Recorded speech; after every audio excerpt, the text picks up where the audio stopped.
Star Odyssey Chapter 1 to Chapter 67. Countless cracks spread across the broken ground, and black smoke obscured the light of the setting sun. Countless people struggled to walk on the muddy road, their faces filled with despair and fear. Occasionally, someone would fall into a crack, and the sound of crying never stopped.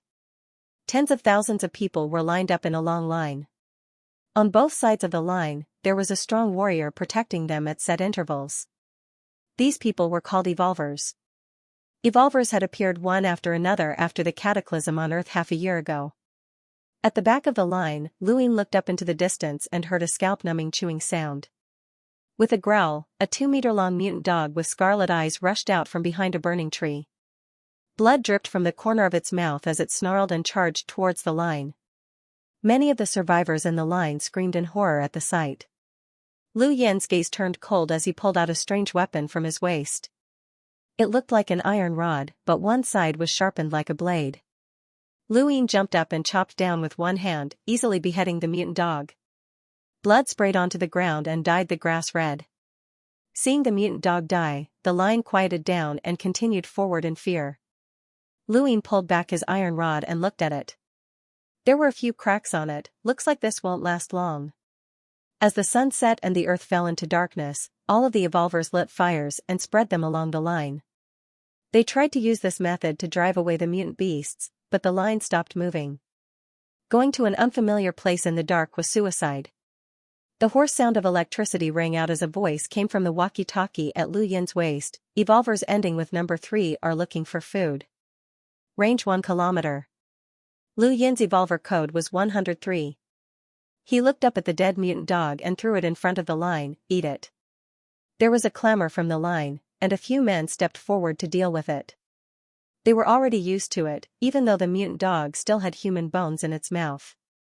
One mutant dog was only enough for about 20 people.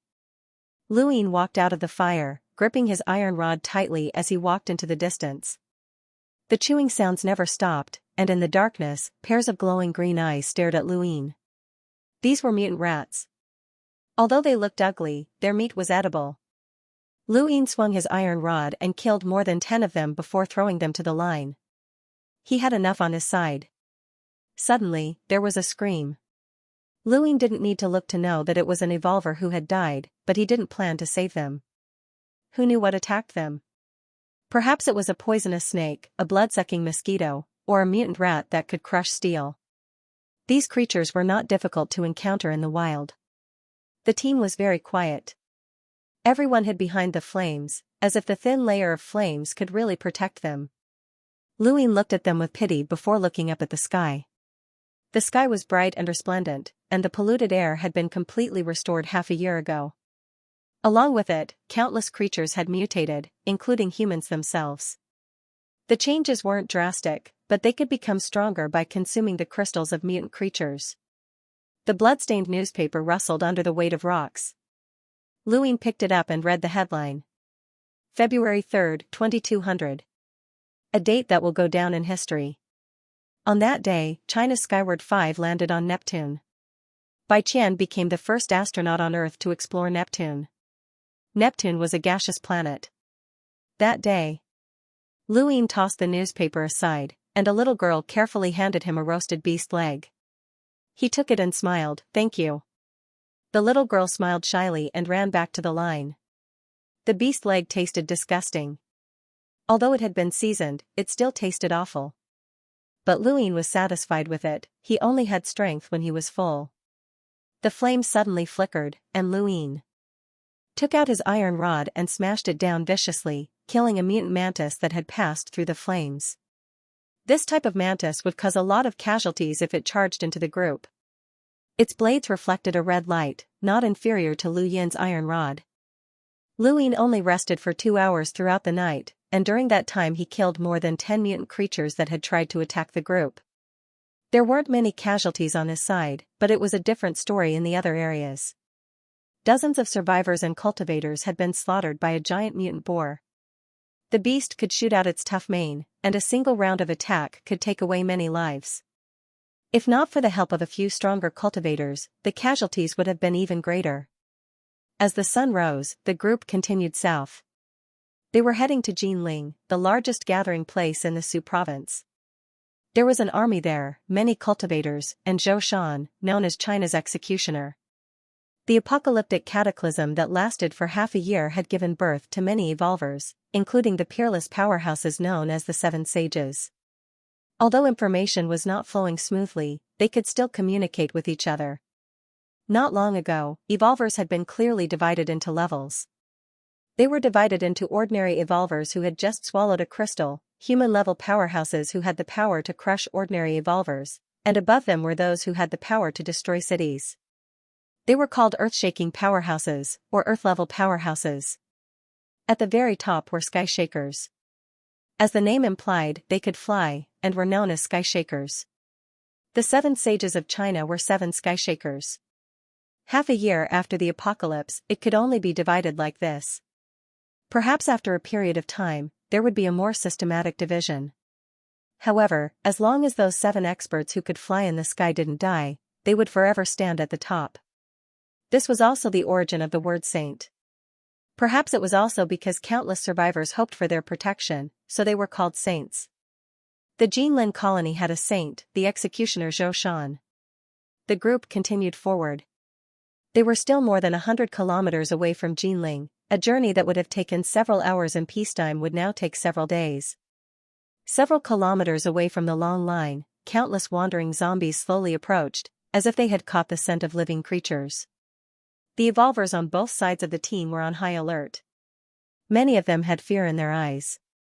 Although these zombies were not fast, they were very strong.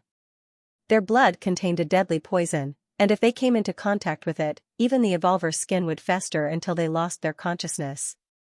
That was the most terrifying thing. Luin narrowed his eyes and tightened his grip on his iron rod. Fighting these zombies wasn't difficult, they would always be the same, unlike cultivators who could grow stronger. This was something the survivors were thankful for. If zombies could grow stronger as well, then they really wouldn't be able to survive. Right now, the survivors' greatest enemy was the mutated beasts. Just as Luin and the rest were about to engage the horde, the zombies suddenly stopped and turned to leave. Lu Yin's heart skipped a beat as a bad premonition welled up in him. The ground suddenly shook. In front of the team, a huge vine rose up from the ground. The branches and leaves seemed to have a mind of their own as they caught many survivors. Along with the screams of despair, all the survivors who were caught were crushed into a pool of blood and poured into the ground where the vine had taken root. All of the survivors fled in fear, including many of the cultivators. Lu Yin's eyelids twitched. This mutated vine was definitely at the realm of Earth. It wasn't something a normal cultivator could contend with, even if they had a human-level powerhouse in their group. The cultivators in the group didn't plan on fighting it head-on, so they all fled to the back to avoid the vine's range. After a while, the vine seemed to have eaten its fill and retreated back into the ground. Countless survivors cried out in despair. Many of them had a mental breakdown in such an environment, and even some of the cultivators were no exception. Soon, the hoarse sound of static could be heard from the walkie-talkie at his waist. "Rest here. The executioner will personally come to pick us up." Many cheered at the news. To the survivors, a realm of sky powerhouse was like a god. It was as if anything could be resolved with the appearance of a realm of sky powerhouse. Luin sneered, "A saint?" He held his left arm with one hand, half of his body was still in pain, a bone-piercing pain that would forever remind him of what had happened that night. An entire city had been abandoned, and all of the undestroyed firearms had been unleashed upon the city. Wails of agony could be heard everywhere as half of his body was burned away. When he looked back, he saw a pair of lofty eyes and a piercing golden light. Lu Xiaoge would never forget the man known as the Light Saint, one of the 7 sages. He had made him experience extreme pain, and Luin swore to repay this pain tenfold. As the flames rose, the sky darkened. Just as Luin was about to rest, he heard screams and cries nearby. Luin frowned and turned around to see a few girls surrounded by a dozen cultivators 100 meters away. They were teasing them wantonly, and a few of them were barely clothed as tears streamed down their cheeks. This scene wasn't unfamiliar to Luin. It was normal for people to fall into depravity after the apocalypse. Luin had seen it many times before, and it was impossible to be protected in such an environment without paying a price. Lu Ying closed his eyes and relaxed his mind. In the distance, a girl screamed as she was slapped to the ground, "Damn it, I'm risking my life to protect you. What's wrong with playing around? Don't be so shameless. I played with a small celebrity 2 days ago, and now I won't play with her even if she begs me. Get up." The girl glared angrily at the cultivator, her eyes red. The cultivators around them grinned. They loved this era where they could play without restraint and no one could control them. A gust of wind blew past, and another person appeared in front of the cultivator. It was Lu Ying, and he had his iron rod pressed against the cultivator's neck. "Scram," he said indifferently. The surroundings were silent, and only the girl's silent cries could be heard. The cultivator's expression turned ugly, and he gritted his teeth. "Lu, this has nothing to do with you. They're under my protection." "You're disturbing me," Lu Ying said indifferently, pressing down with the sharp side of the rod. The cultivator's skin immediately split open, and blood flowed down the rod.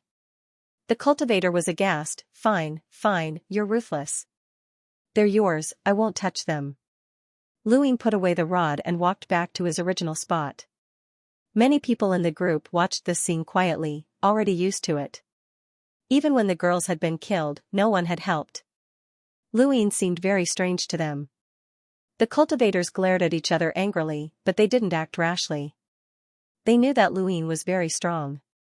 The girls ran behind Lu Ying, wanting to say something, but he closed his eyes and ignored them.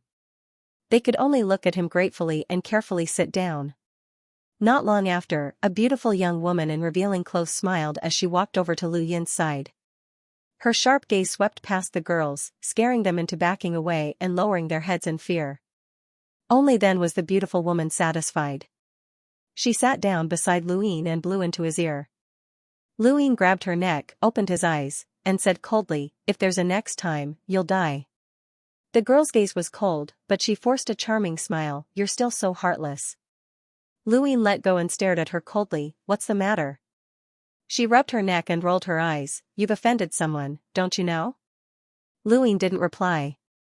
She continued, "Zhang Tong and the others are plotting against you. There are more than 10 of them, and you're alone. Be careful." "Thank you," Lu Ying replied indifferently. The Star Step art had been released, and an even more magnificent picture of the starry sky was about to unfold. "Thank you for your support." She looked at him helplessly. "Actually, as long as you ask, I'll help you. I have people behind me as well." "There's no need," Lu Ying replied. She sighed. "All right, we'll keep in touch. Don't worry, I'll keep an eye on them for you. Bye."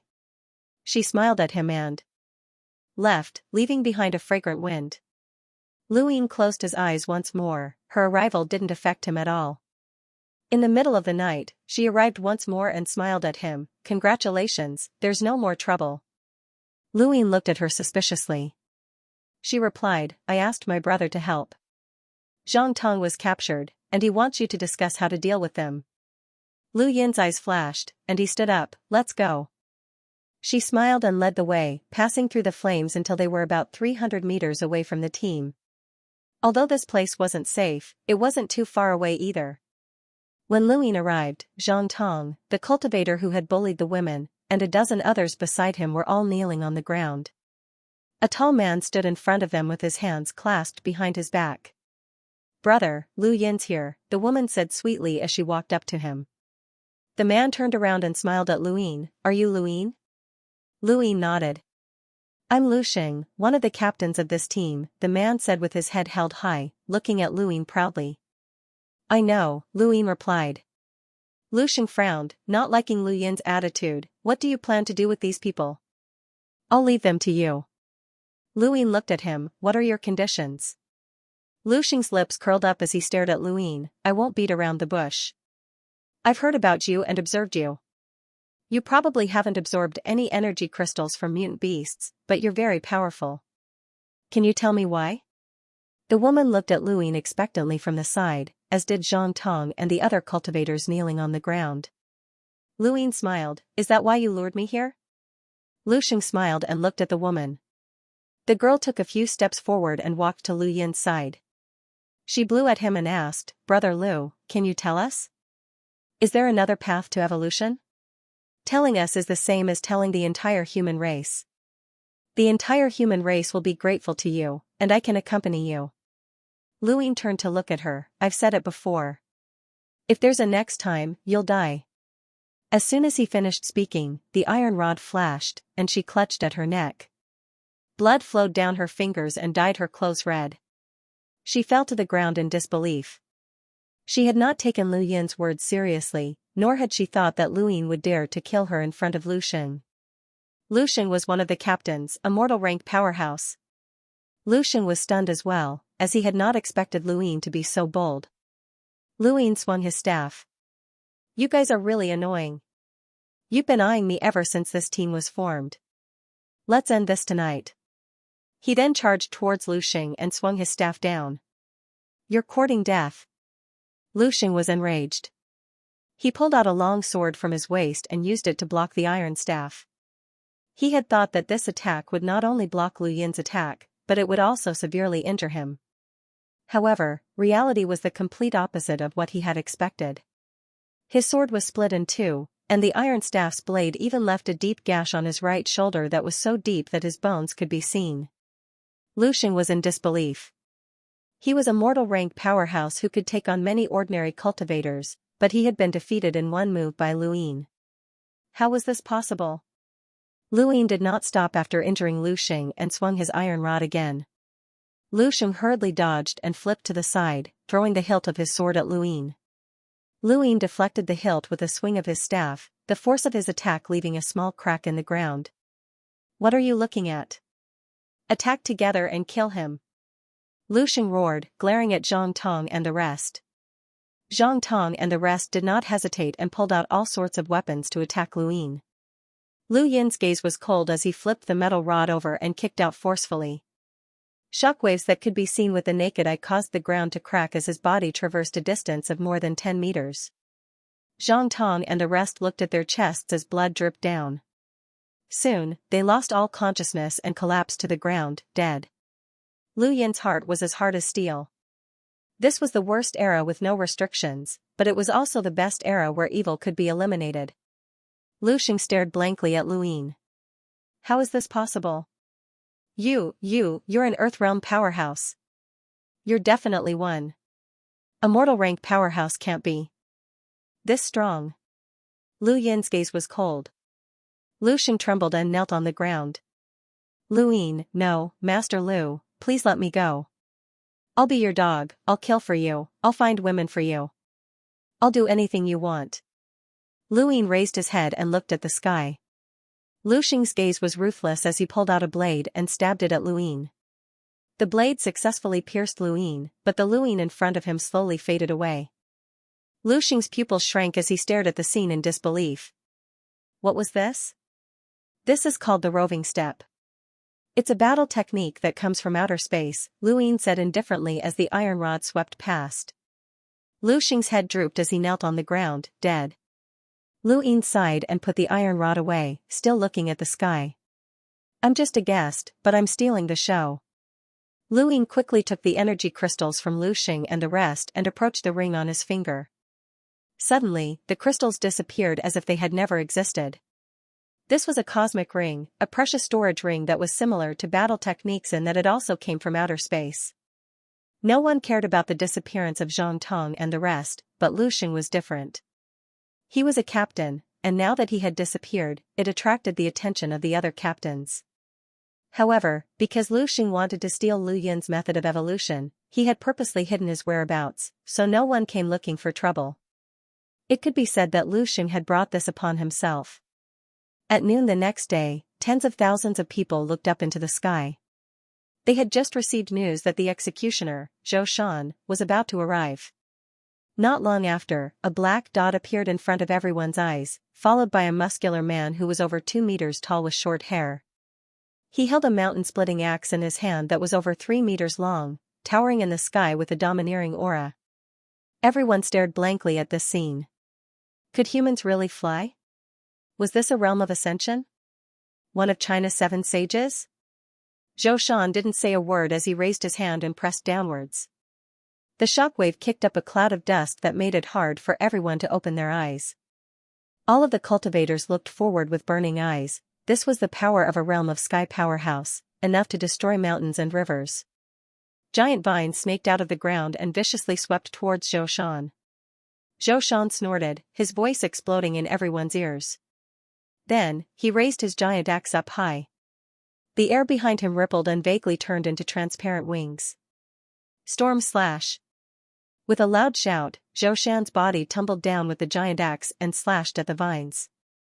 An earth-shattering explosion rang out, and huge cracks spread out in all directions on the ground. Dust flew everywhere, and strands of energy scattered in all directions.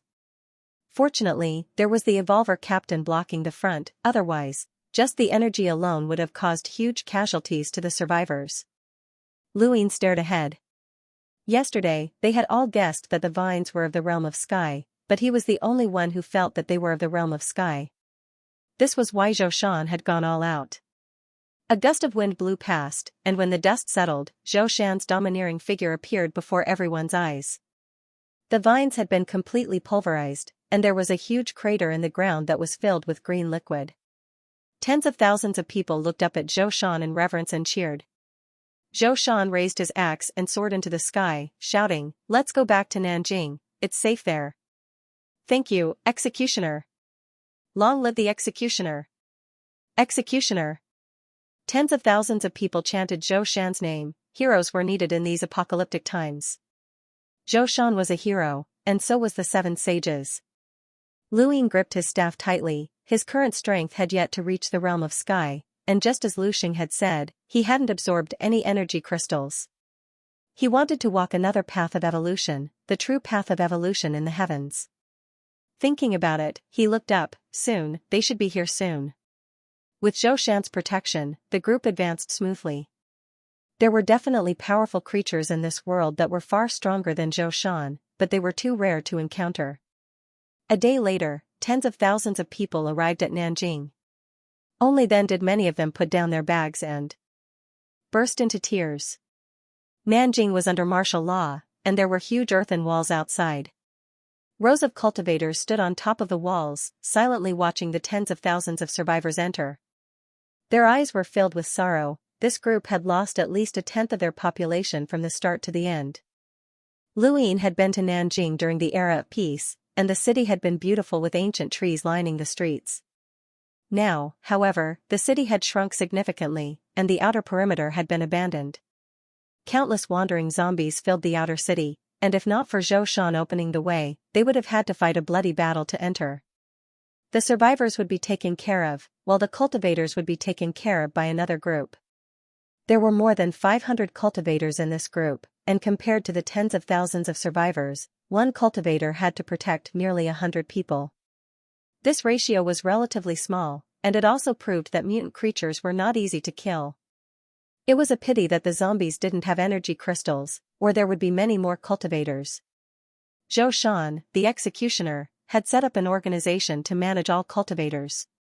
All cultivators in Nanjing, regardless of whether or not they wanted to join, were required to register at the executioner's camp and have their strength and physical condition tested.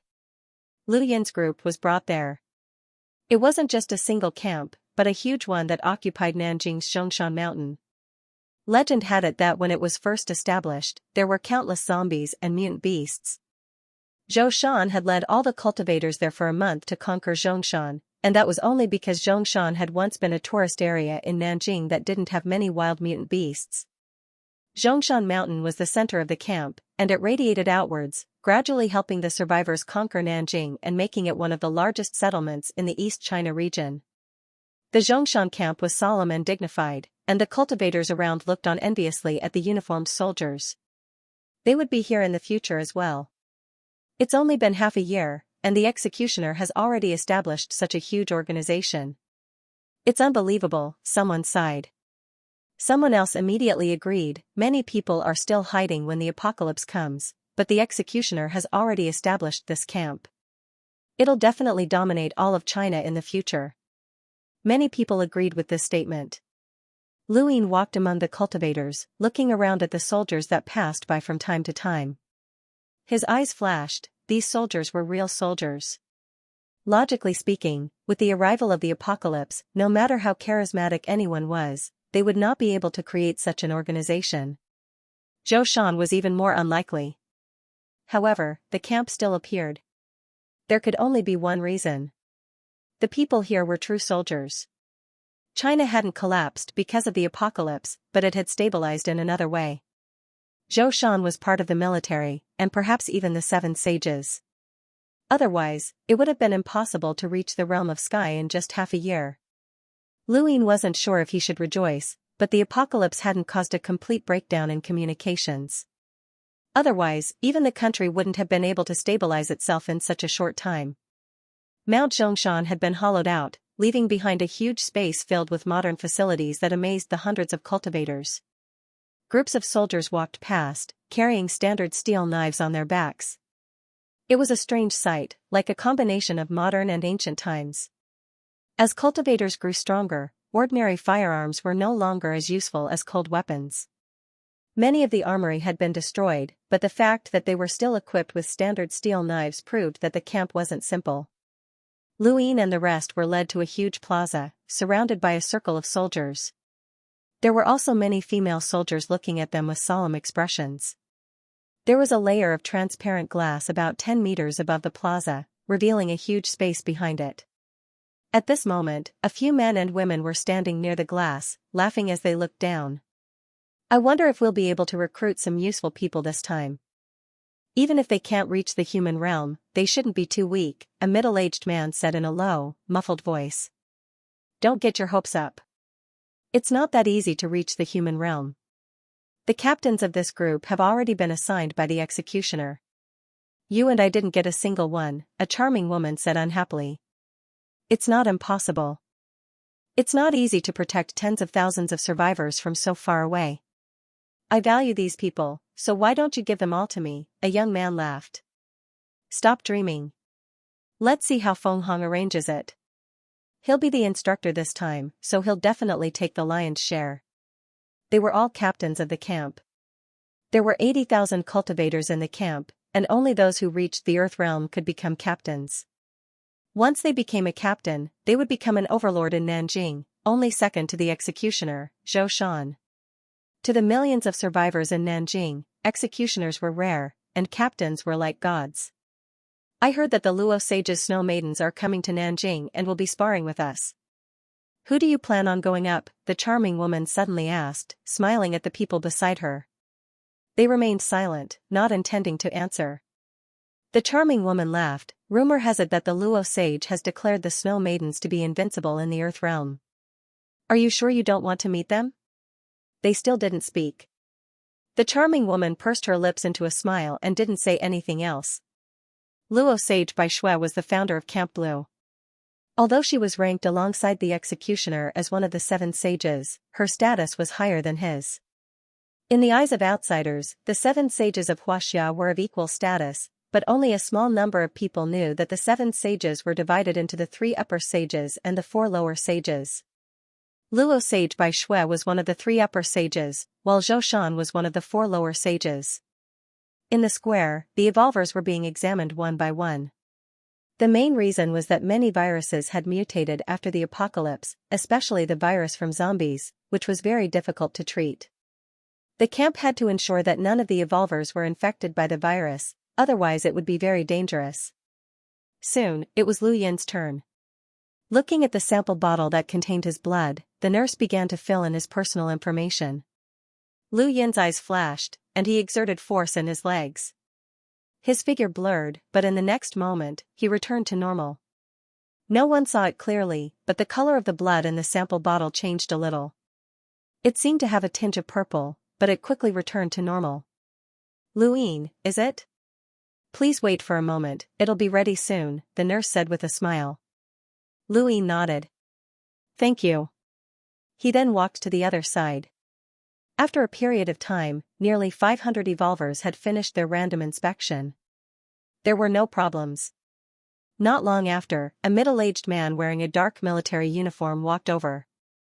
As he approached, a wave of pressure arose spontaneously. All the evolvers looked at him in astonishment. Zizi, the ground split open as a shockwave swept out, shocking all the evolvers present. Earthgrade. An Earthgrade powerhouse, someone exclaimed, causing all the evolvers to look at the middle-aged man with fear and envy. The middle-aged man walked until he was about 10 meters away from Luin and the rest. My name is Feng Hong, and I'm a captain of the camp. Let me ask you again, if any of you are unwilling to join the camp, you may leave. Hundreds of evolvers looked at each other, and then one after another, people walked out. Although the camp was powerful, they had to be disciplined. Many had never been in the army before, so it was normal for them not to want to join. Luin was one of them. There were nearly 200 people who didn't want to join the camp, which was nearly half of the total number. Feng Hong looked at the evolvers who didn't want to join and said indifferently, not only will your safety be guaranteed if you join, but you can also bring your loved ones to Xianxia. You'll be given energy crystals to train every month, and you'll also be taught battle techniques by the executioner. What's a battle technique? Someone asked curiously. Feng Hong replied coldly, it's a technique that allows you to display 200% of your strength. The executioner's battle technique is the Storm Slash, and there aren't many people in the world who can block it. You should have seen it before. The evolvers were all excited, of course they'd seen it before. It had destroyed the mutated vines and caused the earth to split open. Can we learn the Storm Slash? Someone asked expectantly. Feng Hong replied coldly, anyone can learn it, as long as they are acknowledged by the executioner. The evolvers who were about to leave hesitated and returned to their original groups. There were less than 50 people who really wanted to leave, and Luin was one of them. Feng Hong waved his hand, take them away. Soon, nearly 50 of them were led out of Xianxia. Luin looked back, this place would soon be in turmoil. Many survivors and even evolvers had gathered outside Xianxia, and when Luin and the rest came out, they all gathered around. Brother, do you want to buy a house? You can look for me, the price is definitely fair. Brother, do you need a tour guide? Don't look at me like that, there are too many zombies and monsters outside Nanjing. Without a guide, you'll easily be surrounded. Brother, do you need weapons? We have sharp blades, hard spears, whatever you need. We even have firearms if you want. Buy a few bombs to defend yourself. Do you have a map? Luin asked. A shifty-eyed evolver immediately came over and scanned the area fiercely, scaring off his fellow evolvers before carefully taking out a map. Brother, this map costs 10 crystals. Luin raised an eyebrow. 10 crystals? Are you crazy? 10 crystals for a map? Don't you know that 1 crystal is enough for a normal person to evolve? The shifty-eyed evolver whispered, brother, this isn't an ordinary map. It has detailed locations of powerful monsters and zombies in Jinling's outer city. You don't want to be surrounded as soon as you go out, right? This is related to your life. Isn't your life worth 10 crystals? Luin laughed, 3 at most, no more. The shifty-eyed evolver readily agreed, alright, we'll be friends. Take the map. Luin felt like he had been cheated, but he didn't mind. He reached into his robes and took out 3 white crystals the size of rice grains, handing them over to the cultivator. The shifty-eyed cultivator took the crystals with excitement in his eyes. He approached Luin and whispered, bro, since you're so straightforward, I'll give you something for free. No need to thank me. He then stuffed a round pill into Lu Yin's hand and turned to leave. Luin looked at the pill with a strange expression, he recognized it as an aphrodisiac. Many plants had mutated after the apocalypse, and medicines from peaceful times had long since become obsolete. Medicines made from mutated plants were much more effective, and Luin had seen people use them before. They were definitely effective, but these pills were very precious. If they were sold for more than 3 crystals, where had this guy gotten them? Luin didn't think too much about it and threw the pills away. He looked around and walked out of the city. He studied the map carefully, finally settling on a barren mountain south of the city. I hope there are some clues here. On the top floor of Mount Zhong's internal space, the huge conference room was filled with people. The seat at the head of the table was empty. On the left of the first seat was a man with a scar on his face and wearing a military uniform.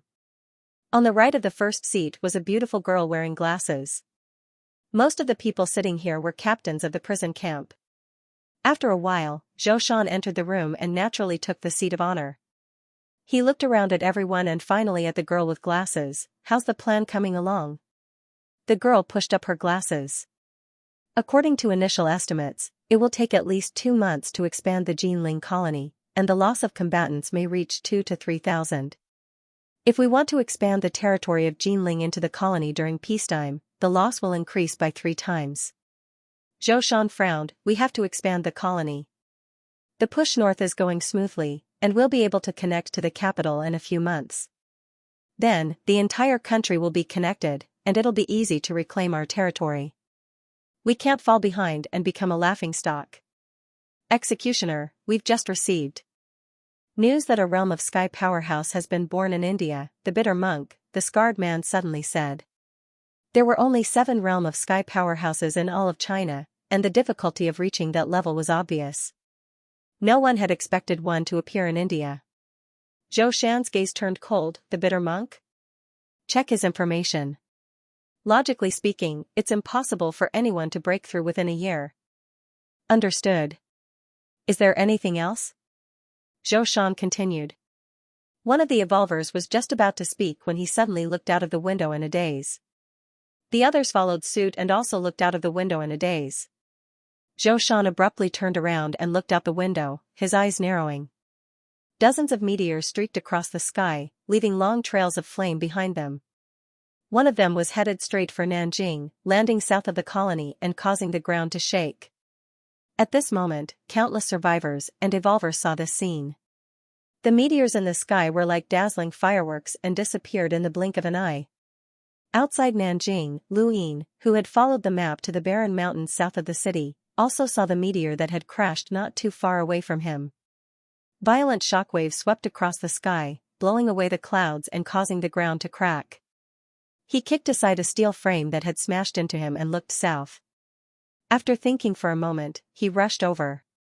Within Nanjing, Zhou Shan rose into the air and tried to rush south, but he was stopped.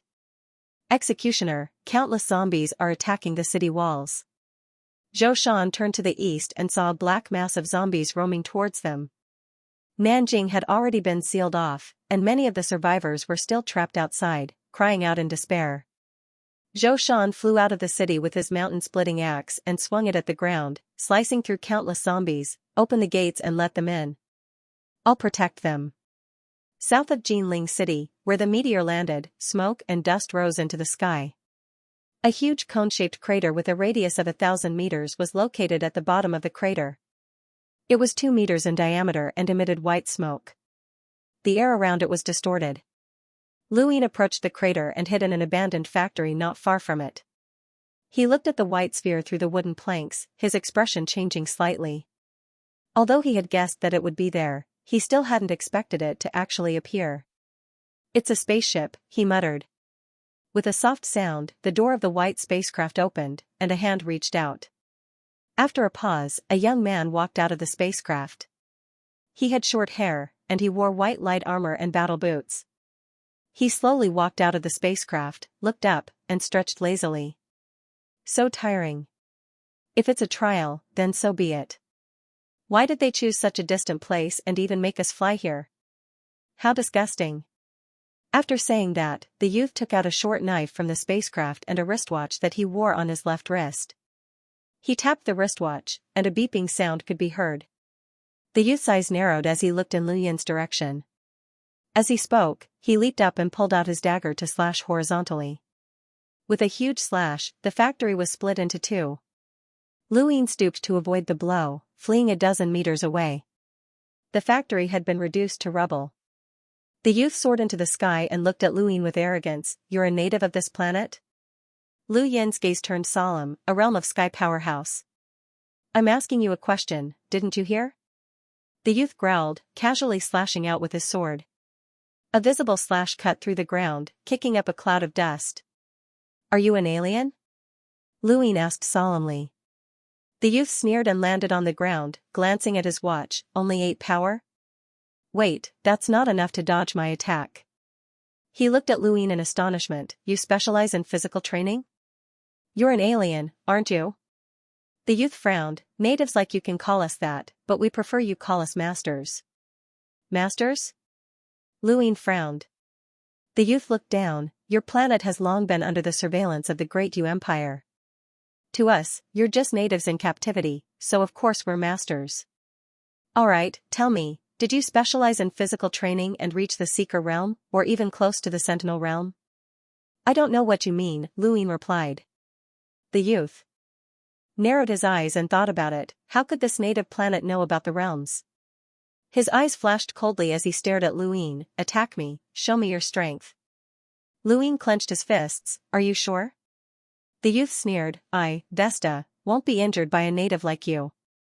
Even if you can hide your strength, you can't possibly reach the Sentinel realm. Even a Sentinel can't compare to me. I'll show you the true meaning of despair. Luin pulled out his staff. Then I'll make my move. Vesta curled his finger arrogantly. The next moment, Luin charged towards Vesta, his staff slicing through the air as he aimed for Vesta's neck. Vesta easily dodged and stuck his hands in his pockets, teasing, the planet's evolution really does give birth to barbarians. Their attacks are swift and decisive, and every move is a killing blow. That's good, it's the only way to create an iron-blooded warrior. Lu Yin's iron rod sealed off Vesta's escape route, each strike faster than the last. The force of each strike was like a sharp blade cutting into the ground, leaving scars in its wake. Vesta moved with ease, lifting his leg and blocking the blade with his boots while keeping his hands in his pockets. 302 power level. Not bad. It's not easy to reach the Seeker realm with your body alone. Even the Sentinels in our academy find it difficult to do so. I admire you, so I'll give you a chance. Follow me and become my slave, and I can take you away from this planet and show you a different universe. Lu Yin's iron rod pressed down on Vesta's boots, a look of surprise on his face. A different sky? Vesta replied proudly, of course, I'm a top student of the first military academy of the Great Yu Empire. I'm an elite with the qualifications and courage to apply for the planet's evolution trial. Once I complete the mission, I'll be promoted to a higher academy. Following me will be the glory of your life. Of course, that depends on whether there's anyone more suitable than you on this planet. You better pray that you're not too bad, haha. He then kicked Lu Yin's staff away. Lu Yin's gaze turned cold as he watched Vesta bask in his arrogance. His right hand trembled rapidly, causing visible ripples in the air as if he had grasped it. Vesta didn't pay much attention at first, but when he saw it, he couldn't believe his eyes. Shockwave palm? How did you do that? The next moment, Lu Yin slammed his palm into Vesta's chest, causing a shockwave to spread out and shatter his white armor. Vesta spat out a mouthful of blood as he struggled to lift his head in midair, twisting his body to pull out his dagger and slashing at Lu Yin. Lu Yin charged towards the dagger, his right hand trembling rapidly again. Vesta gritted his teeth. You're not a native, you're from the stars. Lu Yin's gaze turned cold as he struck out with his palm. Vesta growled and stabbed out with his dagger, but it hit nothing. Lu Yin's body had vanished, and the dagger had only hit an afterimage. A footwork battle technique? Vesta spat out a mouthful of blood as the ring on his finger melted, forming a suit of armor that covered his entire body. Bang! Vesta was struck in the same spot again, this time with a faint cracking sound. A second after he was struck, the armor covered his entire body, but it was too late. His heart had been completely shattered, and his body crashed into the crater beside the spacecraft, blood flowing out from the hull. Lu Yin half knelt on the ground, panting heavily as the blood vessels in his right hand burst. The shockwave palm wasn't something he could use right now, and if not for the fact that he wanted to kill Vesta, he wouldn't have risked losing his arm. Thankfully, the ambush had succeeded. He had been waiting for this moment for a long time. He had used 2 shockwave palms and 1 roving step in an instant, and his body was trembling violently from the overload. He slowly walked over to Vesta's corpse and watched as the armor covering his body slowly disappeared and turned back into a ring. Lu Yin took off the ring and stored it in his robes. It was a ring armor that many cultivators in the universe carried around. Vesta's ring armor was of the lowest grade, but it could withstand attacks from a realm of sky powerhouse. Besides the ring armor, Vesta also had a gadget on his wrist that contained all his information, including his location. Lu Yin removed the gadget and deftly removed the locator before storing it in his own cosmic ring. His eyes flickered as he scanned Vesta, finally settling on the second knuckle on his right hand. He cut it off and a chip fell out of the blood. So it's here. Luin was overjoyed as he picked up the chip. This was the reason he had ambushed Vesta and hadn't absorbed the energy crystals to become a cultivator. A formcast model was a chip condensed from a powerhouse's own energy. Anyone who fused it with their body would be able to stimulate their cells and cleanse their body, allowing them to break through Gigi and directly absorb energy from the universe for cultivation. This was the most effective method of cultivation in the universe. As for absorbing energy crystals, it was an inferior method that couldn't directly absorb energy from the universe. Not only did one have to search for energy crystals, but it was also very difficult to break through Gigi. People who cultivated this way were called wandering soldiers in the universe, and many even called them war slaves. The energy that could be directly absorbed in the universe was called star energy. The energy crystals in the bodies of mutated beasts were also a type of star energy, but it was too heterogeneous to absorb directly. Luin had come from the universe, but in order to legitimize his identity, he hadn't used a formcast model before coming to Earth. He had placed himself from the perspective of a normal person, but now that he was on this planet, he didn't have to worry about anything. Anything was possible in the planetary evolution trial. In the universe, anyone who cultivated with a formcast model had to register themselves, or else it would be illegal. However, in a planet's evolutionary trial, whatever one obtained was their own. This was a rule set by the Great U Empire's Youth Council, and no one could violate it. This person is only a sentinel, which means he's used the formcast model twice. There's still one more chance, but I'll have to keep looking, Luin muttered to himself as he tossed Vesta into the spaceship and turned to leave. Suddenly, a shadow covered the sun. Someone had attacked him from behind. Luin dodged to the side and kicked out with his leg, meeting the attacker's attack head-on. It was an Earthrealm powerhouse. Luin immediately reacted and retreated. The attacker also retreated a few steps and looked up, revealing a delicate face. It was a woman. Why did you attack me? Lu Yin's tone was cold. Although he hadn't sensed any killing intent from this woman, an attack was still an attack. She glanced at the spaceship and then stared at Luin. I saw you throw the alien's corpse into the spaceship. Who are you? Why did you kill aliens? What do you know? Luin sneered, why should I tell you? I'll make you talk, she replied coldly, pulling out a dagger from her back and leaping towards Luin. The dagger streaked through the air, emitting a cold glint.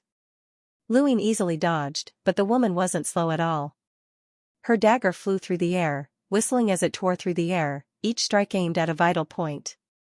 Luin passed through the cold glint and seized the opportunity to grab her wrist while his other hand reached for her abdomen. She frowned and stomped her feet on the ground, releasing the dagger and reaching out to meet Lu Yin's palm. The temperature suddenly dropped, and Lu Yin's gaze froze as his palm froze. Battle technique? You're not my match. Tell me, she growled, the temperature dropping even further. Lu Yin's gaze turned cold. He hadn't recovered from the shockwave palm, and he couldn't break free from the ice. Seeing the ice spreading, he had no choice but to use the roving steps with the woman. The woman's vision swayed as the scene changed. She was caught off guard and fainted, vomiting on reflex. Luin tore off her sleeve, dropping a few extremely cold leaves to the ground where they quickly froze. I was wondering how you could use a supernatural battle technique. So you relied on external objects, he mocked. She gritted her teeth and glared at him. What did you just do? Battle technique? Luin didn't answer, considering whether or not to silence her. At that moment, the executioner, Zhou Shan, flew over from the horizon. Luin was helpless. It was too late to silence her. The woman's expression turned ugly when she saw Zhou Shan. Luin was puzzled. Was this woman not from the camp? Zhou Shan shouldn't have let a powerhouse in the realm of Earth go.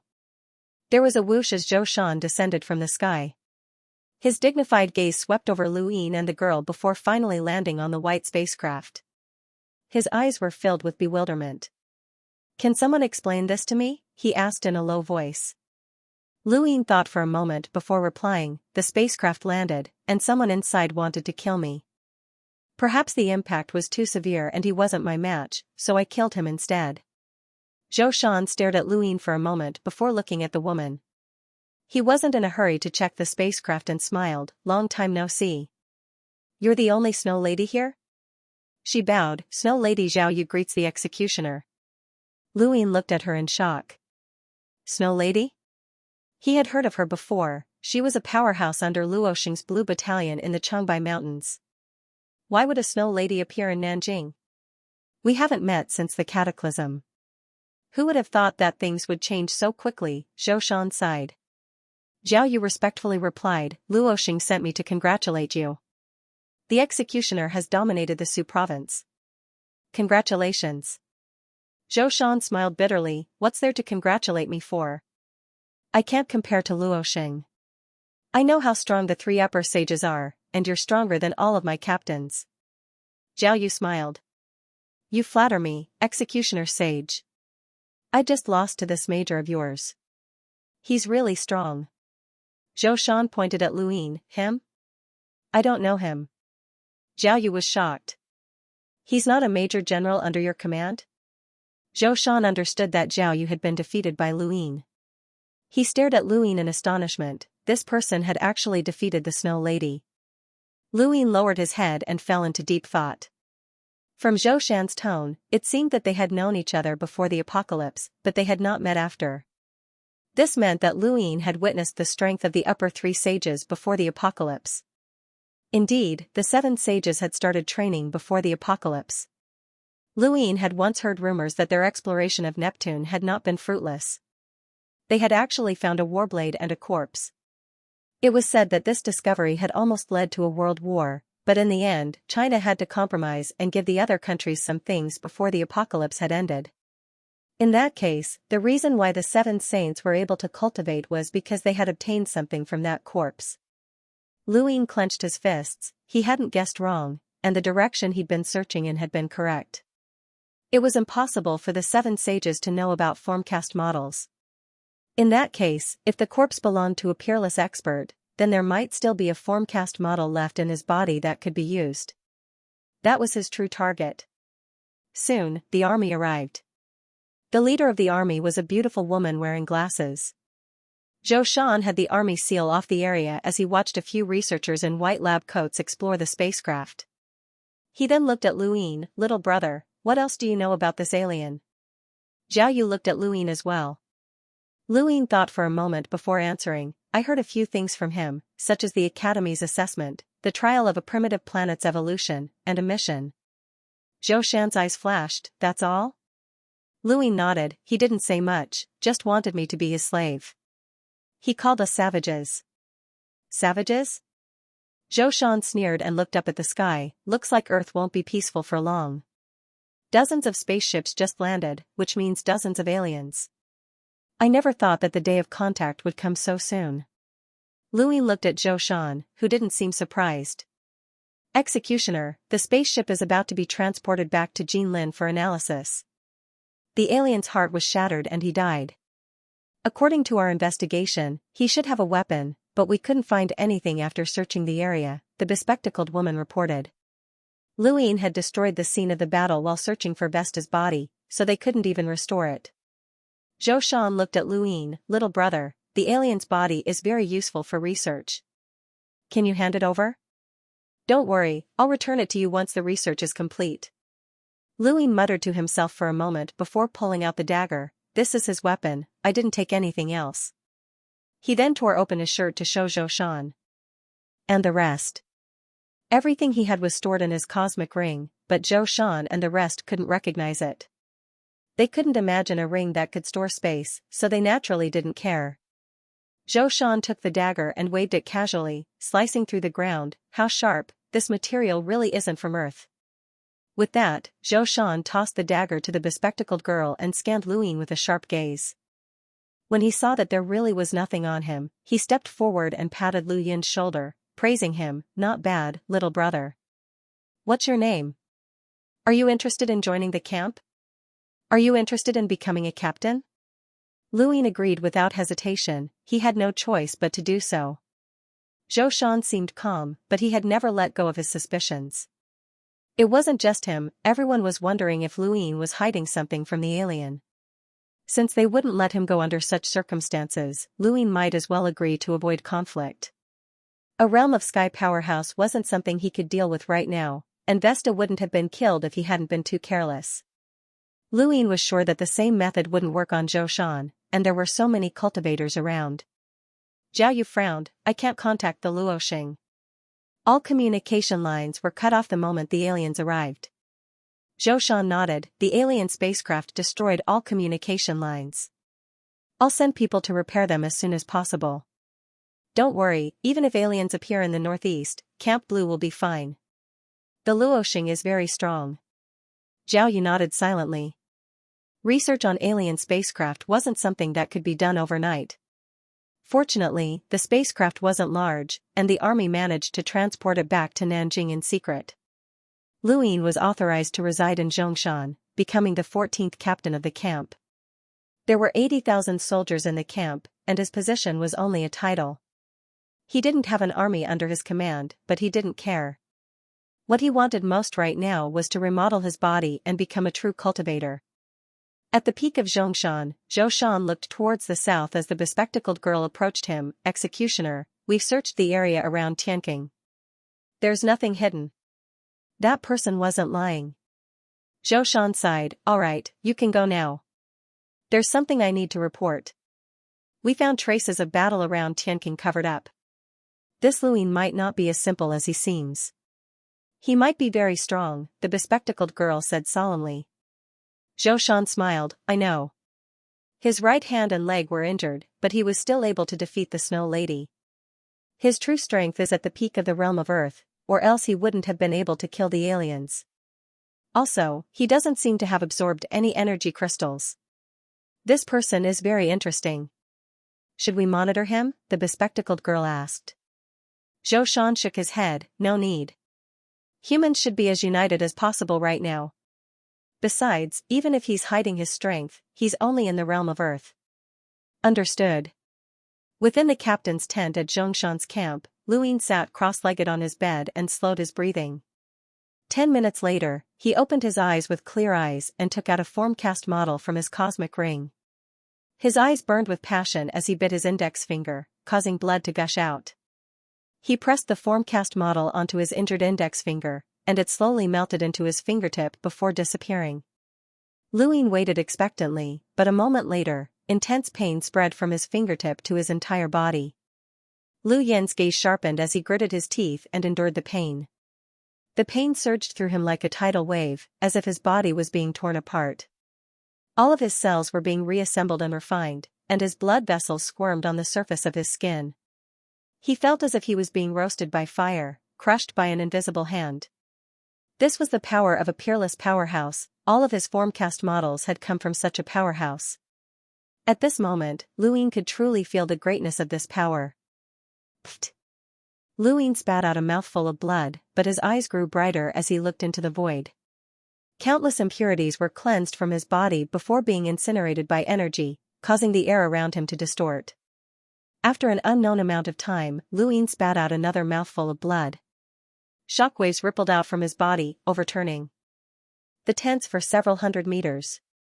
The surveillance cameras outside the tent were shattered, and the trees were toppled layer by layer. The commotion attracted the attention of the camp, and 2 captains immediately rushed over to Lu Yin's side. One of them was Feng Hong, and the other was a woman. She had a charming appearance, and her eyes were filled with curiosity. The 2 captains appeared outside the ruins of Lu Yin's tent and peered inside. Are you the new captain, Lu Yin?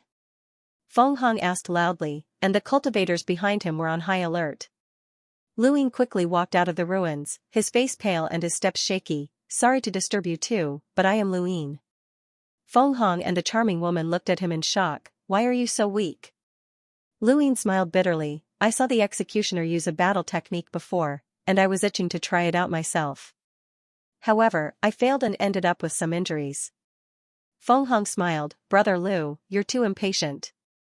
Battle techniques aren't something that just anyone can grasp, and it's not something that can be learned in a short amount of time. All captains have the opportunity to be personally taught by the executioner, so you don't have to rush. Lu Yin nodded, I understand. Thank you for your guidance, Brother Feng. Feng Hong waved his hand, not putting on the airs of an instructor at all. You're welcome, we're all brothers in the camp. We'll face the apocalypse together in the future and rely on each other. Alright, I'll have someone arrange a new place for you, so you can rest and recover first. Right, do you need a doctor? No need, it's just a flesh wound. I'm just too tired, there's no need to call a doctor. Feng Hong nodded. Alright, then we'll be leaving first. Brother Liu, you should rest first. After saying that, he gave the charming woman a look. She nodded and glanced at Luin one more time before leaving. Luin followed the soldier to the nearest tent. I'll take my leave first. You can call for me if you have any instructions, Commander Liu. The soldier saluted and left. Luin nodded and stepped into the tent. His eyes were filled with excitement, but there was also a trace of apprehension and anticipation. Formcast had been a success, and not only had it been a success, but it had also given him a huge surprise. He raised his hand and a palm-sized die slowly floated into view, emitting hazy starlight. It had 6 sides, and like a normal die, each side represented a different point. There were a total of 6 points. This was an innate talent that could only be born after a very small number of cultivators formed their bodies. Innate talents were very mysterious. No one knew where they came from. Many scholars in the universe believed that innate talents were the deepest secrets of mankind, representing a person's ancient origins. However, this was only a guess. No one could truly research innate talents. Luin didn't care about the source of the innate gift, he only cared about the innate gift itself. Before he came to Earth, he had heard countless stories about the power of innate talents. Every cultivator with innate talents was a genius and would be recruited by various forces in the universe. The most famous incident was that any cultivator with innate talents could directly join the Universe Youth Council. Lu Yin's eyes burned with passion as he looked at the die. Although his innate gift was a little strange, how should he put it? What was most important was its usefulness. He looked at the die that was floating in the void and tapped it lightly. The die spun rapidly before slowly coming to a stop, and the 6 faces began to change. The points on 5 faces immediately disappeared, leaving only 1 face with exactly 1 point. Luin stared at the point, and an inexplicable use appeared in his mind. It could be used to randomly retrieve anything from anyone's cosmic ring. Before Luin could react, the die shot out a beam of light into the void, disappearing in an instant as if it had opened up a passage. A moment later, a chip fell to the ground, and the die dimmed before vanishing. Luin stared blankly at the chip that had fallen to the ground. Was this the thing that had helped me steal? No, take back? Luin picked up the chip and looked at it before taking out Vesta's gadget from his cosmic ring and inserting the chip. A screen appeared in front of him with 3 large words, serious. Luin stared blankly at the flashing images of people, the universe, nebulae, and palms. After a full half an hour, the chip that had been inserted into the gadget self-destructed, waking him up from his daze. Luin was shaken, he knew that he had obtained something incredible. The serious art was a cultivation technique that absorbed star energy. It imitated the movements of the stars, and in theory, every time one imitated the movements of a star, the rate of star energy absorption would increase. Although the serious art was only at the elementary level, it contained a method to imitate the movements of 8 stars. In other words, as long as Luin succeeded, his rate of star energy absorption would increase by 8 times. 8 times was a terrifying efficiency, and the serious art also contained a battle technique called the serious palm. It was extremely powerful, and stars would appear when the palm struck. Luin put away the gadget with excitement. He had never even heard of the serious art, but it was definitely terrifying. Someone with such a powerful technique might have come from the Innerverse. Luin suppressed his excitement, he hadn't expected his luck to be so heaven-defying. Logically speaking, the probability of obtaining a battle technique from a roll of pips was quite low. He wouldn't be surprised if this thing had stolen him a pair of underwear. He had actually obtained something as heaven-defying as the serious art on his first try. This technique would be enough to shape his future. Unfortunately, it was only at the elementary level. Luin shook his head and laughed, he was overthinking things. This technique had to be the treasure of some powerful sect, and there was no way the entire technique would be recorded on a chip. The method of preservation was extremely strict, and the chip that had been destroyed had clearly just been recorded. It had probably been stolen from some unlucky person, and it was too difficult to obtain the entire technique. Luin stopped thinking about it and walked out of the tent. He found a tree and lay down, looking up at the sky as he recalled the serious art. The movements of the stars? He would probably have to spend the rest of his life in space. At the same time, in the depths of the vast universe, a towering mountain slowly floated around dozens of stars. The top of the mountain was burning with flames that looked like cigarette butts from afar. The flames would extinguish every few seconds, only to reignite once more. Smoke soared into the sky, covering the dark universe with white ribbons. Within the mountain, a loud roar reverberated throughout the universe. What did you say? You brat, the technique disappeared? Did you give it to that bitch again? Get the hell over here. A young man escaped from the dark universe, clutching his butt in embarrassment. Dad, don't accuse me. I didn't. It really disappeared. What the hell? Brat, do you think I'm an idiot? Who dares to steal from under my nose? Get over here. No, Dad, it's really a ghost. Luin didn't manage to figure out anything after an entire night, so he entered the interior of Mount Zhong tiredly. On the top floor of Mount Zhong, many people were seated in a huge meeting room, but the seat of honor was empty. When Luin stepped into the meeting room, everyone looked at him with curiosity, friendliness, and doubt. There were all sorts of gazes on him. Brother Lu, sit here, Feng Hong spoke up as soon as he saw Luin. Luin naturally sat beside him, and on the other side was the charming woman he'd seen the night before. Diagonally across from him was the bespectacled woman he'd seen once before. Most of the people here were captains and a few researchers. Not long after, Zhou Shan walked into the meeting room and scanned the room. His gaze lingered on Luin for a moment, and a trace of suspicion flashed in his eyes. He then sat down at the head of the table and smiled. Let me introduce Luin, the new major. Luin stood up and nodded to everyone before sitting down again. Lu Yin's introduction was just a formality. He didn't want to listen to the discussions that followed, and the meeting only ended after half an hour. Everyone left, leaving Zhou Shan alone with Luin. Luin, I thought you hadn't absorbed any energy crystals to cultivate and wanted to discuss it with you, but it looks like you used up all your energy. Yesterday, Zhou Shan probed. Luin nodded. Executioner, that alien was very strong. Even though he was heavily injured, he wasn't easy to deal with. I had to use up all my energy to kill him. I can see that he's a realm of sky powerhouse. It's impressive that you were able to kill him, Zhou Shan laughed. Luin smiled but didn't reply. I heard that you came to the camp yesterday, but didn't agree to stay. Why? Zhou Shan asked. I like my freedom, and I can't stand the atmosphere of the camp. Zhou Shan nodded and sighed. Many people think the same way. Actually, when the apocalypse comes, humans should be united. Those that can be abandoned should be abandoned. I understand, Executioner, Luin replied. Zhou Shan grunted. How's your injury? It's fine, I'll recover soon. That's the good thing about being a cultivator, they have great recovery abilities. Actually, they're even more dangerous than normal people. After experiencing what it feels like to be strong, you don't want to be weak anymore. The stronger you become, the more you have to risk your life. Countless people have fallen on this path, and even I don't know when I'll die, Zhou Shan sighed.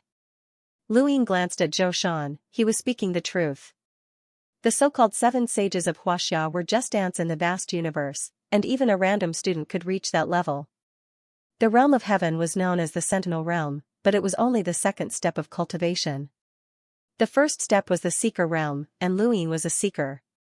Next was the Sentinel realm, where one studied the strength of the human body. The third step was the Melder realm, where one would become strong enough to touch the limits of the human body.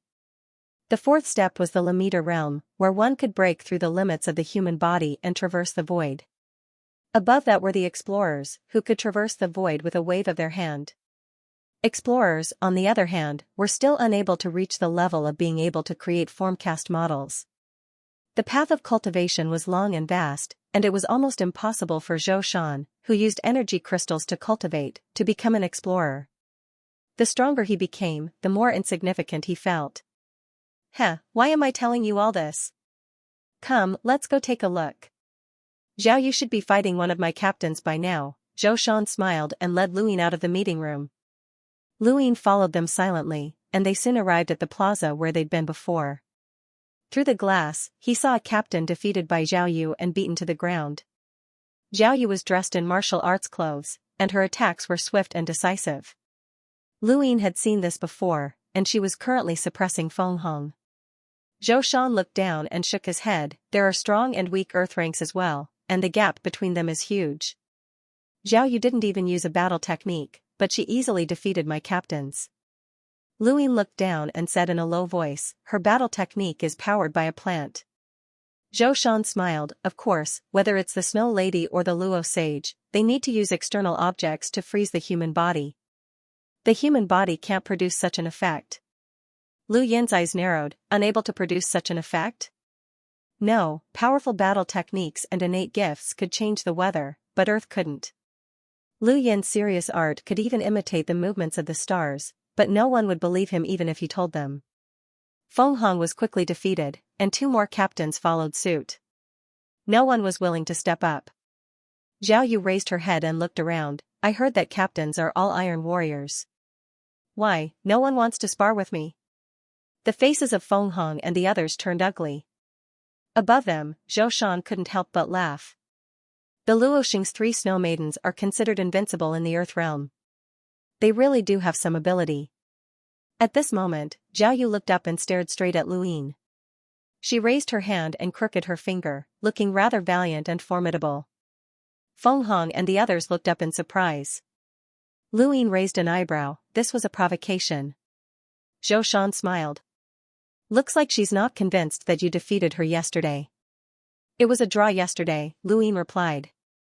Zhou Shan said, then let's go and fight. We can't embarrass our camp too much. Luin nodded and turned to leave. Within the plaza, hundreds of evolvers were discussing animatedly. Many of them were looking at Zhao Yu with reverence. She was an absolute idol for a woman to be able to beat up the 10,000-man commander of the camp. Zhao Yu took a deep breath when she saw Luin walk down. Her gaze was stern. She had not been convinced of yesterday's battle. She had originally held the upper hand, but she had been mysteriously defeated. She really wanted to see that battle technique again. In the distance, Feng Hong and the others watched Luin slowly walk over and couldn't help but warn him, Brother Lu, be careful. This woman can use the battle technique Glacial Palm. It's very powerful. Luin nodded and walked towards Zhao Yu. Please. Zhao Yu's eyes were overflowing with battle intent. She leapt up and raised her hand, drawing a dagger out of nowhere. Just like at Heaven's Sinkhole, she attacked first. The dagger tore through the air, reflecting a cold glint. Luin easily dodged. He was completely different from yesterday. Yesterday, he was just an ordinary person with a strong body. Today, he was a cultivator who had reached the realm of Seeker. Luin dodged with ease, but Feng Hong and the others broke out in cold sweat. Zhao Yu's attacks were getting faster and faster, and even her dagger carried a cold aura that caused the air to turn white and the temperature to plummet. The ground of the plaza crumbled as Zhao Yu swung her dagger like a whirlwind, sealing off Luin from all directions. Strands of energy shot out in all directions, piercing through the walls and making it difficult for many evolvers to breathe. Luin stared intently at Zhao Yu and suddenly raised his hand.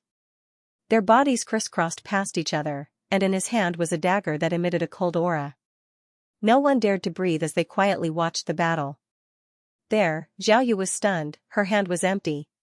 Her dagger had been stolen.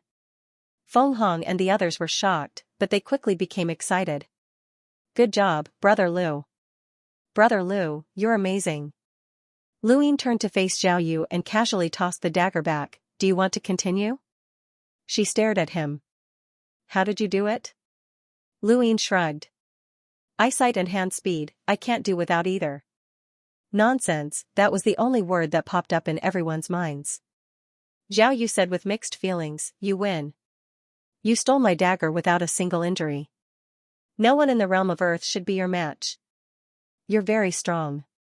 Luin couldn't help but laugh. These people were too short-sighted. These fledgling seekers who didn't even have a proper battle technique would be at the bottom of the universe's top academies.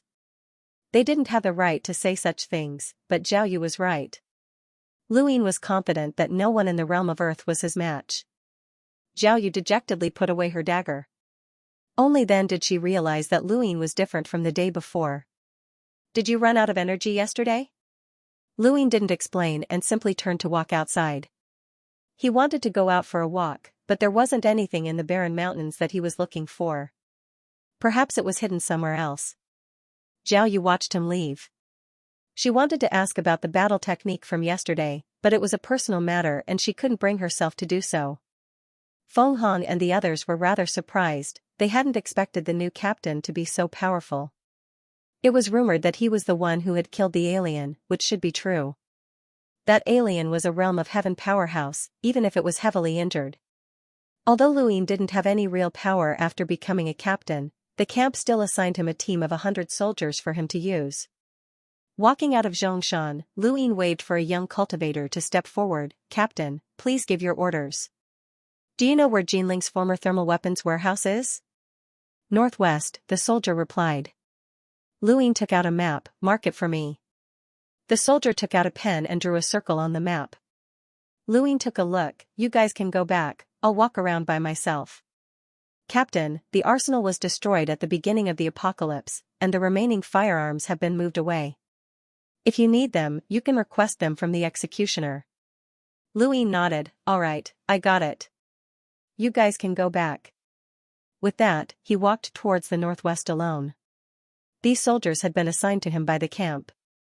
On one hand, they were there for him to command, but on the other, they were there to keep an eye on him. Luin didn't plan on hiding his tracks. The thing he was looking for was very well hidden, and blindly searching for it would only alert the enemy. Now that he was in the realm of Earth, he wouldn't attract too much attention and might even find it. Lu Yin's guess was right. As soon as he left, someone reported to Zhou Shan. Zhou Shan's eyes narrowed. Arsenal? Why is he looking for that place? The bespectacled girl walked over and pushed her glasses up. The arsenal has been destroyed, so he shouldn't be looking for firearms. I'm not sure what he's looking for, though. Let him be, we don't have any secrets here. Zhou Shan smiled, not minding the matter. Nanjing was centered around Zhongshan, and the closer one got to the mountain, the safer and better the location. The city had long since lost its peacetime layout. There were people living on the streets, in the flower beds, and even in the rivers, living day after day in blind fear. On the other hand, some people were very happy, their morals collapsing as they did whatever they wanted. Along the way, Luin saw many cultivators bullying the survivors, and even the soldiers couldn't stop them in time. This was the state of the world. Earth was currently in a state of confusion, but Luin knew that this was evolution, and the price of one civilization evolving into another was rather high. The sky was gloomy, and soon, it began to rain heavily. The rain washed over the ground, spreading red blood and all sorts of rubbish. Luin found a relatively clean restaurant and sat down. There were many survivors squatting outside, and every time the restaurant brought out food, there would be a mad scramble for it. Scram, scram, scram, scram, scram, scram. Remember, clean the bucket and return it, or we'll get someone else to clean it next time, the waiter scolded loudly, clearly a cultivator. Luin looked at the scene and casually ordered 2 dishes. To be able to run a restaurant at a time like this meant that it had a powerful background. At the very least, no one dared to cause trouble. The guards patrolling the entrance every 2 minutes showed that they had received special treatment. Here are your dishes, please enjoy, the waiter said as he brought the 3 dishes to Luin and left without looking back. Luin took a bite and frowned. It wasn't tasty, but it was much better than rat or mutant dog meat. He took out his map and looked at it as he ate. Not long after, a dozen figures entered the restaurant. The owner's eyes lit up when he saw them. Young Master Kong, please come in. It's raining so hard outside, we'll bring you anything you want. The man called Young Master Kong grunted and sat down at a table not far from Luin. He glanced at Luin but didn't pay him any attention and knocked on the table. Bring him over. A figure was thrown to the ground with a thud, breaking a chair as he trembled and looked at Young Master Kong. I'm sorry, Young Master Kong, I didn't know that was yours. If I had known, I wouldn't have dared to steal it. I'm sorry, Young Master Kong, please spare me. Young Master Kong sneered, spare you? Then how am I supposed to take my brothers? Don't you know that I gave it to my uncle? Now that you've lost one, I'll give you two choices. Either give me 30 energy crystals or die. The figure despaired. Young Master Kong, I really didn't know that was yours. Please let me go, I'm willing to be your dog. Young Master Kong slammed the table and took out a gun, pointing it at the figure's head. No energy crystals? Goodbye. The figure's pupils shrank as he screamed in despair. Suddenly, he saw Lu Ying nearby and pointed at him. He, I gave it to him. Everyone turned to look at Lu Ying. Lu Ying put down his cup and didn't say anything. He had seen the person being beaten up the moment he walked in. It was the shifty-eyed cultivator who had sold him the map. When he had bought the map for 3 energy crystals, the guy had also given him an aphrodisiac. Lu Ying had found it strange at the time, as aphrodisiacs were very expensive. Now, it seemed that he had stolen it from this young Master Kong. Young Master Kong stared at Lu Ying for a while before kicking the shifty-eyed cultivator. How dare you trick me, Susan? You found a random person to fool me. Susan shouted, it's him, he bought the map from me. Look, I sold it to him, there's a mark on the bottom right corner. Young Master Kong and the rest looked over. Lu Ying, Young Master Kong, and the others. Young Master Kong, Young Master Kong, Young Master Kong, Young Master Kong, Young Master Kong. Scram, Lu Ying replied indifferently. Young Master Kang's expression changed. The evolvers around him were furious. What a temper. Do you know what Young Master Kong represents in Jinling Colony? To young Lu Ying to grab Lu Tu. Lu Ying casually shot out a pair of chopsticks, which pierced through the arms of several cultivators before nailing them to the wall. The wall immediately cracked open, and at the same time, blood splattered onto the table. And the restaurant owner was shocked and quickly hid.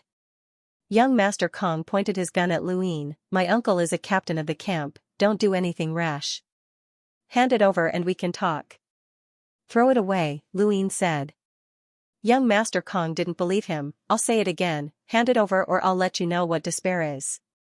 You can't afford to offend an Earthrealm powerhouse. Lu Ying was suddenly curious. If your uncle is an Earthrealm powerhouse, why would he want an aphrodisiac? Young Master Kang's face twitched in anger. How dare you slander my uncle? You're looking to die. OL5, contact my uncle immediately. He wasn't stupid and knew that guns couldn't deal with Lu Ying. Lu Yin's sharp gaze swept over Susan, who was beaten half to death. He'd been wrong, young Master Kong didn't want an aphrodisiac, but something else. Susan immediately lowered his head when he saw Lu Yin's gaze, not daring to look at him. Lu Ying smiled, but he didn't mind. It didn't matter to him whether or not he was a scapegoat. What he was curious about was what had caught the captain's attention. Earth's evolution had given birth to many good things, and this was one of the reasons why so many academies across the universe had come here to train. Not long after, a middle-aged man walked into the restaurant and waved his hand to disperse the soldiers before looking inside. Uncle, you're here. Young Master Kong was delighted and raised his gun even higher. Lu Ying looked over and saw a familiar face. It was one of the captains that Zhao Yu had defeated, Kong Dafeng. Kong Dafeng nodded. Did you find it? Yes, that brat took it, young Master Kong said fiercely, pointing at Lu Ying. Kong Dafeng followed young Master Kang's gaze and his expression changed when he saw Lu Ying. The two had just met, and Snow Lady Zhao Yu's strength was still fresh in his mind. However, she hadn't even been able to retaliate against Lu Ying, which made Kong Dafeng very envious. He had been thinking about how to learn a few moves from Lu Ying, but he hadn't expected to meet him here. Ah, it's Brother Lu. Kong Dafeng walked up to Lu Ying and smiled politely. Lu Ying smiled faintly. What a coincidence, Brother Kong. Are you here for a meal? Kong Dafeng replied, this restaurant is owned by Brother Li, and we often gather here. I apologize for today's incident, and I hope you won't blame my nephew. He's still young and doesn't know any better. Everyone stared blankly at the scene. What was this? Had he bumped into someone hard to deal with? Lu Ying smiled. It's nothing, just a joke. Kong Dafeng immediately glared at young Master Kong. Why aren't you apologizing to Brother Lu?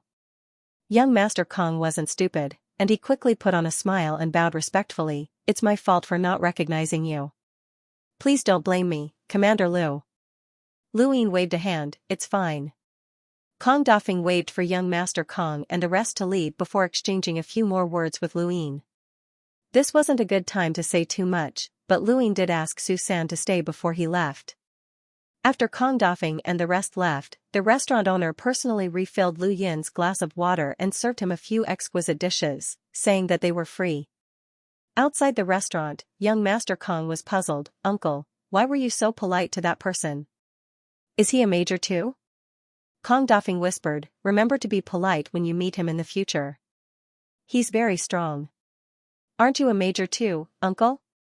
How strong can he be? Young Master Kong grumbled. Kong Dafeng glared at him, shut up, I'll tell you that this person is several times stronger than me. Outside of the executioner, no one in Nanjing can beat him. Perhaps even the strongest major, Li Hongliang, isn't his match. Young Master Kang's mouth fell open, and he looked back at the restaurant in a daze before quickly running away. He knew that he had narrowly escaped death today. Inside the restaurant, Luin stared coldly at Susan, you've got guts to accuse me. Susan felt that he was very unlucky. Not only had he stolen from Kong Dafeng, he'd also wronged someone who was even more powerful than him. Even a major had to be polite to him. He felt like he was crippled, and even the heavens had abandoned him. What did Kong Dafeng want? Luin asked casually. A type of red crystal, I sold it, Susan said bitterly as he slumped to the ground. Lu Yin's eyes flashed, red crystal? Isn't it a little hot? Susan was shocked, how did you know? Luin knew what it was, a fire crystal, a type of crystal that sealed the energy of fire. Touching it would ignite flames, and many fire-type battle techniques required it. Its effect was similar to Zhao Yu's glacial palm, and it was considered a foreign object for battle techniques. It was hard currency in the universe, and naturally even more precious on Earth. It was no wonder that Kong Dafeng had been so nervous about it. Do you know where it comes from? Luin asked. Susan shook his head, no. Luin laughed. So you're saying that you've wrongly accused me and made an enemy out of nothing, but in the end, I won't get any benefits? Is that what you're trying to say? Susan's face paled, and he could only apologize, I'm sorry. Luin toyed with his chopsticks, do you think this chopstick can pierce your throat? Let's try. Susan's eyes were filled with fear, he hadn't forgotten how the other cultivators had been shot in the arms. He begged for mercy, his head swollen from kowtowing. Luin shook his head, he was just trying to scare him. Sometimes, it wasn't good to be too tense during the apocalypse. He took a sip of water and prepared to leave. Susan saw Luin stand up and thought that he was about to attack him. Life was worthless in the apocalypse, and he had no doubt that Luin would kill him to vent his anger. Sir, I can help you with many things, please don't kill me. Luin walked out of the restaurant, ignoring the man. When Luin passed by Susan's side, the cultivator's fear reached its peak. He thought that he was about to be killed, he had seen too many powerhouses slaughter others. He gritted his teeth and said, Sir, I have a special ability that can help you. Luin stopped abruptly and looked over in surprise, what did you say? A special ability? Susan's face went pale, my eyes can see very far, many times farther than a normal person's. That's how I was able to steal so many good things. Luin squatted down and stared into Susan's eyes, only to see that the man's pupils were slightly dilated. Dual pupils? Luin was truly shocked, this was an innate gift that only one out of countless cultivators in the universe was born with. Does anyone else know about your special ability? Luin frowned. Susan shook his head, I don't want people to think I'm a monster, so I didn't tell anyone. You're the first. Lu Yin's lips curled up, name. Susan. Alright. Susan, you'll follow me from today onwards. I'll take you to the camp, Luin said. Susan looked up in fear, are you going to dissect me? Luin laughed, I won't, but others might. You can't expose your special ability, got it? Susan nodded, confused. Those who had never stepped foot in the heavens would never understand the importance of innate gifts. The Universe Youth Council was willing to directly allow cultivators with innate gifts to join, something that countless people could only dream of. To Luin, Susan was a treasure that would be very useful in the future. Even if he sold him, he would be worth a lot of money. Susan was a local, and under his guidance, Lu Yin ran all over Nanjing in a few days, including the destroyed armory. However, he didn't find a single clue about what he was looking for. "Boss, this is the highest peak in Nanjing, second only to Zhongshan," Susan told Lu Yin. Lu Yin grunted, "Let's see where the military is more concentrated, aside from Zhongshan." Susan nodded his head. As he looked into the distance, his pupils dilated and became brighter. After a while, Susan smiled bitterly and said, "Boss, I can see further than normal people, but I can't see all of Jinling clearly. You can always improve if you practice more." Susan was speechless. His eyes widened as he watched. "Boss, do you see someone flying over from the horizon?" Susan suddenly shouted, pointing to the eastern sky. Lu Yin looked up in surprise. There really was someone flying over, and this person was definitely not from Earth. Just like Vesta, he had come from outer space. The newcomer's flying speed was extremely fast. He directly landed in the air above Jinling. He took a deep breath and let out a loud roar. Violent energy instantly swept through Jinling like a storm. At the same time, an alarm sounded in the Jinling colony. Countless people raised their heads and looked at the figure in the sky in shock. In Zhongshan, Feng Hong and the other captains rushed out and looked at the sky with pale faces. Tian realm? Countless people stared blankly at the sky. Being able to fly was the mark of a sky realm powerhouse. Since when did China have a sky realm powerhouse? Orton looked down at Jinling from high up in the sky with an arrogant gaze. Just like Vesta, everyone from outer space viewed Earthlings as barbarians. "Esteemed sky realm powerhouse, why are you attacking Jinling? This place is under the protection of the executioner," a voice came from within Zhongshan. Although it was a question, the tone was respectful. Orton sneered, "Executioner? Is that what you natives call yourselves? How bold, do you think the word saint is something you can use? Tell your so-called executioner to come out." The millions of people in the Jinling colony were terrified. The unfamiliar heaven rank brought about a strong sense of hostility. This was an enemy. Feng Hong and the rest had ugly expressions. Others might not know, but they knew that this newcomer was definitely an alien. Just like the person who had been killed a few days ago, he was also a sky realm powerhouse. Jinling was in trouble. With a shout, Zhou Shan raised his 3-meter-long axe and soared into the sky. He faced Orton with a serious expression, "I am the executioner, Zhou Shan." Countless people cheered. Zhou Shan was the protector of Jinling. Orton arrogantly replied, "I'm sure you've already guessed who I am. I'll give you a chance to serve me. In the future, I might be able to take you out of Earth and into the stars." Zhou Shan's eyes narrowed, "I don't know who you are." Orton sneered, "A mere native dares to play tricks with me? Vesta landed in this area. Don't tell me you've never seen him before. Let me tell you, my ranking is much higher than his. You'll have a better future if you follow me." Zhou Shan tightened his grip on his axe, "We're Earthlings, not natives." Orton's lips curled up, "Looks like you're still not convinced. I'll show you the difference between us natives and them." With that, a sword suddenly appeared and stabbed towards Zhou Shan. No one had expected Orton to attack without any warning, not even Zhou Shan. However, Zhou Shan's reaction was very fast, and his battle experience was extremely rich. He raised the handle of the huge axe to deflect the long sword, and took advantage of the momentum to make a 360-degree turn from bottom to top. Orton was shocked. What a fast reaction!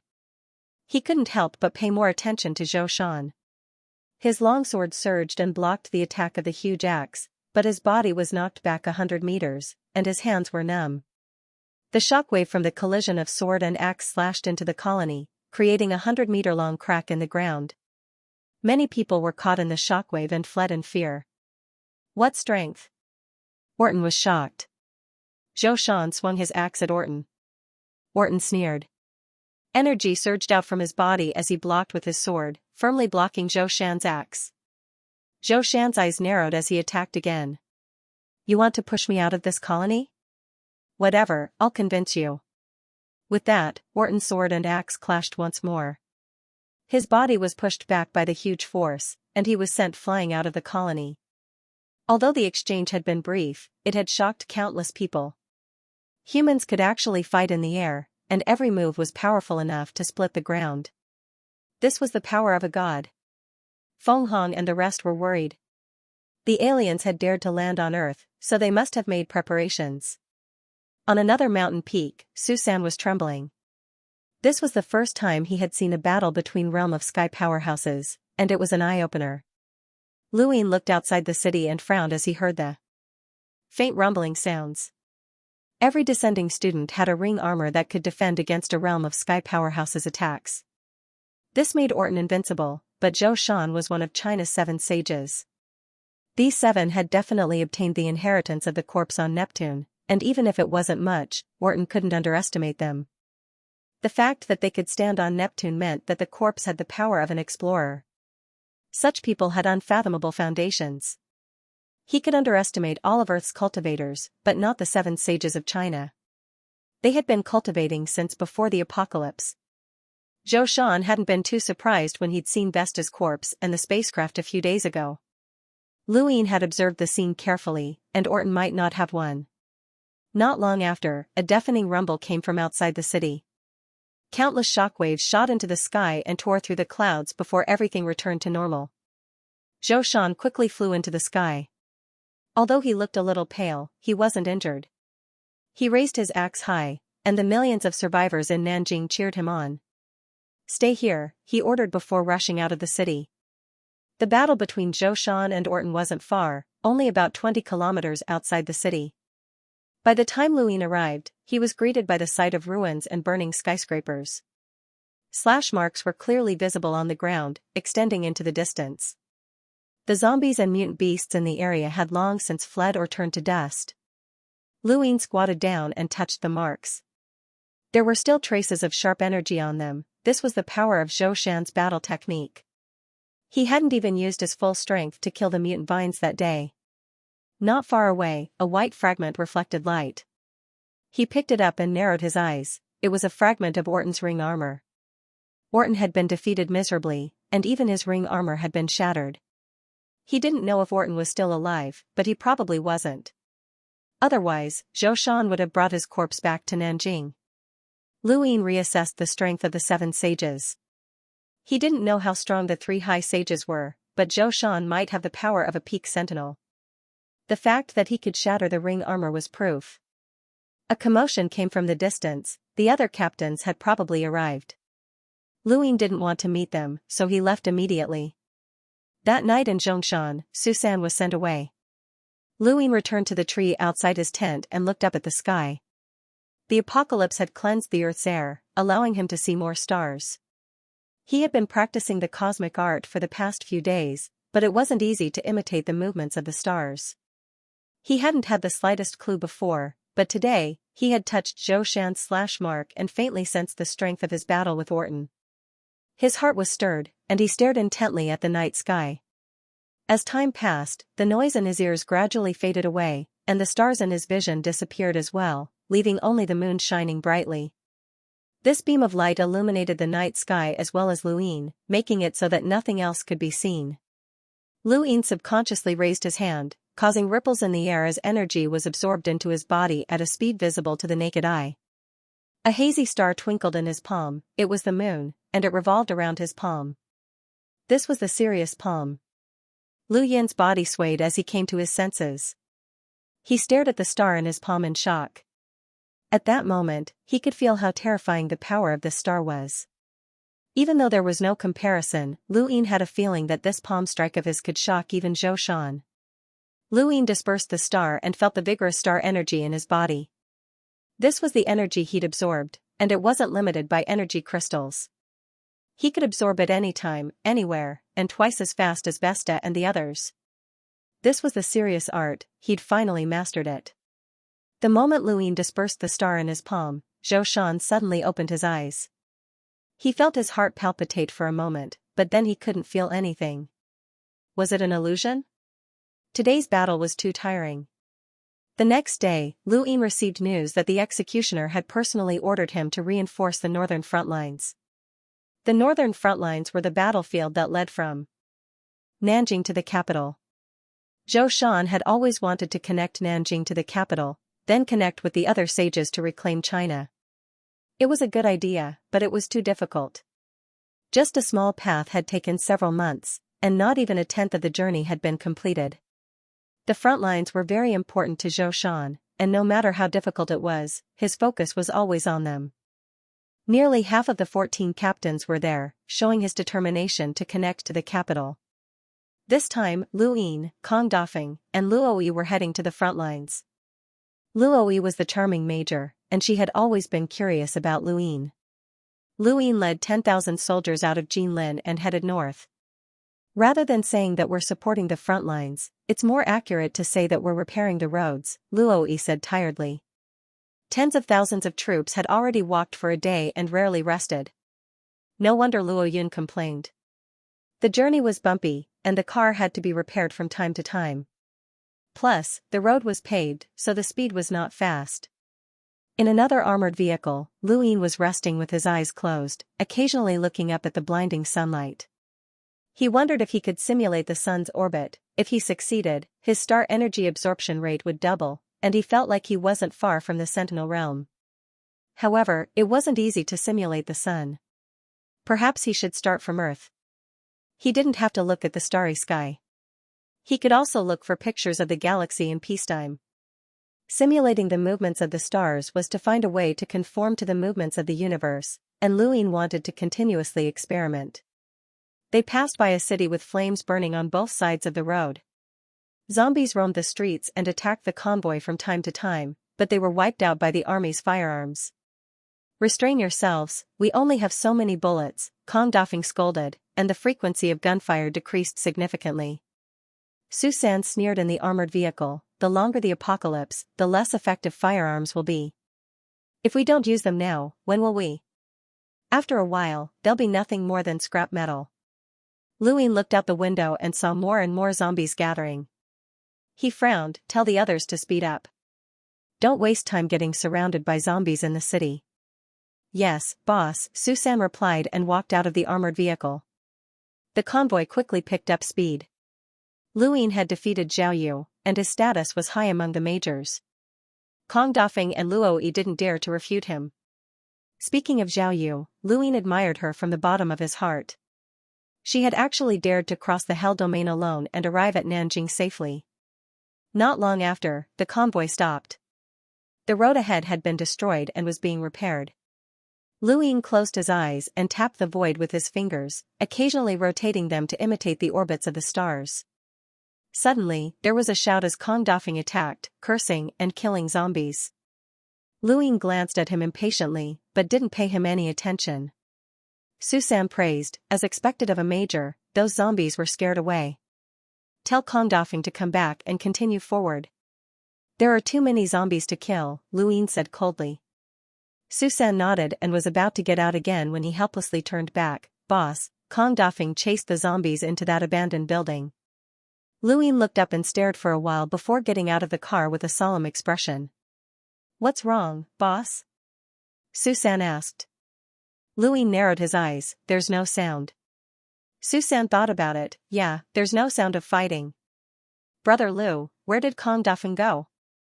Luoyi asked. "You guys stay here, I'll go take a look," Lu Yin said in a low voice, pulling out his iron rod and walking towards the building. Vesta's knife was still in Nanjing, and Lu Yin didn't expect the camp to return it to him. He rejected Zhou Shan's offer of a steel knife in favor of an iron rod. Flames burned outside the building, making it look eerie even under the sun. Lu Yin slowly entered the building and saw Kong Dafeng's knife, but the man himself was nowhere to be seen. Lu Yin stepped into the building and took out Vesta's gadget from his cosmic ring, tapping it a few times to calculate his power level. An arrow pointed to the right and a number appeared, 900. Lu Yin dodged to the side, the white thread piercing through the air and slamming into the wall, creating a huge crack. Lu Yin looked over and saw a giant mutant spider with 6 pairs of terrifying crimson eyes and a blood-stained piece of cloth at the corner of its mouth. Lu Yin sighed. Kong Dafeng was dead, eaten by this mutant spider. He had come too late. The mutant spider had a power level of 900, equivalent to a peak Earth realm being. Kong Dafeng had only just reached Earth Realm, so he naturally wasn't its match. Lu Ying gripped his iron rod tightly and rushed forward, sweeping it horizontally. The mutant spider tried to jump up on all 8 legs to dodge, but the next moment he disappeared and reappeared behind it. He swung his rod downwards, slicing through the mutant spider's body and causing Kong Dafeng's undigested body to fall out of its stomach. Lu Ying frowned at the disgusting scene and turned to leave. When he returned to the convoy, Lu Ying had Su San announce that no one was allowed to leave without permission. Kong Dafeng is really dead? Luoyi was shocked. You can go take a look at the building, the body hasn't been digested yet, Lu Ying replied calmly. Luoyi's face paled, a mighty captain had died just like that, without even a sound. If not for Lu Ying, Kong Dafeng would have been digested by the spider. This was the cruel end of the world, even captains wouldn't have been able to protect themselves. Su San paled as well and immediately boarded his car, determined not to leave Lu Yin's side even if he died. Luoyi also boarded Lu Yin's car, not intending to leave. Lu Ying was speechless. It'll be fine as long as you don't leave the convoy. Luoyi rolled her eyes, easy for you to say. Who knows what other mutant creatures are out there? It's safer here with you. Lu Ying ignored her and ordered the convoy to continue forward. Boss, should we report this to Nanjing? A captain's death is no small matter, Su San asked. No rush, we'll wait until we reach the front lines. We might not even make it there alive. Su San's face paled even further when he heard this. Luoyi licked her lips and subconsciously moved closer to Lu Ying. It's not that bad, we should be able to reach the front lines safely, Su San consoled himself. Lu Ying looked out the window and watched the convoy slowly move forward. But then again, Kong Dafeng was really unlucky. He actually chased the spider all the way to that building, or else he wouldn't have died, Su San muttered to himself, feeling safer only by talking more. His words caused Lu Yin's head to jerk up. What did you say? Say it again? Su San was stunned. I said that Kong Dafeng was really unlucky. He actually chased the spider all the way to that building, or else he wouldn't have died. Lu Yin's eyes flashed. Chasing, zombies, building. No, zombies didn't have consciousness, but they had instincts to avoid danger. That spider was clearly very dangerous, and zombies shouldn't have gotten close to it, but it had still fled into that building. Why? Lu Ying had experienced many dangers in the past 6 months of the apocalypse and understood zombies well. Even if they were afraid of Kong Dafeng, they wouldn't have fled to a more dangerous creature. Was this a trap? Lu Ying narrowed his eyes, hoping that he was overthinking things. After the incident with Kong Dafeng, everyone was even more tense. A day later, the convoy stopped beside an abandoned toll station. Their mission had begun, the line had been damaged and needed to be repaired. Reporting, there's a battle 5 li away. 5 evolvers have been besieged by mutant beasts, a soldier reported. Lu Ying ordered reinforcements. Half an hour later, the 5 cultivators were brought over. They were all men, and they were all in a sorry state. Their clothes were tattered, and they looked hungry. Lu Ying didn't get anyone to give them food. If they dared to hunt mutant beasts alone, they had to be prepared for death. He wasn't a saint, and the army's food wasn't free either. If worst came to worst, they could eat the mutant rats that littered the ground. The 5 cultivators were isolated outside the toll station, and they looked on greedily as the army opened fire. Not long after, one of them asked to see Lu Ying. Lu Ying stood on the roof of the toll station and looked around. Below, the cultivator's face was ashen. Sir, can you give us some food? We can exchange information for it. Lu Ying looked at the cultivator. Speak. Will you give us food? If I tell you, the cultivator asked expectantly. Are you bargaining with me? Lu Ying asked coldly. The evolver's expression changed, and he said in fear, I wouldn't dare, I wouldn't dare. He continued, actually, we brought enough food, but it was stolen yesterday by a Tian realm warrior in silver armor. Lu Yin's eyes flashed. Continue. The post-human swallowed his saliva. His throat was dry, but he continued, the executioner, Zhou Shan, is the only Tian ranker in the vicinity of Jinling, but he can fly. I guess it's because of his armor. After he stole our food, he wanted to kill us to silence us, but he kept talking to himself like a lunatic and flew towards the east excitedly. Louis knew that these people had run into Orton. Talking to himself? It should have been through his gadget. Could he have contacted the other students who had landed? This wasn't good. It was already difficult for Zhou Shan to defeat Orton. If the other students joined in, he might not be able to hold on. Give them some food, Louis ordered, sitting down and looking up at the sky. What was he worried about? Nanjing?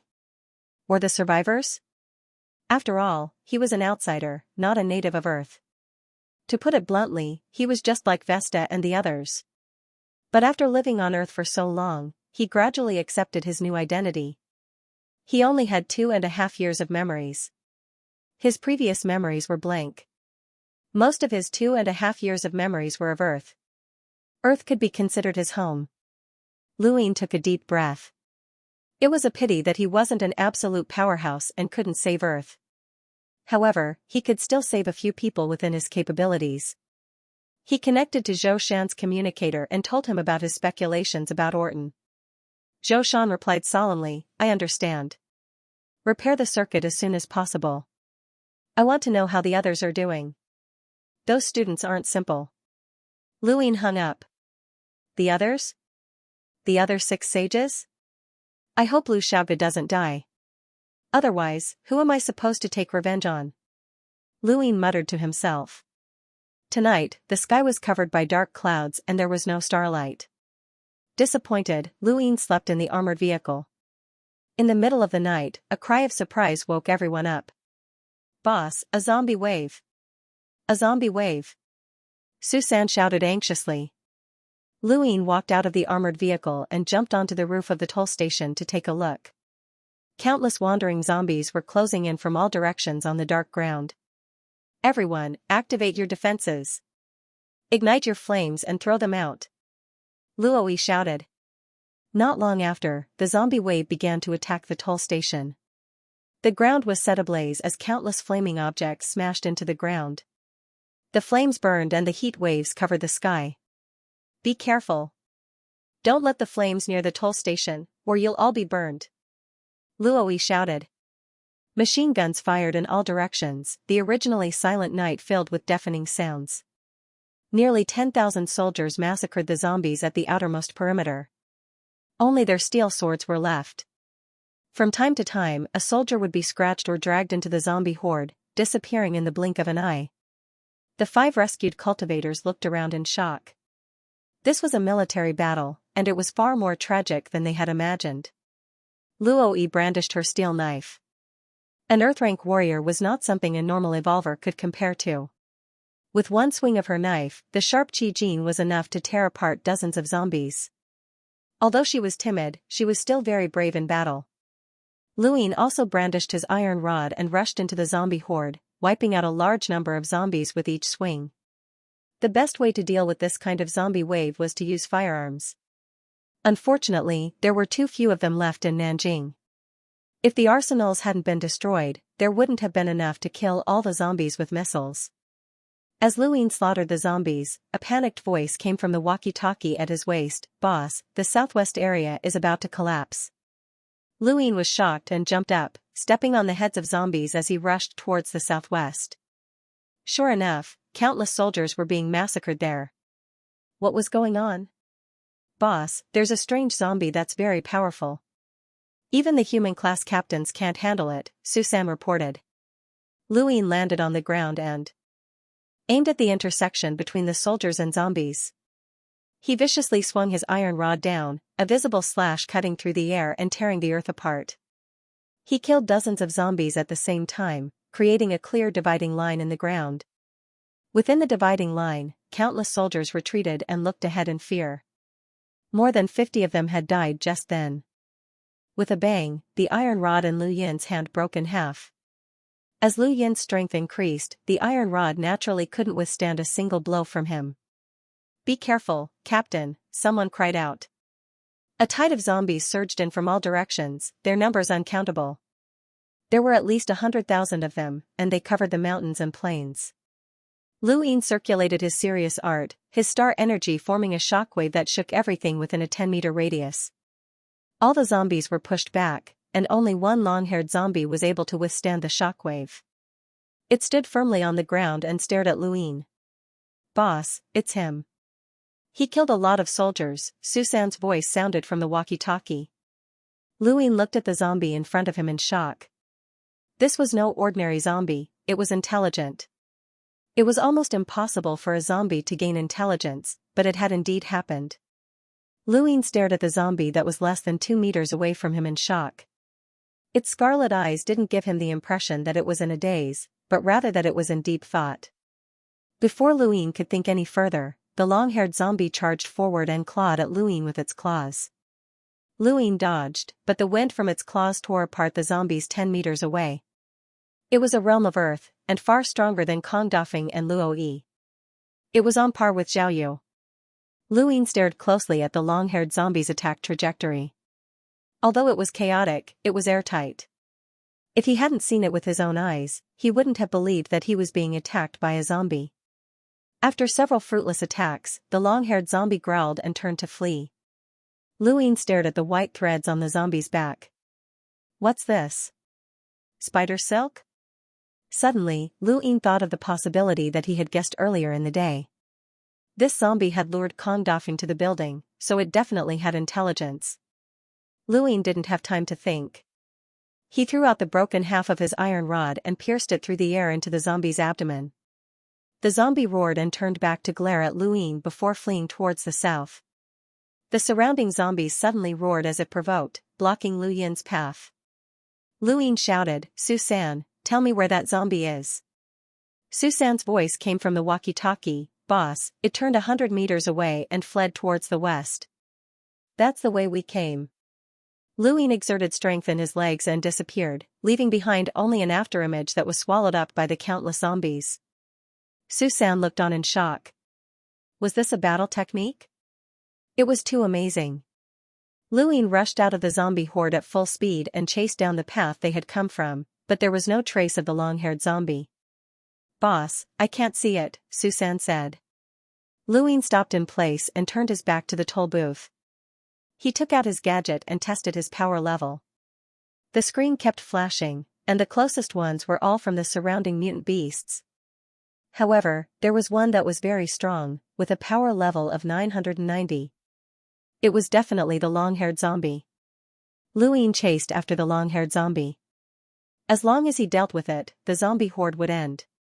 If he guessed correctly, it was the zombie king who had commanded the zombie horde to surround them. It was also the zombie king who wanted to get rid of Lu Yin's army. Kongdafeng was the first. Luin didn't know how wide Vesta's gadget's detection range was, but it should be able to cover an area of 5 kilometers. Luin followed the directions and gradually left the toll station. With the long-haired zombie's departure, the agitated corpse tide slowly calmed down, returning to its aimless wandering state. Susan and the rest breathed a sigh of relief.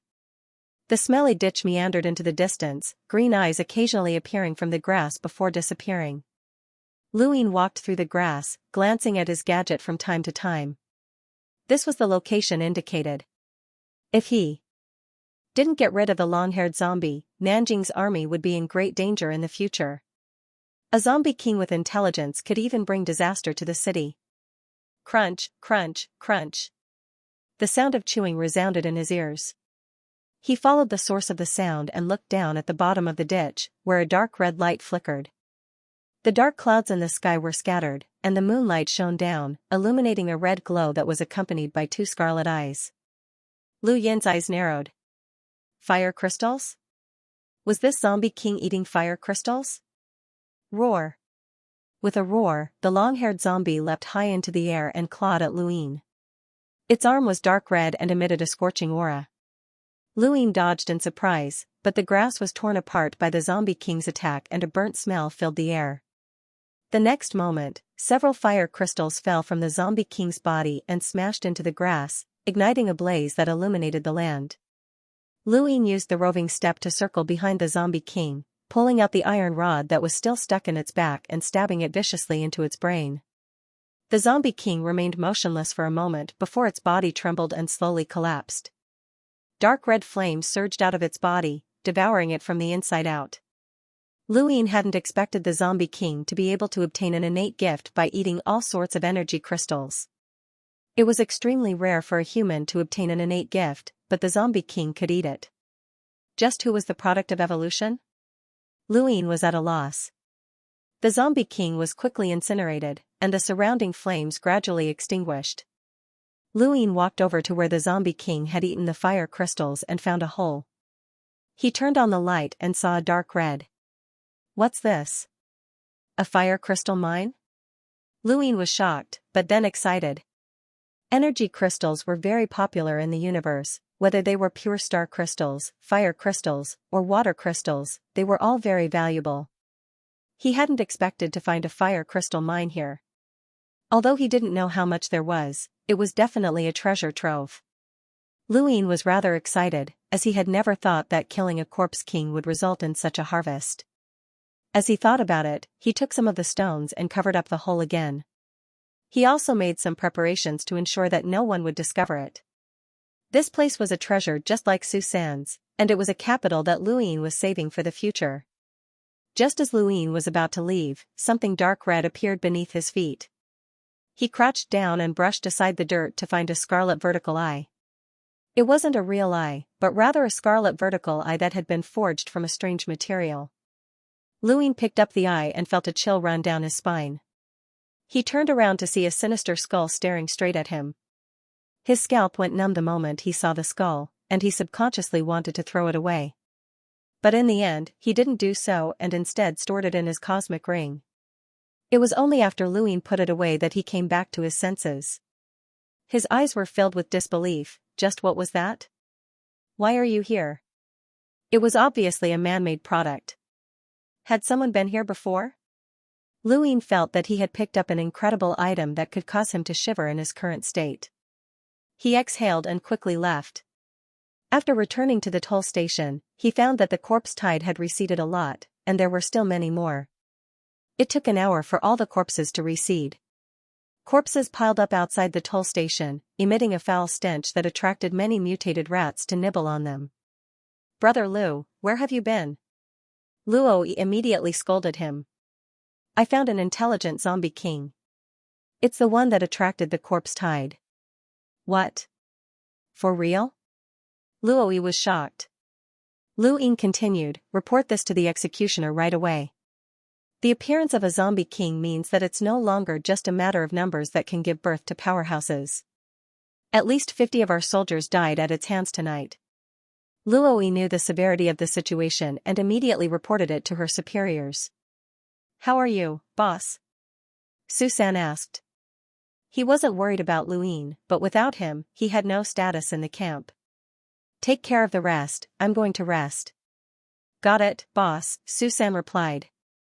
The corpse tide had killed nearly 100 people. It seemed cruel, but everyone was already numb to it.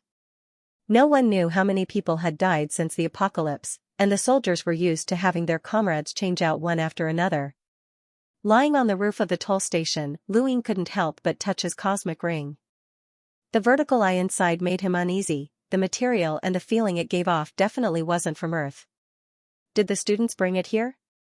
What kind of student would bring something like that? Luo leapt onto the roof, her charming face filled with exhaustion as she sat down beside Luine. "The executioner wants us to contact the front lines as soon as possible. It would be best if we could contact the capital and report this to them." Luine laughed. "The capital? Maybe they already knew about it." "Why do you say that?" Luo asked in surprise. Luine shook his head. "I don't know, it's just a guess. If a zombie king can appear in Nanjing, it can appear in other places as well." Luo hugged her knees and stared blankly into the distance. The night sky seemed bottomless, and when she looked up, only the moonlight illuminated the sky, but it was quickly covered by dark clouds. "When do you think Earth will be peaceful again?" Luo muttered. Luine didn't answer. The night was lonely, and Luo was completely different from the Luo during the day. But so what? The apocalypse wouldn't end just because one person was afraid. The planet's evolution would take a long time, and the trial had only just begun. Only he, or perhaps the 7 sages, knew that the students were the ones who would decide Earth's fate in the future. Vesta and Orton were just students from ordinary academies in the Great Yu Empire. They might be elites, but they wouldn't be considered elites in the real top academies. Elites from the top academies all had powerful battle techniques that these students couldn't compare to. They were the main characters of this so-called trial. Thinking of this, Luin touched his cosmic ring and looked at Luo. Go rest, I'll be on duty tonight. She nodded and smiled at him. Actually, if you had consoled me just now, maybe something would have happened between us. Luin smiled, not minding her. He didn't like her. Luo left the roof, and the soldiers around her packed up numbly while Susan shouted from a distance. Luin took out Vesta's gadget and opened it. Even though he'd removed the tracking device from Vesta's gadget, he still couldn't relax and hadn't dared to enter the cosmic network. Now that he was out of Nanjing, he could take a look. A gadget was a person's proof of identity. For example, Vesta's gadget contained all of his information, including his family and friends. Luin opened the gadget and tried to connect to the network, but was met with a message saying that the network could not be connected. Even though he had guessed that this would happen, he was still disappointed. The students participating in the planetary evolution trial had all been registered, and their gadgets would be removed from the network upon death. This also meant that Vesta's death had been discovered long ago. Luin sighed and looked up at the sky. He wasn't worried that the fact that he'd killed Vesta would be exposed. The planetary evolution trial was very important, and it was supervised by the Great Yu Empire's Youth Council. No one was allowed to interfere with the trial. Although Earth was a native planet that had yet to reach outer space, it was still a part of the Great Yu Empire. This trial wasn't just for the students, but for the people of Earth as well. This was a fair trial, and killing Vesta wasn't a surprise to the Great Yu Empire's Youth Council. In fact, it might even be praised. This was one of the reasons why Luin hadn't hesitated to kill Vesta. He wanted to be noticed. Any student who entered Earth would have no way of contacting the outside world. They could only watch, but not speak. This was a trial of blood and iron, and death was common. Luin looked at his gadget screen, but there weren't any useful messages. Finally, he found a few saved notifications from Vesta. Student Vesta, if you can't complete the mission within 3 months, the council will release a second batch of students. Please work hard. The Universe Youth Council has decided to cancel the Great Yu Empire's Youth Council. Reorganization date to be determined. The Universe Youth Council has decided that Astral 10 will enter the Frost Wave Weave in the Outerverse. There were a total of 3 notifications, 2 of which were related to the Universe Youth Council. Luin stared at the screen in shock. He hadn't expected the Great Yu Empire's Youth Council to be cancelled, nor had he expected Astral 10 to appear in the Frost Wave Weave. The Astral Combat Academy was one of the top academies in the universe, with a total of 10 academies. Aside from Astral 9, which was in the endless weave of the Outerverse, the other 9 were in the Innerverse. This time, however, Astral 10 would appear in the Frost Wave Weave, which included the Great Yu Empire. Luin turned off the screen, his eyes flashing. This piece of information was too valuable. The Astral Combat Academy was a fatal attraction to countless youths in the universe. It had nothing to do with him before, but now that Astral 10 was entering the Frost Wave Weave at this juncture, it would be impossible not to be interested. In order to enter Astral 10, one had to have outstanding aptitude and power, as well as a decent amount of experience. One such experience was right in front of him, Earth's evolutionary trial. No wonder so many people had come for this trial. Vesta had probably come for the same reason.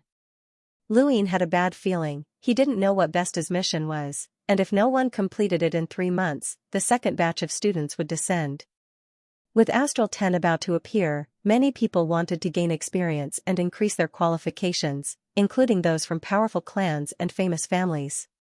Earth's evolutionary trial was undoubtedly attractive, and the second batch of students might bring incomparable cruelty to Earth. Luin grew anxious. If the first batch of students was at least sentinels, then the second batch might be even stronger. He might not be able to protect himself. He had to become a sentinel within 3 months, or he would be nothing more than an ant. A night passed, and the next day, the army set off once more towards the north. Luin grew even quieter, not staying in the armored vehicle but lying on the roof instead. Hubei, Wuchang, the heart of China. More than 10 million survivors had gathered here, but even so, countless more came every day because of the presence of one of the seven sages, Xiaoga. Doomsday had descended, and a batch of strange ores had appeared around Wuqing. These ores contained light that would release light when cracked open. Xiaoga used these ores as a foundation and combined them with his battle techniques to protect the 10 million survivors of Wuqing, which was why he was hailed as the Light Saint. Pillars of light shot up into the sky around the city, surrounding the entire city. This was why Wuqing was also known as the City of Light, or the City that never sleeps. At the center of Wuqing was a piece of land supported by pillars of light that floated high in the sky. This was where the Light Saint resided, and many called it the Heavenly Capital. Below the capital of Heavenly Capital was the Light Camp, guarded by 100,000 cultivators that radiated outwards. The capital of Heavenly Capital of Light had no grand palaces, just beautiful courtyards with no cover. Anyone standing in the capital of heaven could look up at the starry sky. At this moment, in the courtyard of the capital of heaven, a handsome young man stood at the border, looking into the distance. He raised his wine cup and took a sip, a strange smile appearing on his face. He was the Light Saint, Xiaoga. Not far from Xiaoga was another young man. Although he was not as handsome as Xiaoga, his eyes were filled with pride. He looked at Xiaoga as if he was looking at an ant. Everything here is your resource, especially those light crystals. They can give you a 10-year head start over your peers. You're wasting them, said the youth behind Xiaoga unhappily. Of light of lights of light of light of light of light of light of light of light of light ss of lights of s. Xiaoga nodded. Alright, I'll listen to you. By the way, what did you mean by the division of regions? Can you explain it clearly? Pui replied, there are unspoken rules of the trial. As long as we control a certain area, we can mark it as blue on the network. Usually, no one will attack the blue area in the early stages of the trial unless it's an enemy. So Wuqing has already been marked as a blue area? Xiaoga asked. Pui snorted, of course. Do you think I'm the only one who's been here for the past few days? The trial is very cruel. Usually, no one will fight to the death in the early stages. Of course, we also have to take into account each student's background. Coincidentally, my background isn't weak, so no one will disturb us after being marked. Xiaoga smiled and nodded, I see. Alright, let me ask you. How's the investigation going? Pui asked impatiently. He then glanced at the pillars of light with a hint of pain in his eyes. Turn off those pillars, it's too wasteful. Xiaoga smiled and poured wine for Pui. I've made some progress. Puyi's eyes lit up, really? Tell me. Xiaoga passed the glass to him, take a look at this. Pui was puzzled and subconsciously looked at the glass, but there was nothing special about it. There were only ripples in the wine, one after another, one after another, one after another. Xiaoga smiled and waited for a while before speaking, give me your gadget. Puyi's eyes were dull as he took off his gadget and passed it to Xiaoga. Not long after, Xiaoga turned it off and rubbed his head, this is troublesome, he actually turned off the network. Does that mean he found out that I'm controlling him? Forget it, Xiaoga said as he put on his gadget. With a smile on his face, he looked up at the sky. 2 days later, the camp approached the front lines. If not for the fact that they had to repair the communication lines along the way, they would have arrived long ago. He had been staring at the moon for the past 2 days, causing Luoyi to think that he had lost his mind. The convoy suddenly stopped, and Susan spoke up, Boss, something's wrong. We haven't seen any survivors since yesterday, and there should be soldiers monitoring the route. We've been walking for almost a day, but we haven't seen a single person. Luoyi stood up and looked into the distance, troops, stop and rest. Avoiding the crowd, Luoyi activated his gadget to measure the power level of the sentinels in a radius of 1 kilometer, 2 kilometers, up to 10 kilometers. Finally, he detected a sentinel's power level 37 kilometers away, which was 1,800. That was the power level he had discovered. Lu Yin's expression turned solemn as he took out his map. 37 kilometers away was an abandoned county that was less than 20 kilometers away from the front lines, right between them and the convoy. He had the troops set up camp there while he headed north. He wanted to know if the sentinel was a human or a mutant beast. Less than 10 kilometers later, he knew that he didn't need to go any further. An army of cultivators had passed by, which meant that the abandoned county was a gathering place. In other words, the sentinel he had detected was one of the students who had descended to Earth. He muttered to himself for a moment before reinstalling Vesta's gadget. About 10 kilometers away from Luine, a woman in white armor with waist-length hair looked at her gadget and snorted coldly before flying towards the south. A moment later, a white figure appeared in the sky and hovered there, staring down at Luine coldly. "Student, I've marked this area as blue. Please leave." Luine looked at her and his eyes lit up. She was quite pretty. "Hello, I'm Yada from the 1st Military Academy of the Great U Empire's Pagoda planet." "I'm not interested, leave immediately," she said indifferently, energy rippling around her body and pressing down. Luine hurriedly said, "Don't worry, I'm injured and weak. I'm no threat to you, and I can give you resources, lots and lots of them." She looked at him coldly. "A mere seeker dares to join a planet's evolutionary trial? How did you get in?" "My grandfather is the headmaster," Luine said arrogantly. She was disgusted. "Scram." Luine immediately took out a few fire crystals from his cosmic ring and tossed them to her. "Help me survive this trial, and I'll give you a basket full of these when we get out." She caught them in shock, feeling the warmth of the crystals as she landed on the ground. "Where did you get them?" Luine pretended to be proud. "My grandfather gave them to me, of course. He's an explorer, so he can have as many as he wants." She narrowed her eyes and clenched her fists, releasing a trace of killing intent. Luine retreated warily and glared at her. "Don't do anything rash. Although no one can interfere with the trial, we can still find out who died and who was killed. You don't want to be hunted down by my grandfather, do you?" She thought about it and released him. "I can help you leave this planet alive, but the results have nothing to do with you." Luine sighed. "It doesn't matter. My grandfather can send me to Astral 10 no matter what, so the results are all yours." The girl grew even more disgusted and disdainful. Astral 10 wasn't a place for outsiders to meddle in, and so what if Luine was an explorer? There were plenty of such powerhouses in the universe. "Wait, how can I be sure you're not a native?" she asked, staring at Luine. Luine raised his right hand and shook it rapidly, grasping the air like a curtain as he slammed it into the ground, creating a huge crater. "Shockwave palm," she stared at him in shock. Luine was pleased with himself. "What do you think? This should prove it, right?" The woman's eyes narrowed. The shockwave palm was not something that an ordinary person could use. Although it was a common battle technique, it could not be used unless one's physical strength reached a certain level. She had thought that even she could not use it, so she had not expected a mere seeker to be able to use it. "You're still useful if you can use the shockwave palm. Help me take Nanjing, and I'll add you to my score," she said calmly. Luine was shocked. "You want to take Nanjing? I heard there's an executioner there. He's a sentinel." "I know, Orton was defeated by him, but I'm not trash like him. If we work together, we'll be able to suppress him," she said coldly. "How do you know a student was defeated by a native?" he asked. Before the trial, students from the same academy would agree to work together if they landed in a nearby area. "No one came for you?" "That's right, you're so weak."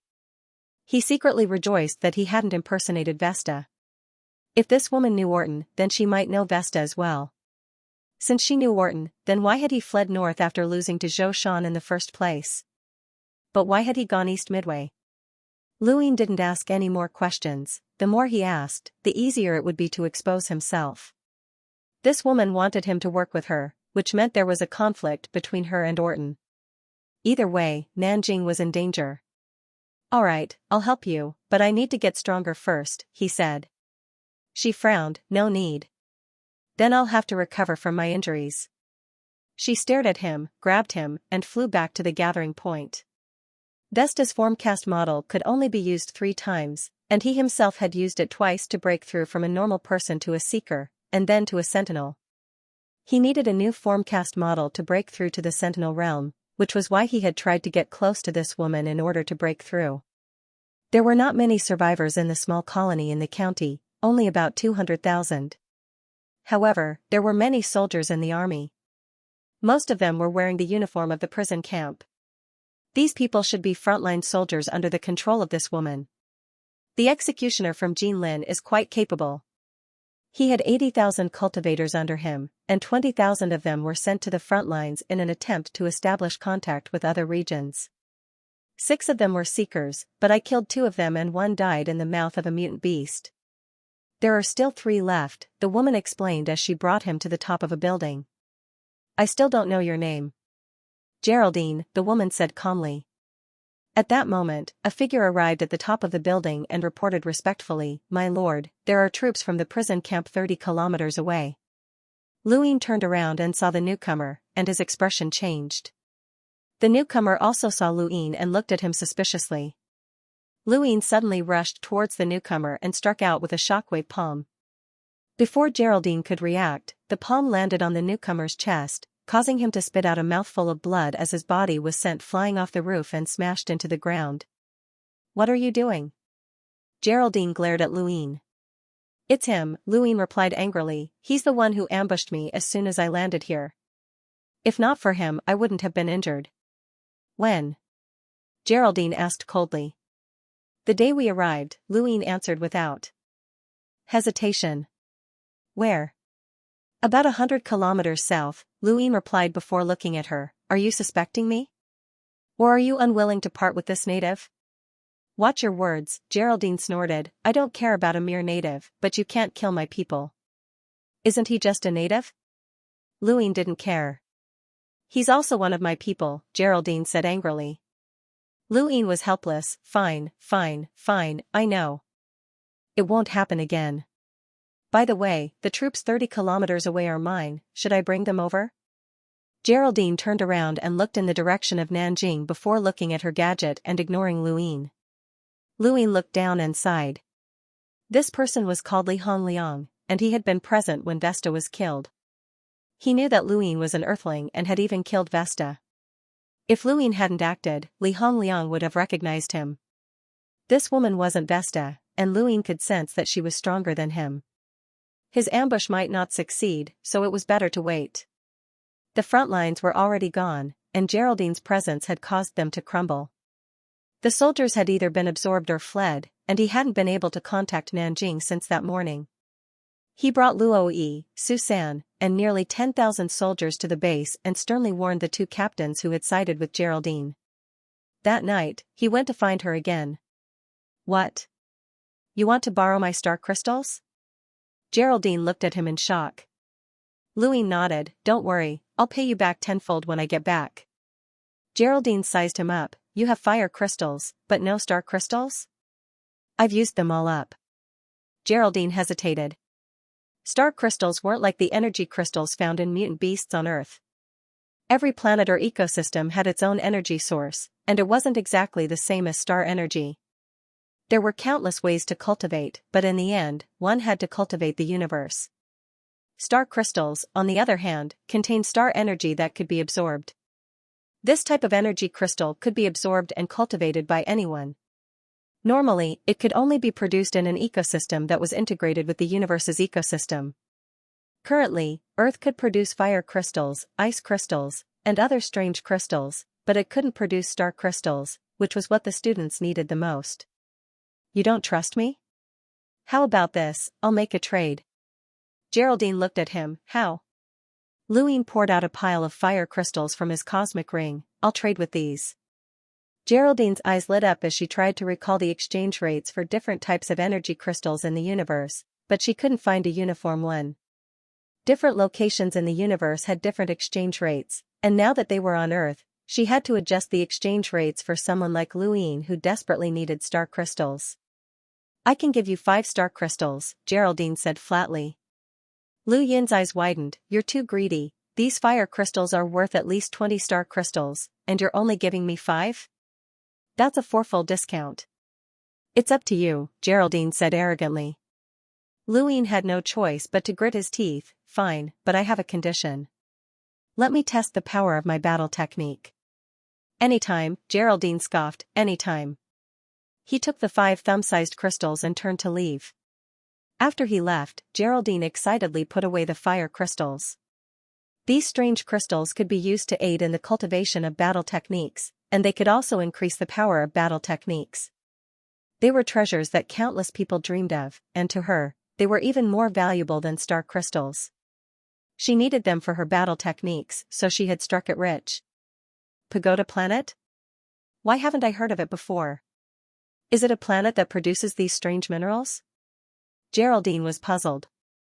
Lu Yin's lips curled up as he left Geraldine's residence.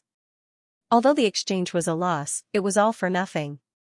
More importantly, no one else on Earth had star crystals besides these students. Vesta didn't even have a cosmic ring, so he couldn't carry them around.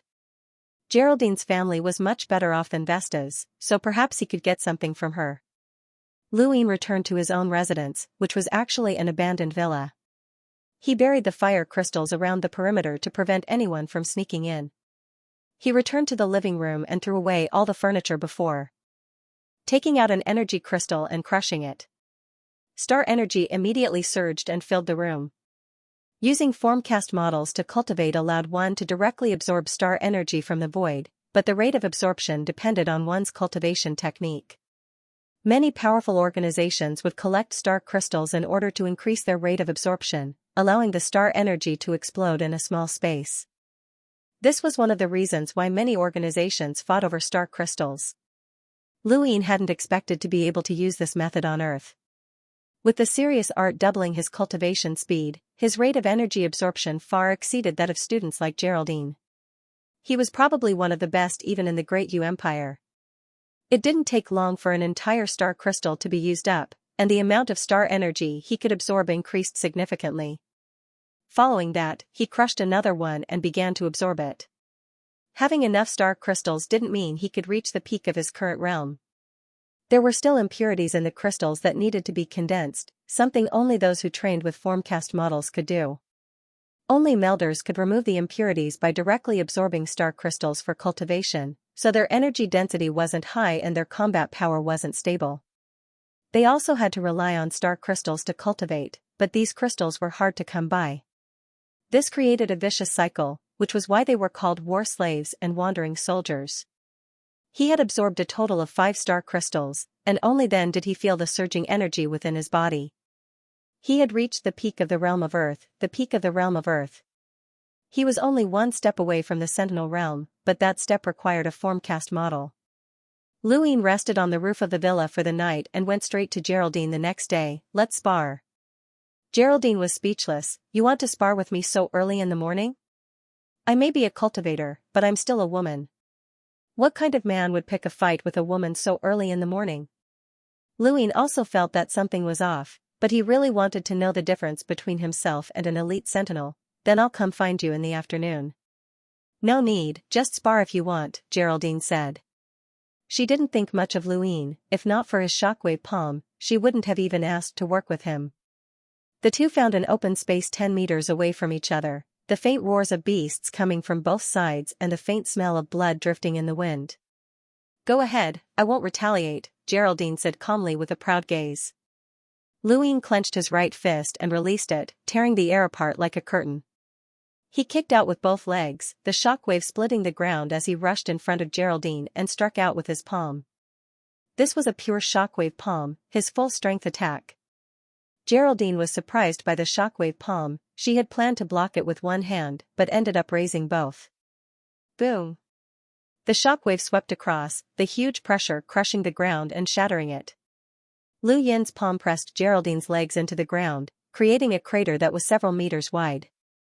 Geraldine was surprised. "Not bad. Even sentinels from our academy might not be able to use such a move. If it's a sneak attack, it's enough to kill a sentinel below 2000 power." Geraldine's SS Tuzas, Geraldine's to continue, Geraldine's. Geraldine frowned, and her hands went numb. "Enough, your attacks are useless against me. My power level is over 2000, and you should know that with every increase in power level, the strength of my energy will be different." "Last palm," he shouted, starlight flashing on his right hand as the moon revolved around it. The air around it flowed like the shockwave palm. This was the serious palm.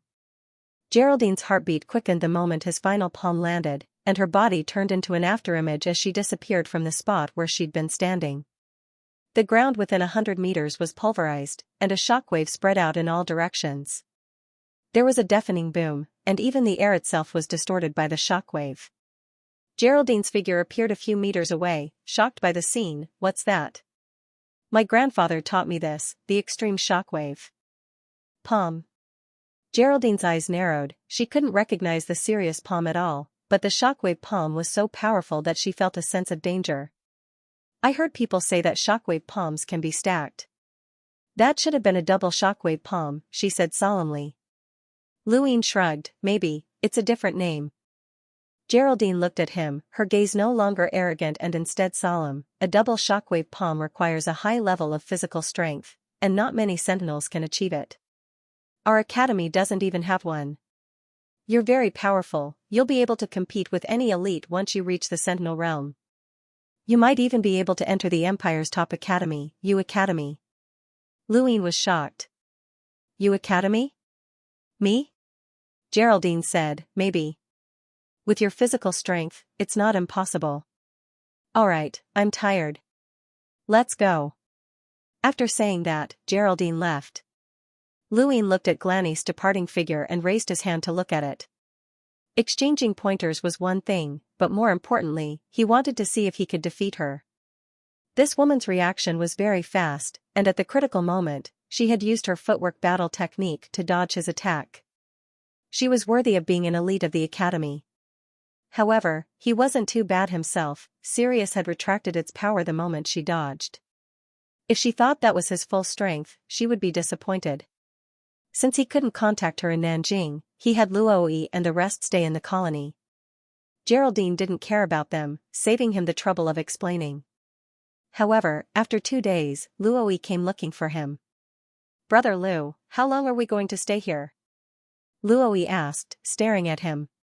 She'd heard from the 2 frontline captains that this was a supply depot, but she still felt that something was off. The people here often talked about Realm of Sky powerhouses, but where had they come from? Don't ask too many questions, I'll give you an answer in a few days. Luoyi wanted to ask more, but her expression suddenly changed as she looked up into the sky. Luine looked back and saw Geraldine descending anxiously. Let's go, Orton and the rest are heading to Nanjing. Luine was shocked, but he grabbed her arm and followed her towards Nanjing. Luoyi was shocked. If she wasn't mistaken, that woman was wearing the same armor as the aliens that had attacked Nanjing a while ago. Susan walked over from a short distance away, equally shocked. Geraldine flew as fast as she could towards Nanjing, but since she was carrying Luine, she couldn't go that fast. How do you know Orton is going to Nanjing? He asked. Geraldine coldly replied, that has nothing to do with you. Remember, we'll act according to circumstances when we reach Nanjing. Our goal is to seize the city, and Orton definitely didn't go alone. His helpers won't be weak, so be careful. Lu Yan's gaze turned solemn. If Orton dared to abandon Geraldine, it meant that his helpers were definitely stronger than her. According to his calculations, Vesta's power level was around 1,500, Orton was close to 2,000, and Geraldine was over 2,000. Orton's helpers would definitely be far stronger than that, and they might not even be alone. Hoping that Zhou Shan could hold on, he looked towards the south. Half an hour later, Geraldine and Luine quickly approached Nanjing. 2 figures floated above the city, one of them being Orton. A large chunk of his ring armor had been shattered, and a young man stood next to him with his hands behind his back and an arrogant look in his eyes.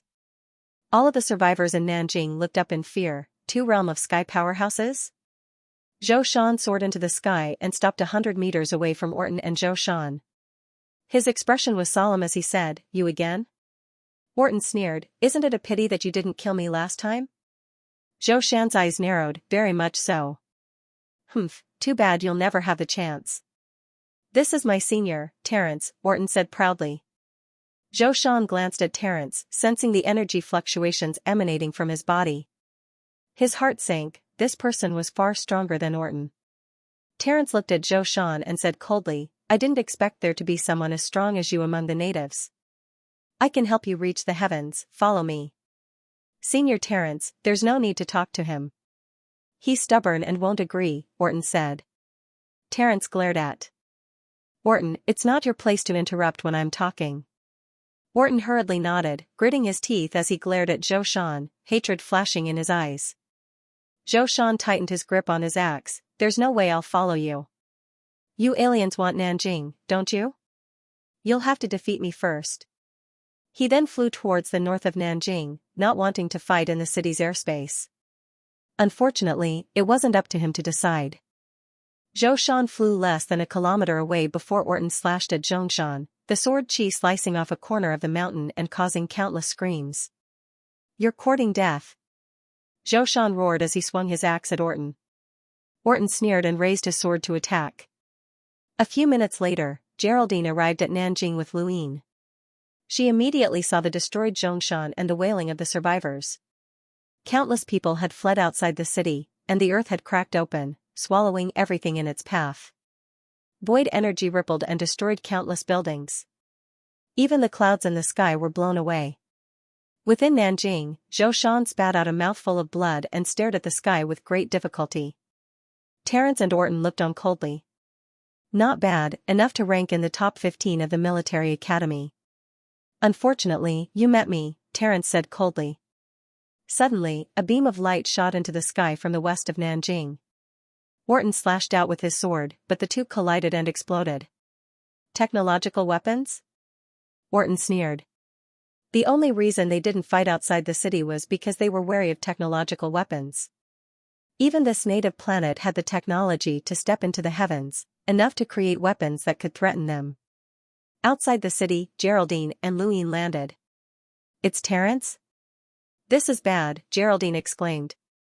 Luyin was puzzled. Terence? He's one of the top 3 in the first military academy, with a power level of 2,500, Geraldine said solemnly. His heart sank. As long as you can stall him, I'll deal with Orton as soon as possible.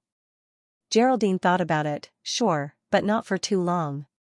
Luyin nodded and rushed towards Zhou Shan's location. Beams of light shot towards Orton one after another, but he grew impatient. I'll deal with you after I kill this native. He then charged towards the ground and stabbed at Zhou Shan. Zhou Shan grit his teeth and swung his axe to meet Orton head-on. In terms of strength, he was confident that he could fight Terence, but with Orton on the side, victory would be decided immediately. Terence landed on the ground as well. Although he was confident that he could avoid the attacks of technological weapons, he was still cautious. As he approached the battle between Zhou Shan and Orton, he took out a fire crystal and threw it into the sky. The red crystal was quite eye-catching, but Orton and Zhou Shan didn't notice it because they were busy fighting. Terence's eyes burned with passion, but before he could react, he felt a sharp pain in his back.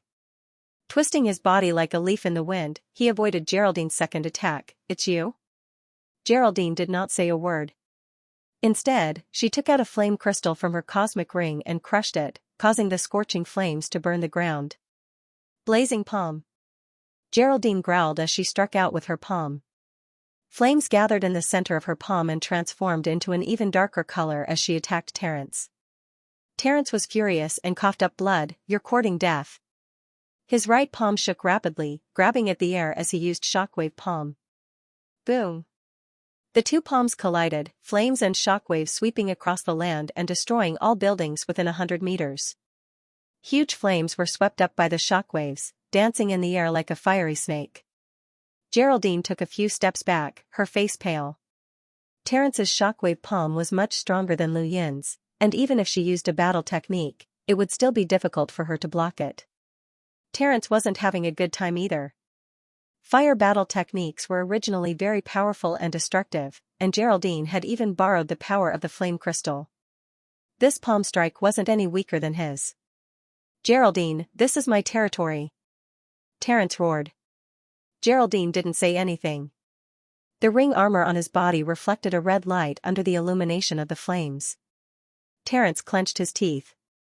Ring armor covered his body. He hadn't been wearing it since the beginning, but now he felt the pressure.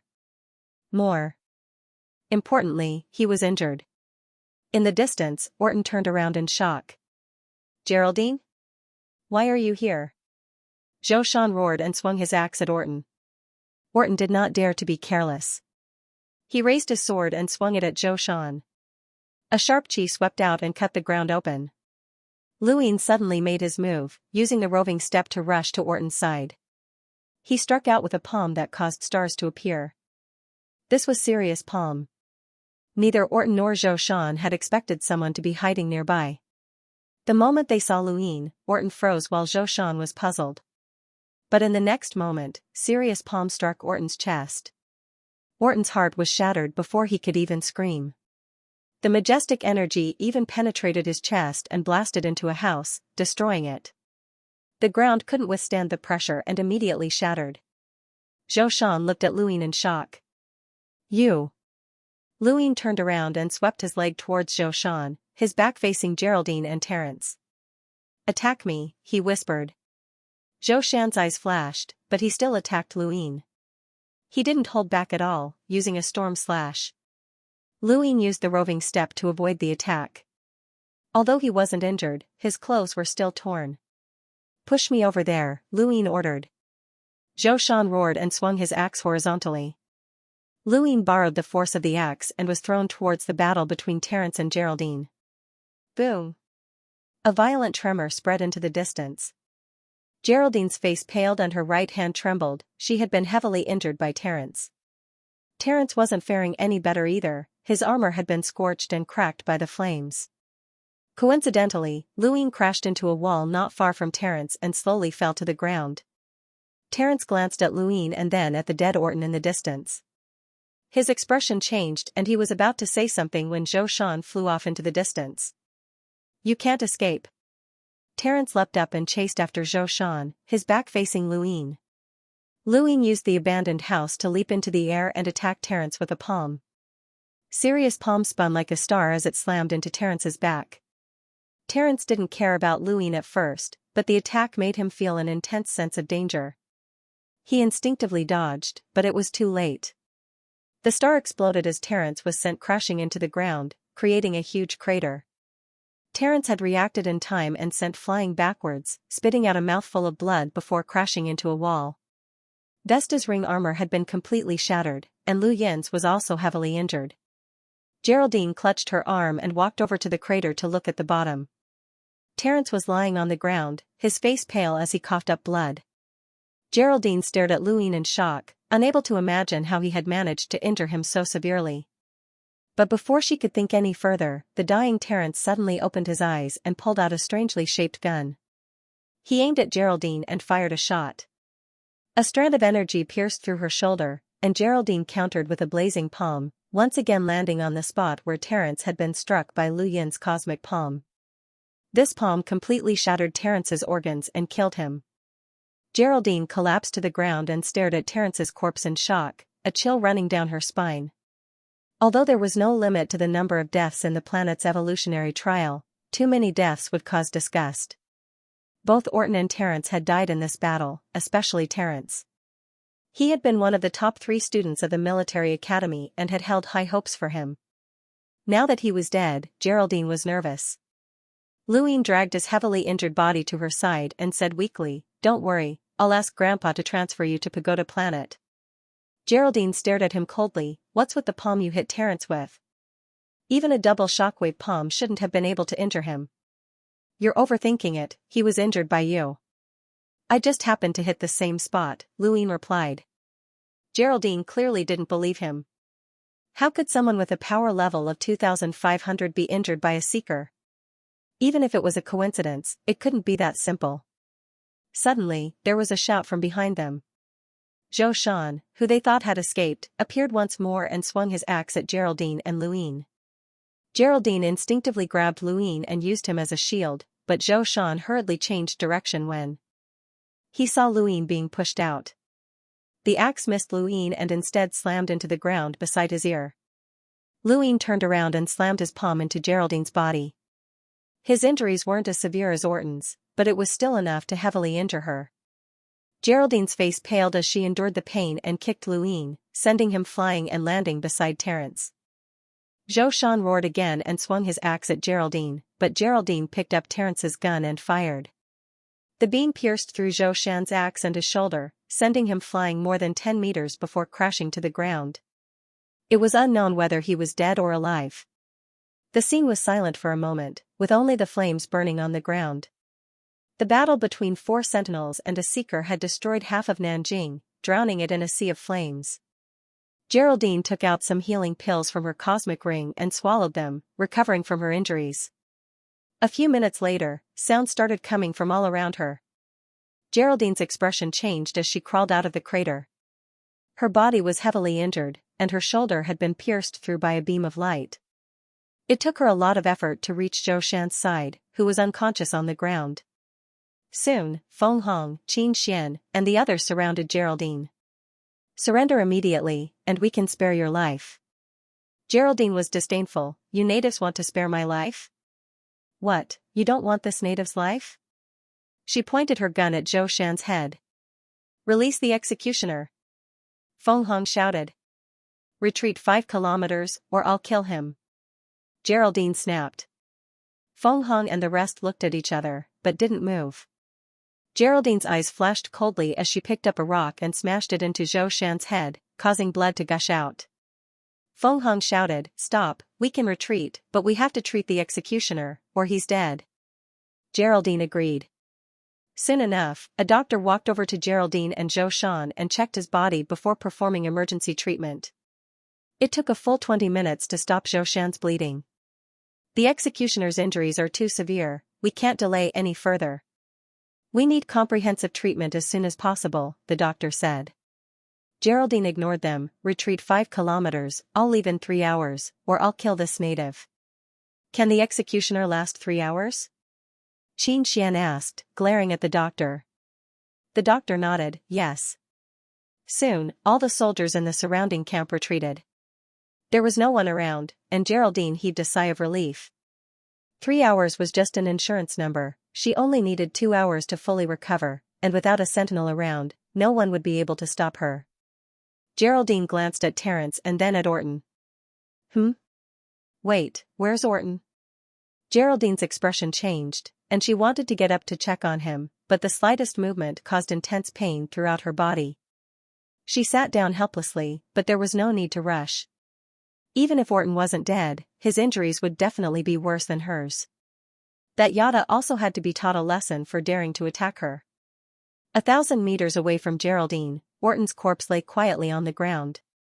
Luine panted heavily. His injuries were severe as well, but the formcast model was the most important thing right now. The formcast model could heal him to a certain extent. After observing for a while, Luine cut off 5 of Orton's fingers before finding the formcast model chip. "This is the moment." Luine was excited as he fused the formcast model into his body. Intense pain immediately engulfed his entire body as he once again experienced that supreme power. All of his cells were being reorganized and refined, and the surging power seemed to overlook the heavens as it brought a tiny ant like him out of Earth. Pfft! He spat out a mouthful of blood. The cell reconstruction was painful, but it was also a blessing. He could feel his body evolving and becoming more compatible with the stars. An hour passed, and Geraldine's complexion recovered slightly. "Give me another hour, and I'll be able to move," she said excitedly. She had no intention of leaving. Controlling Nanjing would give her a bargaining chip to negotiate with even stronger powerhouses in the future. Although the blue zones were protected to a certain extent, not everyone followed this rule. It was fine for ordinary planets to evolve, but now that Astral 10 was about to appear, everyone wanted to shine in the trials. This time, Earth's trials were destined to be brutal. What worried her the most was the arrival of the second batch of trial takers in 2 months. Their batch of trial takers had already been determined long ago. At that time, news of Astral 10 had just been released, so there hadn't been many people who had joined the trial. However, the second batch was completely different. The second batch of students had all come for Astral 10. Lanny didn't know which personalities would appear, but she had a premonition that unimaginable geniuses would appear. She didn't plan on monopolizing Jinling. That wasn't realistic. She wanted to use Jinling to rely on certain people in exchange for better results. This was her goal, and it should also be Terrence's goal. Another half an hour passed, and Geraldine felt that she had recovered slightly. Just as she was about to get up and look for Orton, she sensed a surge of star energy not too far away. Geraldine looked over in shock. What was this? 1,000 meters away, the pain in Lu Yin's body gradually subsided. He clenched his fists and felt the strength in his body. Now, he could be considered to have truly stepped into the world of cultivation and had the qualifications to look up at the stars. Geraldine tapped on his gadget to test his combat power. Beep, beep, beep, beep. The sound kept ringing. His final combat power was 1080. Geraldine was puzzled. 1080? Did he just break through to the Sentinel realm? Who? Yada? 1,000 meters away, Lu Yin pushed aside the rubble and walked out to look at Geraldine.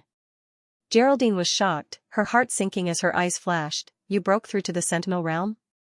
Lu Yin approached her step by step and smiled. Didn't you detect it? Geraldine frowned, but her tone was gentle. I'm sorry, Yada. I shouldn't have pushed you out to block the enemy's attack, but you have to believe me. It was an instinctive reaction, I didn't do it on purpose. Lu Yin walked a dozen meters away from her and smiled. Of course I believe you. You're an elite of the academy, and you've experienced life and death situations. It's normal for you to have such instinctive reactions. Geraldine smiled. That's good.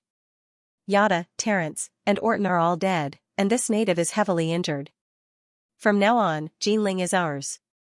If we work together, no one will be able to take it away from us. That's right. Before that, can I borrow something from you? Lu Yin smiled at Geraldine.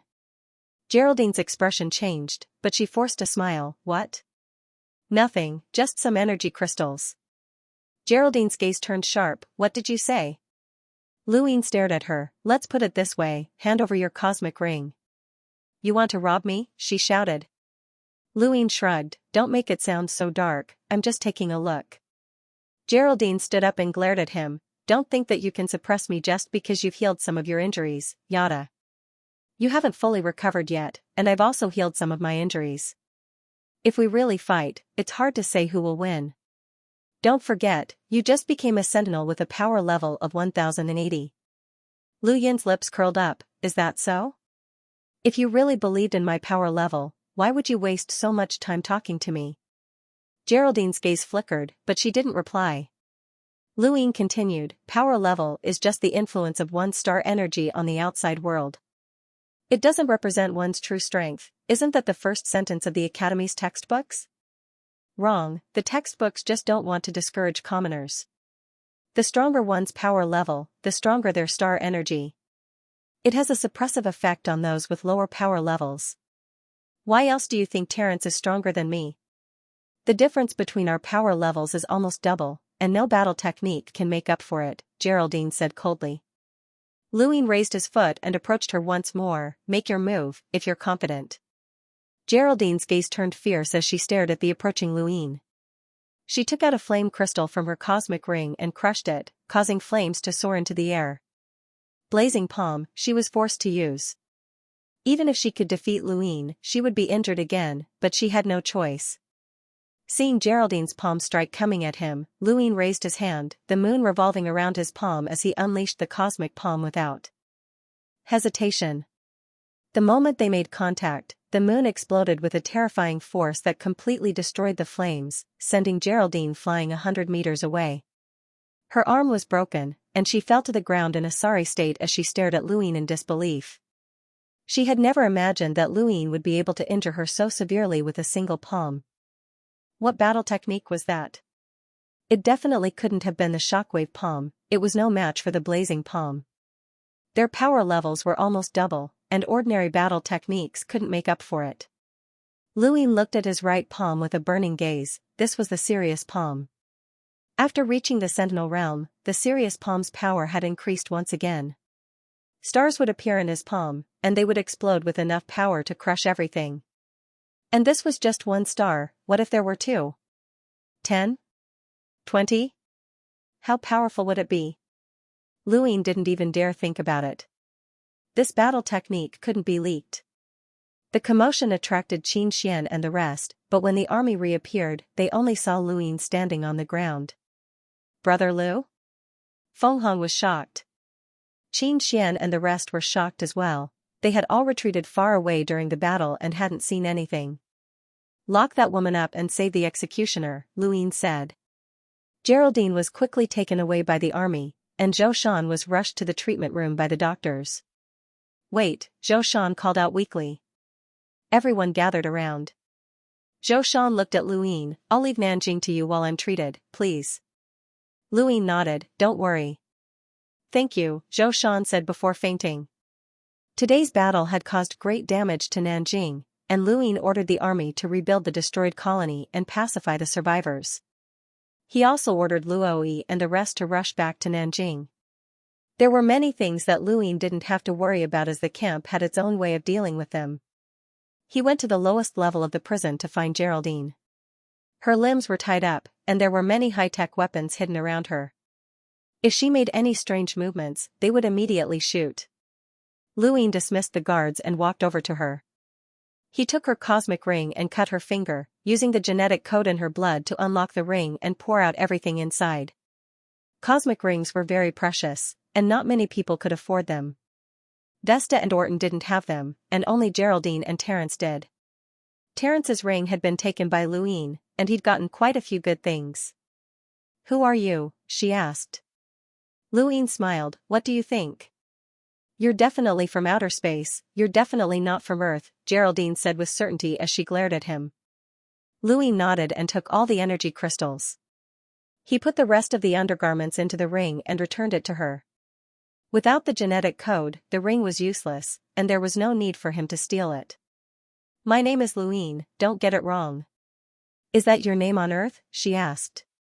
Luin didn't answer and just stared at her. Log into the network and change Nanjing to blue. Geraldine sneered and ignored him. Luin sighed, I don't actually like torture, but this is the camp. They have plenty of ways to make you submit. These natives will pay the price. Geraldine was furious. But before that, you'll pay an even more terrifying price. Luin stared at her coldly. Geraldine exchanged glances with Luin and finally gave in. At the end of the day, she was just a student. She could be arrogant, cold, and even cruel to Earthlings, but that was only because of the difference in status. Once that difference was removed, she was no different from an ordinary student. Geraldine changed Nanjing to blue right in front of Lu Yin's eyes. Luin looked over and saw that a portion of Earth had turned blue, which meant that those places were completely under the control of these students. Of course, not all of them were like this, there might be some who were forced to change the color, but such cases were rare. Parts of China, Europe, America, and even Africa were all blue. Luin was most concerned about Hubei, which had turned blue as well. Had Lu Shaoge given in? Luin pondered. Or had he been killed? Let me ask you, who are the strongest among the students? Luin stared at Geraldine.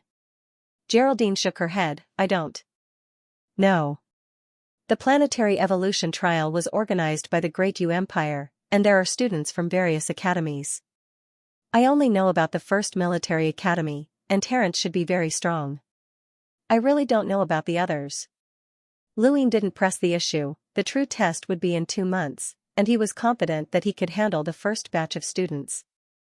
Everyone was busy at the moment, and Luin personally left Nanjing to kill the realm of sky mutant beasts that his gadget had detected. It was only 5 days later that everyone stopped working. Luin held a meeting with all the captains, including Luoyi who had just rushed back from the front lines. Susan was completely convinced by Lu Yin's abilities, he had replaced the executioner not long after joining the camp, and he felt that his future was bright. Thanks to his support, Susan had already entered the realm of Earth, which was the equivalent of a seeker. Once he reached the Sentinel realm, he would be worth a lot. Susan was filled with motivation because of Lu Yin's praise, and he secretly vowed to become stronger as soon as possible. The more motivated he was, the more Luin would praise him. Everything was heading towards a bright future. No one in the meeting was unconvinced by Lu Yin's strength. The fact that he dared to interfere in a Sky Realm battle was a testament to his strength. Furthermore, Lu Yin had already confessed that he had reached the realm of Sky. That was the strength of an executioner, and not something a captain would dare to challenge. As for the 2 captains who sided with Geraldine, Lu Yin stripped them of their positions and demoted them to the army to atone for their crimes. Right now, the most important thing is to give up on the front lines and focus on expanding Nanjing, Lu Yin said to the remaining 8 captains. Someone hesitated. Opening a path to the capital was one of the executioner's basic plans. It wouldn't be good to give up on it. The bespectacled girl, Xianxia, looked at him and said, I agree. With Nanjing's current strength, it's not enough to connect to the other regions. Feng Hong and the rest followed suit. Lu Yin stood up, then it's decided. Recall all of the soldiers and expand westward. We'll recover the lost territory step by step. He then left, but before he left, he said, find me a star chart of the solar system, the more detailed the better. Everyone else in the meeting looked at each other, but no one spoke. Xianxia watched Lu Yin's departing figure and fell into deep thought. She felt that this person was even more domineering than the executioner, and he also seemed to have designs on Nanjing. The executioner had only let him manage the city temporarily, but this person had overthrown the executioner's plans. Although she agreed, what would happen if the executioner woke up? Feng Hong, stay by the executioner's side for the time being, Xianxia whispered to Feng Hong. Why? Feng Hong was puzzled. It's nothing, just protect the executioner. She was worried that Lu Yin would act against the executioner and kill him to gain complete control of Nanjing. Across from them, Luo Yi's eyes flickered as she listened to the conversation. Zhao Yu had left a few days ago, heading to the northeast on her own. Lu Yin admired her courage, but it wasn't a wise decision. There had once been 80,000 cultivators in the camp, but after deducting those who had gone to the front lines, there were only 50,000 left. The city's defenses had been greatly boosted, and the various captains were now guarding every corner of the city. As the afterglow of the setting sun faded away, beams of light flashed across the sky, destroying flying mutant beasts. Atop the city walls, Lu Yin spoke up, use firearms if you see a stampede of beasts or zombies. Don't be afraid of wasting resources. Understood, the 2 captains replied. Suddenly, there was a cry in the distance as the zombies on the ground were torn apart into pools of blood. A giant flying mutant beast was flying at a low altitude, heading straight for Nanjing. Everyone panicked, attack! Attack! Lu Yin narrowed his eyes and leapt into the air, Orton's sword in his hand. He slashed out with sentinel energy, smashing the flying mutant beast into the ground. Its head was twisted in a grotesque manner as it wailed in pain. Lu Yin landed on the ground and stepped on the beast's back, stabbing his sword into its brain. The beast trembled twice before collapsing to the ground, dead. Countless people were shocked by this scene, but then erupted into cheers. Someone started shouting hidden sage, and countless others followed suit. Lu Yin's mouth twitched, he didn't want to bear that title. He hurriedly stopped the crowd, but the hidden sage's name gradually spread. There weren't many zombies or mutant beasts around Nanjing, most of them having been cleared out by the camp. Following Lu Yin's orders, the camp focused most of their forces on the west, with nearly half of the captains heading to the front lines to open up a path.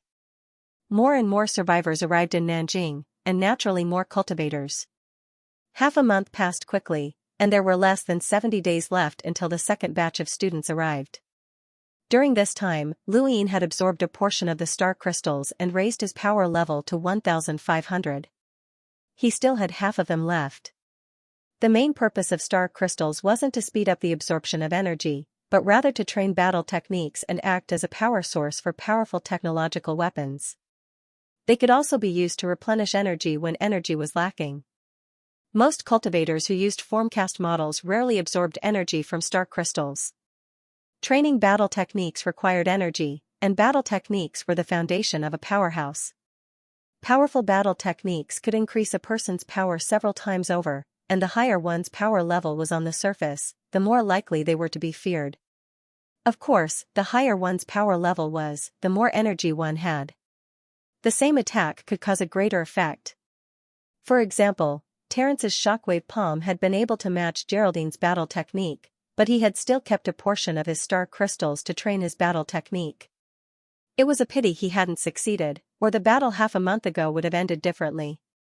Lu Yin wanted to use his remaining star crystals to train the Sirius palm, but he had to try something else.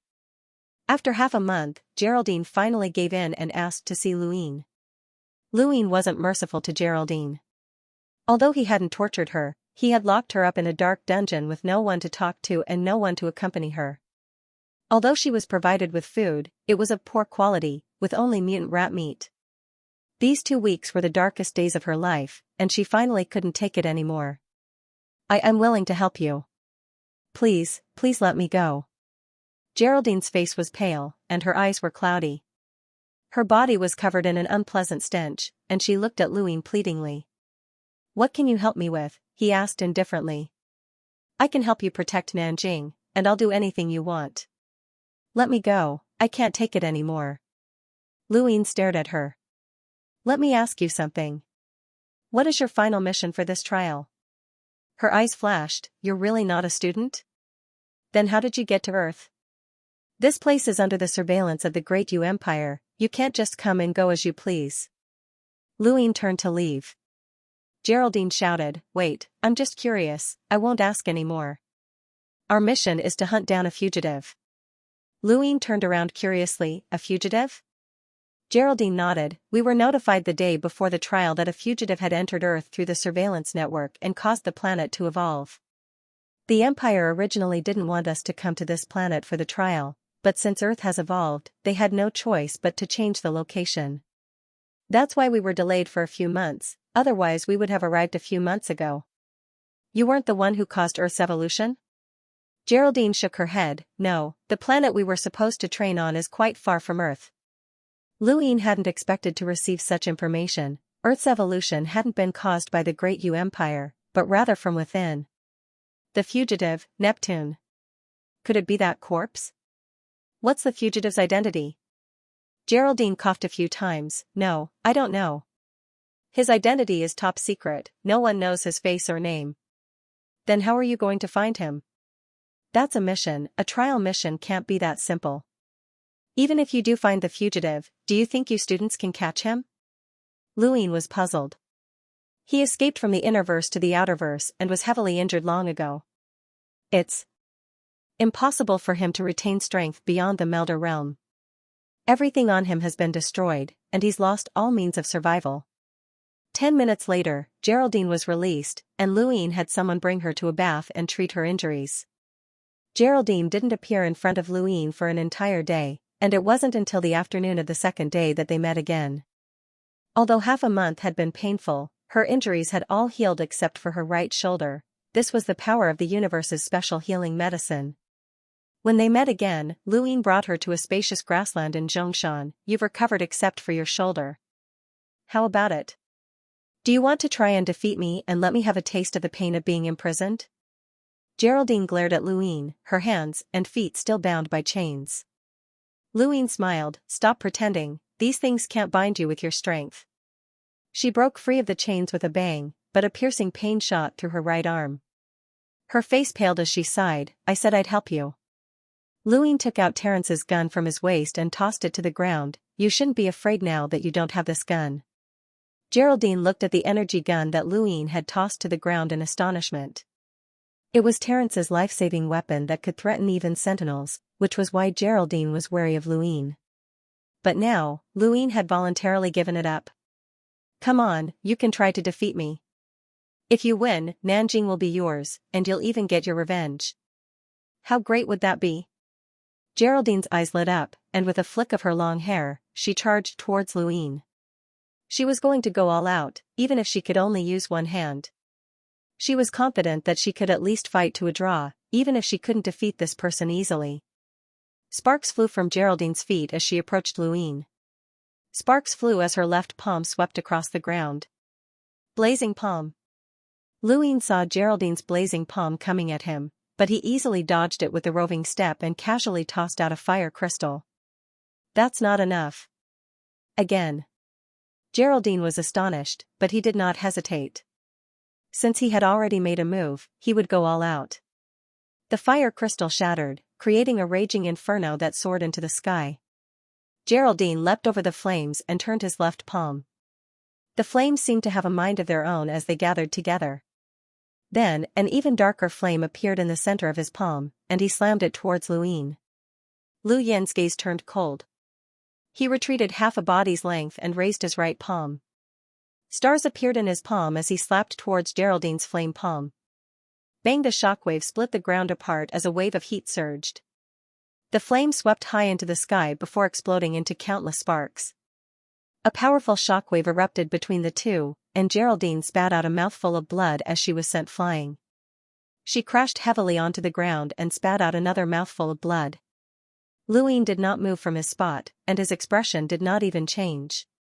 When he was a seeker, he had been able to heavily injure Terence with his palm of Sirius. Now that they were both sentinels with similar power levels, the Sirius palm had grown even stronger.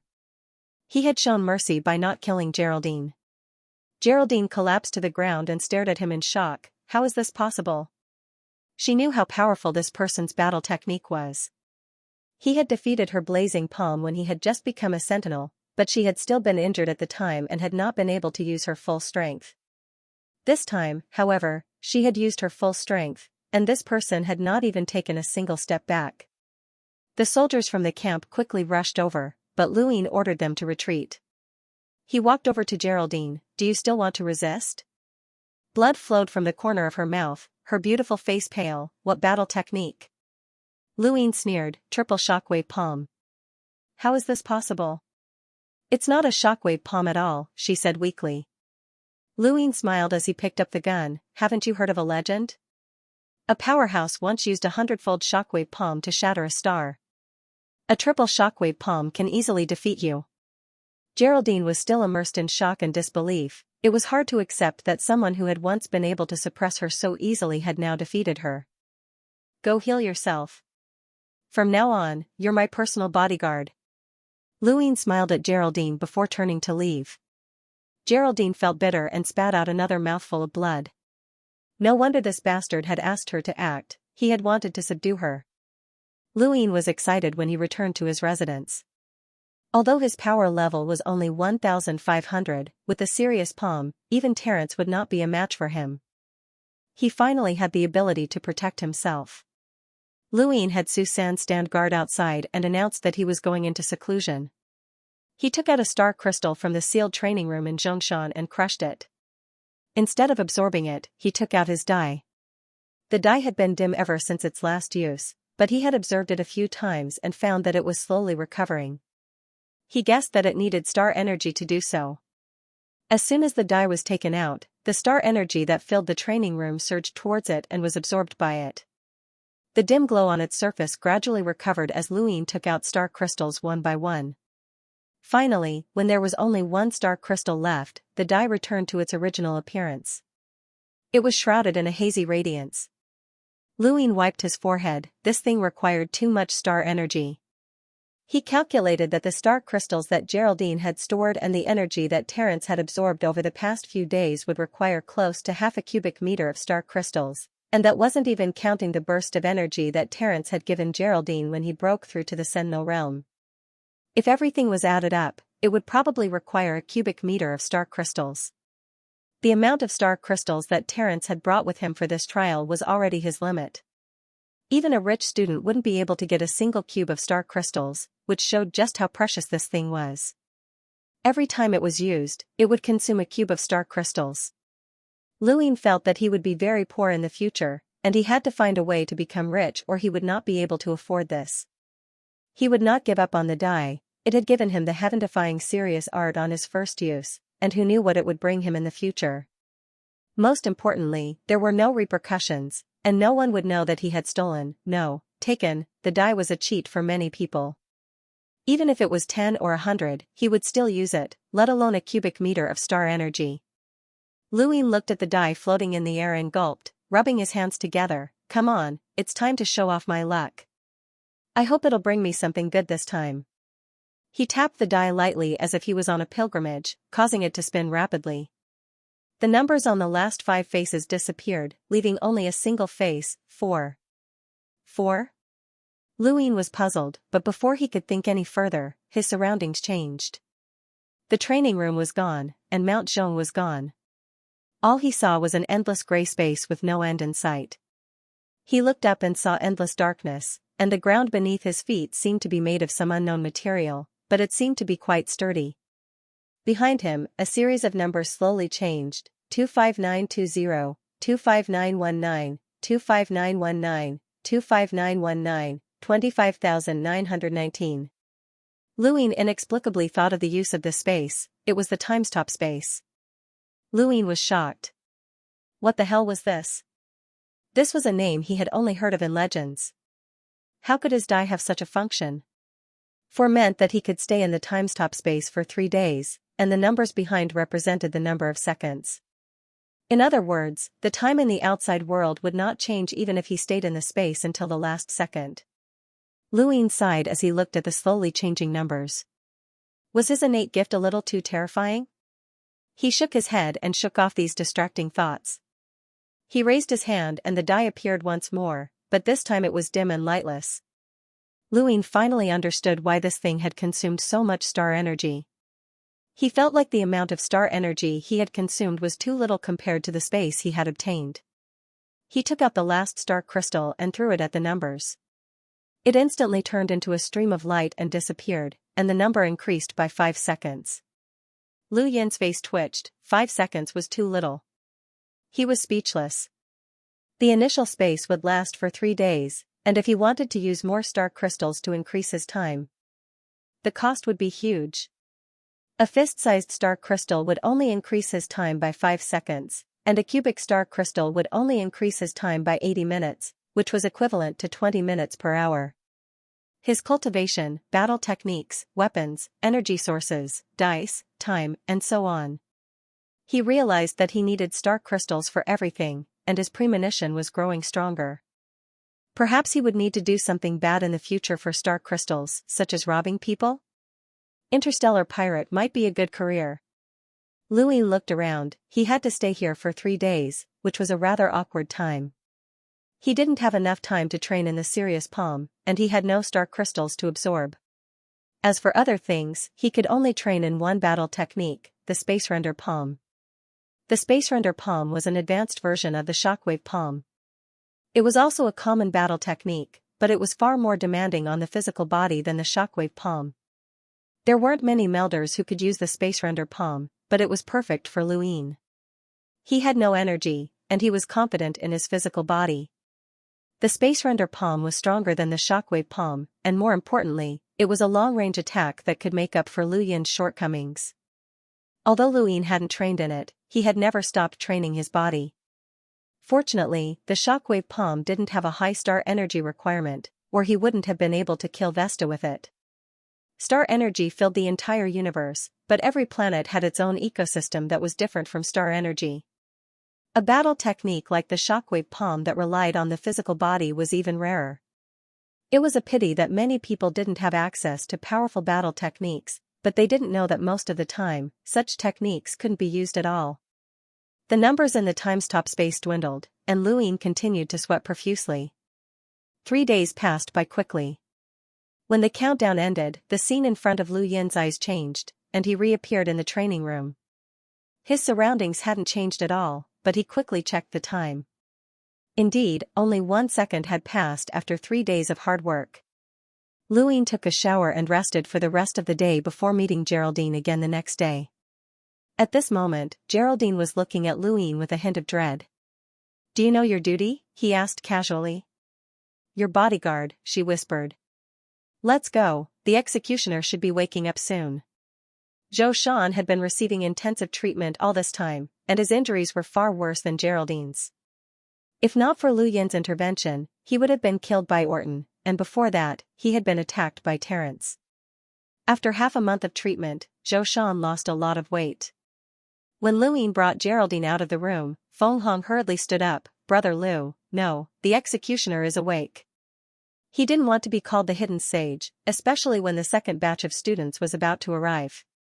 It would be easy for him to become a target, but now that Nanjing was being called that and he was already in the realm of sky, he couldn't refute it. "Got it. You guys stay outside, I'll go in," Luin said indifferently as he walked past Feng Hong and the others into the ward. Feng Hong looked at Geraldine warily. This woman was an alien. Geraldine didn't care about Feng Hong. To be more precise, she didn't care about anyone other than Luin.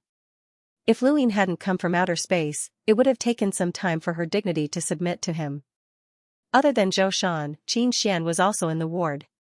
The moment she saw Luin enter, she stood in front of Zhou Shan with a wary expression. Luin found it funny. I'm just talking to the executioner, you don't mind, right? Xianxia muttered to herself. Xianxia, move aside, Zhou Shan said weakly. Xianxia hesitated, but in the end, he stepped aside and stood to the side. Luin looked at her, you can leave first. Her expression changed as she looked at Zhou Shan. Zhou Shan nodded and allowed her to leave. Xianxia left reluctantly. I'm sorry, she's too worried about me, Zhou Shan said softly, gesturing for Luin to sit. Luin sat beside the bed and smiled, she's afraid that I'll hurt you. Zhou Shan smiled, if you wanted to hurt me, I wouldn't be alive now. I heard that you've given up on the northern front lines and decided to focus on Nanjing and the west? Luin nodded and walked to the window, looking out at the chaos in Nanjing. Zombies are the most abundant in the first half of the year, but they aren't very aggressive and don't do much damage to cultivators. Mutated beasts are different, the longer the time passes, the stronger they become. If the front lines of the camp are stretched too long, it'll collapse. It's precisely because the apocalypse has only been going on for half a year that I want to contact the others as soon as possible and work together to reclaim China. This is also why Zhao Yu took the risk to come to Nanjing. Luin turned back to look at him. How many casualties do you have every day? How long can you open up? I had Luoi report to you that a zombie king has appeared in your so-called safe passage. The zombie king has intelligence and can evolve. It can even devour strange things to produce a different kind of attack. It's not something a captain can deal with. Can you go to the front lines personally? How far can you go? Can you guarantee that there won't be any realm of sky mutant beasts? Zhou Shan fell silent for a moment before bitterly replying, I know, but I have to get through the capital. I want to know what happened back then, and perhaps find the root of the apocalypse. Lu Yin's eyes narrowed, the root of the apocalypse? Zhou Shan looked at Luin solemnly. Back then, China brought back a corpse from Neptune and obtained some information. We used this information to get ahead of everyone else and became the 7 sages after the apocalypse. However, there was something wrong with that corpse. The Science and Technology Department detected an unusual substance that could cause cells to mutate. I'm guessing that the apocalypse came from that corpse. What happened after that? Luin asked. Zhou Shan said bitterly, the Science and Technology Department can't control those extraordinary substances at all. That's why Number 1 ordered the corpse to be transported away. At the same time, the 7 of us were separated to guard various parts of China.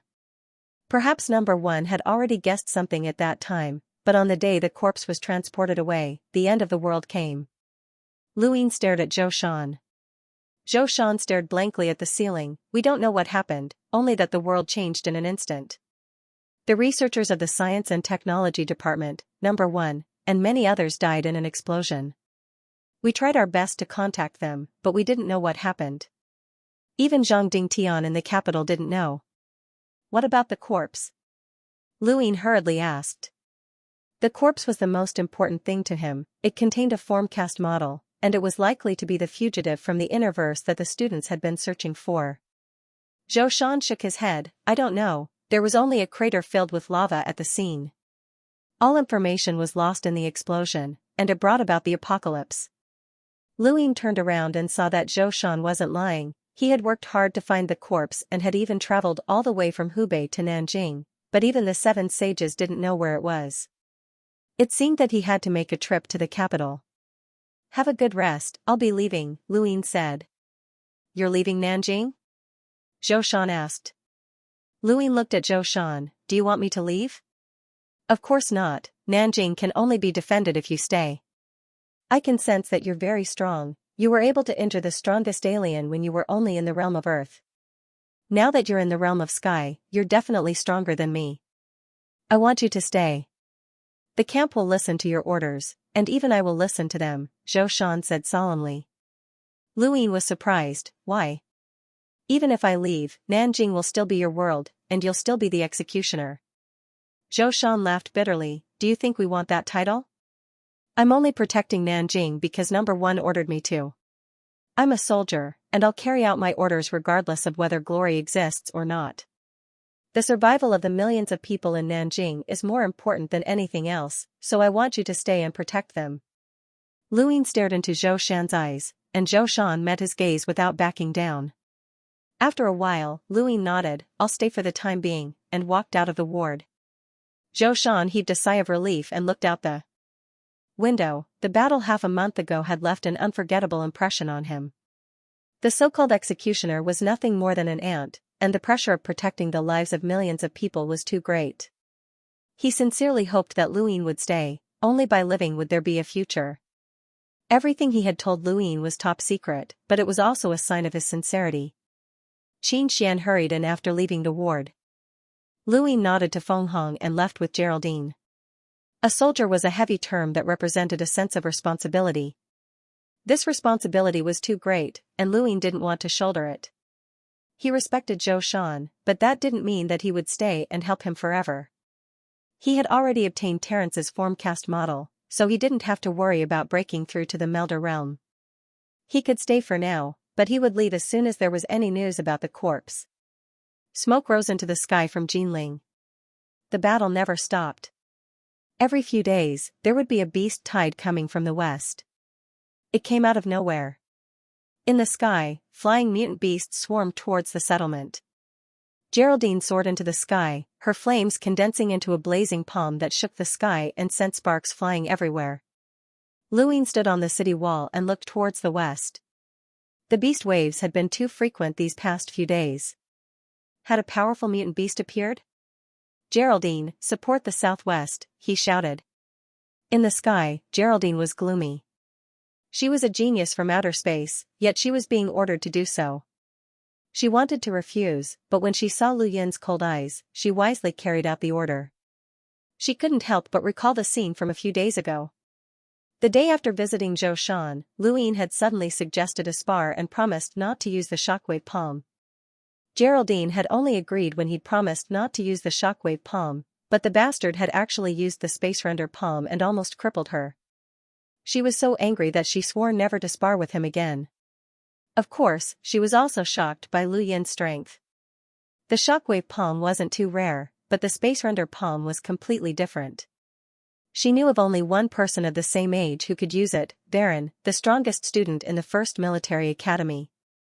Lu Yin was the second. Boom! The blazing palm slammed into the ground, shattering several powerful mutant beasts. Geraldine gasped for breath. Although there were many mutant beasts after the apocalypse, not all of them attacked humans. Beasts had their natural instincts, and as long as no one invaded their territory, they rarely came out.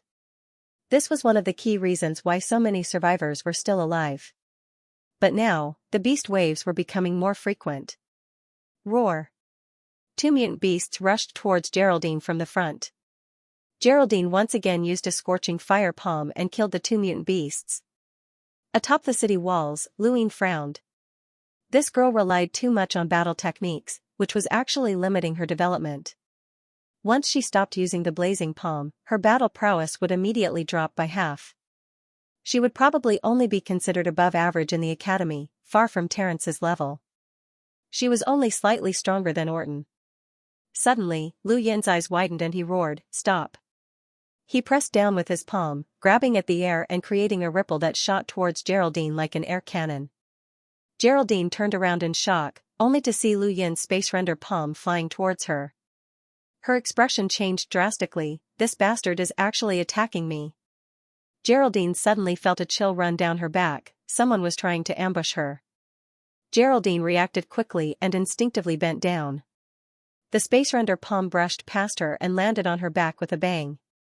Geraldine was swept away by a huge force, and a man behind her spat out a mouthful of blood before crashing into the ground. Lu Yin leapt up and flew towards Geraldine, glaring at the man on the ground as he landed in front of her. Geraldine heaved a sigh of relief, looking at Lu Yin in relief. If not for him, she would have been ambushed by a sentinel as well.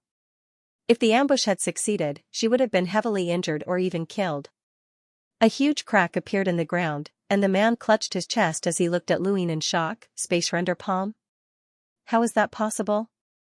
Lu Yin stared coldly at the man, but his eyes swept around before narrowing and disappearing into the beast wave. Run, the man shouted, but it was too late. A young man in the belly of a mutant beast watched in shock as Luin grabbed at him with a single palm. He pulled out a long knife and slashed at the man, but the knife broke with a clang. Luin shattered the knife with a single palm strike and slammed into the man's body. The ground within a radius of 10 meters cracked, and countless mutant beasts were torn to shreds. He had defeated 2 sentinels in just 2 moves, leaving Geraldine dumbfounded. She was certain that these 2 were students.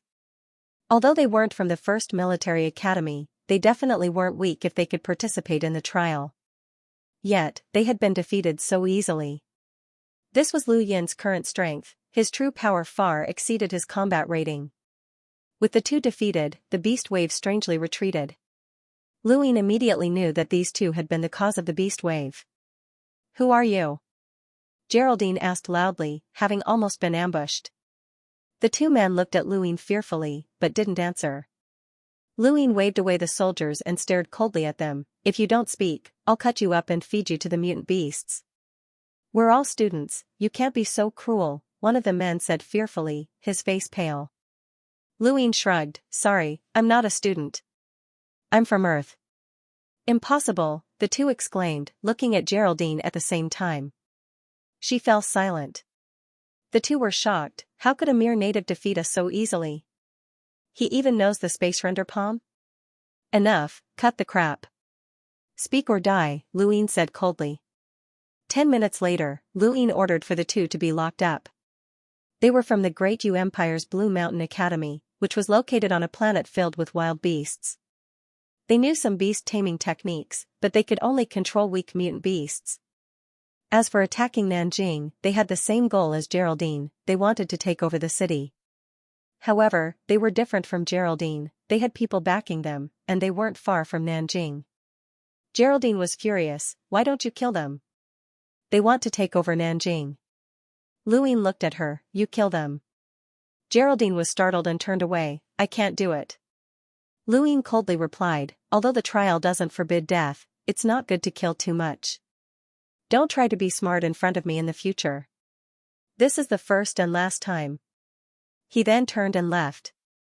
Geraldine's mouth twitched as she watched him leave, thinking that it was a pity.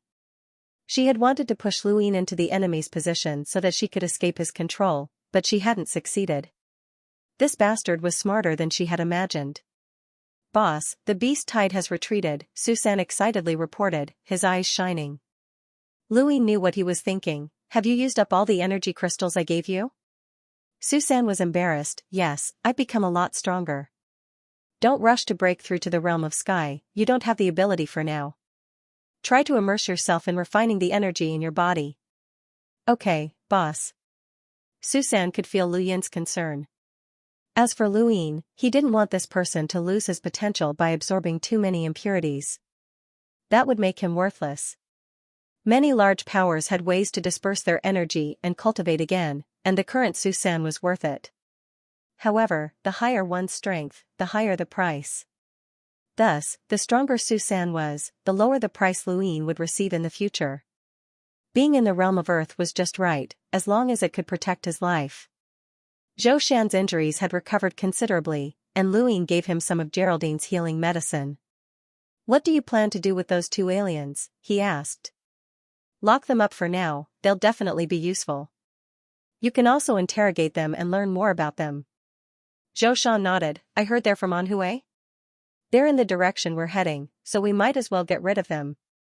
"The direction we're heading?" "I've always been curious, why do you always want to head west?" Luin looked at him. "You want to hear the truth?" "Of course. I'm going to Hubei to see someone," Luin said. "Hubei? Your relative?" Zhou Shan was puzzled. Luin smiled. "You can say that." Zhou Shan nodded. "All right, you saved Nanjing, so we'll go west if you say so." "Right, Hubei isn't bad either. You can connect with Lu Xiaoga's Wuqing and work together to deal with the aliens." Lu Yin's eyes flashed. "Lu Xiaoga? The Light Sage? What's he like?" "What do you mean what's he like? Strength or personality?" "I'm curious," Luin smiled. "Actually, I don't know him that well.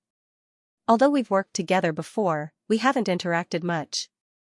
The one who knows Lu Xiaoge the best is Luo Xingbai Shui. From what I've heard, the two seem to have something going on.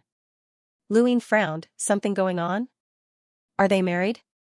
Nope, we have a good impression of each other, Zhou Shan replied uncertainly. He then smiled at Lu Ying and asked, have you seen Bai Shui before? Lu Ying shook his head. Zhou Shan looked up at the sky and pointed at the clouds. Bai Shui looks like that. Lu Ying looked up and followed Zhou Shan's gaze, feeling rather lost.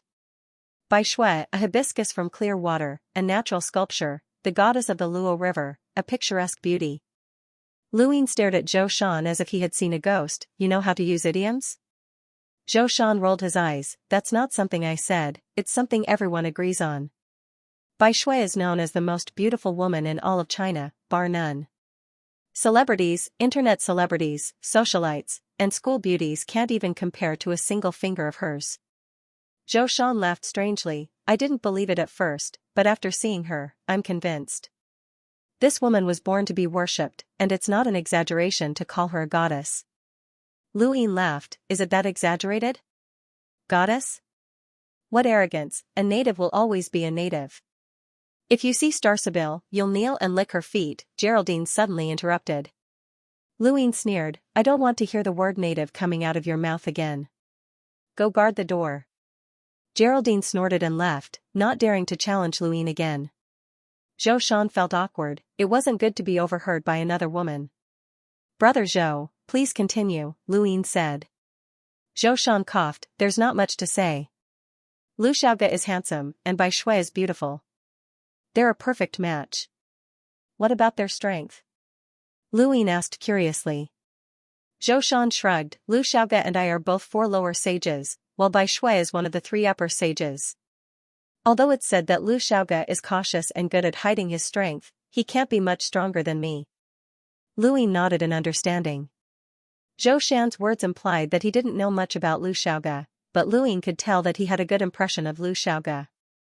The title of Light Saint was an extreme praise, and Lu Xiaoge's image was perfect. Outside of Lu Ying, who had survived by chance, only the dead could understand Lu Xiaoge's darkness. Lu Ying had originally thought that Lu Xiaoge was his only enemy, but if Bai Shui really did have an affair with him, the number of enemies would increase. That was how society worked, and Lu Ying tapped his finger on the wall as he fell into deep thought.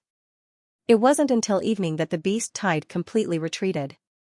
Lu Ying left Nanjing after dark. He didn't have many fire crystals left, and he needed to dig up some more. Moonlight shone down, illuminating the cold land. Aside from the scalp-numbing chewing sounds from the darkness, only the howling of the wind could be heard. When he arrived at the fire crystal mine, he saw a silhouette standing there quietly. It was a man with short silver hair, and he was looking up at the moonlight with a dazed expression. Lu Yin's expression changed the moment he saw this person. Aside from the long-haired corpse king, the flame crystal, and the sinister skeletal eye, was this person here on purpose? Lu Yin didn't know that there was someone here, so he didn't try to hide himself. Naturally, the silver-haired man noticed him. Who are you? He didn't know how strong this person was, but he had a feeling of extreme danger.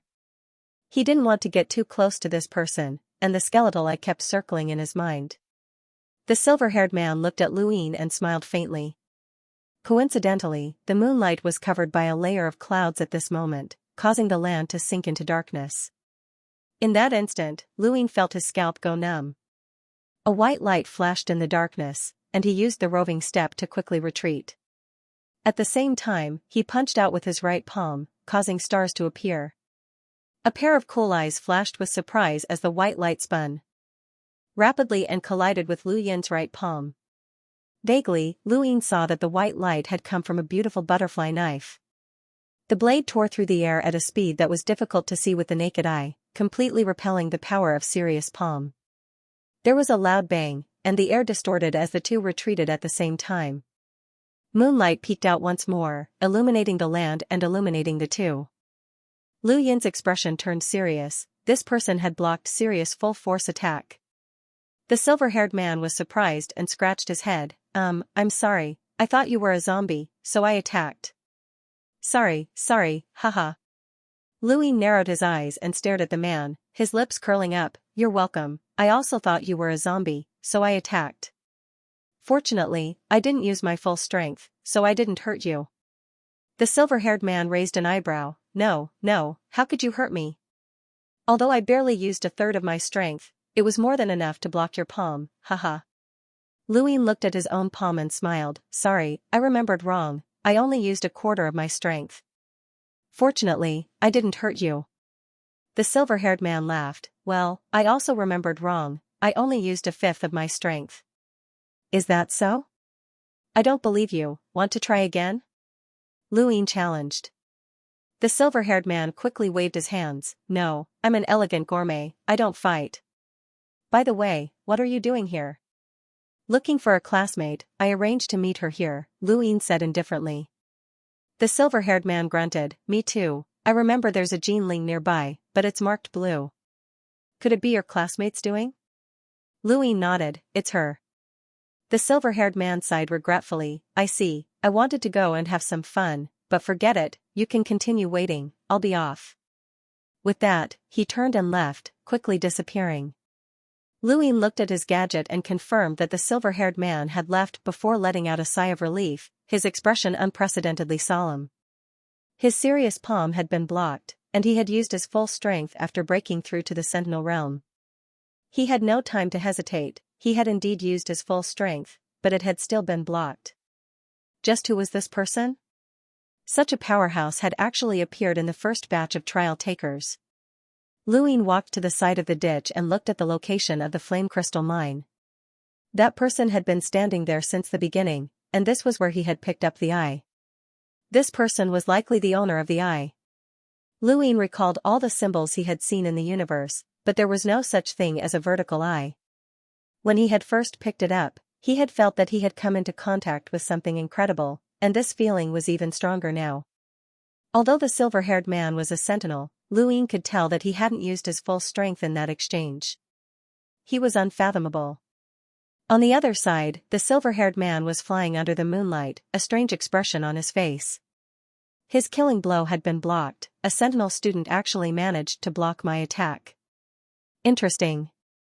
I thought such a person would only appear in the second batch, but I didn't think there would be one in the first batch as well. Yuxiang, the border between the Su province and Anhui province. Ever since the main force of the camp had been concentrated in the west, this place had become the front line with 5 captains and 30,000 cultivators. Along the way, they had saved many survivors and added many more to their ranks. There were now close to 40,000 cultivators on the front lines, and a new captain had been added. The commander of the front lines was Feng Hong, the only person Luin was familiar with. Everything had been peaceful at the front lines, but on this day, a figure appeared in the sky and looked down at Yuxiang. Tens of thousands of cultivators looked up. Nanjing, Luin looked at the map. The distance between Nanjing and Wuching was just too great. There was an entire province in between, and there were countless zombies, mutant beasts, and even cultivators who dominated the region. It was just too far away. It would take at least a few months for the camp to open up a path to Wuching. Wuching was now marked blue, so even if they fought their way there, they would probably face alien students. At this moment, Luoi hurried over. Hidden Sage, there's news from the front lines. The camp has been routed, and everyone has been controlled. Feng Hong and the other captains have been captured. Luin was shocked. Did aliens take action? Luoi nodded. The soldiers who escaped reported that the attacker left behind 2 words, Yigu of Blue Mountain Academy. Tell Geraldine to come over, Luin said. Geraldine arrived quickly. Go, contact Yigu through the gadgets of students from Blue Mountain Academy. He's in control of the camp's front lines, Luin said. Geraldine nodded and took out the gadgets of the 2 students from her cosmic ring. She tapped a few times and a screen appeared in front of her, showing a young man smiling at her. Long time no see, Miss Geraldine. I never thought we'd meet here. I'm Yigu, a student of Blue Mountain Academy, the young man said politely. You know me? Geraldine was puzzled. Yigu smiled. You're a famous beauty from the first military academy. Blue Mountain Academy isn't far from your academy, so of course I know you. Did you arrange for those 2 to ambush me? Geraldine asked coldly. Jaeger smiled. Of course not, I just wanted them to check if there were any other students nearby. What, did they attack you? Don't worry, I'll teach them well. No need, they've already paid the price, Geraldine said coldly. Luine walked over to her side and looked at Jaeger. Jaeger wasn't surprised to see him. You're Nanjing's hidden sage? You must be from outer space as well, or Geraldine wouldn't be working with you. Luine replied, I'm Yada, a student of Pagoda Planet's Academy. My grandfather is the principal. Geraldine's face twitched. She hated those words, they were the reason why she had let her guard down around this bastard. Jaeger froze. What are you trying to say? Luine showed a hint of pride. I'm rich, release my people and I can give you a lot of resources. Jaeger laughed. Pagoda Planet? Never heard of it. I don't care who you are, I just want to work with you. Work with you? Luine was surprised. Jaeger grew serious. I found a Gale crystal mine nearby, but it's been occupied by a group of mutant beasts. They're all sentinels and will be difficult to deal with, so I need help. How much? Geraldine asked. Jaeger shook his head. I'm not sure, but a conservative estimate would be a few dozen cubic meters. Geraldine's eyes burned with passion. A few dozen cubic meters of Gale crystals was quite a lot. Most planets would only have a few cubic meters at most. She wanted to agree, but she held back and looked at Luine instead. Luine replied, I'm rich, I don't care. Jaeger was stunned. He hadn't expected a student to reject his offer. This was a few dozen cubic meters worth of Gale crystals, which was equivalent to at least 100 cubic meters worth of star crystals. It was enough for someone to become proficient in a battle technique and even accelerate their progress to the Melder realm. It was definitely a considerable amount of resources. Geraldine secretly glared at Luine. She wanted to go. But no one would complain about having too much money. Alright, we'll look for you in 2 days, but don't touch anyone from my camp. Luine changed the topic. Jaeger nodded. Sure. Bring my 2 juniors with you.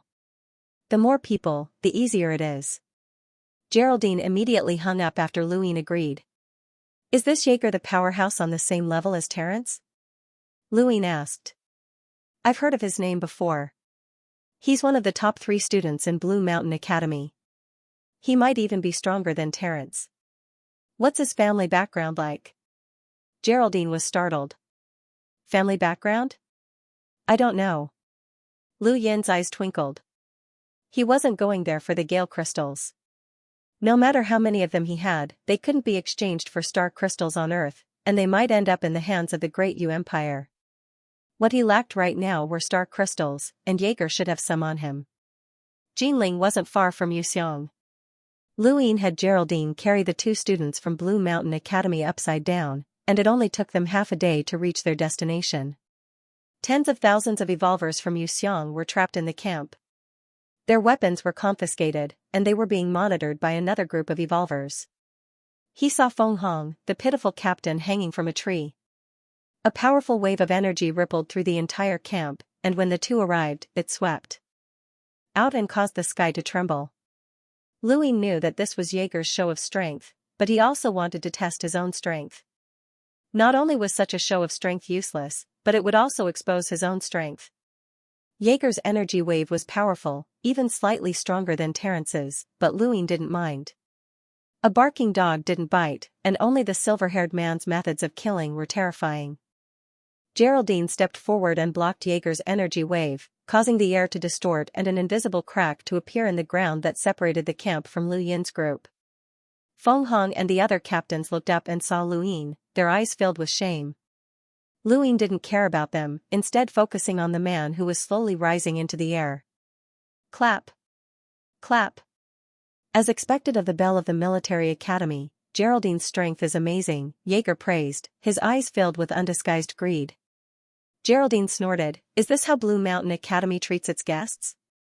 Jaeger smiled, I apologize for my rashness. He looked at Luine with contempt. Luine had just become a sentinel, so his energy wasn't strong enough to attract Jaeger's attention. Can you 2 release my juniors now? Jaeger looked at Geraldine, assuming that she was the leader of the 2. The 2 captured students wanted to speak, but their mouths were sealed. They could only give him looks to remind him of Lu Yin's strength, but Jaeger didn't understand. That depends on your sincerity, Geraldine said coldly. Jaeger shrugged. All right, let's talk at the camp. Soon, a few people appeared in the camp. Jaeger took out a map and pointed to a mountain 100 kilometers away. The Gale crystal is there, but it's surrounded by a group of mutated birds. There are at least 5 sentinels in the group, which is what the natives call the realm of sky. There's also a group of seekers, and there's a lot of them. What do you plan to do? Geraldine looked at Luine and asked Jaeger. Jaeger replied, the 5 of us can deal with them, but it'll be too tiring. I've thought of a way to get the natives to lure the birds out, then use the planet's firearms to blow them all up. Lu Yin's gaze turned cold, startling Geraldine. That way, the natives will be dead for sure. Jaeger smiled. It doesn't matter if they live or die, it'll be easy for us. Even if we don't send them to their deaths, we can still succeed, Luine said calmly. Jaeger looked at Luine with amusement. Brother Yada, the lives of these natives are not worth your attention.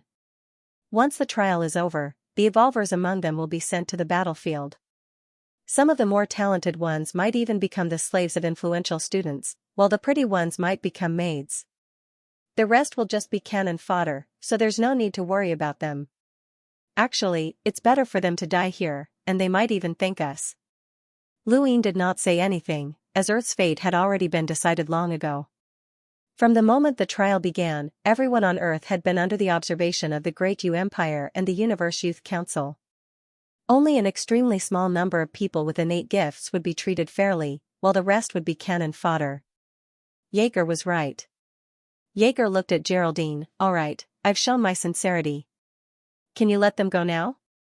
Geraldine looked at Luine, but he said, wait a moment, I have another question. Jaeger's eyes flashed coldly. What is it?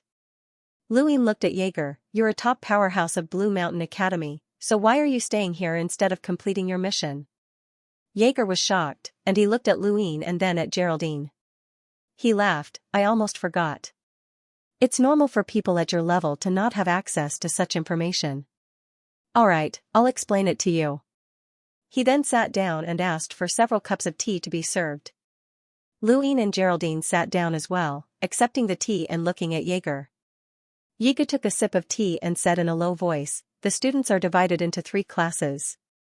The first class consists of my 2 juniors.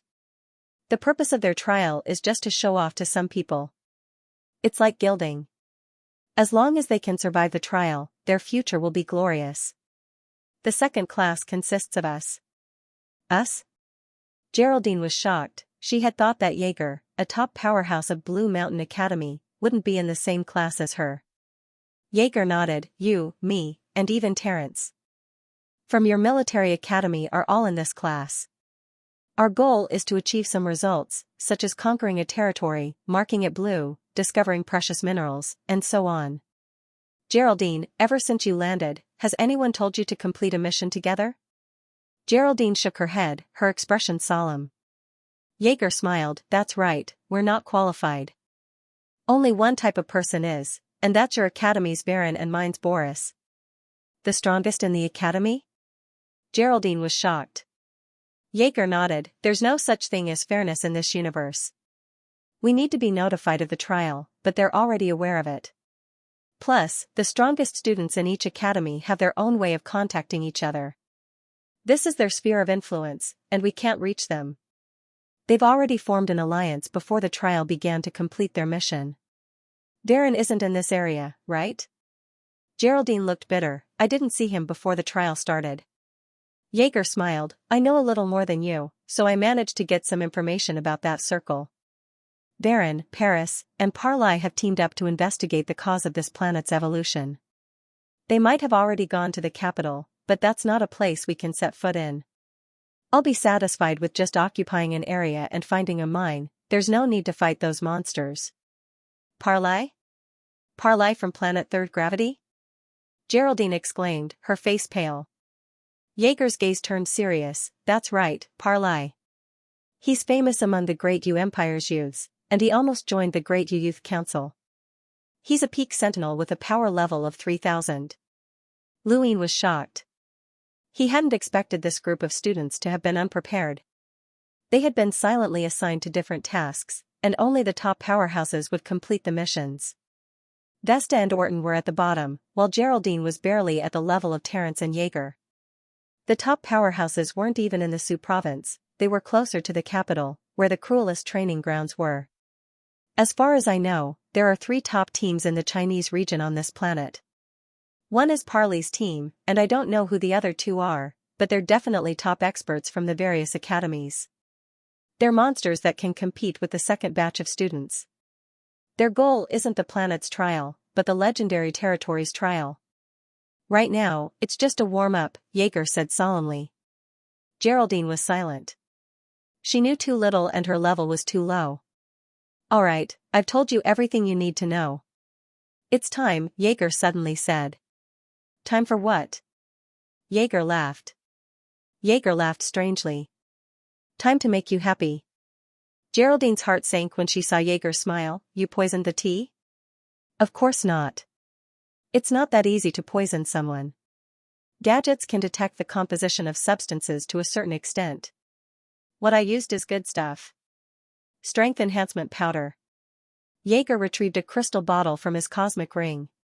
There were 3 green leaves on it. Shamrock Enterprises medicine? What's this? Jaeger asked. Try activating the energy in your body, Jaeger said proudly. He placed a hand on her shoulder. Don't act rashly. He then looked at Jaeger. The astral powder is a potion for melders that allows them to control all the star energy in their body in an instant.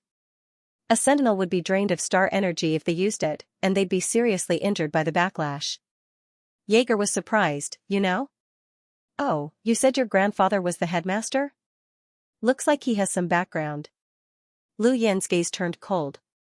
Cultivators below the melder realm cannot use star energy after consuming the cultivation enhancement powder. What are you trying to do by spending so much on it? Jaeger put away the crystal bottle and said proudly, Jinling is a good place. It has a special status in this country. If I can occupy Jinling, this achievement will make me even more dazzling. Besides. Jaeger looked at Geraldine greedily and said, I've always wanted to taste the beauties of the Imperial Military Academy. Jaeger, Jaeger, Jaeger, Jaeger, Jaeger, how can you say that?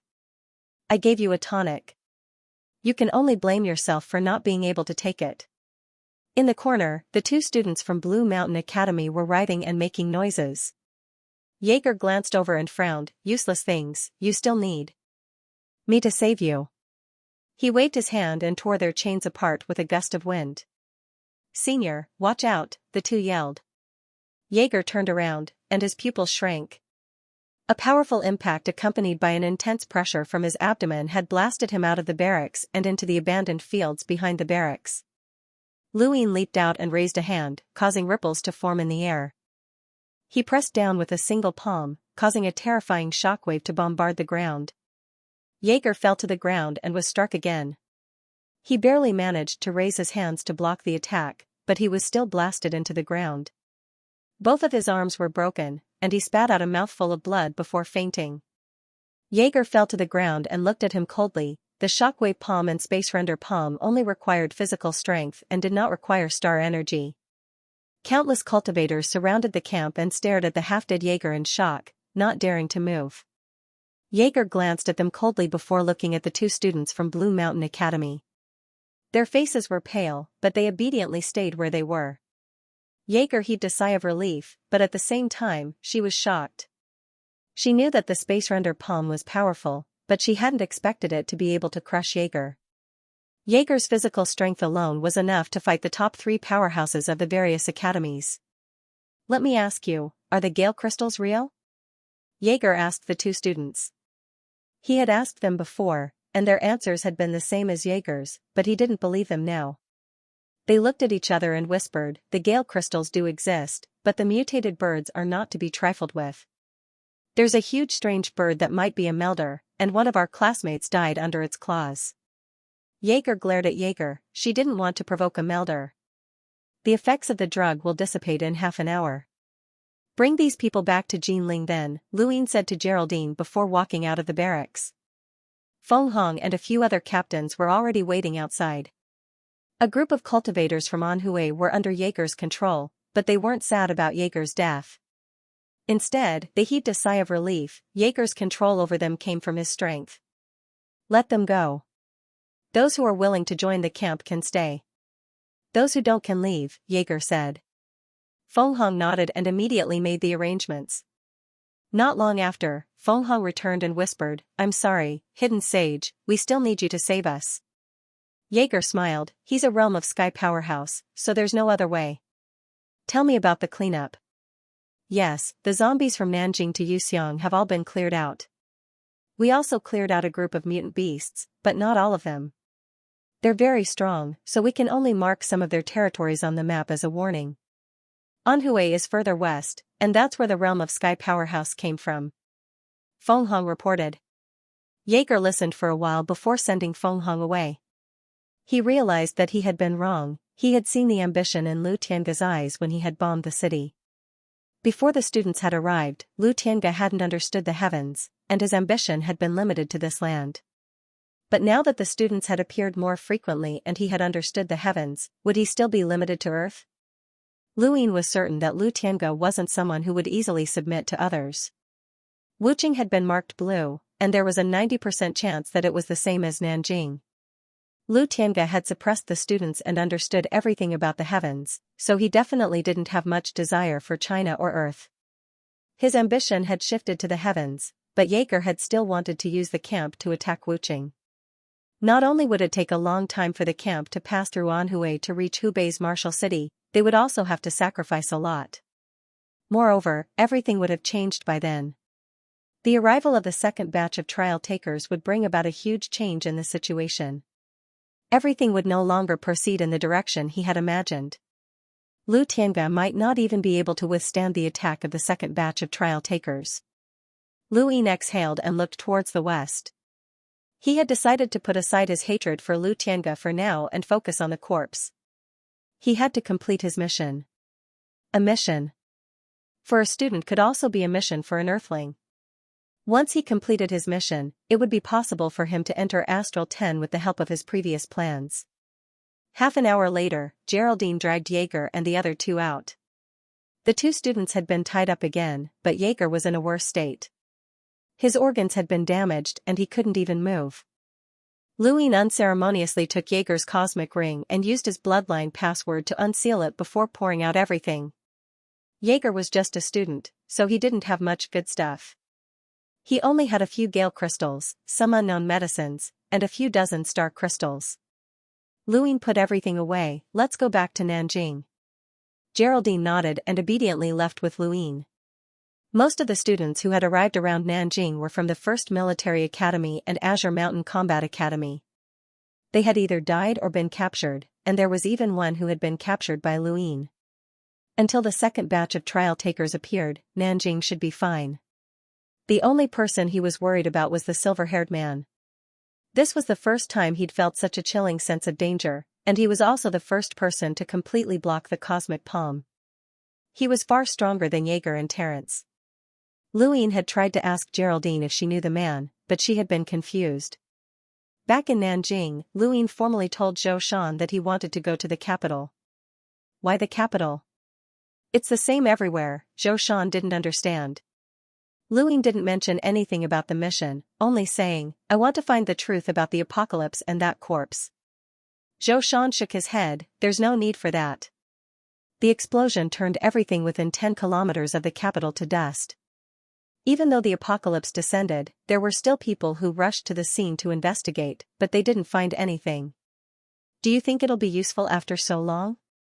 I don't care if it's useful or not, I'm going. Zhou Shan sighed and looked out of Nanjing with a complicated expression. I can't stop you if you want to go, but I hope that you can return to Nanjing if you don't find anything.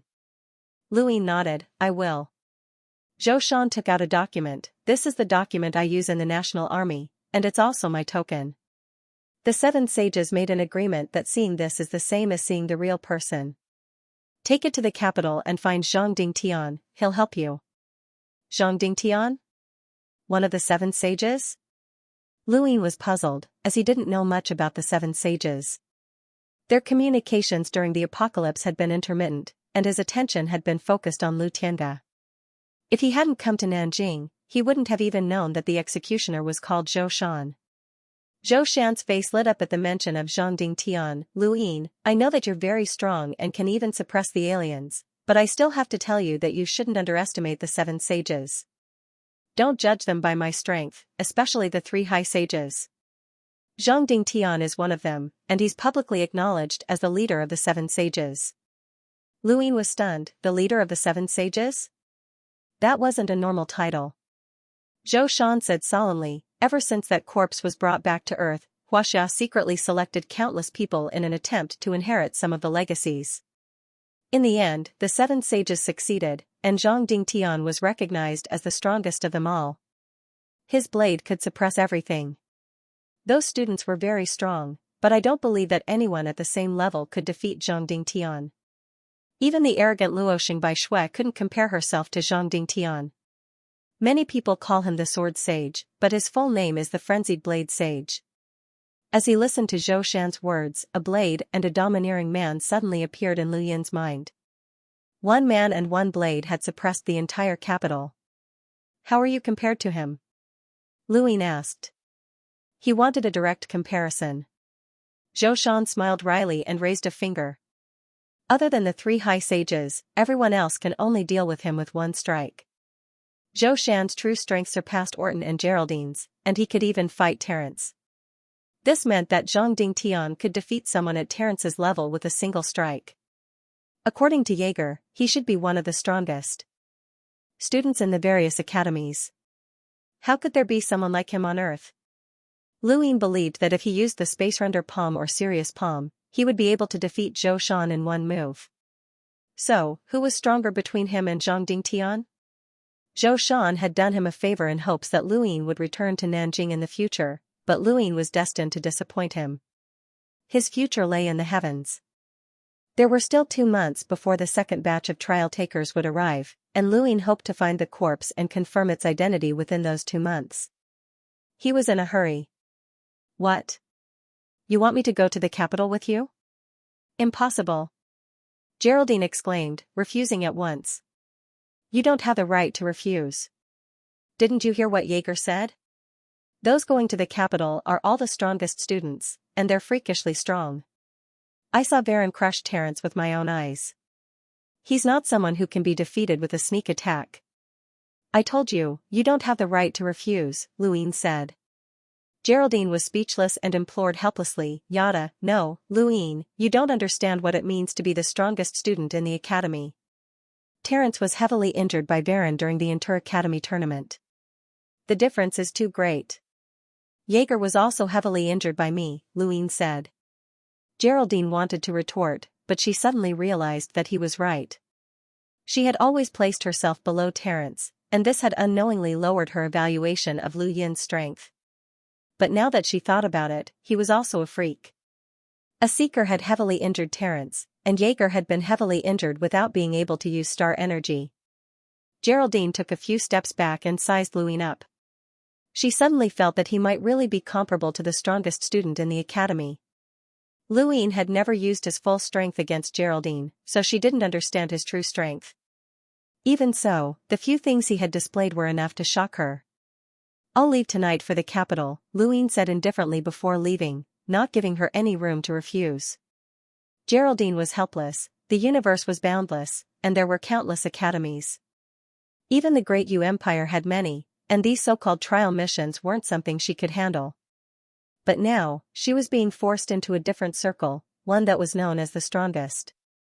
In Hebei province, in the vast mountains, the color of blood soared into the sky like smoke signals, dyeing the mountain streams red. Blood covered the rivers, and the pungent smell attracted more and more mutated beasts.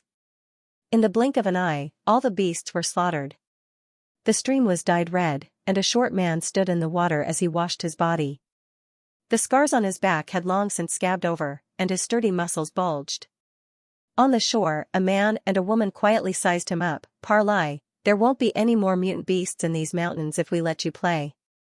The short man glanced at the shore. There are 2 Melder beasts I didn't provoke, I'll kill them when we get back. The woman replied, it's time to go to the capital, we'll have the best chance of finding the fugitive there. The corpse this planet brought from Neptune might be the fugitives. Parley's eyes flashed coldly. Baron, where are the other two teams? The man on the shore was Baron from the 1st Military Academy, while the woman was Boris from Blue Mountain Academy. These three were the elites that Jaeger knew of. Baron replied, Gerland's team is in the grasslands, north of the capital.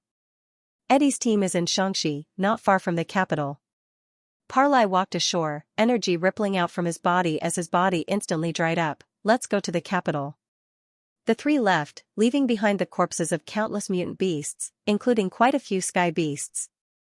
North of China, the endless grassland swayed in the wind.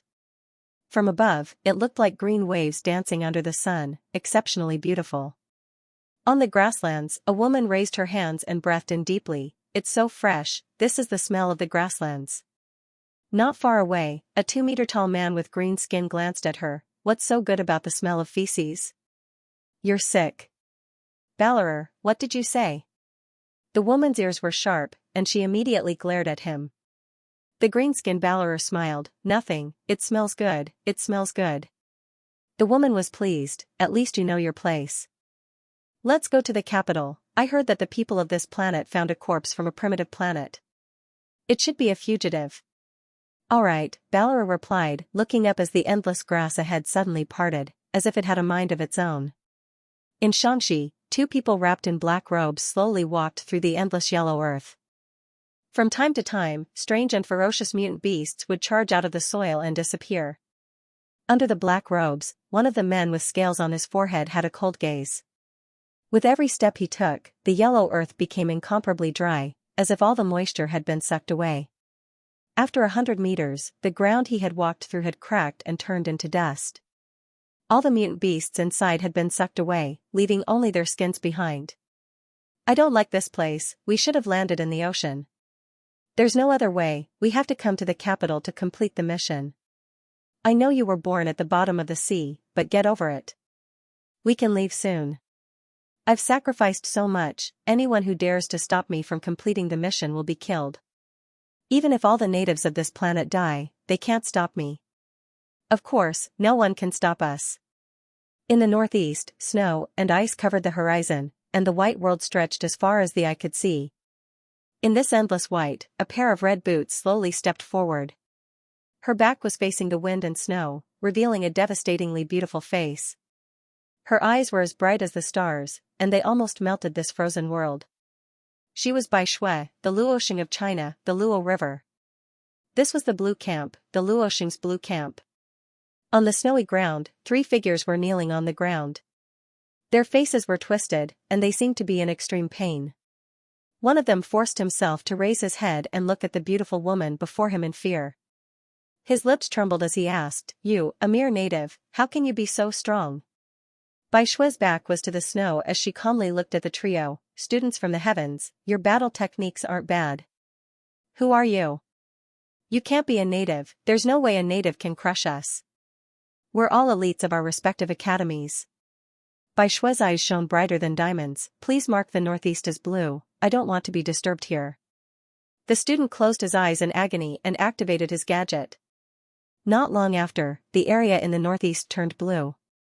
Lu Yin and Geraldine set off that very night. They rested for a while 100 kilometers north of Jinling before continuing their journey north. They were now in Shandong County. The northeast turned blue. Geraldine exclaimed. Lu Yin was surprised. Had Bai Shui been defeated? Lu Yin didn't have much time to think as an incomparably large tree appeared in front of him. It looked like a willow tree, and its branches were more than 1,000 meters long. Countless branches covered the sky as they swept through the entire Wei County, even covering the surrounding roads and villages. Lu Yin and Geraldine immediately stopped and subconsciously probed the tree's power level. 4,290, the two exclaimed. This was a melder, and the mutant tree was a melder. Go around it. Lu Yin immediately decided to avoid it. Suddenly, a few branches shot out from the river below and whipped towards the two. Lu Yin pushed her aside and dodged as well, but the branches tore through the air with a deafening sound.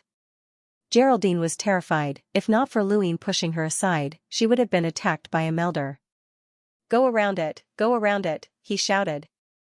As he spoke, countless branches whipped towards them from all directions. Even though they were still some distance away from the tree, they were still within its attack range. At this moment, it was very difficult to go around the giant tree. If they used the attack range of the giant tree as a radius, it would take them at least 10 seconds to go around it. This was a conservative estimate. The giant tree would not let them pass smoothly, especially Geraldine. With her speed, it would be very difficult for her to go around it. Luin moved in midair, and seeing that Geraldine couldn't hold on any longer, he struck out with a space render palm that deflected the branches. He rushed to her side and grabbed her before rushing towards the mutant tree. "You're crazy!" Geraldine was shocked as she watched the tree grow closer and closer. Countless branches shot towards them like pythons, and the ground was littered with white bones. "Look behind you." Geraldine turned around to look, her face was deathly pale. Their escape route had been sealed off. Endless green branches formed a wall to block them, leaving them with no way to retreat. "It's over.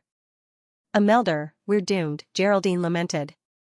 Lu Yin's eyes coldly scanned his surroundings as branch after branch lashed out at him. He dodged nimbly, occasionally borrowing the force of the branches to move forward a great distance. At this point, he was less than 3,000 meters away from the mutated tree's main body. The closer he got, the more he could feel how enormous and terrifying it was. Its energy distorted the void and covered the sky. He was glad that he wasn't up against an intelligent creature. Although this mutated tree was powerful, its attacks were purely instinctive, which allowed him and Geraldine to survive safely. However, they wouldn't be able to last much longer. Geraldine took out a dozen flame crystals from her cosmic ring and smashed them into the ground, setting the ground ablaze. Luin was speechless. "You want to burn it?" Geraldine was bitter. "Let's try. Maybe it's afraid of fire." There was nothing wrong with this statement, as it was natural for plants to be afraid of fire. However, looking at this giant tree that covered the sky, there was no hope of igniting it. Even the flame crystals outside of Nanjing weren't enough. Luin didn't have time to waste on Geraldine. His eyes narrowed. "A human?" Under the mutated tree, a black dot moved left and right, growing larger and larger. It was a human just like Luin and the rest. This person was even closer to the tree than they were and was constantly retreating to avoid the tree's attacks. So strong. Geraldine was shocked. She knew that she wouldn't be able to withstand the tree's attacks. If not for Luin, she would already be dead. However, the person in the distance seemed to be doing it with ease. Lu Yin's gaze turned cold when he saw who it was the silver-haired man. Under the moonlight, the full-powered Sirius palm was blocked by a beautiful butterfly. Luin would never forget this scene for the rest of his life. He had been able to heavily injure Terence with the palm of Sirius when he was a seeker, but now that he was a sentinel, his full-powered Sirius palm had been neutralized. He hadn't been the one to initiate it, but the opponent's killing intent had forced him to take the initiative. He had been completely passive in that moment, unable to even grasp his opponent's strength. "Yo, classmate, we meet again," the silver-haired man's eyes lit up and he smiled. Geraldine was puzzled, did they know each other? "What a coincidence," Luin said as he dodged the tree's whip. The silver-haired man nimbly dodged the tree trunk. "Unfortunately, I've been trapped for a while. If you guys had headed north, there's a high chance of meeting me." "It's fate." "You know we're heading north?" Luin raised an eyebrow. "Of course," the silver-haired man replied matter-of-factly, "I also know your destination. It must be the capital, right?" Lu Yin's eyes narrowed as he tried to guess who this person was. Was he the strongest person in one of the academies that Jaeger had mentioned? "Careful!" Geraldine cried out as dozens of branches whipped towards the silver-haired man from all directions. The silver-haired man smiled at her in a friendly manner, a beautiful butterfly appearing in his right hand. The butterfly knife flung out in a dazzling manner as it flew towards the tree trunk. With a soft whooshing sound, the tree trunk was pierced through, and the silver-haired man rushed out unscathed. He turned around and smiled at Geraldine again before looking at Luin provocatively. Luin hugged Geraldine tightly, and under her horrified gaze, he raised his hand and slapped at the tree trunk that was attacking them. Stars appeared from his palm, and the tree trunk exploded under the force of his palm, allowing him to walk out unscathed. I didn't sleep well last night, so I used 30% of my strength, Luine said calmly. The silver-haired man's mouth twitched. I used 20% of my strength. You remembered wrong, I used 10%, Luine refused to back down. The silver-haired man snorted, I used half of my strength. Geraldine was speechless. Were these two competing? At this juncture? Luine didn't know why, but he felt an indescribable sense of danger when facing the silver-haired man. The butterfly knife hovered above his head, ready to fall at any moment. Luine subconsciously wanted to make this person wary, but he wouldn't act rashly if he didn't know the situation. Countless branches appeared from all directions once more, sealing off the space around them. Luine said to the silver-haired man, let's work together and attack the main body, or there'll be no end to this. The silver-haired man nodded. I was too tired from playing a few days ago, or I could have dealt with it myself. Luine replied, if we weren't in a hurry, I would have liked to test my palm strength on it. The silver-haired man's lips curled up as he stepped on a branch and rushed towards the main body. Luine threw Geraldine towards the flames on the ground, be careful, and rushed towards the main body as well. The two weren't far from the main body, arriving in the blink of an eye. Surpassing the Sentinel realm was an important step in one's cultivation. Becoming a melder proved one's initial strength and touched upon the limits of the human body. Cultivators in this realm would remain stagnant for a long time until they broke through the limits of the human body. Most of the elite students were sentinels, and very few were melders. Those who could fight against melders were even rarer. Although the tree wasn't a sentient being, it was enormous and had a vast amount of energy. Defeating it was even more difficult than defeating an ordinary melder. The silver-haired man wielded the butterfly. The butterfly knife flickered with white light as it shot towards the tree like a meteor. Luine unleashed his cosmic palm with all his might, and another fledgling star vaguely appeared. This was his second star, and once it was fully formed, its power would skyrocket once again. The two attacked the main body of the tree at almost the same time. The butterfly knife and Sirius palm struck the same spot, causing the sturdy surface of the tree to gradually crack. With a bang, the two pierced through the tree and rushed out a few hundred meters, floating in the air as they looked back. The huge mutated tree slowly collapsed, countless branches crashing down to the ground and covering the river. Luine and the silver-haired man both turned to look at each other, sensing the strength of their opponent even more clearly than before. This person has grown even stronger, the same thought appeared in their minds at the same time. On the other side, Geraldine was the most shocked. Mutant plants were easy to dodge but difficult to kill due to their powerful defenses. Even though she hadn't fought Varen before, she was certain that he wouldn't be able to harm the tree. Yet, these two had done so. They were comparable to, perhaps even stronger than, the strongest in the academy. Who was that? Geraldine looked at the silver-haired man, but she had no recollection of him. Butterfly knives and silver hair were rare features, but she had no recollection of him at all. Could he be a native? Sigh, the blade's blunted, and I didn't have time to polish it. I can barely use 50% of my power, the silver-haired man pretended to be regretful as he glanced at Luine. Lu Yin's eyes flashed and he looked at his palm. My hands are dirty, so I can only use 40% of my power. The silver-haired man was speechless. Was that even a reason? Student, this is the second time we've met. Introduce yourself, I'm Silver. The silver-haired man smiled like a fox. Luine smiled back, I'm Yada, from Pagoda Planet. My grandfather is the headmaster. Silver exclaimed, you're a second-generation student. No, a third-generation student. Congratulations. Luine smiled, you're welcome, I like your silver hair. Ha ha ha, I like it too. Right, I have something to do, so I'll be leaving first. See you again, Yada. Luine smiled, see you again, Silver. Silver quickly disappeared over the horizon. Geraldine flew over and asked curiously, which school is he from? Luine shook his head, I don't know, let's go. Wait, you don't want the energy crystal? Geraldine stretched out her hand, revealing a white crystal the size of a finger that reflected the sunlight. It's not suitable for absorption, but it can be used as a source of energy for weapons. It's not bad, after all, it's a melder. Luine took it without hesitation, let's go, let's continue on our way. He then flew north with Geraldine. The energy crystals of Earth's evolved life forms were considered inferior in the universe, and even the wandering soldiers who directly absorbed them wouldn't use them. There were too many impurities that would affect their cultivation, and they weren't of much use to Luin himself.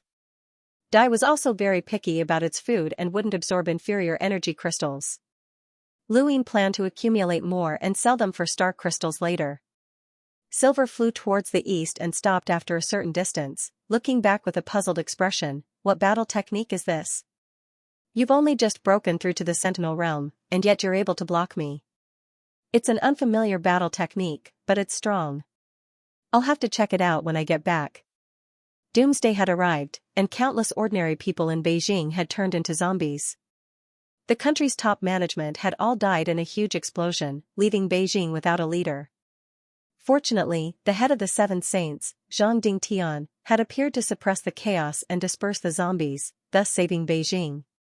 Even so, Beijing was only left with less than a third of its original area, and the surrounding area had fallen into the endless tide of zombies. There were too many people in Beijing, and the number of zombies was close to 10 million, far more than Jinling. Even after half a year, Zhang Dingtian still couldn't eliminate the zombies with the combined strength of more than 100,000 evolvers. The capital was like a giant beast surrounded by countless ants. It clearly had the strength to crush the ants, but it was trapped and unable to move. Capital City was fortified with 10-meter-tall steel walls. Many evolvers stood on top of the steel walls, looking at the zombies in the distance calmly. The city gates opened from time to time, and the evolvers rushed out in the armored vehicles rented by the army, wanting to collect useful materials outside the city. Not long after, the city gates opened again, and an armored vehicle rushed into the city. "Didn't that vehicle just leave?" a centurion on top of the steel wall asked curiously. Another centurion beside him replied, "It's normal, they encountered a powerful mutant beast and lost a few people. The rest came back to regroup." Many survivors had gathered near the steel walls, their clothes tattered and ragged. Most of them were skin and bones from starvation, but the vehicle didn't stop at all and almost hit someone. Inside the vehicle, Paris's eyes lit up. "I've only seen such primitive firearms in textbooks, I never thought I'd be able to use one." "Interesting." Darren smiled, "Bring one back if you like." Behind them, Parley's expression was solemn as he looked into the capital. There was a cold energy emanating from there that made even his heart palpitate. "Darren, who's the strongest in the capital?" Parley asked. He hadn't cared at first, but now he felt different. "Someone called Zhang Dingtian, known as the Frenzied Blade Sage. He's the head of the Seven Saints." Parley's gaze turned solemn. Darren glanced at Parley. "Ignore him, the strongest on this planet are only sentinels, barely stronger than some elite students. They're still a far cry from you and me." Parley ignored Varen. He was the only one of the three who could feel that cold energy. It was vague, but it was clearly far away, yet close at the same time. The armored vehicle continued its rampage, ignoring the soldiers' warnings as it rushed towards the south of the city where the explosion had occurred. The area had long since been sealed off, and there was even a captain guarding it. When the vehicle appeared, it was immediately blocked, and Paris excitedly drove her car into it. "How dare you!" an Earth-level captain shouted, leaping high into the air to attack the vehicle. Darren looked up and casually flicked his finger, sending a gust of wind that tore through the captain and sent him crashing to the ground, heavily injured. The surrounding soldiers were shocked. The armored vehicle stopped, and Parley and the other two walked out, looking at the crater filled with red lava that distorted the air above. "This is the place. The explosion caused the planet to evolve, but the corpse is gone," Darren said in a low voice. Parley fell into deep thought. The crater was filled with lava, and even if there were any clues, they would be incinerated. There was no way they could get any information from here. "Looks like we can only find the person in charge of the capital, the first of the Seven Saints." Darren smiled faintly. "I'll go get him." Just as Parley was about to speak, his eyes narrowed and he looked up. At the same time, Darren and Paris also looked up to see a man standing silently in the sky, staring at them coldly. Parley's eyes narrowed at the sight, his expression turning solemn. "When did this person appear?" Paris was shocked. The man slowly descended from the sky with a sword in his right hand. The surrounding soldiers saluted in unison, "Greetings, Sage Hua." Parlai and the other two were shocked. This was Zhang Dingtian? "Stand down, all of you," Zhang Dingtian ordered, and the soldiers immediately retreated in an orderly fashion. Parlai and the other two carefully sized up Zhang Dingtian. His appearance was ordinary, not too strong, and there were no obvious wounds on his body. But there was one thing about him, he gave off a very domineering aura. They didn't know why, but the three of them felt that this person was overbearing, perhaps it was because of the blade. "You're from outer space?" Zhang Dingtian asked calmly. Darren stepped forward. "That's right, we're from outer space. We have something to ask you." Zhang Dingtian looked past Darren to Parlai. "Leave the capital, and you're not allowed to enter." Parlai narrowed his eyes. Darren was furious that Zhang Dingtian was ignoring him. "I have something to ask you, did you not hear me?" Zhang Dingtian glanced at Darren. "Before you leave, as punishment for disrupting the capital, each of you will receive one strike from my sword." He didn't wait for the three to reply before slashing at Darren. Beep beep beep beep. Boris Gadget buzzed, and her expression changed. "Be careful, Darren. He's a realmbreaker." Darren's expression changed. What seemed like an ordinary blade had suddenly turned into something terrifying. Everything in the world seemed to have disappeared, leaving only the blade in his eyes. Darren's pupils shrank as he raised his hand. "Space Render Palm." He roared, causing the air to ripple as a shockwave blasted forward. Zhang Dingtian's attack was blocked by the Space Render Palm, and a powerful burst of pressure spread out in all directions, shattering the earth. Boris' breath caught, and she hurriedly retreated. The pressure swept up into the sky, dispersing the clouds and causing the lava in the nearby crater to rise. In the distance, countless soldiers watched in shock. Every time Huaxing made a move, it was always so shocking. Darren clenched his teeth, staring at Zhang Dingtian, who was only a few meters away. How could a mere native be so strong? A realmbreaker. How could there be such a monster among the natives? Behind him, Parlai threw a punch at Zhang Dingtian. Zhang Dingtian's eyes narrowed, and the back of his blade slashed at Parlai's fist. An arc of energy blasted out, destroying the ruins in the distance and tearing the earth apart. Darren was the first to be pushed back, spitting out a mouthful of blood. Zhang Dingtian didn't move from his original position, still in the same posture as before. He looked at Boris and slashed again. Paris's eyes narrowed as she quickly retreated. She hadn't expected the native to still have the strength to attack her after being attacked by Parlai and Darren, but it was too late by the time she reacted. The slash left a huge gash on her abdomen, blood dripping down her clothes and onto the ground. Pain engulfed her nerves, causing her to unconsciously fall to one knee as cold sweat broke out on her forehead. One man and one blade had suppressed the capital. Frenzied Blade Huaxing, the first of the 7 sages. Parlai and the other two finally understood why he was the strongest person on Earth. They couldn't understand how Earth had given birth to such a terrifying character in just half a year of evolution. Realmbreakers were rare even in the Great Yu Empire. Realmbreakers were powerhouses who could display power one level above their current realm. Their gadgets were set very strictly, and even if they were at the peak of their current realm, they might not be able to display the power of a higher realm with the help of battle techniques. Parlai was a peak sentinel with a battle value of 3,000, but even if he used battle techniques and had the power to fight melders, it was impossible for him to reach a battle value of 301. It was like a wall that separated sentinels from melders. There was only one type of person who could shatter this wall, and that was a realmbreaker powerhouse. Someone who could display the power of a melder despite being a sentinel was known as a freak. When Zhang Dingtian raised his blade, his power level had dropped to -3,200, which was a melder's power level. "Let's go," Parlai growled, flying out of the capital. Darren and Paris endured their injuries and left at the same time. Zhang Dingtian did not give chase. He calmly watched the trio leave. These three were not weak. Some time ago, alien students had come to Beijing to cause trouble, but none of them had been able to survive a single strike from him. He had already killed 5 students, but these 3 had actually been able to withstand a single strike from him. He had the battle prowess of a supreme saint. This was especially the case for that shorty, who was equally matched with his blade, extremely formidable. Huaxing. Armored vehicles appeared one after another, and a beautiful young woman in professional attire walked out of one of the vehicles. She came to Zhang Dingtian's side and asked worriedly. Zhang Dingtian replied calmly, "Pass down my orders, strictly investigate unfamiliar cultivators. Report to me immediately if you see one that looks like a student. Don't take the initiative to attack." "Which group of Starry Sky students did you just fight with?" the woman asked. Zhang Dingtian looked at her. "Don't overthink it. No one is my match." The woman's eyes were filled with reverence as she nodded her head and gave orders to the army. Her actions were swift and decisive. Outside the capital, the three of them landed. Paris angrily roared, "A native injured me. He actually injured me. I want him dead. I want him dead. I want him dead immediately."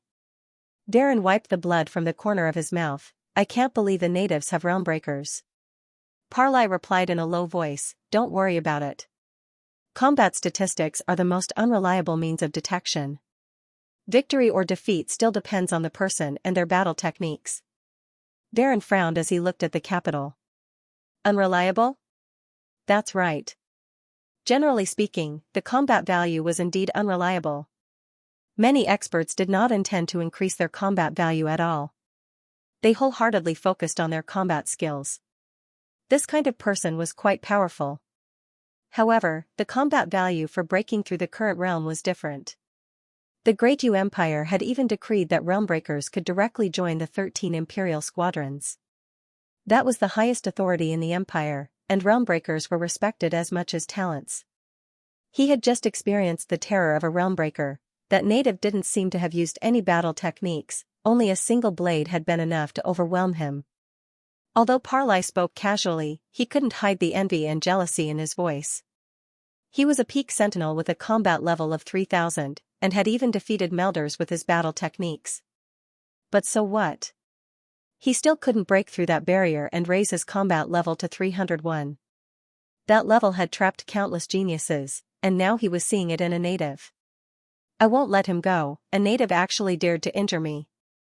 Paris was immersed in her hatred, her eyes flashing with bone-deep hatred. "I'm going to trigger a beast wave." Parley's eyes narrowed, but he didn't say anything. Darren agreed from the side, clues to the fugitive must be hidden in the capital. Zhang Dingtian might know, but a direct confrontation isn't wise. Paris, immediately trigger a beast wave and keep Zhang Dingtian outside the city. Parlay and I will look for clues. Paris nodded, licking the corner of her lips before rushing off into the distance. A day later, Lu Yin and Geraldine arrived at Hebei. They heard that the capital had been attacked by a beast wave, and that the area outside was filled with mutant beasts and zombies. There are close to 10 million zombies outside, so there shouldn't be a beast wave. I remember Jaeger saying that Paris is here as well. Could she be the one behind it? Lu Yin guessed. That's possible. Students from Blue Mountain Academy all know how to tame beasts, and as the strongest in the academy, Paris must be extraordinary. Lu Yin's gaze turned cold. If it really was her, then she couldn't be allowed to live. It's actually a good thing. As long as the people in the capital don't come out, it should be fine, Geraldine said. If Geraldine could think of this, then Paris could as well. Why would she still trigger a beast wave? Within the capital, countless soldiers were running around to relieve the soldiers. The beast wave and zombie wave had a certain impact on the capital, with the occasional flying beast causing cries of alarm. On top of a tall building, two silhouettes were looking outside the city. In the distance, a slash swept across the sky, cutting a flying mutant beast in half. Blood sprayed high up in the sky. That's Zhang Dingtian, number 1 of the 7 sages. He's really powerful, Jerlin exclaimed. Beside her, Balor said solemnly, he's stronger than me. Nonsense, he's a realmbreaker. Even if you and I worked together, we might not be able to beat him. Balor wasn't convinced, clenching his green fists. I don't need to fight him head-on, I can just exhaust him. This beast wave should be caused by that woman, Paris. She's vicious and must have suffered at Zhang Dingtian's hands before. Otherwise, she wouldn't be so crazy. She must have paid a heavy price to cause such a large-scale beast wave, Jerlin muttered. The beast wave attracted Zhang Dingtian, and there's no one in the city. Parlay and Varen might be looking for clues about the fugitive, Balor suggested. Jerlin immediately activated her gadget and exclaimed, "Wow, 5 sentinels. One of them is a Melder, Zhang Dingtian, the other 4 should be Parlay, Varen, Eddie, and Hayden. They're all here, this is going to be interesting." Balor's expression turned serious. "Eddie is here too? That's troublesome, he's very strong." Jerlin replied, "Eddie entered U Academy through an exception and defeated the strongest of 30 academies. That's his record. It's a little troublesome, but it's fine. What do you think Zhang Dingtian will do if we leak this information to him?" Balor frowned. "Betray our own people?" Jerlin rolled her eyes. "There's no such thing as own people, we're competitors. Besides, the Empire sees us and the Earthlings as trial takers, there's no such thing as betrayal." Balor nodded. "I can use the plants to hold back the beast wave and free up Zhang Dingtian." "Then it's decided." Jerlin was overjoyed. On the other side, 2 figures wrapped in black robes stood in an abandoned hotel. "Eddie, I can sense Balor's aura. His plant aura is very strong," one of the black-robed men spoke up, his lips curling into a cruel smile. The other black-robed man spoke in a deep voice, "There are 7 sentinels in the city, including us. There's also Paris outside, so there are 8 sentinels gathered here. It'll be a bit troublesome, but it won't be too hard to kill. The only problem is Zhang Dingtian, there's actually a realmbreaker among the natives." "Unbelievable. Leave Zhang Dingtian to me, I want to see what a realmbreaker is like." The black-robed man looked up excitedly, his eyes flickering with green light. Atop the steel city walls, Zhang Dingtian's expression was solemn as he watched the endless zombie wave and beast wave in the distance. It was like a meat grinder, with creatures dying every second as blood and gore filled the air. The zombies were weak and could be easily torn apart by the mutated beast's claws, but their venom was strong and the beasts suffered heavy losses as well. 10 kilometers to the east, Paris's face was pale as she excitedly looked into the distance. "Go, more. I'm going to use the beast tide to bury this city. A mere native actually dared to injure me? I'll make you pay the price." She didn't notice that a cold air had appeared beneath her feet at some point. Although the temperature wasn't low, there was a layer of white frost in the air. Still staring at the distant battlefield, Paris adjusted her clothes. Why did it feel a little cold? Inexplicably, Paris felt her heart clench, and a chill ran down her spine. She turned around and saw an absolute beauty calmly looking at her. She wore long red boots and a snow-white dress, and her long blue hair reached her waist. Her expression was cold. "Who are you?" Paris was shocked. Someone had been so close to her, yet she had not noticed. She had been too careless. Was this a side effect of her injuries? The absolute beauty looked at Paris indifferently. "Were you the one who caused this beast wave?" Paris stared at the woman, jealousy flashing through her eyes. This woman was too beautiful, and of all the people she had seen, only Starsabil could compare to her. Her beauty was pure and untainted. How could someone like her exist? "I'll ask you again. Were you the one who caused this beast wave?" the absolute beauty asked again. "Who are you?" Paris asked in a low voice, her gaze wary. The absolute beauty looked at Paris. "I'm Bai Shui. One of the 7 sages, the water sage Bai Shui?" Paris was shocked. Bai Shui's gaze swept past Paris and landed on the blood-red battlefield. Her gaze was cold. "What are you trying to do by causing this beast wave?" Paris sneered. "A mere native has no right to speak to me. Wait until I catch you and tear your face apart." She then reached out to grab Bai Shui, and a beast's roar could be heard from her palm. Bai Shui retreated as layers of ice appeared in front of her, but they were easily shattered by Paris. "You want to stop me with the ice from a mere plant? Natives will always be natives." Bai Shui stopped and raised her palm to slap Paris.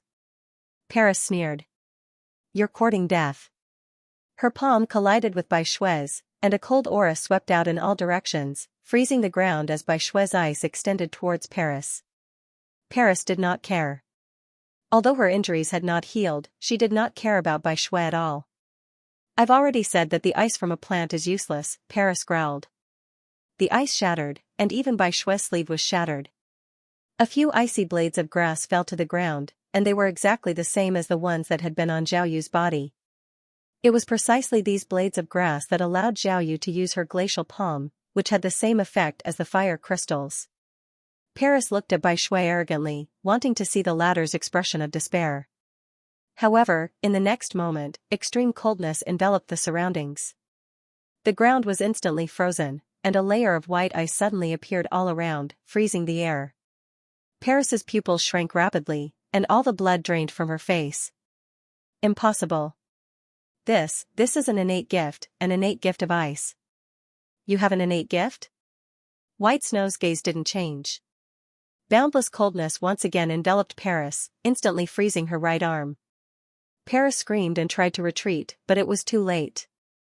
In less than 2 seconds, her whole body was frozen and then shattered.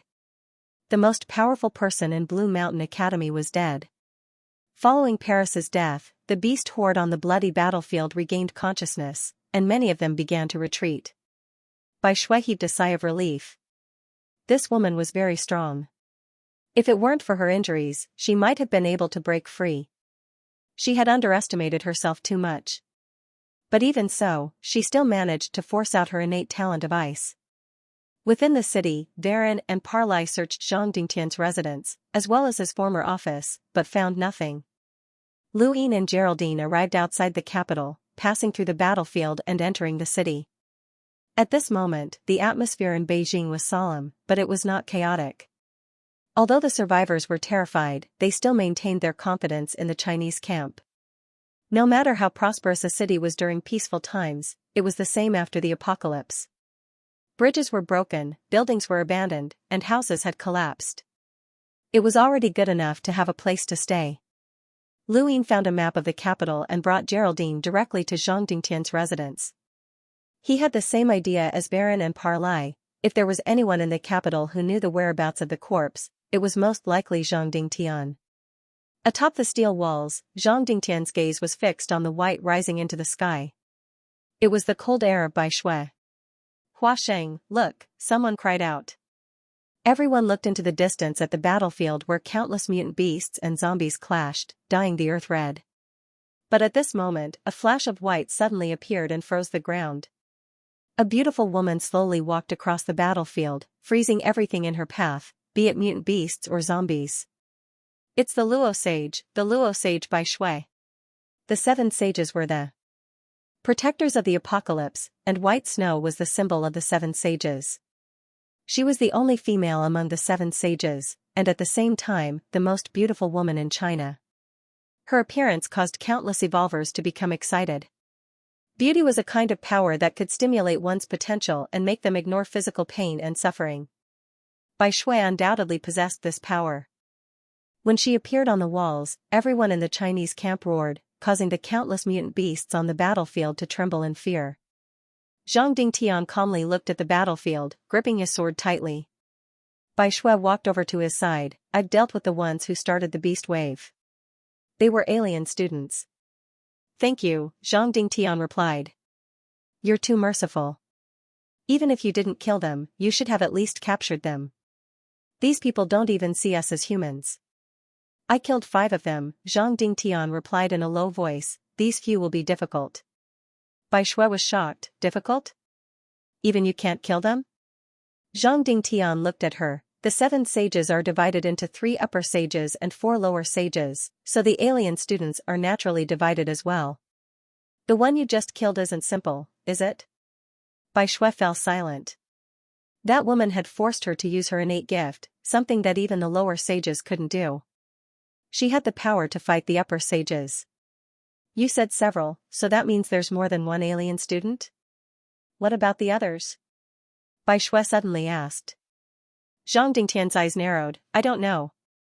Bai Shui took out the gadget she had snatched and tapped on it a few times, the screen beeping loudly. 8. There are 8 Realm of Sky powerhouses in the city. Zhang Dingtian's eyes went wide with rage. 8 Realm of Sky powerhouses were enough to destroy the entire capital. They're courting death. Elsewhere, Geraldine and Lu Yin were only a few kilometers away from Zhang Dingtian's residence when she suddenly stopped and looked ahead in shock. He followed her gaze and saw 2 men, one tall and one short. They were too conspicuous, and few survivors could wear such clean clothing. Most importantly, the short man had a very strange appearance, about a meter tall with a stocky build that would be easily recognizable on the streets. The two were Varen and Parlay. They had just left Zhang Dingtian's residence with nothing to show for it and were about to head elsewhere when they bumped into Lu Yin and Geraldine. Varen and Parlay were conspicuous, but Lu Yin and Parlay weren't bad either, especially Geraldine. After the apocalypse, many women couldn't guarantee their survival, let alone their appearance. She was so beautiful that she seemed to glow in the crowd, and Varen immediately recognized her. "Varen," she exclaimed, subconsciously moving closer to Lu Yin. Lu Yin's eyes narrowed. "Varen?" He'd heard the name several times before. It was the strongest student in the first military academy, an elite qualified to complete a mission. What a coincidence! Varen looked at her in surprise. The capital was a place one had to pass through in order to complete a mission. Was she here to complete it as well? Varen couldn't help but laugh, looking at Lu Yin with contempt. Through his star energy, he could tell that Lu Yin had just broken through, a piece of trash. "You know him?" Parlay asked. "Same academy," Varen answered. "Take him with you, we're short on manpower." Varen nodded and turned to Geraldine. "Come, follow us." Fear flashed through Geraldine's eyes as she looked at Lu Yin. The trial was open to everyone, and anyone who wasn't a friend was an enemy, even if they were from the same academy. Although Lu Yin had controlled her, he hadn't threatened her life, but Varen was different. Someone from the heavens was even more ruthless. "I told you to come here, didn't you hear me?" Varen shouted, attracting quite a bit of attention. Parlay frowned. "Lower your voice." Varen glared at Geraldine, his gaze icy. Lu Yin took a few steps forward and looked at Varen. "Who are you talking to? Don't you know it's noisy?" Varen froze, not expecting Lu Yin to dare say such a thing. He sneered, "I don't know which academy you're from, but you'll be removed from the list today." He pressed down with a palm, causing the air to tremble and ripples to spread out in all directions. Many survivors were sent flying before they could even react. Lu Yin raised an eyebrow. "Space render palm?" He pressed down with a palm of his own and struck out with a similar palm. At the same time, Varen struck out with his own. The two identical attacks collided in midair, and everyone heard a loud boom. The air scattered, and countless strong winds smashed through the walls and even crushed the bridges. The ground where the collision occurred cracked, and the airflow swept up and then scattered in all directions 100 meters in the air. Varen stared at Lu Yin in shock. "You can use the space render palm?" He had heard from Geraldine that Varen could use the space render palm, but that didn't surprise him. What surprised him was that Varen's space render palm seemed a little weak. Varen's right hand was trembling, the result of forcefully using it. Parlay stared at Lu Yin in shock as well. The space render palm wasn't something just anyone could use, and this person wasn't any weaker than Varen. At the same time, Zhang Dingtian and Bai Shui looked towards the city from atop the steel walls and leapt up, their eyes cold. Killing intent filled Bai Shui's eyes. A realm of sky powerhouse could cause a huge disaster in the city. These students didn't care about the lives of the Earthlings and had to be killed. Within the city, Geraldine cried out, "Zhang Dingtian's here, and there's a sentinel beside him." Lu Yin didn't mind, but Parlay frowned. "End this quickly, Zhang Dingtian's here." Varen's eyes narrowed, his ring armor covering his body as he leapt towards Lu Yin and lashed out with a kick so fast that ordinary people couldn't even see it. Lu Yin raised his leg and kicked Varen's calf, causing the ground to crack and a shockwave to spread out. Varen growled as star energy erupted from his body and crushed towards Lu Yin, causing the earth to tremble. He wanted to use pure star energy to determine victory. He definitely didn't have as much star energy as Varen, but his rate of star energy absorption was twice that of Varen's, so he wasn't afraid of running out of star energy. Geraldine quickly retreated, not wanting to take the brunt of this attack. In the distance, Parley's gaze turned cold as he charged towards Geraldine, reaching out to grab her.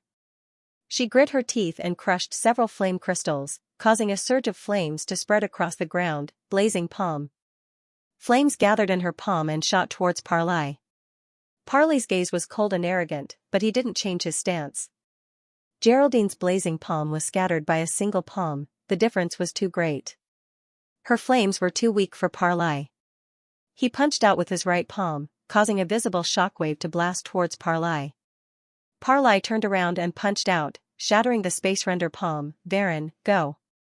Varen laughed, his figure flickering as he rushed into the distance, increasing his speed once more. Luin snorted and rushed towards Varen with the roving step, raising his palm to summon the stars. Varen's expression changed as he felt an inexplicable sense of danger. He stared at Lu Yin's palm and dodged without hesitation, but the cosmic palm was not so easy to evade. Stars revolved around Lu Yin's palm, and everything in the area was sucked in like a star. Parlay was shocked, even he was shocked by this attack. Bang! Varen's space render palm was completely shattered, and his body was sent crashing into the ground like a meteor. The broken bridge was smashed into smithereens, leaving a huge crater where he spat out a mouthful of blood as he stared at Luin in disbelief. He hadn't expected to be injured by a single palm strike, it had been so powerful that even his ring armor had been shattered. Varen was the strongest in the academy, but he'd been injured by a single palm strike. How dare you fight in the city? You're all courting death. A loud roar came from the distance, followed by a sharp slash aimed at Parlay. Parlay shook off Geraldine and dodged as well. The slash cut through the ground, creating countless gusts of wind. Parlay immediately donned his ring armor and looked at Zhang Dingtian solemnly. High up in the sky, Zhang Dingtian scanned the area below, his gaze going past Parlay and Geraldine to find Luin standing on the ground and the injured Varen lying in the crater. His heart sank, he'd fought both Parlay and Varen before, and both of them were very strong. Now that one of them was heavily injured and a stranger had appeared, it was clear that this person was the one who'd injured Varen. This was troublesome, even Zhang Dingtian had the same thought. More importantly, there were only 4 Realm of Sky powerhouses who hadn't shown themselves yet. Cough. Varen clutched his body and walked out of the crater, looking at Luin fearfully as he walked to Parlay's side. The situation isn't good. Parlay narrowed his eyes and took a deep breath, calming himself down. Not necessarily. It's a 3-way battle, think of a way to escape. He charged at Geraldine before anyone could react, tossing her towards Zhang Dingtian. Zhang Dingtian instinctively raised his sword, causing Geraldine to go pale. Luin leapt into the air, pushing Geraldine aside as he met Zhang Dingtian's attack head-on. The space render palm vibrated as they collided in midair, causing the air to distort. Luin was forced to descend to the ground, his feet digging deep into the ground. This was Zhang Dingtian's strength. Parlay left immediately after tossing Geraldine aside, and so did Varen. Zhang Dingtian was already hard enough to deal with, and now there was an unknown enemy. While they were conceited, they weren't fools. However, they weren't stupid, and neither was Zhang Dingtian. After stabbing Geraldine, he didn't hesitate to stab Parlay. There was almost no time between the 2 attacks, and Parlay had barely taken a few steps when he was attacked. He hurriedly dodged with an ugly expression. We don't want to fight, let us go. Zhang Dingtian charged at Parlay. Don't even think about leaving. He raised his sword and slashed down, angering Parlay.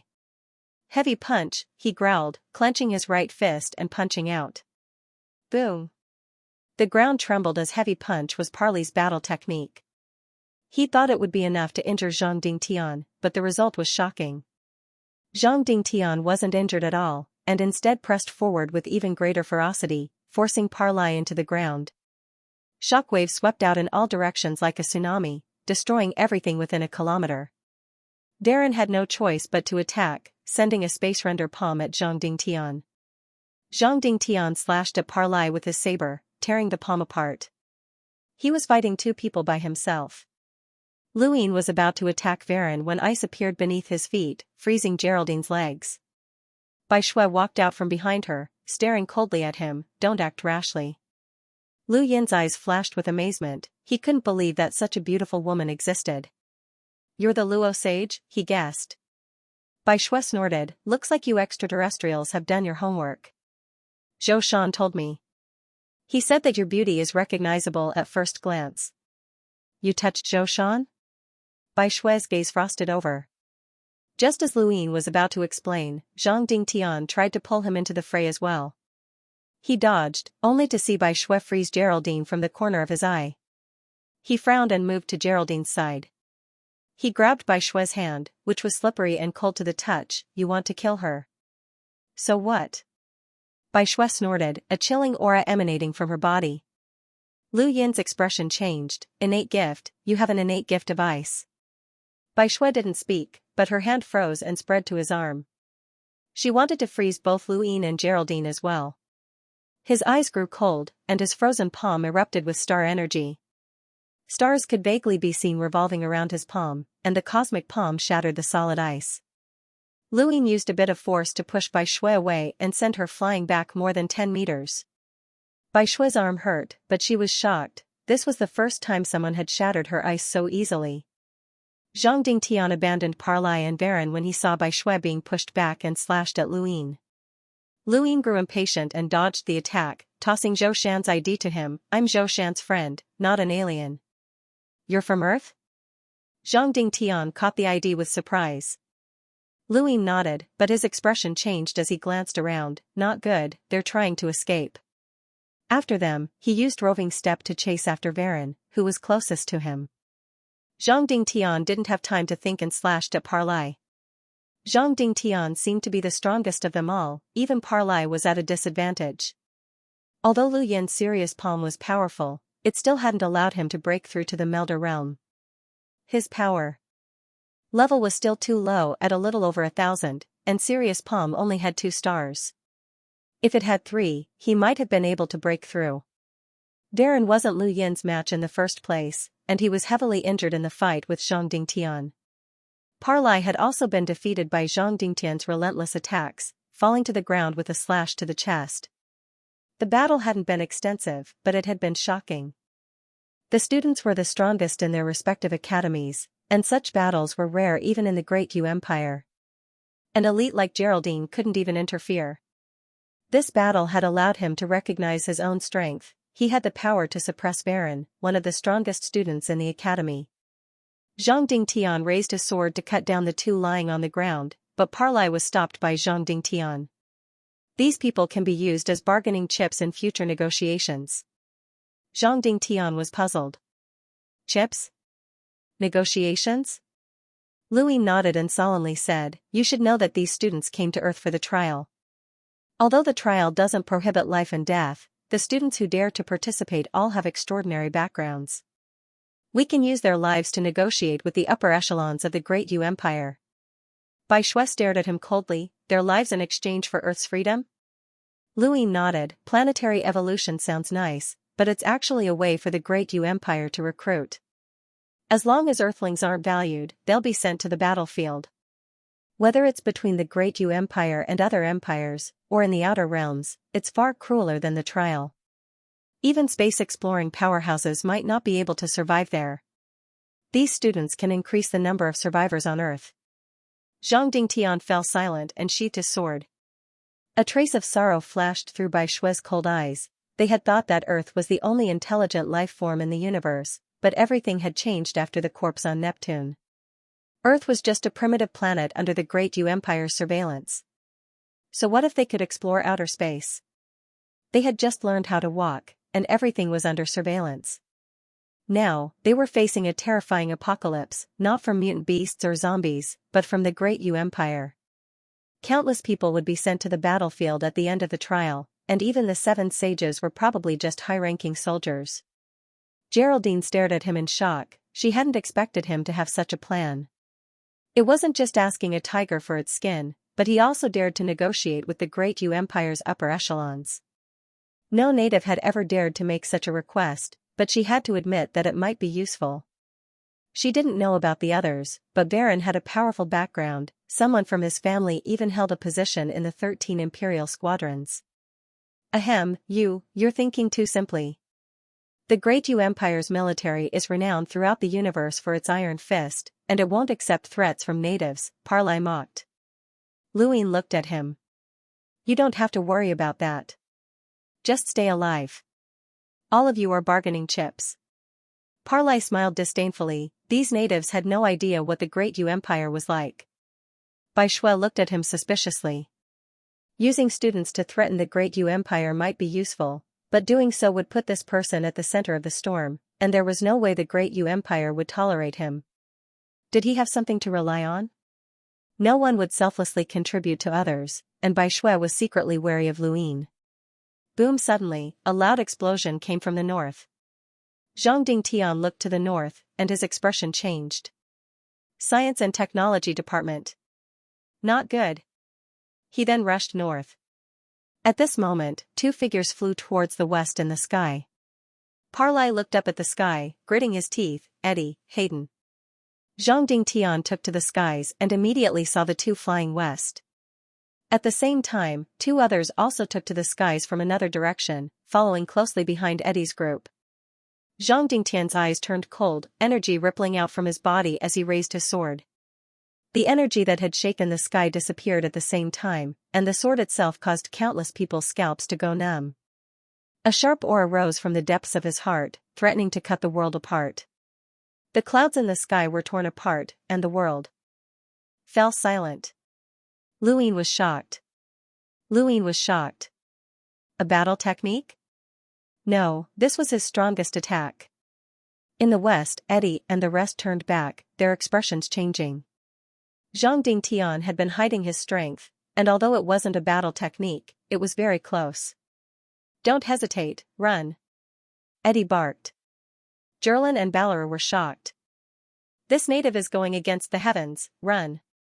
A cold glint flashed through Zhang Dingtian's eyes, and he slashed out with his sword. Under the shocked gazes of countless people in the capital, the huge attack swept towards the west, cutting the sky apart and distorting the air. The sharp energy caused everyone to hallucinate, as if the sky had been cut apart. Eddie, Hayden, Jerlin, and Balor all turned around to face the attack. However, the attack was torn apart in an instant, turning into 5 shockwaves that disappeared into the sky. Eddie's expression turned grave, his eyes filled with disbelief. Hayden's black robes had been torn apart, revealing his scaly upper body. A streak of blood at the corner of his mouth was dazzling under the sunlight. Jerlin panted heavily, staring at Zhang Dingtian in shock. Balor was the most miserable of them all, spitting out a mouthful of blood. His already green skin turned even greener, and there were even cracks on the surface of his body. Go! Eddie barked once more, charging towards the west. Hayden looked at Zhang Dingtian unwillingly, but also flew towards the west. Jerlin and Balor didn't say a word, following closely behind.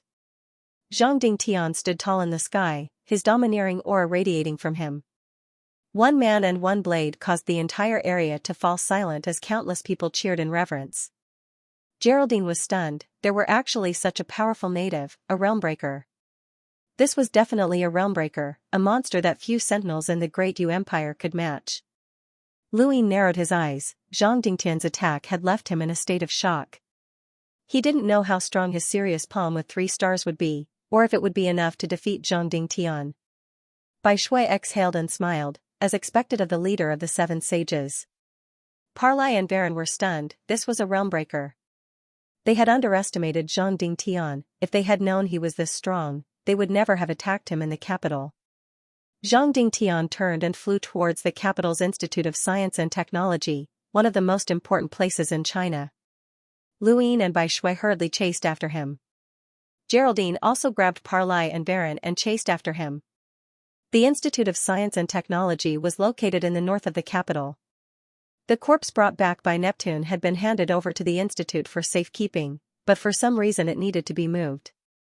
The top brass of China, including number 1, were present at the moment of the transfer, and only they had the authority to give the order.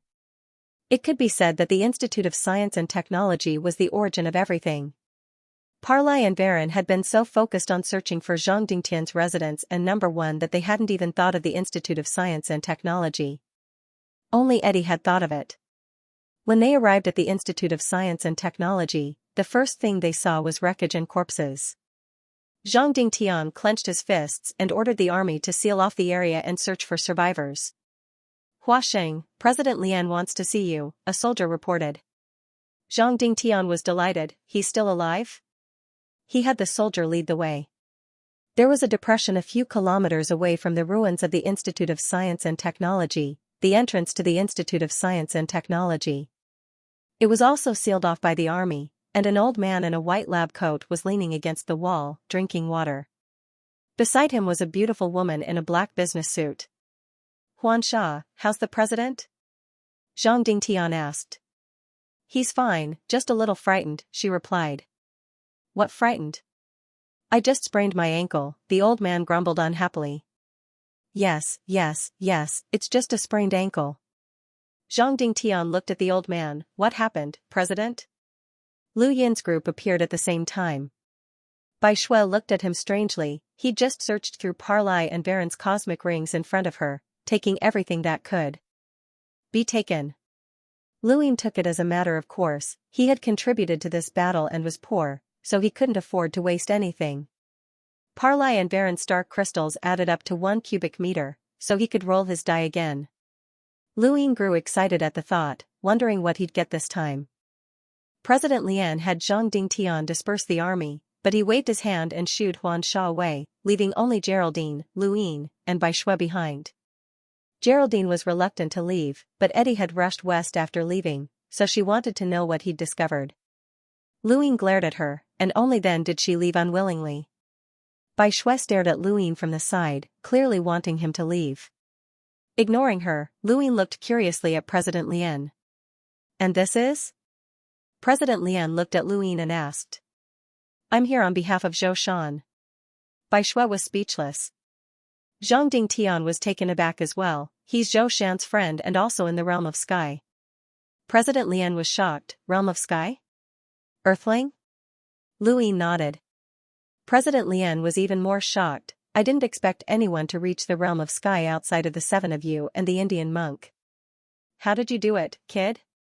Innate gift, Lu Yin replied indifferently. President Lian accepted it. There seemed to be no other explanation. What happened, President? Bai Shui asked. President Lian sighed. The technology department was breached and all the information was taken by that kid. What information did he get? There doesn't seem to be anything that caught his attention, Zhang Dingtian asked. President Lian shook his head and frowned. I don't know either. He connected the gadget to the technology department's photon computer and was overjoyed. It's a gadget, Bai Shui said solemnly. This is alien technology that far surpasses Earth's technology. Perhaps he was able to identify information that the technology department couldn't. No wonder he wanted to destroy it. He didn't want us to know. No, I was the one who destroyed it, President Lian said. Everyone was shocked. President Lian smiled wryly. That person killed all the researchers and searched for the photon computer. I had to destroy the technology department or the underground would have been exposed. That was the only way to contact you. Lu Yin admired the old man's courage. He wasn't even afraid of burying himself. Zhang Dingtian frowned. The technology department was destroyed and all the information was burned. We can't find them even if we want to take revenge. President Lian shook his head. Who said the information was gone? If the Institute of Science and Technology is destroyed, then there's no more information. What's the point of being the Institute of Science and Technology's director? As he spoke, Zhang Dingtian and the others watched as he opened up an underground portal. The Institute of Science and Technology's information is all backed up underground. You should have extraterrestrial technology, right?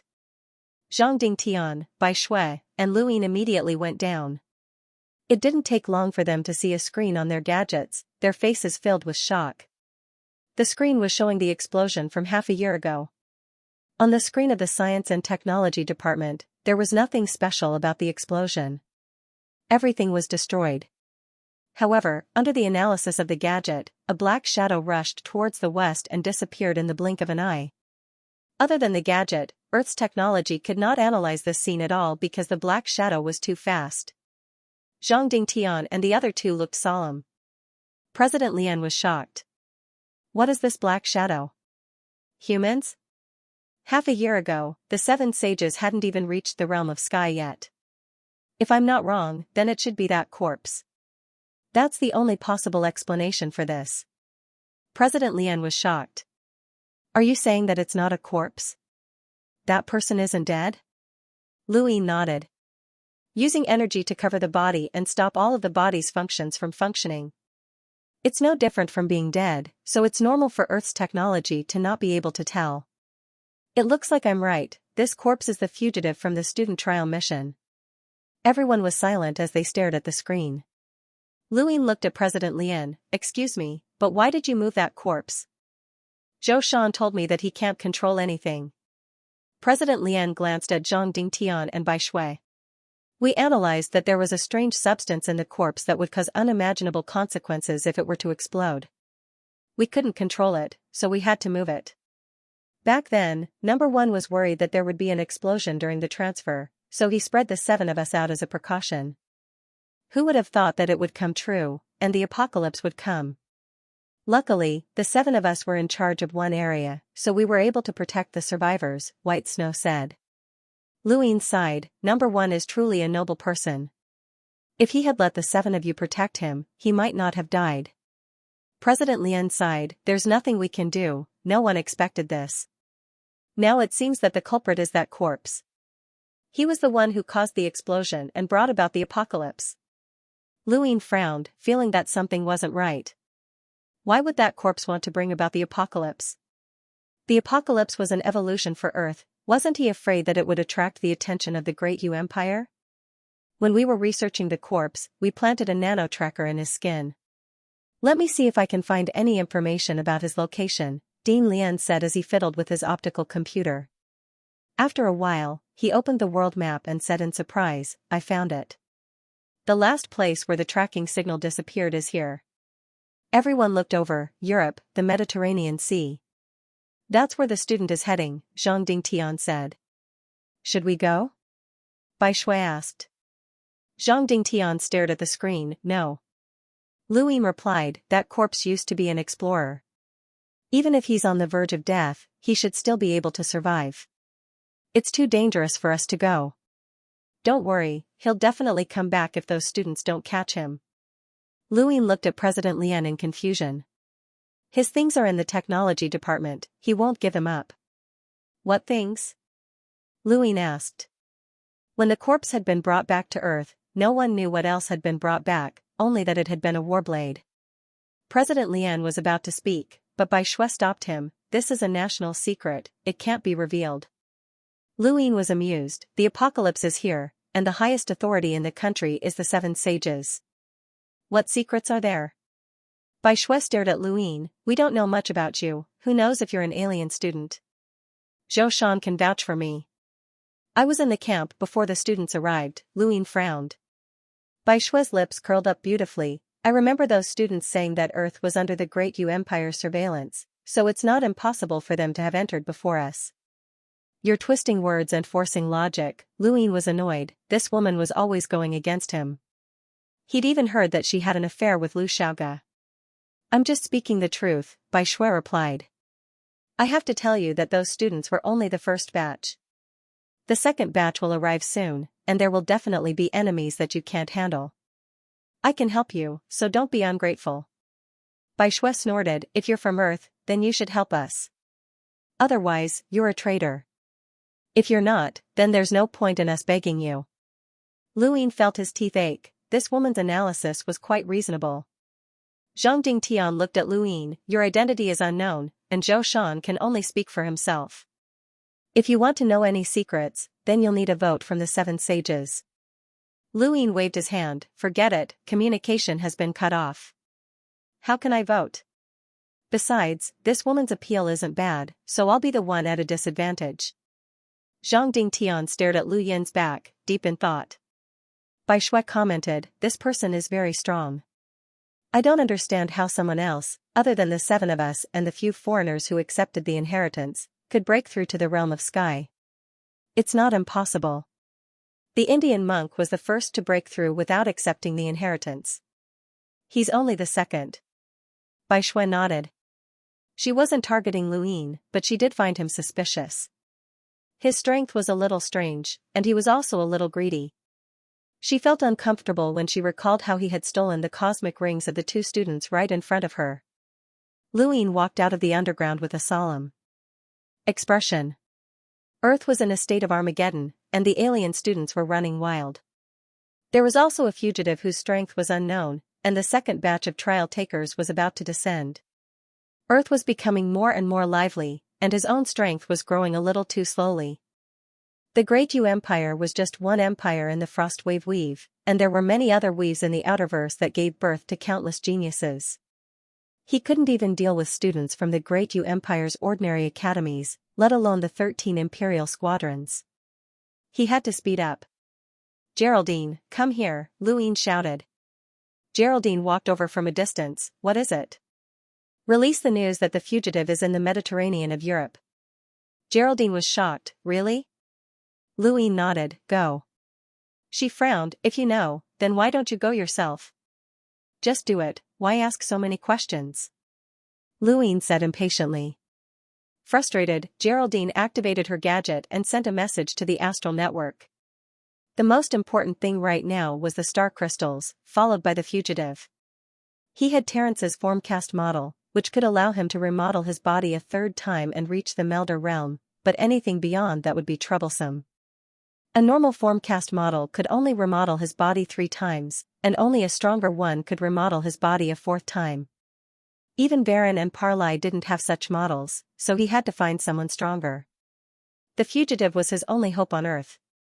Although the fugitive might be strong, Luine wasn't sure what the other 4 students were capable of. He might as well muddy the waters and draw all the students to him. The more chaotic it was, the better it would be for the fugitive. Once his 3rd star formed, no one in the first batch would be a match for him, so he had to stall for time. In a secluded courtyard in the capital, Luine closed the windows and scattered fire crystals all over the place before returning to his room. He opened his hand and the die slowly appeared. The die's glow was still dim, and without star crystals, it would take a long time for it to recover to a usable state. He didn't want to wait. Rubbing his hands together, Luine stared at the die with shining eyes. He crushed a cube of star crystals he'd painstakingly gathered and sent a surge of star energy into the die, causing it to glow even brighter until it finally recovered. The stars were hazy and sparkling. Luine licked his lips, feeling a little nervous. He was just like the gamblers. "Come on, give me good luck and see what I can get." He tapped the die with a finger. The die spun quickly, the hazy stars extremely beautiful. Lu Yin's eyes widened as he stared at it. Finally, the die stopped spinning and the pips on its 5 faces disappeared, leaving behind a single pip. Another pip. Luine was delighted. A pip allowed him to obtain a random item from someone's cosmic ring. The first time he'd rolled a pip, he'd obtained the Art of Sirius and the Palm of Sirius. This was the second time. Luine watched as the die shot out a beam of light that pierced through the void, as if opening a passage. Something fell to the ground with a thud. Luine stared blankly at the ground, unable to believe what he was seeing. Were these snacks? There was a delicately packaged snack bag lying quietly on the ground. There were words engraved on the bag that he couldn't understand, but they were probably advertising slogans. Luine picked up the bag of snacks in a daze, feeling the urge to vomit blood. He had spent a cube of star crystals in exchange for a snack. Even if it was just a broken dagger, it would have been better. The light on the surface of the die dimmed and then disappeared.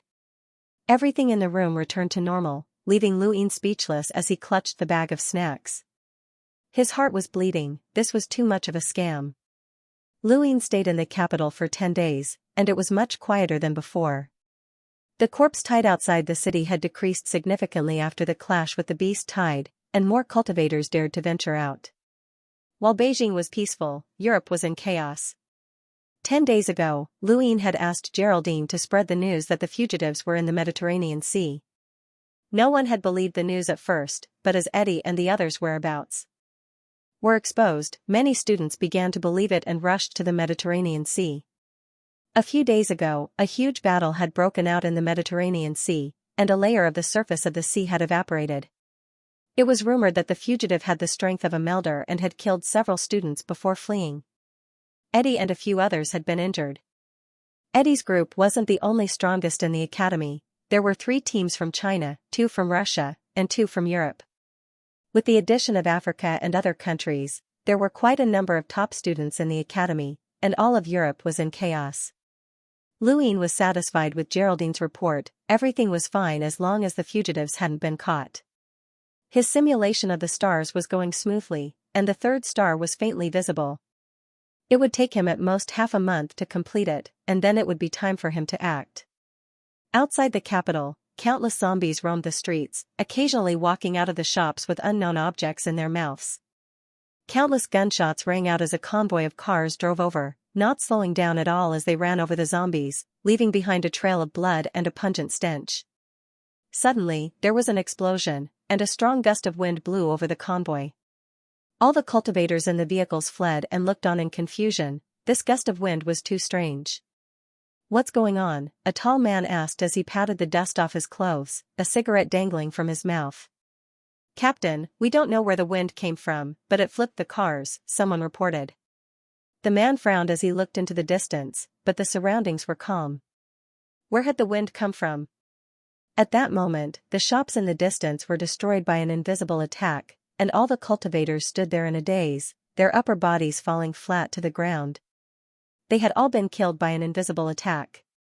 The deaths of these cultivators weren't strange at first, but over the next few days, more cultivators were killed by invisible attacks, which attracted the attention of the Chinese camp.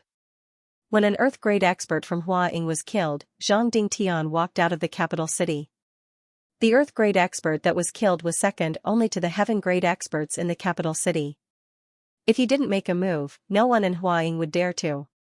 The zombies on both sides of the road roared and charged at Zhang Dingtian, and there were also strange mutant beasts wriggling underground. Zhang Dingtian's expression didn't change, and he waved his hand, killing all of the zombies with a gust of energy. Sensing Zhang Dingtian's strength, both sides of the road were silent. Zhang Dingtian walked for half a day without encountering any attacks. After thinking for a while, he put on the gadget that Bai Shui had given him. This gadget had come from Paris, and Zhang Dingtian didn't want to use it at first, but now there was nothing more suitable than this. He tapped on the gadget, and soon, a beeping sound came from it. Zhang Dingtian's gaze focused as he looked towards the northeast. He raised his sword and slashed out, a huge slash slicing through the ground. There, a figure was running away pathetically, its left arm injured by the slash. Zhang Dingtian rushed out and slashed with the back of his sword. The figure turned around, revealing a ferocious and terrifying face. It was a zombie. With a bang, the zombie was pressed to the ground by Zhang Dingtian's sword. Its scarlet eyes glowed with a cruel light as it waved its hands, and an invisible gust of wind turned into a sharp blade that slashed towards Zhang Dingtian. Zhang Dingtian casually slapped the gust of wind away, then flipped his sword over and swept past the zombie's head. Zhang Dingtian frowned as he looked at the zombie, a strange expression on his face. From what he knew, zombies were just failed products of human evolution, and they shouldn't be so powerful. However, this zombie not only had the strength of an earth rank, but it could also wield a gust of wind with its hands. Zhang Dingtian quickly returned to the capital and found President Lien. He told him about the zombie situation, and the president was shocked. "What did you say? Zombies have the strength of an earth rank? They can even wield a gust of wind? Impossible, they're just failed products of human evolution." Zhang Dingtian said in a low voice, "That's the truth." President Lien muttered to himself, his gaze solemn. There were far more zombies on Earth than there were survivors, and if zombies could really evolve, then it would be troublesome. Not only would humans have to face powerful mutant beasts, but they would also have to face zombies. More importantly, the ability to wield a gust of wind wasn't something that could be achieved through evolution. There were only 2 people known to be able to use supernatural abilities, and even Zhang Dingtian didn't have any. How could a zombie have such power? If one appears, then there will be a second. Isn't Luin from Nanjing? Ask him if he has encountered this type of zombie before, said Dean Lien. Zhang Dingtian immediately ordered someone to summon Lu Yin and Bai Shui. Lu Yin's expression changed when he heard that Zhang Dingtian had encountered a zombie king. "You know about it?" Zhang Dingtian stared at him. Lu Yin nodded and told him about the long-haired zombie king. He had guessed that the capital would know about it, but he hadn't expected them to only encounter it now. Bai Shui was in disbelief. Eating natural energy crystals can produce supernatural abilities? How is that possible? Even humans can't do that. Lu Yin replied in a low voice, "That's what I saw, there's no need to lie to you." President Lien looked at the 3 with a serious expression. "We've always thought that zombies were the product of failed evolution, but reality has proven that most zombies are like that. They can only wander around with weak combat power and can only pose a threat to ordinary people." But if we think about it from another perspective, wouldn't it make sense if zombies weren't failures and instead evolved on another path? Zhang Dingtian's expression changed. Humans can absorb energy crystals from mutant beasts to become stronger, and zombies can do the same. They can even absorb supernatural energy crystals to become stronger. President Lian solemnly said, "No one has ever seen a zombie swallow an energy crystal. A mutant beast can easily tear apart many zombies, and even if it's heavily injured, it can still easily escape. Therefore, zombies can't obtain energy crystals, and no one would be willing to give their hard-earned energy crystals to a zombie. This possibility has been ruled out from the start, but it's undeniable that some lucky zombies can obtain energy crystals. If such a possibility exists, then Earth will change greatly.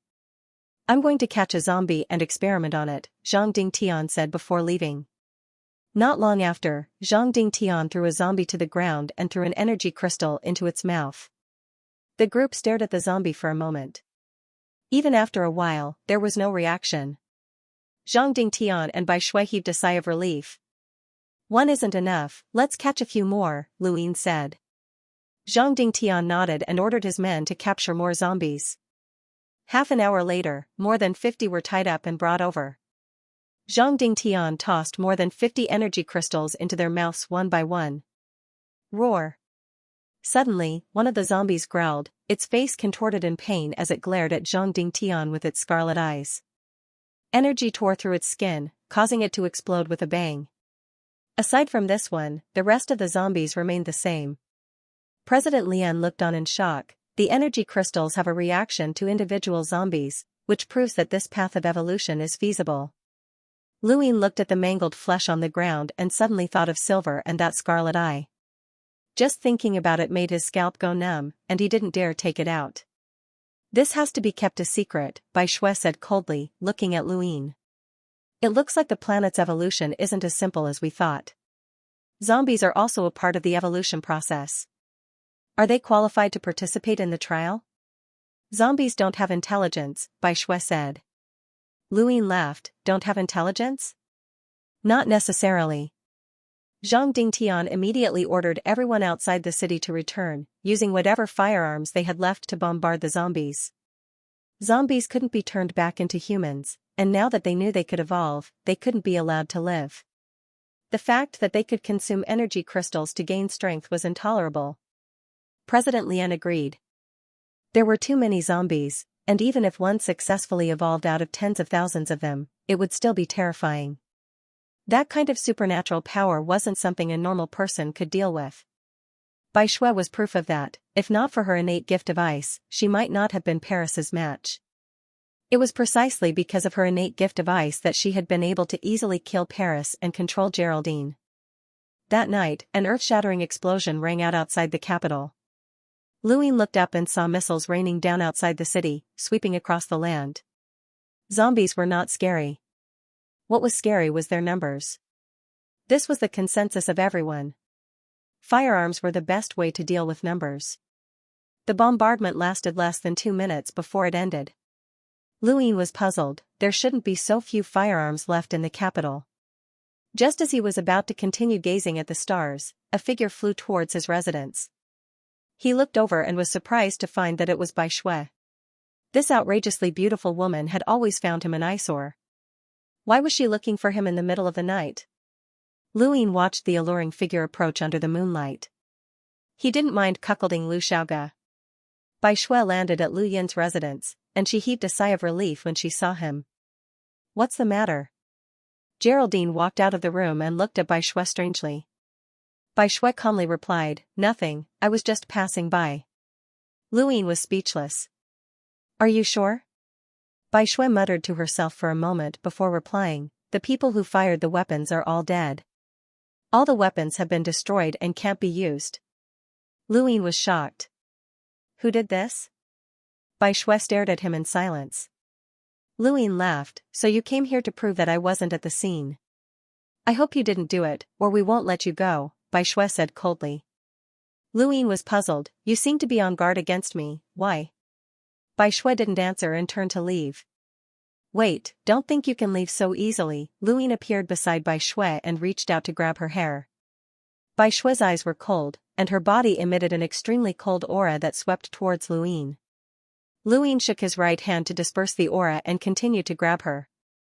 A layer of ice suddenly appeared in front of Bai Shui, reflecting the moonlight. Luyin slapped the ice and shattered it, but Bai Shui retreated a few meters away and stared at him warily. Luyin shrugged, "I was just joking." "It's not funny," Bai Shui said coldly.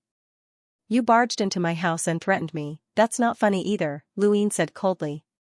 Bai Shui's eyes flickered, "I'm sorry," and flew away, leaving behind a delicate fragrance. Luyin looked up at the sky, wondering who had destroyed the weapons.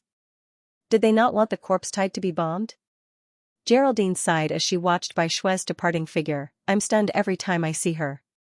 No wonder Zhou Shan called her the goddess of Luo River. In terms of looks alone, she's comparable to Star Sibyl. Star Sibyl? Luyin was puzzled.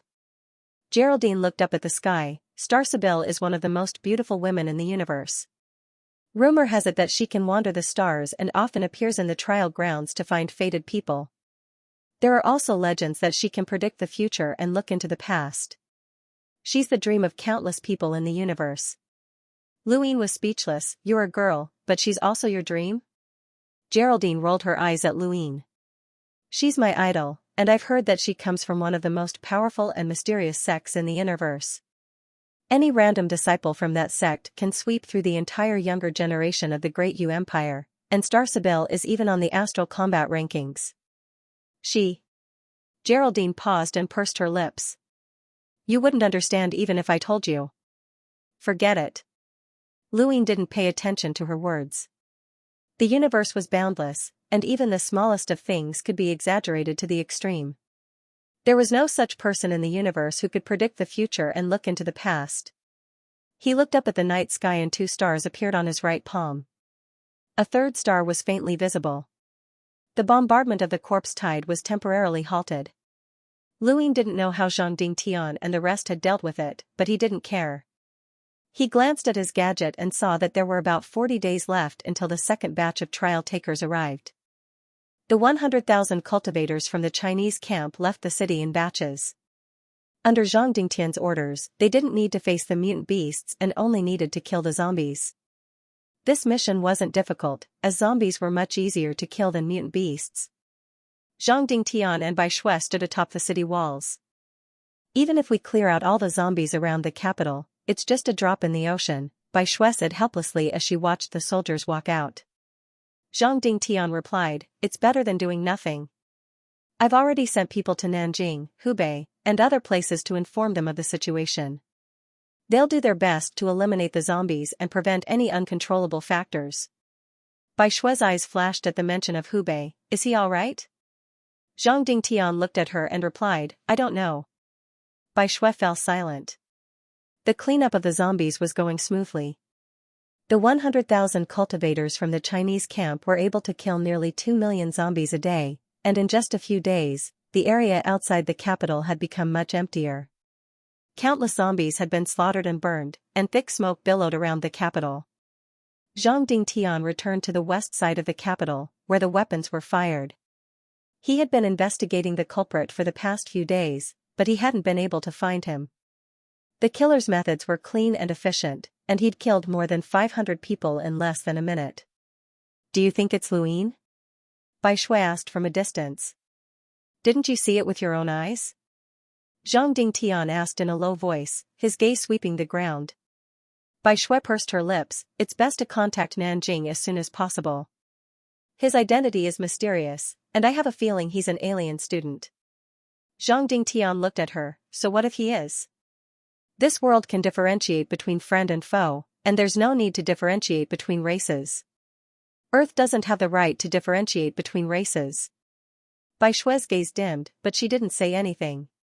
Zhang Dingtian turned around and walked inside, but as soon as he opened the door, a flash of white light streaked towards his neck. His eyes narrowed, and he dodged in the nick of time. Even so, a gash still appeared on his neck. Under the white light, the silver-haired man's lips curled into a sinister smile. The butterfly knife stabbed towards Zhang Dingtian once more, but he pulled out his sword and blocked it. The butterfly knife avoided the long saber in a strange arc and approached Zhang Dingtian's eyes. This knife was meant to cripple Zhang Dingtian's eyes. Just as Butterfly was about to open his eyes. As the knife approached, Zhang Dingtian didn't close his eyes. Instead, he faced it head-on, his energy erupting from his body. The butterfly knife was delayed for a moment, but Zhang Dingtian's sword slashed horizontally, a huge sword chi visible to the naked eye that split the camp in half and even split the ground. Looks like I'll get double the monthly votes this month. Thanks for the support. The silver-haired man retreated and praised, as expected of the strongest of the 7 sages, we'll meet again if we're fated to meet. Zhang Dingtian turned around and slashed out, but he was shocked to find the silver-haired man rushing towards Bai Shui. Bai Shui aimed a single hand at the silver-haired man, a cold aura enveloping the sky as ice spread out from the void. The silver-haired man sneered. The butterfly knife easily tore through the ice and stabbed towards Bai Shui's neck. Bai Shui couldn't block it and could only watch helplessly. At the critical moment, Lu Yin used the roving step to appear in front of Bai Shui and struck out with a palm. The silver-haired man was shocked. The butterfly knife turned towards Lu Yin, the white light clashing with Sirius's palm once more. The void trembled as the stars exploded, and the terrifying shockwaves sent Bai Shui flying. The ground instantly crumbled as countless shockwaves shot out in all directions. Smoke and dust covered the land. When the dust settled, Lu Yin was the only one left. The silver-haired man had disappeared. The attack had been quick, it had taken less than 10 seconds from Zhang Dingtian's injury to the silver-haired man's departure. The surrounding troops hadn't even had time to react before everything was over. Bai Shui was shocked, she had felt the sensation of death in that moment. The butterfly knife had easily torn through her defenses, and that cold glint had truly killed her. She had never experienced such danger since becoming one of the 7 sages. Lu Yin walked out of the shallow pit and looked at Bai Shui. Are you all right? She shook her head, a complicated look in her eyes. Thank you. Lu Yin turned to Zhang Dingtian. You're injured. Zhang Dingtian rubbed his neck. It's fine. Only then did the surrounding troops appear, shocked to find that Zhang Dingtian had been injured. How could the strongest of the 7 sages be injured? No one could believe it. Why are you here? Zhang Dingtian asked, looking at Lu Yin suspiciously. Lu Yin looked at his palm. I'm curious. I want to know who the killer is. Zhang Dingtian calmly replied, that's him. I know, Lu Yin replied. He glanced at the wound on Zhang Dingtian's neck and frowned. He had seen how Silver had tried to assassinate Zhang Dingtian, and he could not deny that Zhang Dingtian was indeed very powerful. Even without any footwork techniques, he had been able to retreat from Silver's attack at such close range. Lu Yin had to admit that if he had been in Zhang Dingtian's shoes, he would not have been able to do any better. What Lu Yin wanted to know the most right now was how Silver had managed to hide his aura. Normal students could hide their aura and block the detection of their gadgets, but Zhang Dingtian had been so close and yet still hadn't been able to detect him. This was terrifying. It could be said that there weren't many who could survive an assassination like that. Why did that person try to assassinate you? Bai Shui asked curiously. Zhang Dingtian narrowed his eyes. I'm not sure. I've never met him before. There's only one possibility, he doesn't want the corpse tied to be massacred. Lu Yin's heart sank, as today's assassination had confirmed his previous suspicions. Silver had something to do with the Corpse King. Silver had not cared about the mission, but he cared about the Corpse King, which was incomprehensible. This person was truly unfathomable. Although Zhang Dingtian had guessed a few things, there was no way for him to know more than that. A single assassination would not yield any useful information. Pass down my orders. Exterminate the corpse tied 24 hours a day, Zhang Dingtian suddenly ordered. There was no way to capture someone like Silver. Zhang Dingtian had sealed off any news of the assassination attempt, but the encirclement of the corpse tied only grew more intense. Many cultivators who had not joined the Chinese camps were forced to leave the city to exterminate the zombies. Time passed quickly, and there was only a month left before the second batch of trial takers arrived. Europe was in a state of frenzy during this time, but there was no trace of the fugitive. Just as there was a full month left before the second batch of trial takers arrived, the gadget in Lu Yin's left hand beeped as he forcefully received an email. Students, the safe period has passed, and the trial has officially begun. From now on, your gadgets cannot be turned off, and your location will be displayed on the astral network map. Please complete the mission as soon as possible. I wish you all good luck. The email made the trial even more brutal. It had been 2 months since the first batch of trial takers had arrived, and these 2 months were the so-called safe period. As long as they were willing, they could hide their strength or secretly excavate precious minerals and herbs in exchange for points. However, once the safe period was over, everyone's location would be clearly displayed unless they threw away their gadgets. Luin exhaled and looked up at the sky. This was a true trial, where no one could hide. These 2 months were a safe period for the students, but it was also an opportunity for the Earthlings to snatch the resources of the students. This was fairness, the so-called fairness of the universe.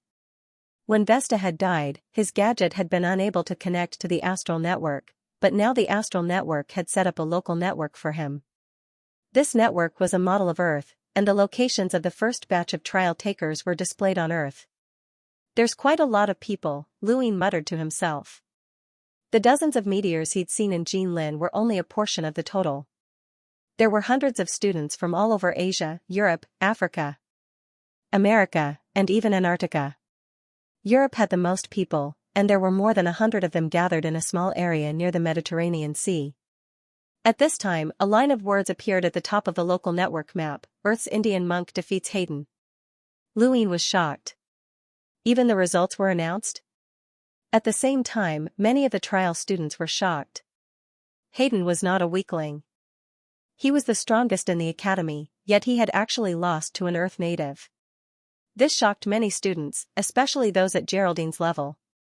To them, the strongest in the academy was almost invincible. However, someone had already been defeated at the beginning of the real trial. This made them take the trial seriously like never before. The Great Yu Empire held trials every once in a while, but it was rare for the strongest in the academy to be defeated. If Earth had evolved normally, the strongest in the academy would never have reached the Sentinel realm, let alone be defeated. This was why many found Hayden's defeat hard to believe. However, another announcement soon appeared: Eddie defeats Earth's Indian monk. Luin was puzzled. Why had Eddie and Hayden appeared in India? Geraldine hurried over to him. The trial has officially started.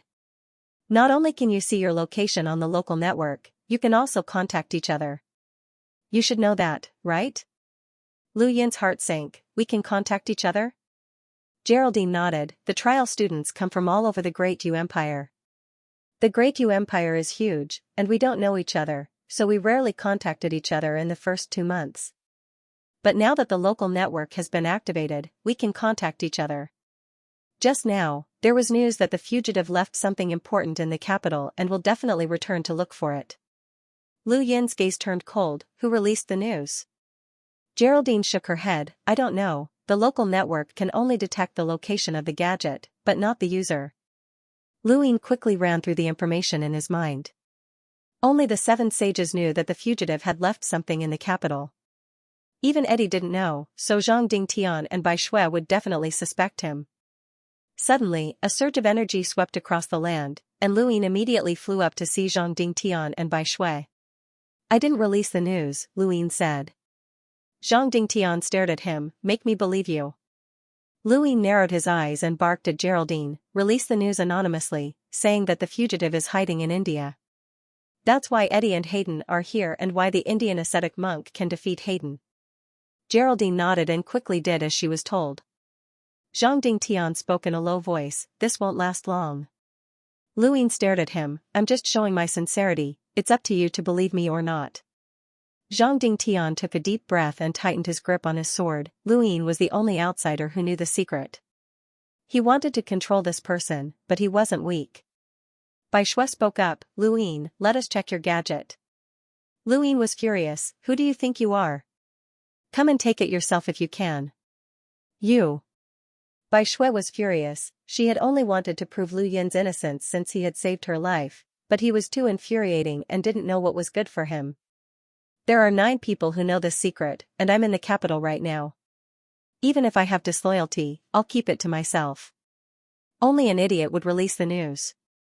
Think about it, don't be stupid enough to cause trouble for me, Luin said coldly. Zhang Dingtian and Bai Shui looked at each other. Luin was right. If he was also a trial student, he wouldn't have done something so strenuous and unrewarding. I do suspect someone, Luin spoke up again, Lu Xiaoge. Why? Zhang Dingtian and Bai Shui were shocked. Hubei is marked in blue. You should know what that means, Luin said calmly. Bai Shui denied, my Northeast and Zhou Shan's Jinlin are all blue, that doesn't mean anything. You're one of the upper sages, and you have the power to kill a trial student. Nanjing was only saved because of me, or else it would have been controlled by the students. Lu Xiaoge is one of the lower sages, and he's on the same level as Zhou Shan. How could he have the power to resist those students? Look for yourselves, there's more than one trial student in Hubei. Bai Shui wanted to refute, but couldn't bring herself to do so. Luin was right, Lu Xiaoge didn't have the power of the three high sages and couldn't resist those students. Zhang Dingtian muttered to himself and sheathed his sword, you can't convict someone without evidence. That's the case for you, and it's the same for Lu Xiaoge. Bai Shui looked at Luin for a moment before leaving with a complicated expression. Geraldine came to Lu Yin's side, was it really Lu Xiaoge who spread the news? How would I know, he asked casually. Geraldine blinked, then why were you so sure just now? Luin looked at her like she was an idiot, how would they believe me if I didn't say I was sure? You have to be ruthless when it comes to scapegoating. If you don't understand that, then all your years of studying have been wasted. Geraldine's expression turned ugly, scapegoating? This bastard is despicable. Geraldine's anonymous message spread across the network, and many students who were fighting in Europe immediately rushed over to India. Eddie and Hayden quickly clarified that they were just passing by and happened to bump into an Indian monk. That was why they had a fight. But no one believed them. More and more students appeared in India. Over the next few days, Luin felt like he was watching a movie from a peaceful era. Notifications kept popping up, announcing who had been defeated, who had died, and so on. There were even some students who had rushed over from the other side of the ocean from America, but a few of them had been eaten by the mutated beasts in the sea. For a period of time, the notifications on the network never stopped. It was not until 5 days later that Eddie and Hayden were proven innocent. The fugitives' belongings were not in India. Immediately, the students turned their attention to the capital. Luin sighed. What was to come would eventually come, and he couldn't drag it out for too long. The students who dared to participate in the trial weren't stupid, and the capital was the most likely place to be. Under such circumstances, Eddie contacted the other students and suggested that they take control of the capital and wait for the fugitive. If the fugitive did not appear within a month, they would all work together to fight against the second batch of trial takers. Many students responded to this suggestion. Astral 10 was about to arrive in the Frostwave Weave, so it was obvious that the second batch of trial takers would be extremely strong. It was even possible that the second batch of trial takers had been prepared for them. Most of the students did not have the confidence to face them alone, but Eddie's suggestion gave them hope. Many people responded to this suggestion. In the capital, Zhang Dingtian and Bai Shui's expressions turned ugly. They had also received the news and knew that the capital would become a battlefield for the next 2 weeks. Zhang Dingtian was strong, but there was a limit to his strength. Besides, he lacked battle techniques and would not be able to protect the capital if he was surrounded. Bai Shui was even worse, even if the 7 sages worked together, it would be like a mantis trying to stop a chariot. Lu Yin's expression also turned ugly when he heard the news. He was an earthling in this trial, and if the capital was controlled, his goals would be greatly reduced. He also had no intention of letting the fugitive go, as well as the things the fugitive had left behind. In any case, the capital was very important. Luin, let's leave quickly. The capital won't be able to stop them, Geraldine urged. Luin fell into deep thought. The top fighters on Earth were on the same level as Zhang Dingtian and Eddie, and Zhang Dingtian was even stronger than Eddie. With so many students surrounding the capital, there would be more than 1 or 2 powerhouses at Eddie's level. If he wanted to break through this situation, he would have to surpass them. The only way was to increase his battle prowess, at least to Eddie's level. Only then would he be able to make up for the difference in power and use the serious palm to crush them. Stay in the capital, I'll be back in a few days, he said to Geraldine before flying away. Geraldine gritted her teeth. She wasn't stupid, staying in the capital would only result in death. Just as Luin was about to leave the capital, Bai Shui stopped him. You want to escape? Bai Shui questioned. I'll be back before the students attack the capital. Why should I believe you? Bai Shui asked, her beautiful face full of disdain. Luin was indifferent. There's no need for you to believe me. You can't stop me. Or do you want to fight me to the death before the students attack? Bai Shui clenched her fists. Let him go, Zhang Dingtian's voice rang out, but he did not show himself. Bai Shui had no choice but to land in the capital. Luin took one last look at the capital before flying away. Not long after leaving the capital, Luin looked at his gadget. The closest one will be you. He then charged towards the west. Geraldine left right after him. She wasn't his servant, and if not for him watching her, she would have left long ago. This was the perfect opportunity. But while her plan was beautiful, it couldn't be realized. She was sadly stopped by Bai Shui. What right do you have to stop me? She raged. Bai Shui stared at her coldly, because you're Lu Yin's woman. If he leaves, you have to stay. Who's his woman? Don't spout nonsense. Bai Shui was helpless against Luin, but dealing with Geraldine was a piece of cake. It didn't take long for her to be frozen and tossed into Lu Yin's room. It took a while for Geraldine to thaw. Bastard Luin. Bastard Ice Maiden. Bastard native. Unreasonable. Geraldine cursed, furious. Xianxia was the closest to the capital. Without the 7 sages to guard it, the strongest person in the province was only a realm of earth. Even so, there was still a group of cultivators gathered in Tong City, making it one of the largest gathering places in the province. Rather was a happy-go-lucky person who was easily satisfied. Even though he was the strongest person in the Great Yu Empire's Garu Academy, he did not have the slightest ambition to complete his mission. All he wanted to do was to occupy a piece of land and mine properly so that he could complete his mission with some results. He had no intention of causing trouble. He had occupied Tong City as a sentinel, no, as a realm of sky powerhouse. He had become the protector of Tong City and enjoyed the worship of countless people. Occasionally, he would help the pitiful survivors fight monsters, but most of his time was spent comfortably. The discovery of a strange mineral deposit had given him a lot of points on his report card, which made him very happy. Basking in the sunlight and sipping wine, Rather narrowed his eyes and hummed a song from his hometown. This kind of primitive planet is still the best. The air is fresh, the people are simple, no one is watching, and we can do whatever we want. Occasionally, we'll find some precious minerals and get some gold plating. TSK, these days are awesome, ha ha ha ha. After enjoying himself for a while, Rather gestured with his finger, and 2 beautiful girls walked over. One of them massaged Rather's shoulders, while the other massaged his legs. They also poured wine for him. Rather exhaled. Awesome. Just as Rather raised his glass to his mouth, the sunlight above his head was blocked. Rather frowned and looked up. What entered his eyes was an ordinary-looking young man floating in midair, looking at him. HM? A sentinel? Rather's expression turned solemn, and he waved the 2 girls away. He stared coldly at the man. Who are you? Robbery, the man said. Rather stared blankly at the man. What did you say? Say it again. There was only one way for him to increase his strength in the shortest time possible, and that was to absorb as much star energy as possible. Robbery was the fastest way. I said, robbery.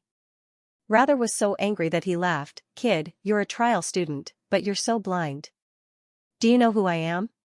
Let me tell you, Before he could finish, he felt a sharp pain in his abdomen and his body was sent flying by a terrifying force. He crashed into the ground, creating a huge crater. Within the crater, Rather coughed a few times and spat out a mouthful of blood. He looked up with a pale face. What was that? The space render palm? Damn it, where did this pervert come from? Luin descended and walked in front of Rather. Pour out everything in your cosmic ring, don't force my hand. Rather's face twitched. You must be the strongest student in some school. Why are you robbing me instead of completing your mission? You'll lose points. Lu Yin's gaze turned cold and he raised his hand, causing the air to distort. Don't do anything. I'll pour. Rather poured out everything from his cosmic ring in an aggrieved manner. Luin took the star crystals and a few other useful items and left immediately after. Hey, what's your name? Rather shouted. Luin ignored him. Rather cursed loudly at the bastard's stupidity. Suddenly, he remembered something and hurriedly opened his gadget, only to see the words "Rather has been defeated" floating at the top of the map. Rather coughed up blood again. There was only one possibility for the name not to be revealed: that bastard's gadget wasn't his, but had stolen it. Far away from Tong City, Luin looked at the network and nodded in satisfaction. The people monitoring Earth's trial must have known his name, but they had kept it hidden. Who would be next? Luin stared at the map. You're next. He rushed out. Over the next 3 days, Luin robbed more than a dozen students who had hidden themselves safely in Xianxia. They were all at Geraldine's level and only wanted to peacefully occupy a place to harvest some resources so that they could survive until the end of the trial. They had no intention of getting involved in anything else, but they were all targeted by Luin. He was in dire need of star crystals, and even a mosquito was meat. Luin sorted through his cosmic ring in the clouds. It had a lot of space, but it still wasn't enough. There were too many random resources and herbs, and he had no choice but to throw them away one by one. These students hadn't been able to find anything good, so he didn't feel bad about throwing them away. The only thing that annoyed him was that they were too poor. He had only managed to gather 2 cubes of star crystals after robbing so many. In reality, the students who dared to take part in the trial were all elites of their respective academies, and they were much wealthier than the average student. Even if he robbed 100 or even 1,000 ordinary students, he still wouldn't be able to gather enough star crystals. These crystals were hard currency in the universe, and they were equivalent to gold on Earth. Even students from wealthy families were reluctant to use them to increase their cultivation speed, preferring to save their lives at critical moments. Thus, most students simply absorbed the free star energy in the universe step by step, unlike Luin who wanted to take a shortcut. Looks like I'll have to rob Varen, the strongest student in the academy, he muttered to himself. Even if he didn't think that way, he'd already done all he could. News of his exploits had spread across the network, and it was said that an interstellar bandit had infiltrated the ranks of the trial students. Thanks to Eddie's suggestion, more and more students gathered in India. While Luin had been robbing, more than 30 students had already gathered, including 10 of the academy's strongest students. Those who dared to pursue the fugitive were at least the top 3 experts in the academy. The gathering of 30 such experts made the whole of India tremble. On the 5th day, Eddie announced that he would be leaving for the capital so that the other students wouldn't have to come to India. The network was in an uproar. Eddie had finally declared war on the capital. Back in Hidden Peak, Luin stood up. Has it begun? I'm going to start hunting as well, he said as he soared into the sky. 2 days later, a notification popped up on the network: Ian has been defeated. Many students' hearts sank. They'd seen the same notification more than 10 times before. Rumor had it that it was the interstellar bandit who'd stolen his gadget, making it impossible to confirm his identity. Many students had thought that the bandit only dared to rob ordinary students, but Ian's loss caused their hearts to clench. He was the academy's strongest student. On a barren land, a man coughed up blood, his face ashen as he stared into the distance. Luin had used his blood to easily open the man's cosmic ring, and his eyes lit up as he looked at the items inside. Not bad, not bad. There's quite a lot of good stuff. As expected of the strongest student in the academy. Who the hell are you? Which academy are you from? Leave your name. Ian roared. Just now, he had encountered this person, and this person had used the Space Ren palm to stun him. By the time he had reacted, he had been hit by another palm. The Space Ren palm had at most injured him, but the second palm strike was the key. It had knocked him to the ground and seriously injured him. Luin tossed the ring to Ian. Call me 7th bro. Ian was infuriated as he watched Luin leave. In the westernmost part of China, Qinghai, Eddie, Hayden, and more than 10 other students had solemn expressions on their faces. Ian was robbed, and the guy called himself 7th bro. Eddie, we should deal with this before heading to the capital. There's still 15 days before the second batch arrives, so we have enough time, someone suggested. That's right, leaving that rat alone will only ruin things, another said with a gloomy expression. His junior had been robbed as well, and that bastard had even dared to rob a girl. Eddie and Hayden looked at each other. All right, we'll work in pairs and search the capital's surroundings. We'll gradually close the area and find all the gadgets. If you see someone who's acting alone and has the power of the strongest in the academy, attack immediately. It's better to kill the wrong person than to let them go. It's a pity that the land doesn't allow image transmission, or we'd know who's behind this, someone complained. The group then scattered and left. Louie looked at all the gadgets on the map, so they're working in pairs. Interesting, one of them must be the strongest in the academy. Let's go. Half a day later, Louie was standing in the clouds when two students appeared in the distance and looked at their gadgets.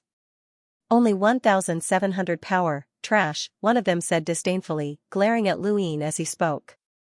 The other waved at Louie. Kid, come over here. Louie calmly flew in front of them, his gaze indifferent. Kid, have you seen the person who robbed you? One of them asked. Louie nodded, yes. Draw a picture of that person, the other said. Louie shook his head, I've never studied drawing. Are you an idiot? Connect to your gadget and you'll be able to draw anything you want, the other man raged. Actually, there's no need, the person is right here. Where? The two were shocked. Louie pointed at himself, it's me. He then sent out a shockwave palm that caused the air to distort as it slammed into their bodies. One of them immediately fainted, but the other managed to hold on and roared, so it's you. You're courting death. He pulled out his sword and slashed at Louie. This person was the strongest in the academy, and although he wasn't as strong as Baron and the others, he was still much stronger than Terence and the others. However, he was still no match for Lu Yin's serious palm, breaking his sword and sending his body crashing to the ground. Lu Yin easily succeeded in his second robbery, causing the land to explode once more. Eddie's face darkened. How long had it been since someone had been robbed?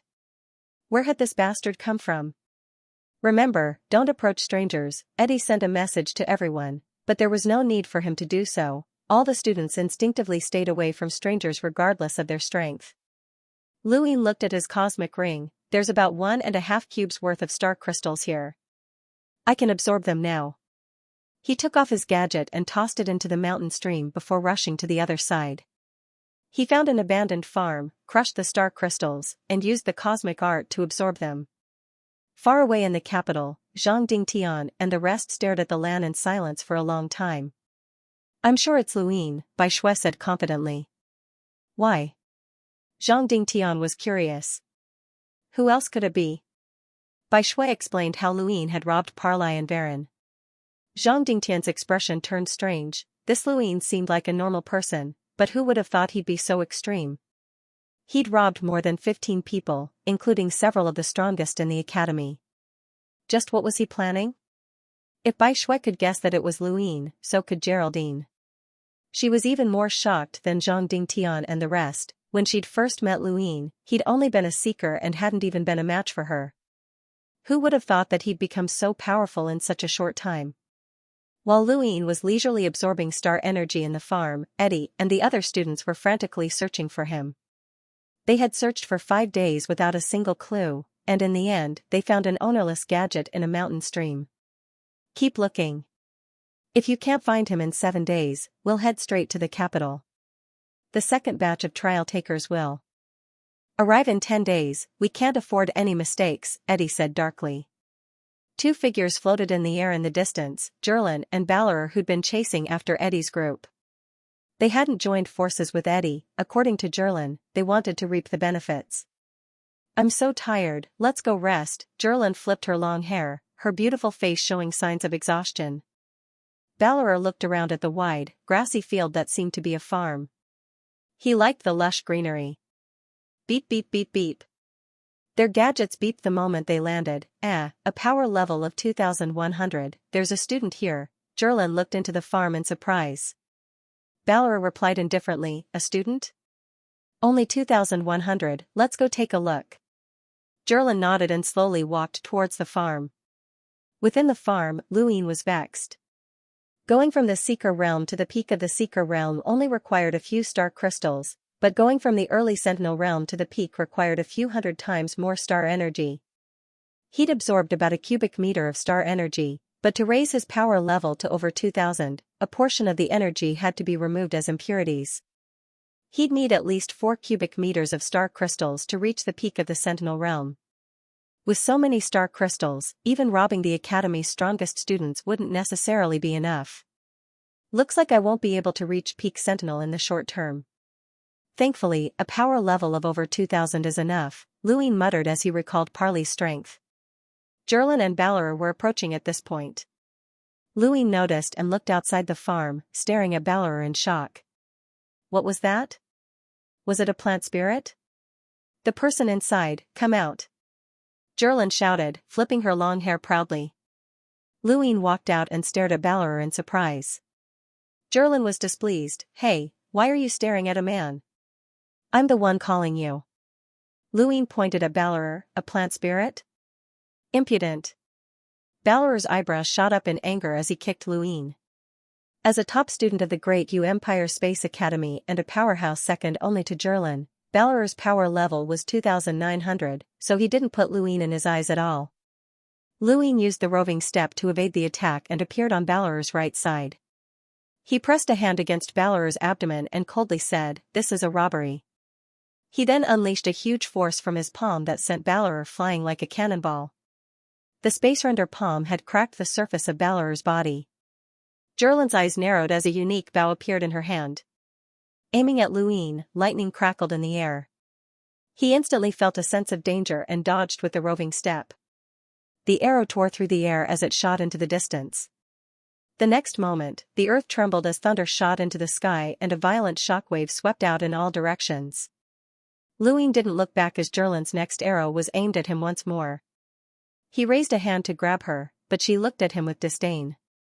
Lightning danced on the surface of her body, wrapping around her exquisite figure and violently distorting the air around her. Luin frowned and struck out with his palm, summoning 2 stars that exploded with a bang. The powerful impact barely tore through the lightning and attacked Jerlin's body. Jerlin was shocked. She hadn't expected Luin to be able to break through her lightning defenses. This was a defensive armor her brother had given her, and few sentinels could break through it.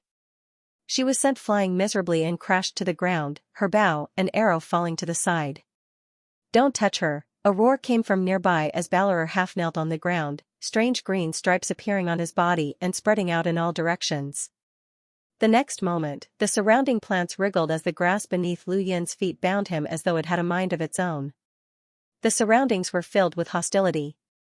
Startled, Lu Yin's star energy erupted and shattered the plants as he charged towards Balor. Balor growled as the grass wrapped around his arms swatted towards Luin. Bang! A shockwave spread out, lifting the earth and kicking up dust as Balor was smashed into the ground. He spat out a mouthful of blood, his arms twisted at an irregular angle. "I remember now, you two were hiding in the capital," Luin said indifferently, grabbing Balor and tossing him in Jerlin's direction as he reappeared in front of her. At the same time, the local network notified that Jerlin and Balor had been defeated. In the distance, Eddie was shocked. Even Jerlin lost? On the grass, Jerlin glared at Luin. "You're that interstellar bandit." Luin frowned. "Don't spout nonsense, I'm a good person." "Bullshit." Jerlin shouted, her words unbearably vulgar. Luin was surprised. "You're so good at cursing, you've got quite the temper." Jerlin snorted. Balor stared at Luin. "Kid, I'm warning you not to touch her. Her brother is Jerbak, one of the strongest youths in the Great U Empire. If you hurt her, there'll be no place for you in the universe." Luin pursed his lips. "I told you I'm a good person, I don't hurt people." He snatched Jerlin's cosmic ring and wiped some blood from the corner of her mouth before opening it and searching for star crystals. Jerlin and Balor stared blankly at the scene. This was a good person? His movements were too practiced, he must have trained. "Hey, don't touch me, I'll give you whatever you want." "Don't look around, you can't touch a girl's things." Jerlin shouted, kicking him repeatedly. Luin rolled his eyes. "A bunch of useless things." Suddenly, his eyes lit up and his breathing quickened. What had he just seen? A pile of star crystals, at least 2 cubic meters. He looked at her in astonishment. You're so rich. Jerlin gritted her teeth, her face red with anger. You bastard. Luine tossed the ring to her and began searching Balor's. Balor was quiet. This person was just robbing and not killing. Balor's ring didn't have as many as Jerlin's, but it wasn't far off either. The two of them had 2 cubic meters of star crystals in total. Luine was satisfied. Well done, we'll meet again if fate wills it. He then turned to leave. Jerlin shouted, leave your name, you bastard. Call me 7th bro. Luine waved and rose into the air. Jerlin was furious, but her eyes suddenly turned. Wait, don't you want more star crystals? Luine had just flown into the air when he heard this, but he immediately descended and looked at her. What do you mean? She smiled slyly. Follow us, we'll rob you. Luine was stunned. Balor's face twitched. It's starting again. Jerlin's personality of never letting herself be at a disadvantage flared up. This woman was good in every way except for the fact that she refused to be at a disadvantage. Once she was at a disadvantage, she would definitely take the fall. He looked at her strangely. You're going to rob me? Do I look like an idiot to you? She snorted, believe it or not, but you don't have a gadget and can't find other students. They'll attack the capital in 7 days at most. How many can you run into in that time? I'll lead the way, you'll be lucky. Luine sneered, what if you lead me into a trap? Jerlin raised her head. I, Jerlin, am not that kind of person. Go ask around, who doesn't know Jerlin's character and trustworthiness? My brother is Durbach, why would I harm you? Balor was speechless. He narrowed his eyes and thought about it. With his current strength, he could escape even if he was surrounded. Fine, you lead the way, but I'll take your cosmic ring and return it to you when we're done. Jerlin gritted her teeth. Fine. Half a day later, the three flew north. Luine asked, I've always wanted to ask, is this person a plant spirit? Balor was annoyed. I was born on a plant-based planet, everyone is like that. You have a problem with that? Luine was surprised. The universe is so vast, there are all kinds of people. Balor turned his head away. This bastard was cursing him. Jerlin rolled her eyes. What's wrong with that? You've seen Parlay, the tallest person on planet Threefold is only 1.6 meters, while the average is 1.2 meters. He's already considered tall, rich, and handsome. Other planets have people covered in scales, some have 4 arms, some are dozens of meters tall, and so on. There are all kinds of weird shapes. You're not a student of the cosmos? Balor suddenly asked, looking at him suspiciously. Of course not, I'm from Earth. Jerlin and Balor's eyes went wide, their hearts filled with humiliation. They'd been robbed by a native. Half an hour later, Jerlin excitedly called out, They're here, there are 2 students. Luine was excited and glanced at her. She was even more excited than he was. Hey, bastard, how do we split them? Luine raised a brow and looked at her with a faint smile. You want to split the loot? You don't want to? Jerlin raised a brow. The two stared at each other. Balor tugged at her and whispered, We can't be seen, it won't look good on your brother if word gets out. Jerlin nodded, You play by yourself, we'll hide. She and Balor went into hiding. Luine didn't object, he was still worried about having the two by his side, so hiding was the best option. 2 figures slowly appeared in the distance. 10 minutes later, a notification came from the network that 2 more had been defeated. After 5 days, many students thought that the interstellar bandits had stopped, but they had reappeared without warning. Jerlin looked at Luine excitedly. Quick, how much did you get? Split the loot. He looked at her. Are you sure? Jerlin stared at him and muttered, Don't tell me you're shameless enough to take it all for yourself. Luine thought about it and tossed her a star crystal. Take it. Bastard, you're so stingy. Jerlin smacked him angrily. Luine smiled. You're the one who didn't want it, so don't blame me. He had long since seen through her personality, she was helping him because she was unhappy. Even if he didn't give her the star crystals, she would still help him unless she could snatch the loot back from him. He wasn't worried about her quitting at all. With the help of a spy like Jerlin, Lu Yin's robberies went smoothly. After robbing several groups over the past few days, he managed to scrape together 5 cubes of star crystals, a sum that even Jerlin was jealous of. 4 days before the second batch of trial takers arrived, Luin encountered his first real danger since the apocalypse. He was surrounded by a total of 7 students, 3 of whom were the strongest in the academy. On the top floor of a supermarket in the abandoned county city, Luin scanned the group. Jerlin had only seen 2 people on her gadget, but 7 had suddenly appeared out of nowhere.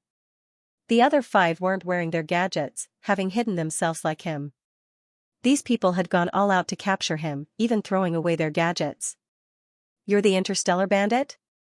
You only have a combat power of 2,100. Looks like your combat skills are very powerful," a boorish-looking student said sternly. He was one of the strongest students in the school. Next to him, a woman with an ordinary appearance but a sexy figure smiled. "Many people don't use their star crystals for cultivation, but to train their battle techniques instead. Are you the same, Junior? Can you tell me what your battle technique is?" Luin looked at her and his lips curled up. "You want to know? Give it a try." The girl giggled and raised her hand to point an energy gun at him. "Junior, don't you know that sometimes you don't have to rely on yourself in battle? External items are also very important." At the same time, a few others took out their energy guns and aimed them at Luin. This energy gun could even injure sentinels. Terence had pierced Geraldine's shoulder before he had died, and its power was not weak. Luin stared at the people around him and suddenly took out a handful of fire crystals from his cosmic ring. He smashed them on the ground, causing flames to soar into the sky and cover the building. Several people opened fire at the same time, but Luin dodged with the roving step and threw out a few more crystals. Frost, wind, and flames enveloped the area, causing white mist to evaporate and obstructing everyone's vision. These crystals had been taken from the students who had been robbed, and were now used to block his vision. Luin used the roving step at an extremely fast speed, leaving only an afterimage in his wake. He appeared in front of one of the strongest students in the academy and unleashed a cosmic palm without hesitation. The student's ring armor instantly shattered, and the student was sent crashing to the ground. Lu Yin's body spun as he unleashed a space render palm in all directions. An enormous force crushed the floor and scattered the void, severely injuring 4 of the remaining 6 students. Only 2 of the academy's strongest students were able to use space render palms to attack Luin. Lu Yin's gaze was piercingly cold as he punched out with both hands, stars appearing in each of his palms as he struck out at one of them. Boom! The place was completely shattered, and the 3 fell vertically to the ground, crushing the abandoned supermarket into 2 halves. Suddenly, Luin felt a sharp pain in his back. The student who had been slapped to the ground had stabbed into his body, and fresh blood stained his clothes. Lu Yin's cosmic palm star burst forced the 2 back, and he turned to grab the student's arm and pulled out his short sword. The student's pupils shrank, and he immediately let go of the hilt to dodge. Lu Yin's attack missed, and he swung the short sword behind him. The edge of the blade flashed past, and one of the student's cheeks was slashed. Blood splattered onto the wall, and the short sword pierced through a dozen buildings before stabbing into an armored vehicle. The ruined building swayed as dust rose into the air. Luin panted heavily, the pain in his back making him extremely tense. These 3 were all at Parley's level, a bit stronger than Baron. With them surrounding him, he had nowhere to hide. In the distance, Jerlin and Balor watched with flickering eyes. "Do you think we should hit him when he's down and rob him?" Jerlin was eager to give it a try. Balor muttered to himself, "Sure, but we'll have to wait until he's heavily injured." Jerlin was pleased. "At least Eddie isn't stupid and knows to set up an ambush, or my help would have been in vain." Balor was shocked. "You knew this was a trap?" "Of course not, idiot. But if Eddie isn't stupid, he'll definitely think of a way to set up a trap. I can lead this bastard in a robbery, but he can also use me to ambush him." "We're not stupid," Jerlin rolled her eyes at Balor. 3 powerhouses on par with Parley, even Eddie himself would have a hard time escaping. "He's done for, hee." Jerlin laughed happily, venting her anger. Of the 7 attackers, only 3 could truly pose a threat to Luin. He exhaled and retrieved an item from his cosmic ring, causing the expressions of the 3 attackers to change. "What's this?" In the distance, Zherlin was stunned, her face red with anger. That despicable bastard. Lu Yin's lips curled into a smile. He was wearing a delicate ring armor that flickered with lightning. This was Zherlin's armor. Apparently, her brother had given it to her for self-defense. Since her cosmic ring had been taken away by Lu Yin, this item had naturally been taken as well, including the unique bow and arrow. Zherlin's armor, the burly man raged. How dare you steal Zherlin? You're crazy, her brother is Zherbok. Lu Yin sneered, I don't care who he is. How can you differentiate who you're robbing? Are you out of your mind? He then struck out with a palm, a space render palm smashing into the stout man's body. The man gritted his teeth and endured the attack, but his body was sent flying back more than 10 meters before crashing into a pillar in the supermarket. Lu Yin and a few others rushed out of the ruins with a bang, one of them crushing a crystal to summon a green blade that slashed towards Lu Yin. Lu Yin met the attack head-on, lightning crackling around his body. The blade had no effect on him at all, so he bypassed it and appeared in front of the burly man, slamming him to the ground with a serious palm that almost caused him to vomit out his organs and faint on the spot. The other two immediately retreated when they saw that something was wrong. Lu Yin's armor wasn't something they could break, even he had to use serious palm to break through his lightning defenses. 7 people had surrounded him, 2 had escaped, and 5 had been defeated.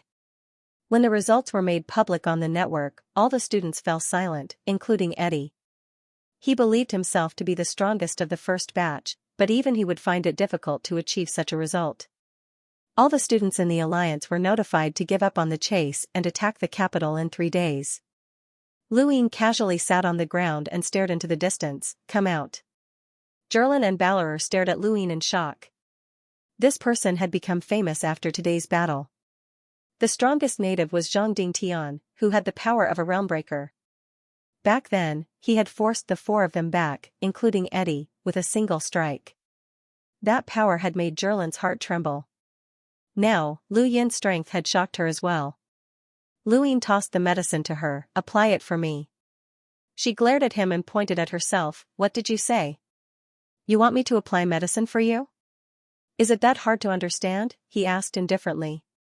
Zherlin was furious. Dream on, I'm as pure as ice and as pure as jade. I've never touched a man's body. How dare you profane me? Lu Yin stared at her coldly. Don't think I don't know what you're thinking. You wouldn't have been so polite if I'd lost. Apply medicine for me now. I'll do it, Balor said. Lu Yin snorted. No way, your hands are dirty. Balor was furious. Thank you to the readers for your donations and support. Update at 2 p.m.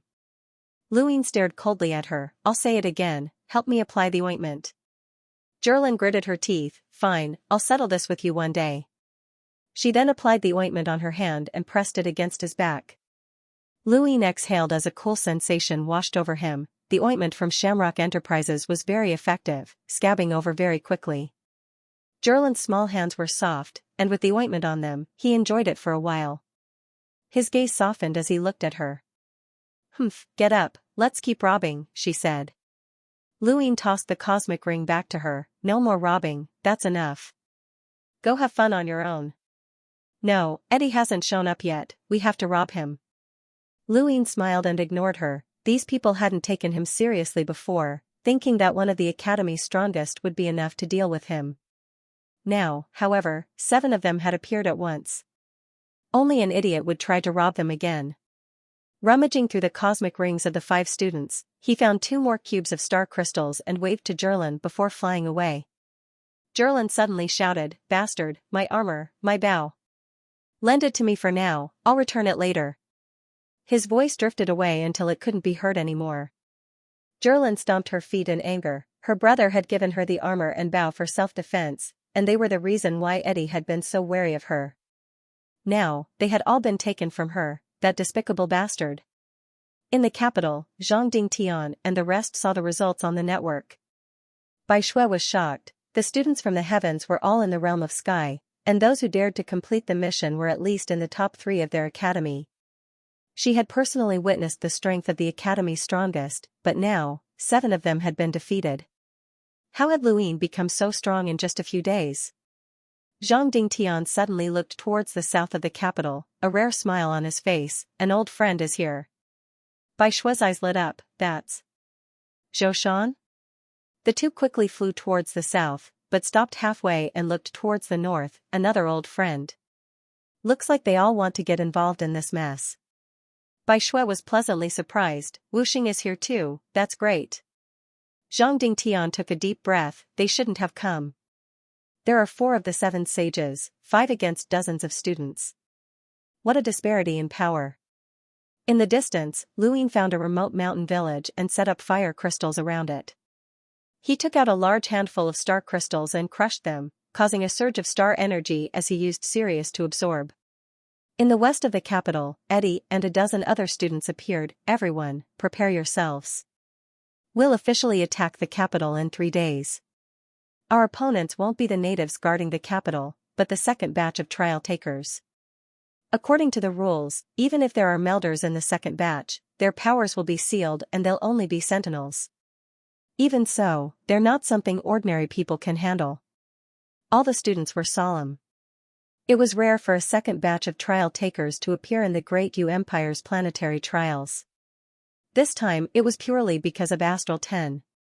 Many hidden geniuses had participated in the trials for the sake of their results, and this was the reason for the second batch of trial takers. A portion of them had come to Earth, and the Great Yu Empire students were about to face such geniuses. More and more students approached the capital. In the south of Huaxia, a dozen exhausted students landed on the ocean. We're finally in Huaxia. That Eddie is organizing people to steal from the fugitive. Let's go, we can't let him get ahead of us. Groups of students appeared in the east and north as well. Huaxia was surging like a storm. When the sun lit up the land on the 3rd day, Zhang Dingtian stood atop a steel wall and looked into the distance. A group of black figures had appeared. At the same time, in the distance, Luyin opened his eyes. He had absorbed 5 cubes of star crystals over the past 3 days and expelled the impurities from his body. His body was now filled with boiling star energy, and he was much stronger than before. This was energy suppression. The more star energy he absorbed, the stronger his energy would become. He was now a peak sentinel with a power level of 3000. Over the past few days, Luyin had stolen 7 cubes of star crystals and used up 5 of them. He looked at the remaining 2 cubes in front of him and couldn't resist the temptation. He took out his die and rubbed his hands together. Come on, let's gamble. I hope I don't get one this time, it's too much of a scam. It's almost impossible to steal anything good. He crushed one of the cubes. The dim surface of the die changed rapidly, eventually turning into a sparkling star. Luyin swallowed hard and tapped the die lightly with his finger. The die spun rapidly, and Luyin stared at it with wide eyes. Finally, the die's 5 faces disappeared, leaving only a single face, 2 pips. Luyin grew excited. 2 pips, an unfamiliar number. Luyin stared at the die, and a black hole suddenly appeared at the bottom of the die as it rotated. Luyin suddenly thought of a use for it. Disintegrate? Decompose everything? Luyin was confused. What did that mean? He looked at the slowly spinning black hole and thought for a moment before tossing a piece of scrap metal into it.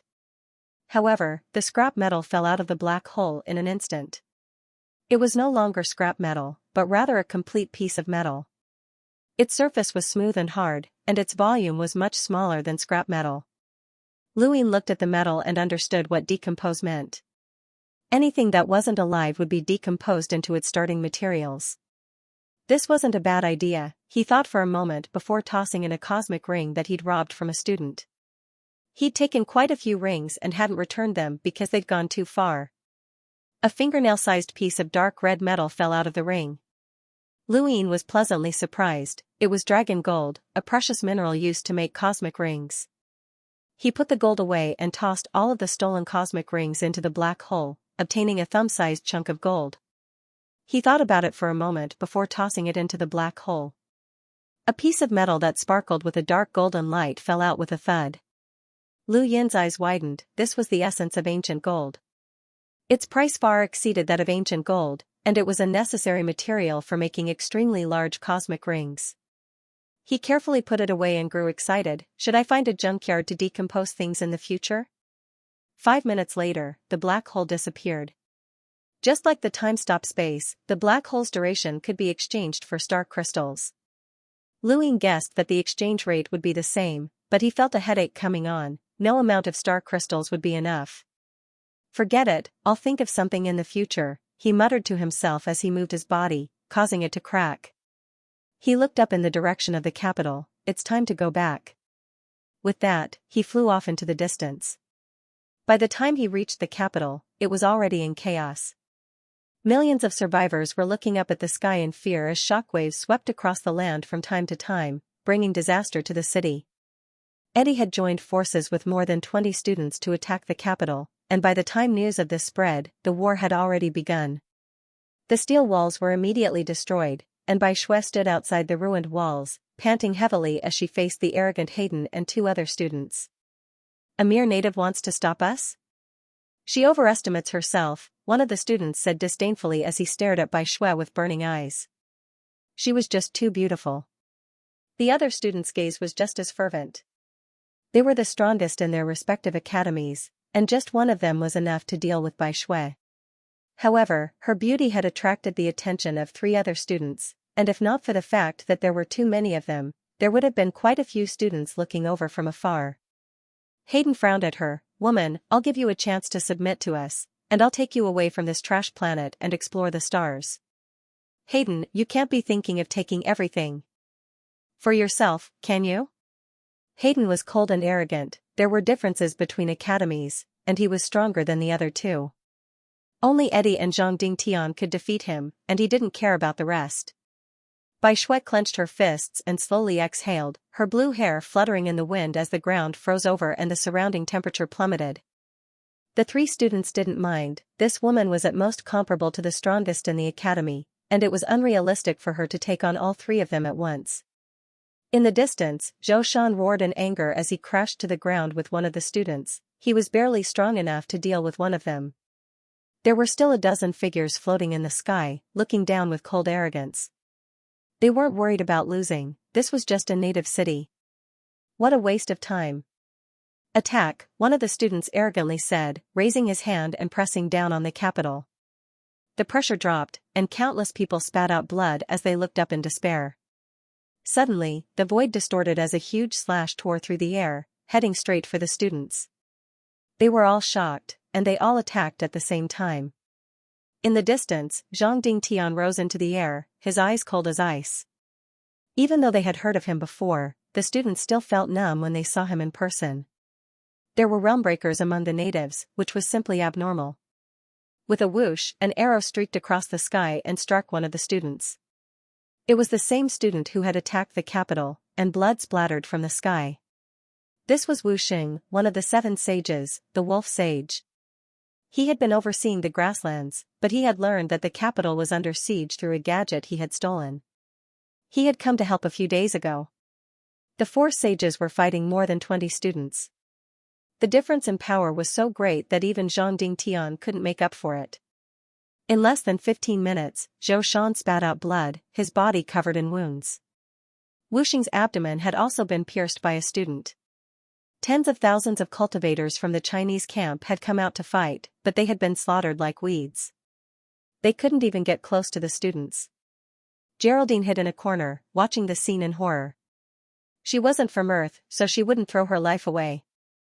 Besides, she couldn't even stop a single student with her strength.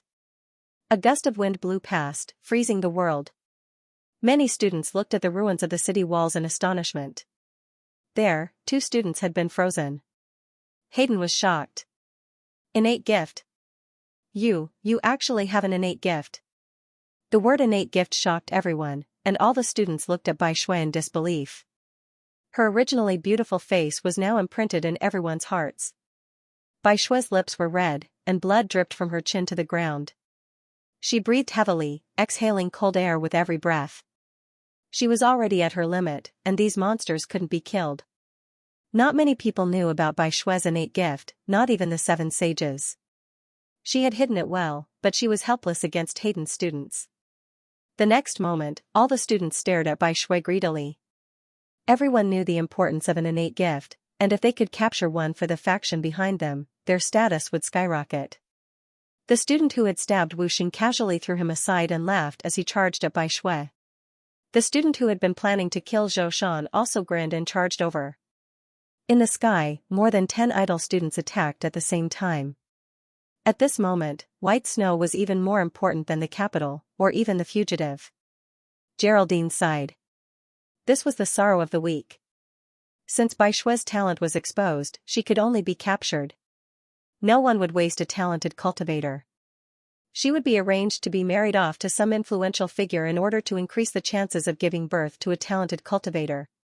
Eddie stared greedily at white snow and rushed over, but Zhang Dingtian was faster. Scram! Zhang Dingtian roared, and countless slashes flew out from all directions. More than 20 students were forced to retreat. They were shocked by Zhang Dingtian's strength, but even so, it did not diminish their determination to snatch Bai Shui. Talented cultivators were too important. Eddie's fist slammed into Zhang Dingtian's abdomen, knocking him back 10 meters. Still standing, Zhang Dingtian slashed out with his saber, forcing Eddie to retreat. Hayden crushed the water crystal and shouted, "Waterspout!" A torrent of water rushed towards Zhang Dingtian. At the same time, all sorts of attacks came from all directions. Zhang Dingtian's eyes widened, and he clenched his teeth so hard that they bled. With a low roar, he stabbed his saber into the ground and slashed it out. From bottom to top, countless rocks shot out in all directions. The earth trembled, and a huge crack spread from outside the city into the city, burying countless survivors. The attacks from all directions were blocked by Zhang Dingtian, and he himself was at his limit. Several students who hadn't attacked before suddenly charged out, 2 attacking Zhang Dingtian and 1 grabbing at Bai Shui. The talented cultivator is ours, haha. Zhang Dingtian was hit, and his body was pressed into the ground. He almost lost his grip on his saber. Bai Shui stared at the student and raised her hand. Frost palm. Bang! A shockwave swept across the sky and froze the ground. The student grabbing at Bai Shui was instantly frozen solid. He had underestimated her. She was one of the 3 high saints, comparable to the strongest in the academy. Even Hayden couldn't take her down. Eddie saw that Zhang Dingtian was heavily injured and charged out again, this time grabbing at Bai Shui. The talented cultivator was just as valuable as a fugitive, and Zhang Dingtian had been eliminated. 2 other students attacked at the same time, all of them comparable to Hayden. The 3 of them grabbed at Bai Shui at the same time. Even Zhang Dingtian couldn't protect her now. Bai Shui's face paled. Is it over? What a pity. Suddenly, a familiar figure appeared in front of Bai Shui. Boom! Boom! Boom!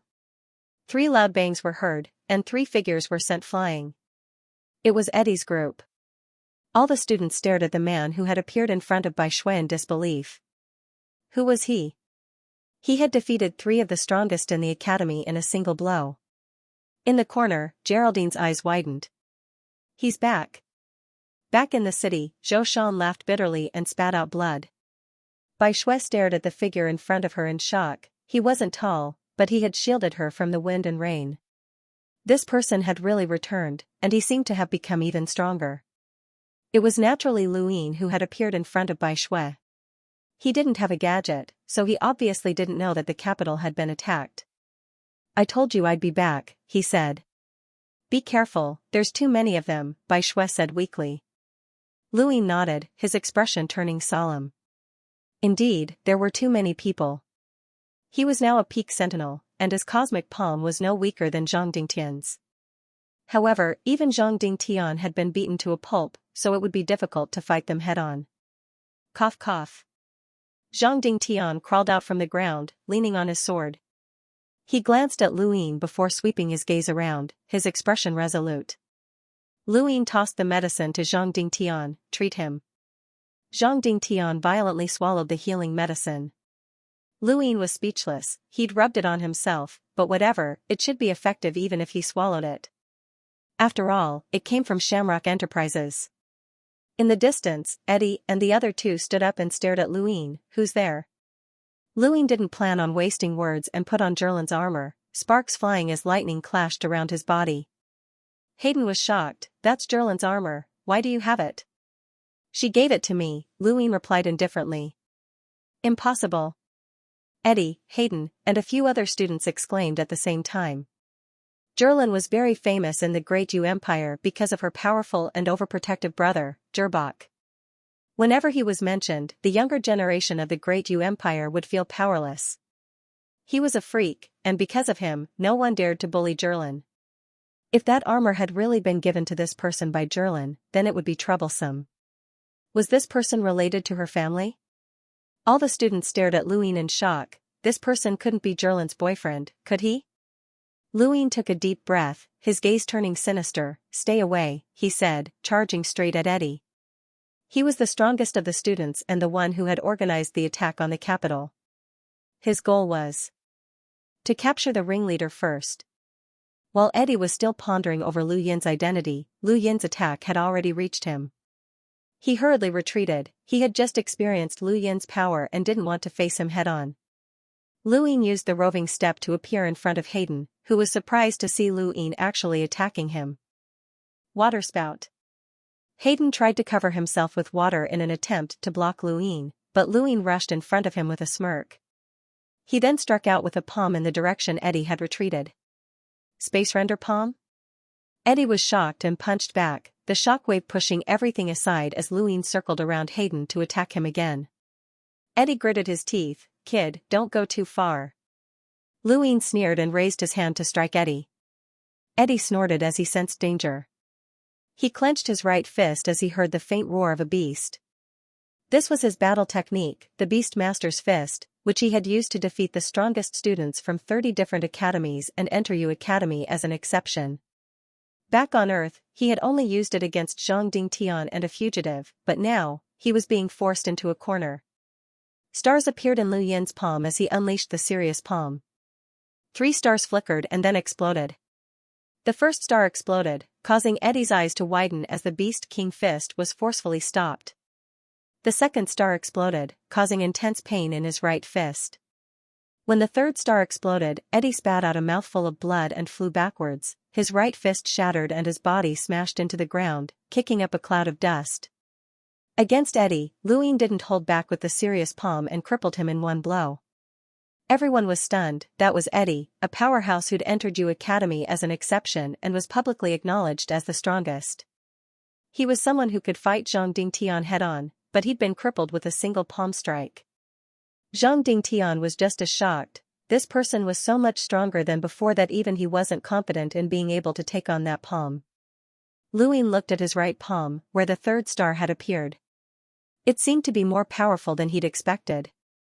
Serious Palm wasn't just a simple starburst attack, each star would stack the damage, and a 3-star Serious Palm was far more powerful than a 2-star attack.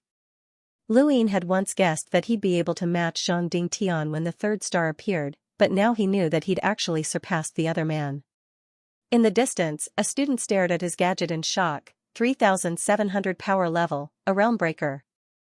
Everyone felt their scalps go numb. Realmbreakers were freakish geniuses that only the most gifted geniuses in the universe could reach.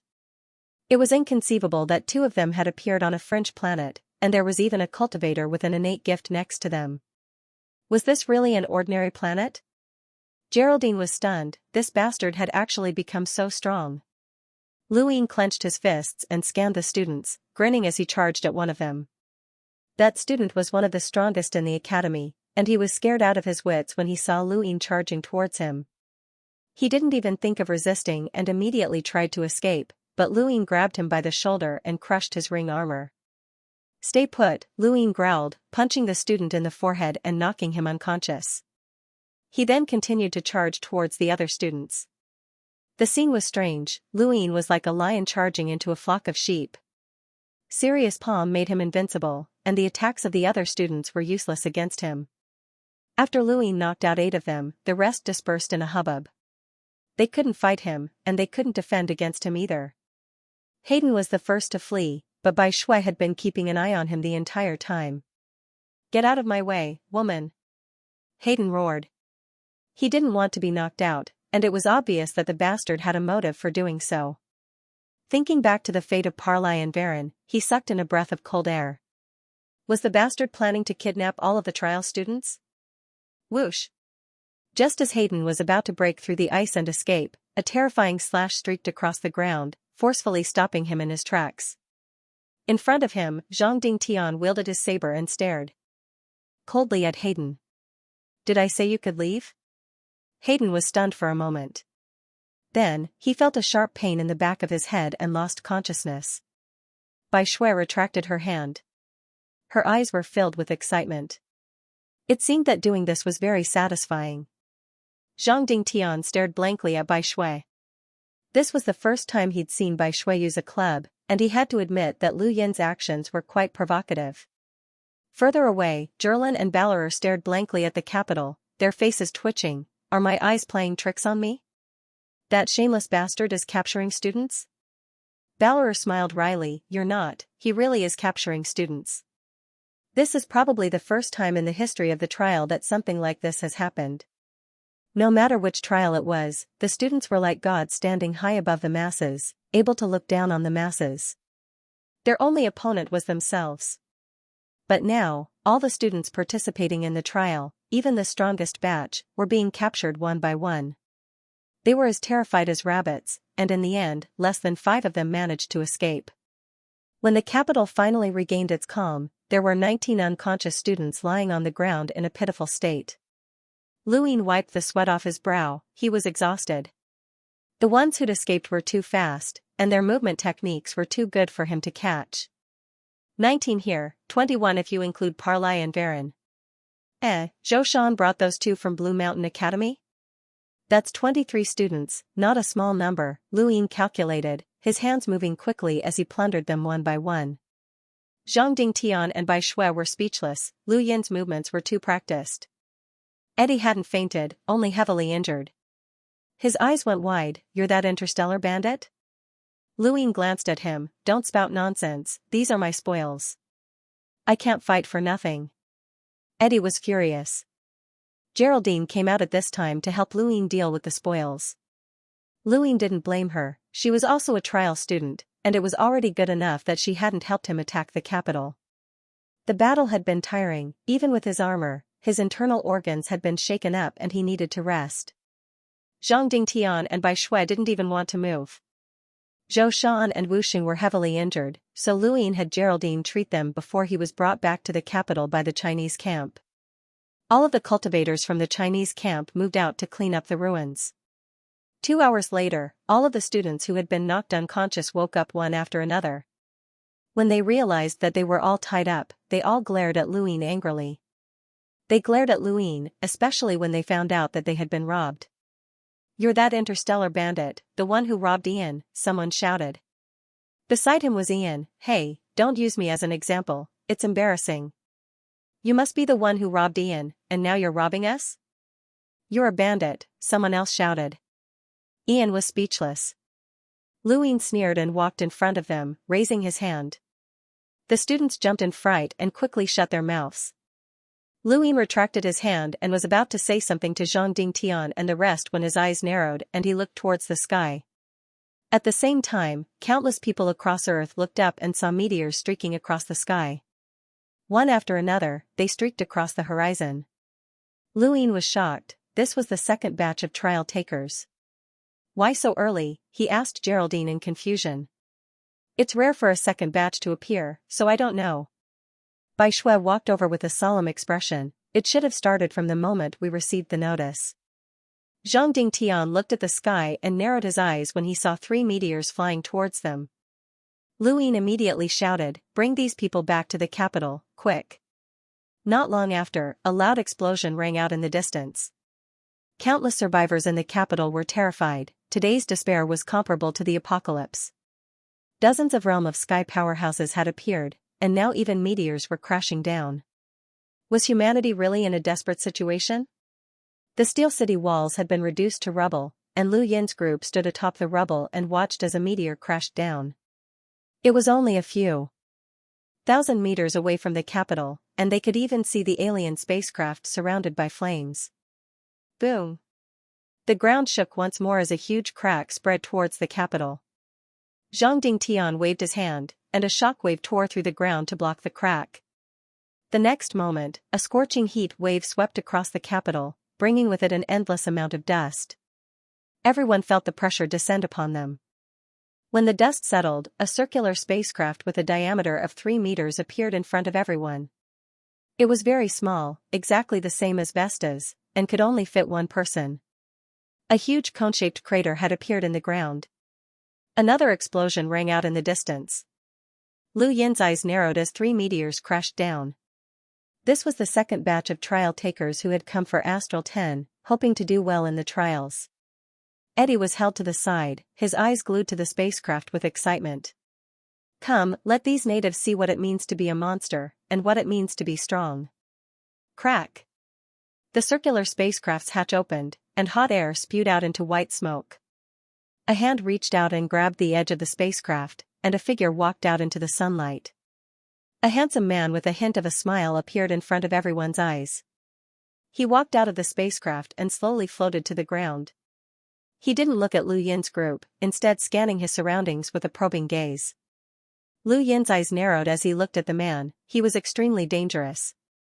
He looked down at his gadget and saw a power level of 3000, a peak sentinel. They were clearly on the same level, but why did this person give off such a dangerous vibe? It wasn't just Luin, Zhang Dingtian, Bai Shui, Geraldine, and even Eddie felt an extreme sense of danger the moment they saw the man. This gentle-looking man seemed to hide a suffocating pressure. Who is he? Luin asked, patting Eddie's head. Eddie stared blankly at the man and shook his head. I don't know. Lu Yin's eyes narrowed. This man hadn't even looked at them. Was he looking down on them? This was an invisible arrogance that was engraved in his bones and indescribable. Thanks to the readers, I'll update at 2 p.m. Thank you. At that moment, 2 black dots flew over from the distance.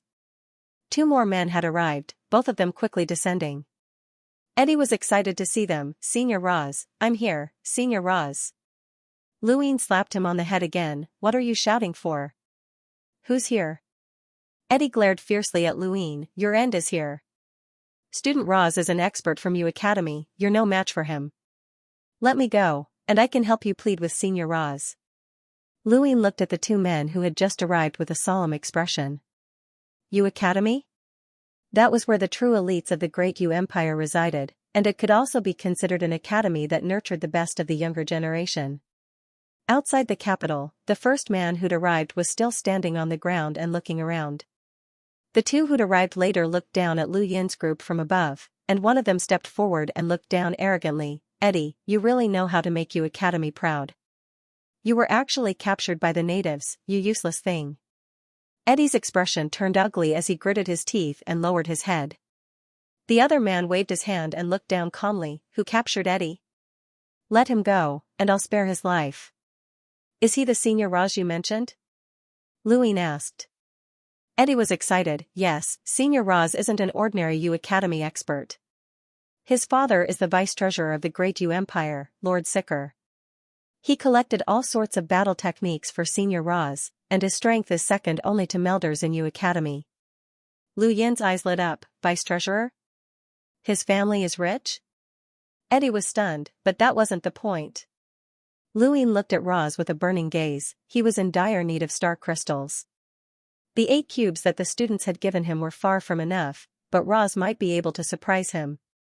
As for the strength that Eddie had mentioned, Luin didn't really care. Roz seemed much gentler than the first man, and that person was definitely dangerous. That person seems to have changed, Zhang Dingtian suddenly spoke up. Luin turned around and looked at the man who was still standing on the ground. His gaze changed. This person gave off a very ordinary feeling, just like a normal person. He didn't seem as dangerous as he had when Roz and the others had approached him. This person had changed the moment Roz and the others had approached him. Roz frowned. What, you're not going to let him go? Or do you think you can protect this place by luck? Senior Roz, the fugitive left something in this city. As long as we control this place, he'll definitely come. Eddie shouted. His defeat and the arrival of the second batch of trial takers had completely destroyed his hopes of completing the mission. He might as well do Roz a favor and have someone to rely on in the future. Roz's eyes lit up, and he smiled. Is that so? Looks like my luck isn't bad. Even a random landing would result in a good place. At this moment, the man standing behind Roz looked to the side and glanced at the spacecraft. He whispered a few words in Roz's ear, and Roz looked at the first man who had appeared. "Friend, my name is Roz. Let's get to know each other." On the ground, the man squatted down to pick up the soil and sniff it. "It smells like blood." High up in the sky, Roz's face sank. "Friend, let's get to know each other. I'm Roz, the son of the Great Yu Empire's vice-treasurer, Sicker." The man stood up and looked at Roz with a faint smile. "Xiao Luo, I'm just a nobody. I wouldn't dare to associate myself with you." Russ frowned. "Charlotte?" He had never heard of this name before. Luin turned to Zhang Dingtian. "We can't let them talk, it'll be troublesome if they reach a consensus. I'll go grab Roz, you keep an eye on Xiao Luo." Zhang Dingtian nodded and tightened his grip on his sword. Eddie heard this and looked at Luin like he'd seen a ghost. Grabbing Roz? Was he crazy? Roz's strength aside, just his background alone was enough to deter trial takers from touching him. Luin looked up at the sky. This was just the beginning. He had waited for so long, and now, he was finally getting close. With that in mind, Luin flew towards Roz with a bang, and under everyone's shocked gazes, he struck out with his palm, causing the air to distort. Roz had been wondering about Xiao Luo's identity, but he hadn't expected Luin to attack him directly. The man behind him stepped forward in anger. "How dare you attack Sir Roz?" His hand transformed into a claw as a formless bestial roar filled the void. Luin seemed to see a giant claw covering the sky. It was similar to Eddie's Beast King Fist, but it was much more powerful. Luin didn't let his guard down, and 2 stars appeared in his palm. The two collided in the air with a bang, shockwaves spreading out in an arc as an invisible force crushed the ground. The man was sent flying 100 meters away, spitting out a mouthful of blood as he stared at Luin in shock. His strength was about the same as Eddie's. Lu Yin's full-powered Sirius palm had crippled Eddie, and his 2-star Sirius palm was enough to injure him. Roz's eyes narrowed. "No wonder you were able to capture Eddie. You're quite strong."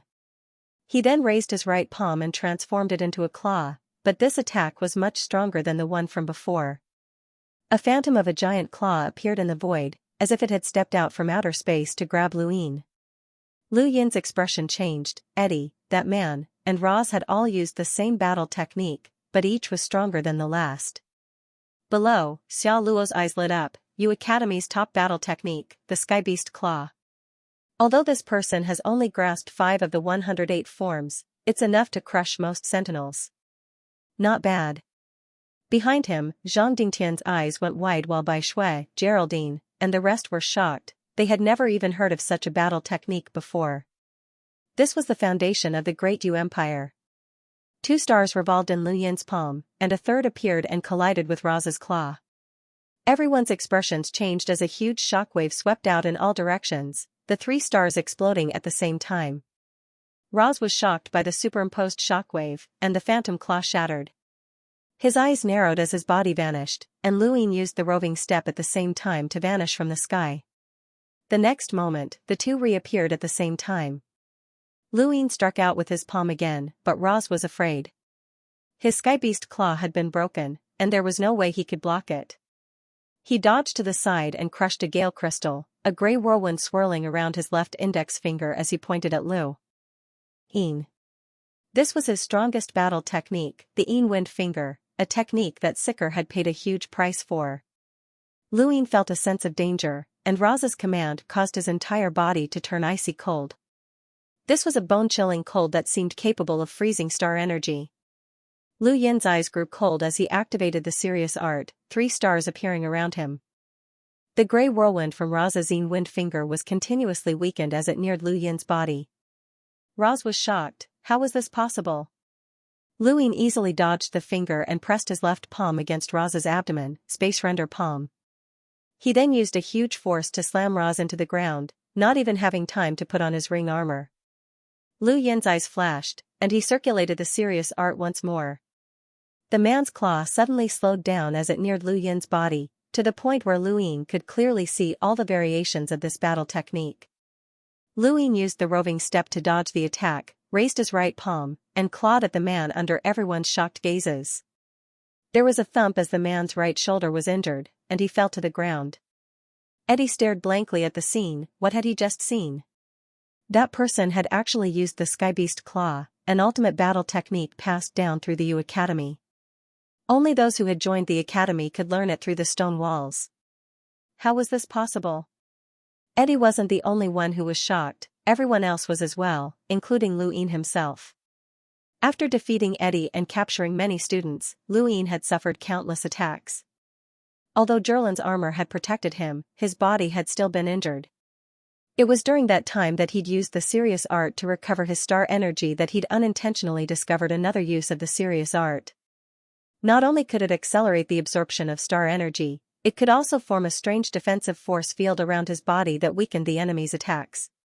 He'd thought that this was the most powerful aspect of the serious art, but now he realized that he still didn't understand it. Not only could it defend, but it could also perfectly display the enemy's battle techniques in front of him. As long as he wanted to, he could learn it. Even he hadn't expected this. Lu Ying clenched his fists in excitement. He'd known that the serious art was heaven-defying when he'd first obtained it, but now he realized that he'd underestimated it. It wasn't just heaven-defying, it shouldn't even exist. It was a technique that imitated the workings of the universe and was extremely powerful. Back on the ground, Xiao Luo's eyes widened in shock, but then his lips curled up. Interesting.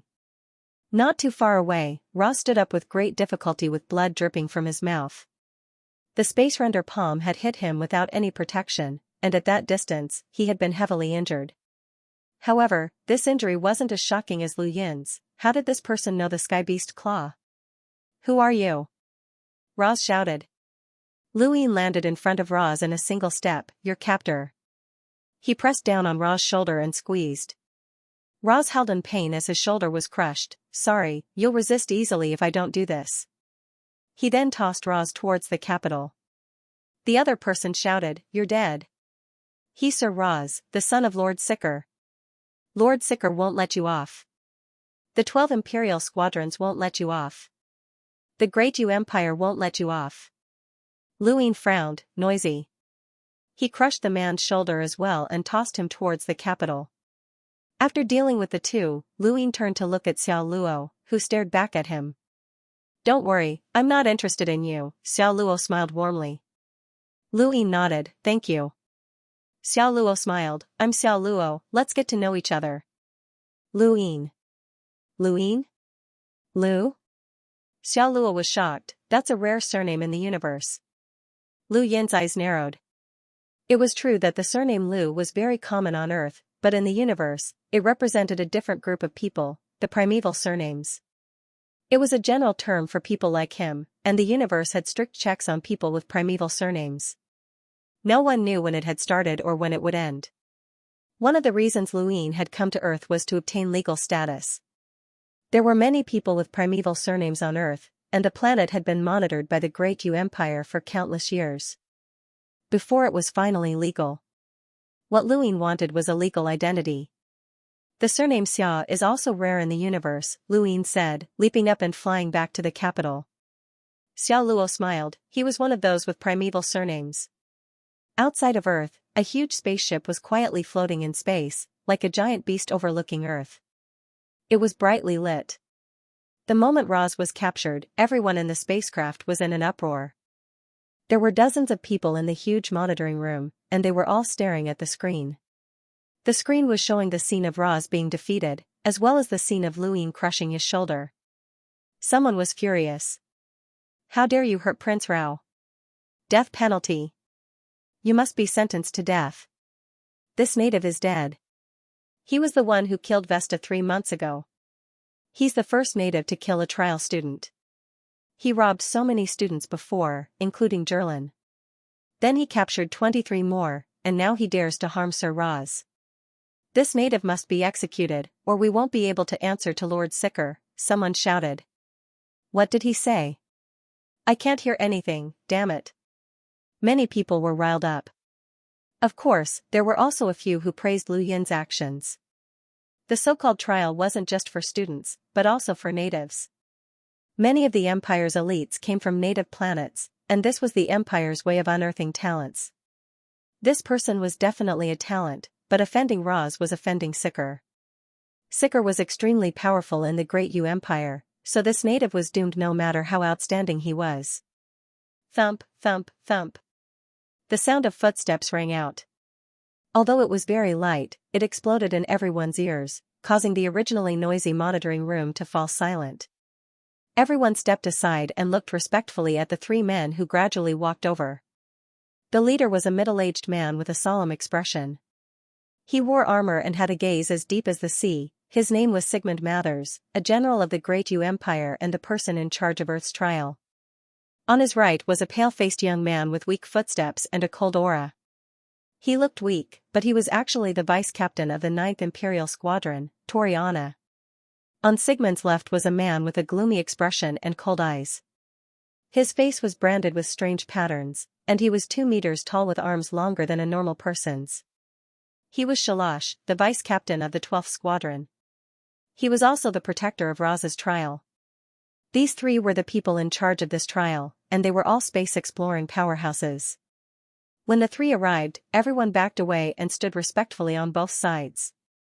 The three of them walked straight to the light screen and watched the replay of the scene. Stop. Sigmund barked, and the image stopped. It showed Luin using the Skybeast claw. Sigmund was shocked. He can use the Skybeast claw without even looking at the stone wall. It's not just an imitation, it's a perfect representation. This person is a genius. Xianxia's eyes narrowed, his gaze cold. Continue. The image quickly stopped, and the last scene was of Luin crushing Roz's shoulder. Xianxia grinned and licked his lips cruelly, ruthless and gutsy. Did you find out where this person came from? Sigmund barked.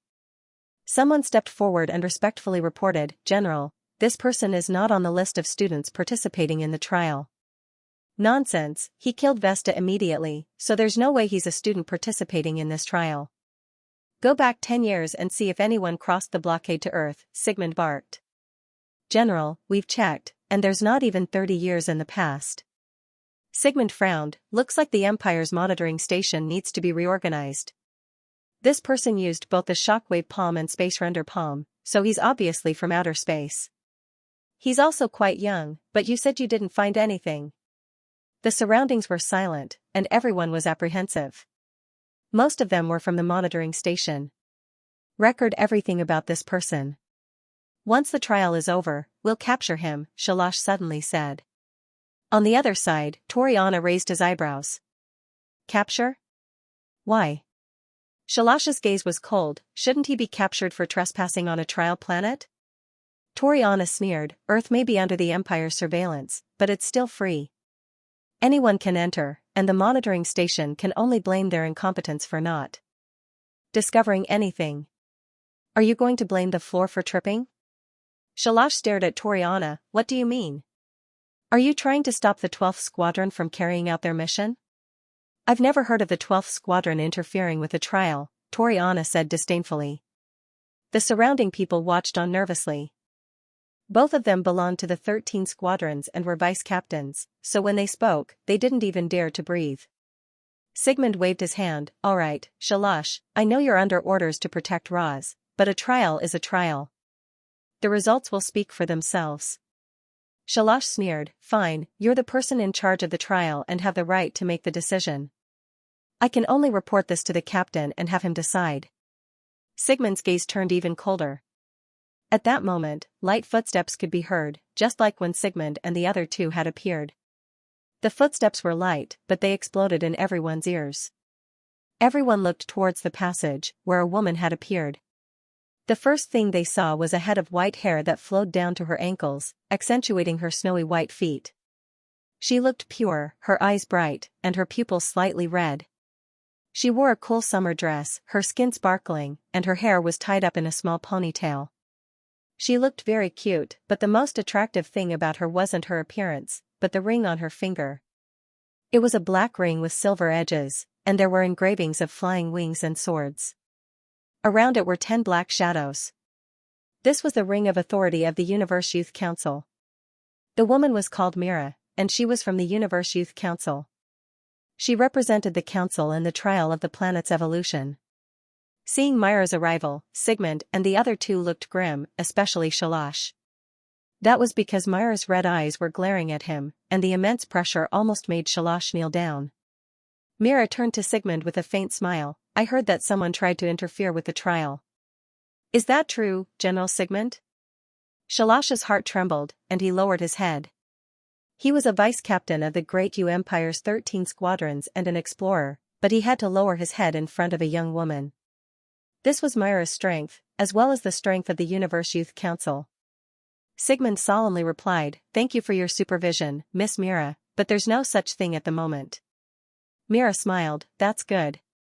I wasn't supposed to be here, but it's a pity that the Great Yu Empire's Youth Council has been banned. I'm the one who announced the ban, so I can't shirk my responsibility. After all, the Youth Council can't be absent. What do you think, General Mathers?" Sigmund nodded, "Thank you for your hard work, Miss Myra." Myra smiled and looked at the screen. "He's not bad. I hope he does well." She then turned and left the monitoring room, leaving behind a delicate fragrance. After Myra left, everyone took in deep breaths. That mountain-like pressure had descended upon them. That woman had been too terrifying, and her strength had definitely surpassed everyone present. She was just a student, and even though she was from the Innerverse, she was still a student. Why was she so strong? Tori Anna spoke up, "Myra, a subordinate of the Universe Youth Council and a student of Astral 6. People call her the Red Lotus Witchbow, but I didn't expect her to be so strong." Sigmund let out a sigh and didn't discuss Myra with Toli. Instead, he turned his attention back to the screen. Myra had saved this young man, and if he could perform a little better, he might be able to get her help. What a lucky young man. Xianxia's eyes were hazy. He had actually been intimidated by a woman, and his heart was filled with rage. Tori Anna looked at him and smiled disdainfully. So what if he was angry? Would he dare to attack Myra? Her strength aside, she had the support of the Universe Youth Council, and there were 10 freaks there. Outside the capital on Earth, Xiao Luo left without saying anything to Luin and the rest. He didn't even fly, instead just walking on the ground towards the wandering corpse tide. Luin looted Roz and the other man. Roz lived up to his title as the son of the vice-treasurer. He was rich indeed. He had found almost 12 cubes of star crystals and many other natural crystals in his cosmic ring, shocking Geraldine and the rest. "You're dead. Everything about me is being monitored by the Empire's surveillance stations. You're dead. My father definitely knows that you'll be put on trial after this trial, and I'll make you beg for death." Roz's eyes widened in anger as he slumped to the ground. Luin smiled, "I'm looking forward to it." Roz's eyes flickered. A native was a native, he would know what despair felt like when the trial came. "Let me ask you, what battle technique did you use at the beginning?" Luin stared at Roz as he asked. Roz sneered. "A mere native like you actually has ideas about the Skybeast Claw? Well, it doesn't matter if I tell you. The Great Yu Empire's Yu Academy has 108 forms of the Skybeast Claw, and I've only grasped 5 of them. If you have the ability, why don't you go to Yu Academy and grasp all 108 forms? You'll definitely be able to shake the heavens." Luin sighed, "You've only grasped 5 of the 108 forms. Your aptitude is pretty poor." Roz was furious. "I'm sicker, son. I'm a genius. Even Durbach and the others have only grasped less than half of it. What does a native like you know? That kind of peerless battle technique isn't something an ordinary person can grasp." "You're talking about this?" Luin raised a hand, and his palm transformed into a claw. The faint roar of a beast could be heard in the void as an enormous pressure was released, causing the surrounding rocks to shatter. At this moment, Zhang Dingtian and the others felt fear. Roz gritted his teeth. This bastard had actually mastered the 3rd form of the Skybeast Claw. If he had used the 5th form of the Skybeast Claw on him, would he have been able to master it as well? Roz felt a chill run down his spine. This kind of person had to be killed. With Lu Yin's help, 25 students from the capital had been arrested, including Roz, who was the son of a powerful family. Geraldine looked at the network and counted. There are 62 people in the second batch, and 15 of them landed in China. Although the number was much smaller than the first batch, the quality was completely different. Any one of them had the power of a peak sentinel, and of the 7 sages, only the 3 high sages could take them on. Even Zhang Dingtian wasn't confident that he could easily defeat an expert like Roz. Sometimes, battle techniques could make up for a huge gap. Many battle techniques couldn't be expressed by their power level. Northern Europe was covered in snow and wind. The picturesque region of peaceful times was now covered in snow, and countless zombies were frozen. The entire region was a vast expanse of white, and there was no blood. It was like a paradise. Several meteors crashed into Northern Europe, and one of them landed on Otto Island, an island within the Nordic Bay. The bay was sealed in ice, and not a single person could be seen within 100 miles of the island. The spacecraft crashed into the island, creating a cone-shaped crater in the ground. The hatch opened, and a young man walked out, exhaling as the white air froze and fell to the ground. The man cursed, "Damn random, where did they throw me? It's so cold, it can't be the coldest place on this planet, can it?" He walked out and looked around, cursing non-stop. Opening his gadget, the man's expression suddenly changed. There was a combat power display a few kilometers away from him. The man immediately flew towards it. Soon, he saw a figure sitting on a snowy peak in the distance, staring blankly at the sky as if he had lost his mind. The man floated in the air and looked down. "Hey, where is this?" The person below looked at him. "I don't know." The man's gaze turned cold. "What did you say? You don't know? What are you doing here?" "Hiding," the figure said indifferently. The man landed and walked behind the figure. "Your power level isn't weak, 2,300. You don't have a gadget, are you a native?" The figure turned to look at him. "Can you do me a favor? Post a message on the local network." The man was puzzled. "What message?" The figure's lips curled up. "Just say that you've seen a fugitive." "What?" The man was shocked and immediately attacked, but the next moment, all his strength was drained away. The figure in front of him with a power level of 2,300 suddenly erupted with incomparable power, crushing him. This was the power of a melder, and his gadget kept ringing. "Thank you," the figure said indifferently before turning to look into the distance. A few minutes later, Earth's local network exploded as everyone received a message saying that a fugitive was hiding in Northern Europe and that he was a melder. They were asking for help. At first, no one believed it, as who would announce a fugitive's whereabouts? This was a mission, after all. However, when the message described the fugitive's appearance in detail, it was confirmed. After all, Eddie and the others had fought with the fugitive in Europe's Mediterranean Sea. The news was immediately verified, and many students hurriedly flew to Northern Europe. In Beijing, Lu Yin and the rest were shocked. A fugitive is hiding in Northern Europe, and his whereabouts are public? That doesn't sound right. Geraldine explained, "Not all students care about a trial mission. Anything that happens during a trial can affect the final score. For example, if someone loses or wins, it can affect the final score." This student admitted that he couldn't defeat the fugitive, so he might as well announce the fugitive's whereabouts in order to get a good score. Luin looked at Eddie. "You fought with the fugitive, how strong was he?" Ever since Luin had captured Roz, Eddie had become much more well-behaved. "He's very strong. Even if a space-exploring powerhouse's power level is weak, their understanding of battle techniques and their use of star energy are not weak. There were more than 10 of us attacking him, but he killed 5 of us in an instant before escaping." That person said that the fugitive was a melder.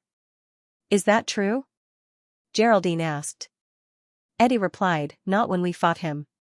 Otherwise, we wouldn't have dared to approach him." Luin muttered to himself, feeling that something was off. How could someone who could escape from the innerverse to the outerverse be so easily discovered by students? "Look, there's a student approaching Northern Europe," Geraldine exclaimed, and everyone looked at the network. From Northern Europe, 3 students flew over. 2 were from the first batch of trial takers, and 1 was from the second batch. The 3 of them appeared at the same time. The second batch of trial students were clearly much stronger than the first batch of trial students, so the 2 students didn't dare to approach. "Where's the fugitive?" the first student shouted. The other 2 students were searching for the fugitive as well, but they suddenly fell to the ground and crashed into the snow. The second batch student also fell to the ground. Not far away, a man slowly walked over. His footsteps were gentle, but every step he took gave off an indescribable pressure that caused the 3 students to tremble. The 3 of them looked up and saw a man wearing a ring armor looking down at them. The disdain in his eyes couldn't be concealed. His short black hair was mixed with white hair.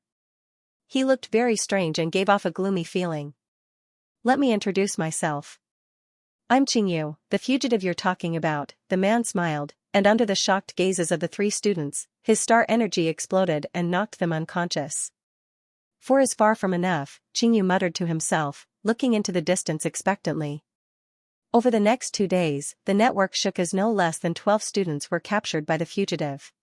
The fugitive's name was revealed for the first time, Xianxia. "Thank you for your tips. Update at 2 p.m.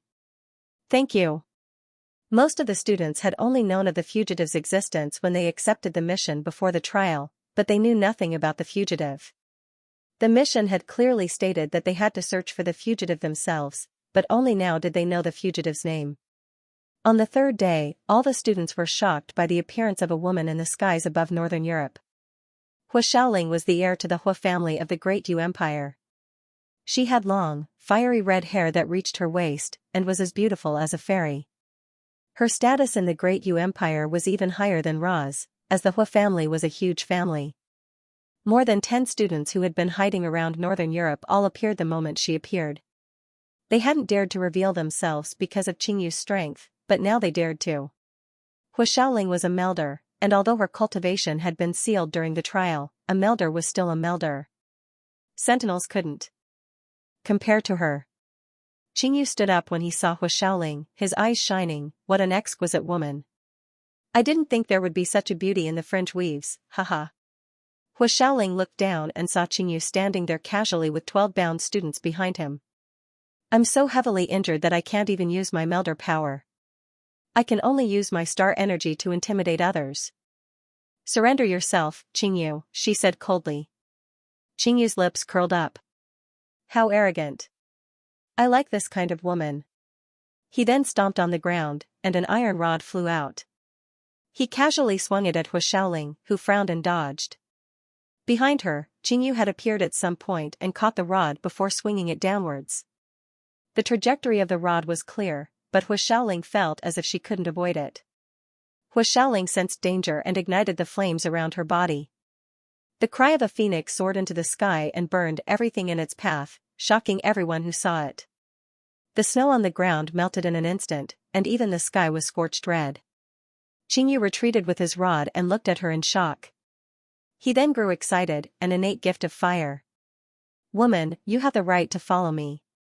Xiaoling's gaze was cold as she slowly raised a finger and pointed at him. A phoenix soared into the sky, phoenix spirit finger. Beep. Beep. Beep. Beep. Beep. In the distance, several students looked at their gadgets and their faces changed. 4,100 combat power. Xianxu smirked. Not bad. That finger is enough to make a normal melder retreat. It's a pity that you met me, Xianxu Day Night. He then spun his Xianxu iron staff, causing countless iron rods to appear and cover the sky. The entire world was plunged into darkness, and one of the iron rods pierced the phoenix with enough force to pierce through the sky. It then struck Xiaoling's shoulder and sent her crashing into the ground. With a bang, the ground trembled. The melted snow formed a river, and Xiaoling fell into it. In the sky, Xianxu raised his head and looked around with his iron rod in hand. The spectating students immediately fled. Even Xiaoling had been defeated, so they didn't dare to approach. Xiaoling was one of the rare melders in this trial. Soon, Xiaoling crawled to the ground, drenched in sweat. Her face was pale as she looked at Xianxu, who was slowly walking over. "Day Night, this surname. Which family are you from?" Xianxu crouched down and reached out to hook her delicate chin with a finger. He smiled. "You actually know? Looks like you're not ignorant. If you know, then you should know what this surname represents. You're qualified to be my woman. Think about it, and I'll take you away from this weave." Xiaoling slapped Xianxu's hand away and clutched her shoulder, enduring the pain as she panted. "Your arrest warrant came from the inner verse. If you're really from that family, then who would dare put you on the wanted list? Xianxia grabbed her hair and lifted her up. He looked at her furious gaze and said coldly, "Don't be so agitated. You're going to be eliminated just because you're a melder. Don't you want to join Astral 10? Hu Xiaoling's heart sank, and the vast amount of star energy around her began to recede. Xianxia sneered, "Just watch, it'll all be over soon." He then threw her towards the bound students, 13 now. This one seems to be quite strong. Xianxia was right, Hu Xiaoling wasn't just strong, she was quite strong. The moment she was captured, Sigmund had almost charged into Earth himself, but Mira had stopped him. No one is allowed to interfere during the trial.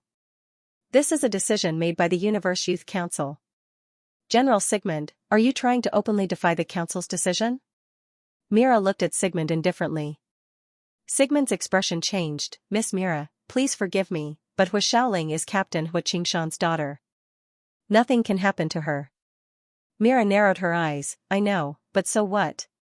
She could have broken the seal on her own. Her fate is her own choice."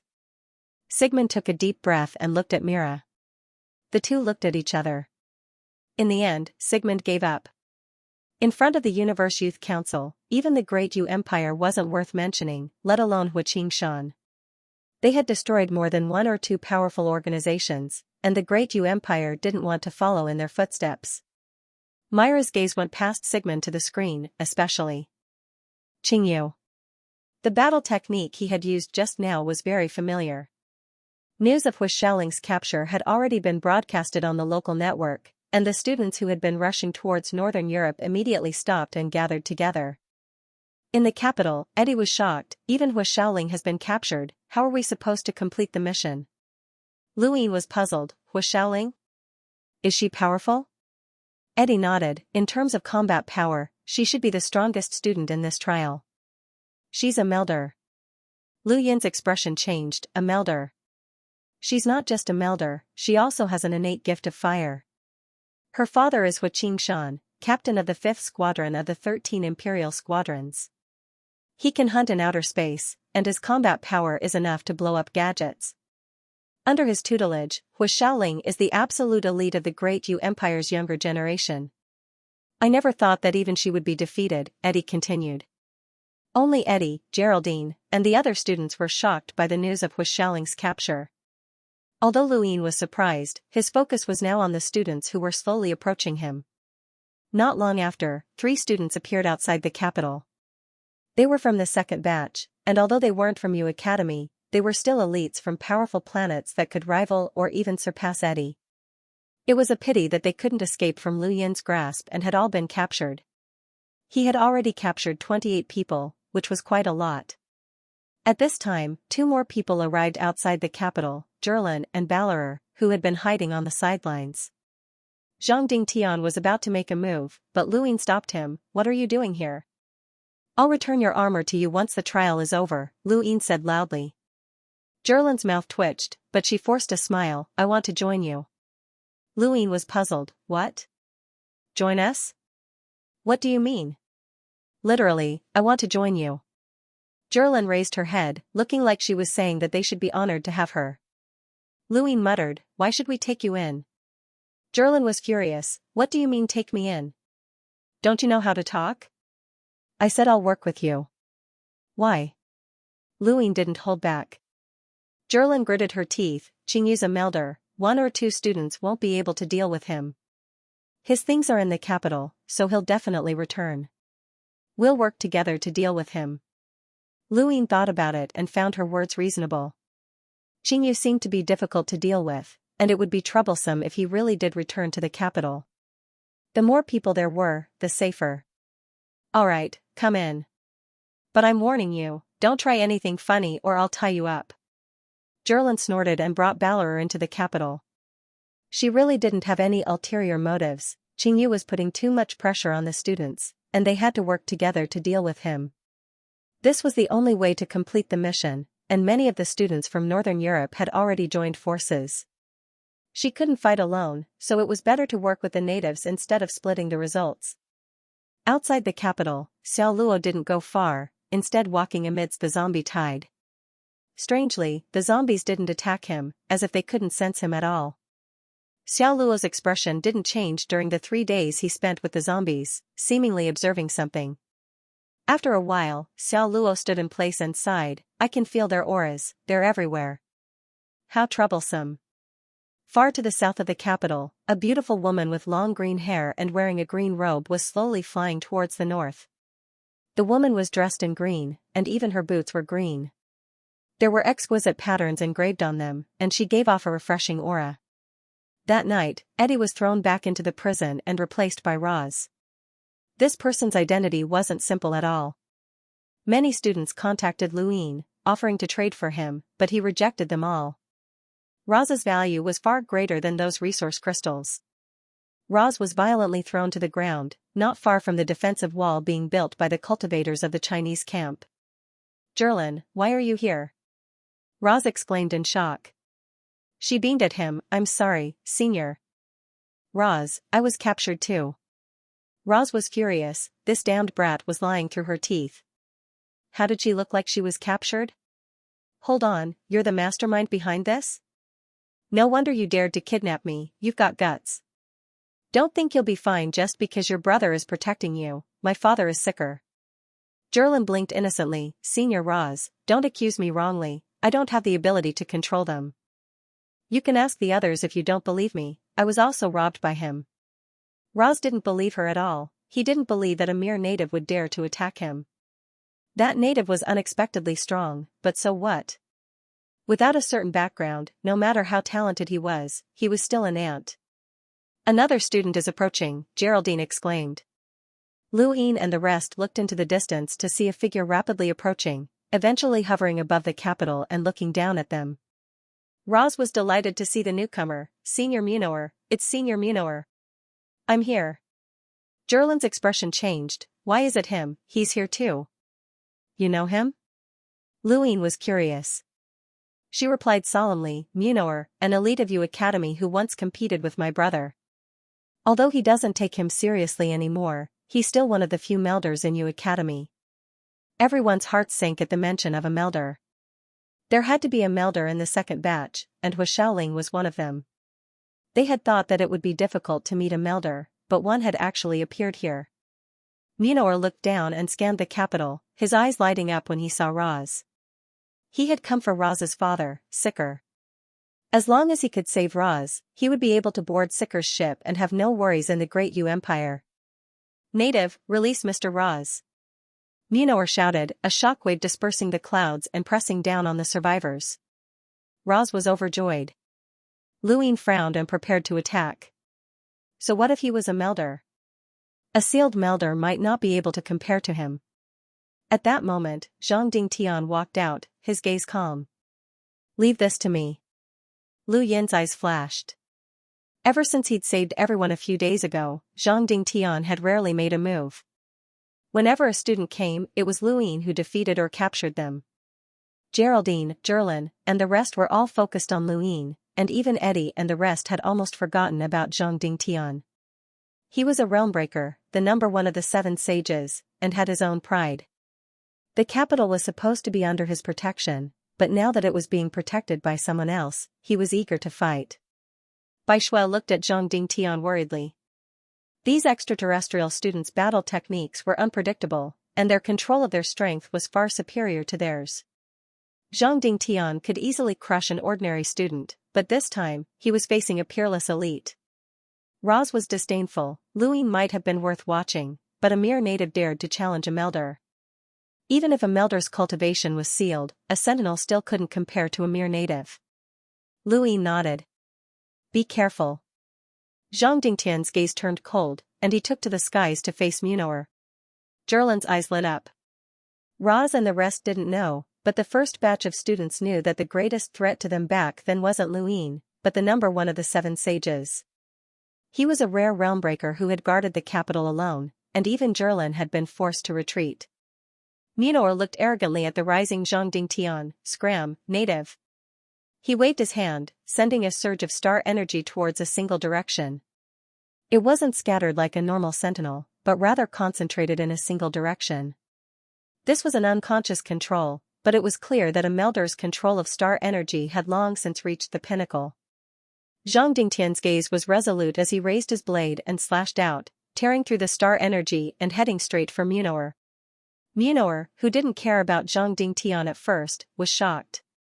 He raised his hand and clawed at the attack, shattering it. Interesting. A mere native is actually as strong as an ordinary member of your academy. No, it's slightly stronger. Are you a realmbreaker?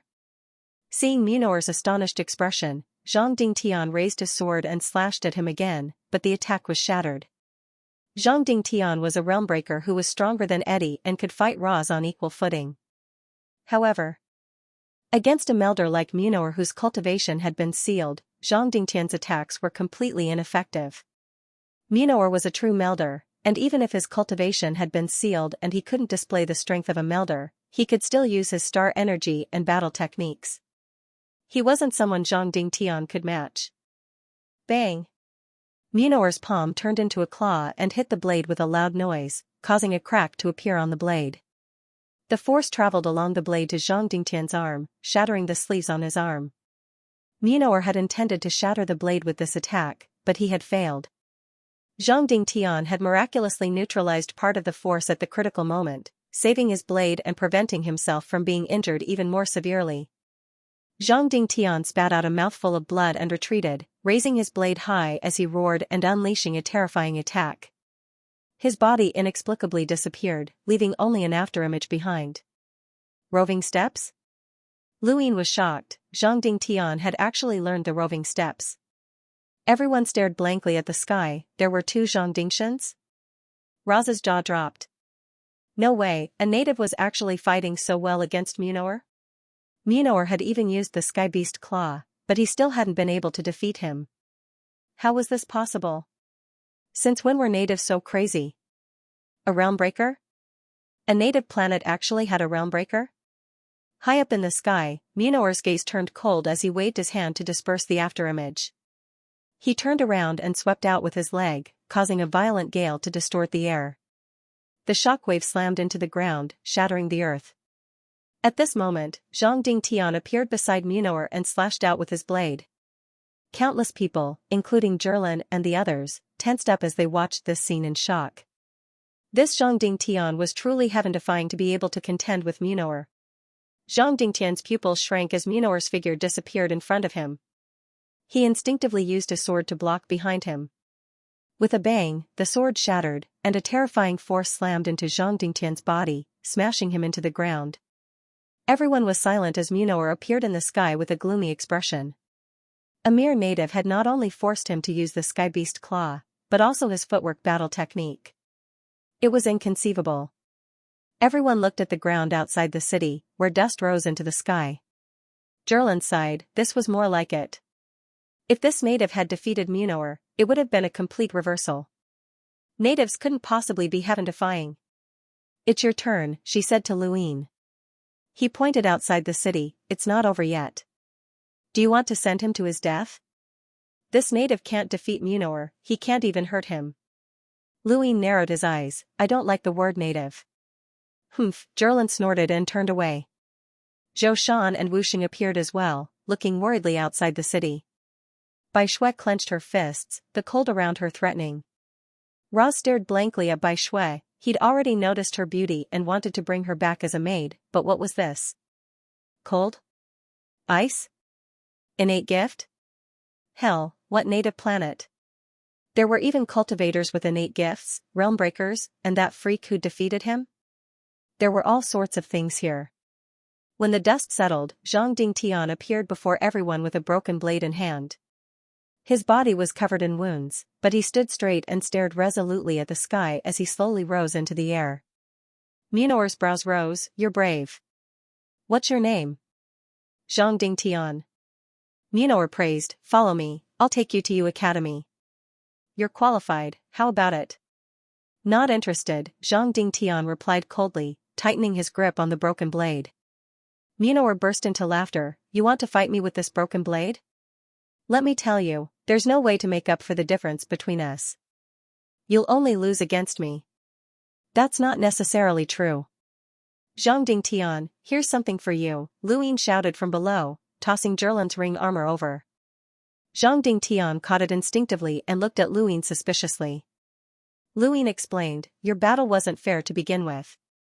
He's a melder and you're just a sentinel, don't be so stubborn.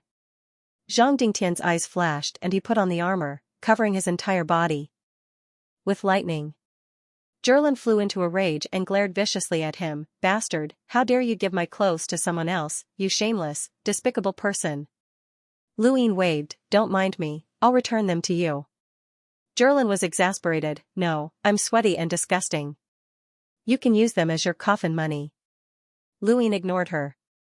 High up in the sky, Zhang Dingtian felt a surge of power as he watched the lightning envelop his body. He remembered that Luin had used this armor to capture so many students a few days ago, a testament to its sturdy defense. Across from him, Munor's expression darkened. Zherbaka's belongings. He glanced at Zherlin and narrowed his eyes. Zherbaka's sister is here as well, I'll teach her a lesson. He then charged downwards. Zhang Dingtian snorted and slashed out with his broken blade. Even though it was broken, it didn't affect the attack at all. You're courting death. Munor roared as he swiped his claw at Zhang Dingtian. The void beast's roar caused everyone to tremble. This claw contained 7 forms, and it surpassed even Ra's sky beast claw. Normally, it would be enough to kill Zhang Dingtian. Zhang Dingtian growled in the face of such a terrifying battle technique, blood trickling down the corner of his mouth. His broken blade trembled rapidly, distorting the air as a strange force field gathered around the blade. The sky became inexplicably oppressive as Zhang Dingtian slashed out to meet the sky beast claw. Boom! The clouds in the sky trembled as a huge shockwave swept across the capital, tearing the earth apart as the attack sliced through the city's outer walls. Scarlet blood splattered across the sky and onto the ruins. Zhang Dingtian's armor shattered as his body was blasted towards the ground, but Luin caught him in the nick of time. Even so, Zhang Dingtian's injuries were too severe to help, and his broken blade had been shattered. However, no one dared to underestimate Zhang Dingtian now, as he had injured Munor with a single slash. High up in the sky, Munor stared at Zhang Dingtian in shock as blood dripped from his right arm and his fingers trembled. He was a dignified melder, an elite of Yu Academy who had once fought against Zherbak and the others, but now, he had been injured by a native and forced back 100 meters. This was inconceivable, even if his cultivation had been sealed. No one would have believed him, but now, not even the 7th form of the Sky Beast Claw had been able to kill this native.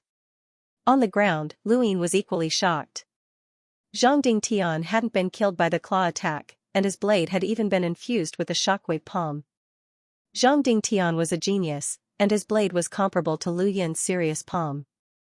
When he first met Zhang Dingtian, his Sirius Palm could only operate 2 stars, which was slightly weaker than Zhang Dingtian's.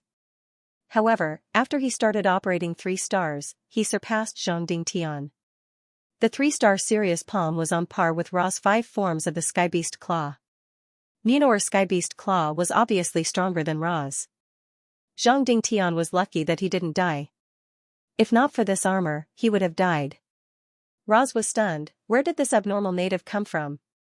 Bai Shui and the rest quickly took Zhang Dingtian away for treatment. It was quite impressive that he could fight to this extent. His opponent was an elite of the Great Yu Empire, and they had only started cultivating for a short period of time. Luin soared into the air and looked at Munor. Your next opponent is me. Munor glared at Luin with a bone-chilling gaze. He wanted to get back at this native for the humiliation he had just suffered. Outside of Earth, in the control room of a giant spacecraft, everyone stared at the screen in shock. They all knew who Munor was. There were only a few people who had reached the Melder realm in this evolutionary trial, and he could be considered one of the strongest. But now, he had been injured by a native. Their shock was no less than Munor's. There was a loud bang, and everyone turned to look. It was Sigmund Mathers. The general's eyes were filled with excitement. A realm breaker. I never thought that there would be someone like this on this planet. Does he lack battle techniques? He'll definitely be able to fight Munor even better. Our army wants him, haha. To the side, Shalash licked his lips. My apologies, General Mathers, but the 12th Squadron wants him. Sigmund was furious. The 12th Squadron's main job isn't to fight. This person clearly has an extremely high talent for battle. He was able to imitate the roving step technique in a short period of time and even fuse the shockwave palm into his blade. He's definitely a genius. On the other side, Toriana spoke up, General Mathers is right, this person is indeed a genius. The Anna family is willing to remodel his body, but he should be given to the 9th Squadron. The argument between the three quickly grew louder and louder. Everyone looked enviously at the heavily injured man on the screen. As long as he didn't die in the trial, his future would be bright. A Realmbreaker was a genius, and if they remembered correctly, there was also a cultivator with an innate gift of ice in this group. With the mysterious person who had captured Roz, this group wasn't simple at all. While the three were bickering, Mira looked at the screen and saw that Lu Yin and Munor were fighting. Zhang Dingtian's outburst had injured Munor, and he was now like a wild beast trying to inflict all the damage on the natives. Lu Yin was the first, so he used the 7 forms of the Skybeast Claw. He thought that he would be able to defeat Lu Yin easily, but Lu Yin's performance was even more monstrous than Zhang Dingtian's. The Skybeast Claw covered an entire area, and even the 7 forms weren't something a sentinel could dodge.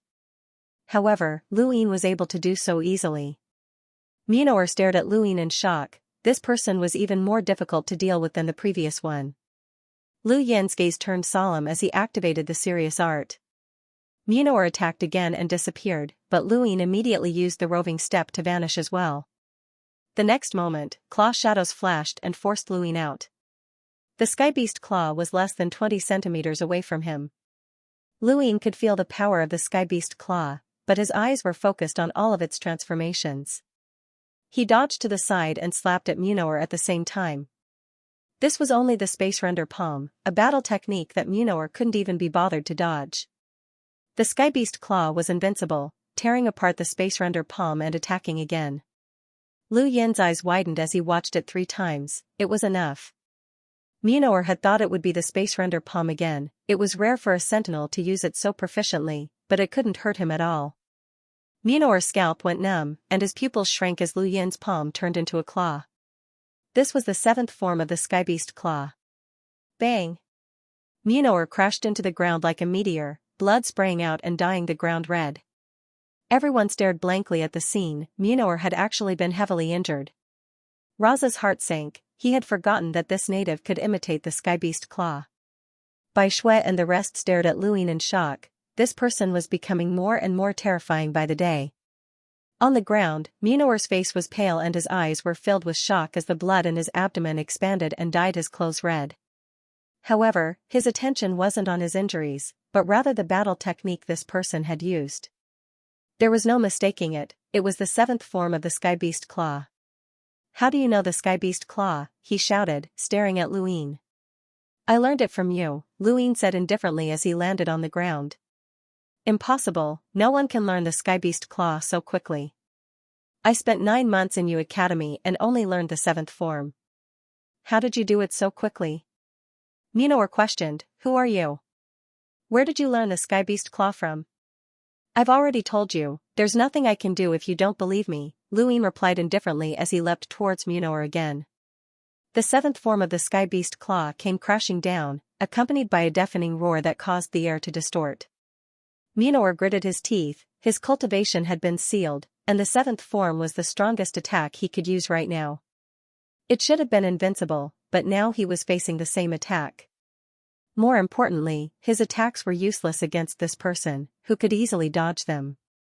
Boom! The ground trembled as a giant claw print appeared on the surface and deeply imprinted itself into the ground. Munor immediately flew away, admitting defeat. Unless he broke the seal and regained his Melder strength, there was no way he could defeat this person. This person also had the power of a Realmbreaker. No, this person definitely wasn't a native, or else he wouldn't have been able to use the Space Render Palm. Who exactly was this person? Lu Yin stood on the ground and watched Munor's departing figure with a sigh of relief. A Melder gave off a lot of pressure, and if Munor broke the seal, he could instantly injure or even kill Lu Yin. Even if Munor was expelled from the trial, it wouldn't be enough to save Lu Yin's life. Lu Yin didn't want to push someone like this too far. His biggest gain today was the 7th form of the Skybeast Claw. This battle technique from Yu Academy was truly powerful. Did it have a total of 108 forms? He wondered how powerful it would be if he learned all of them, but he was looking forward to it. Within the capital, Roz's heart was dead, even Munor had been defeated, and there was no one to save him. He was destined to be at the bottom of the trial. Geraldine stared at Luine in disbelief, recalling the first time she'd met him.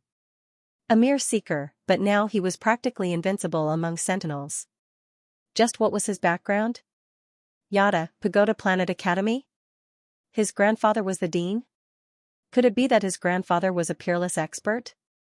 Munua was very famous among the trial students. When the news of Munua's defeat spread through the land, it shocked all the students.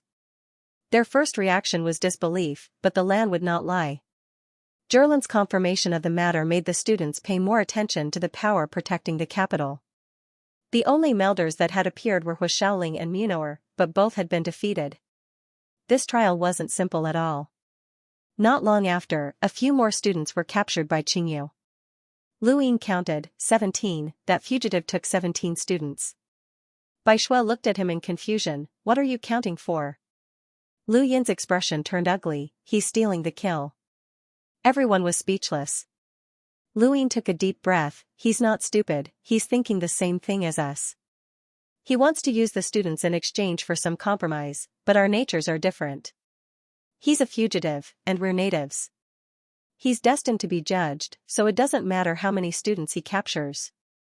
Then it's fine, it has nothing to do with you, Gerland blinked. Luine looked at her. Every student he captures means one less for us to capture, and we'll have one less bargaining chip in the future. Gerland's eyes went wide. You really want to use the students to negotiate with the Empire?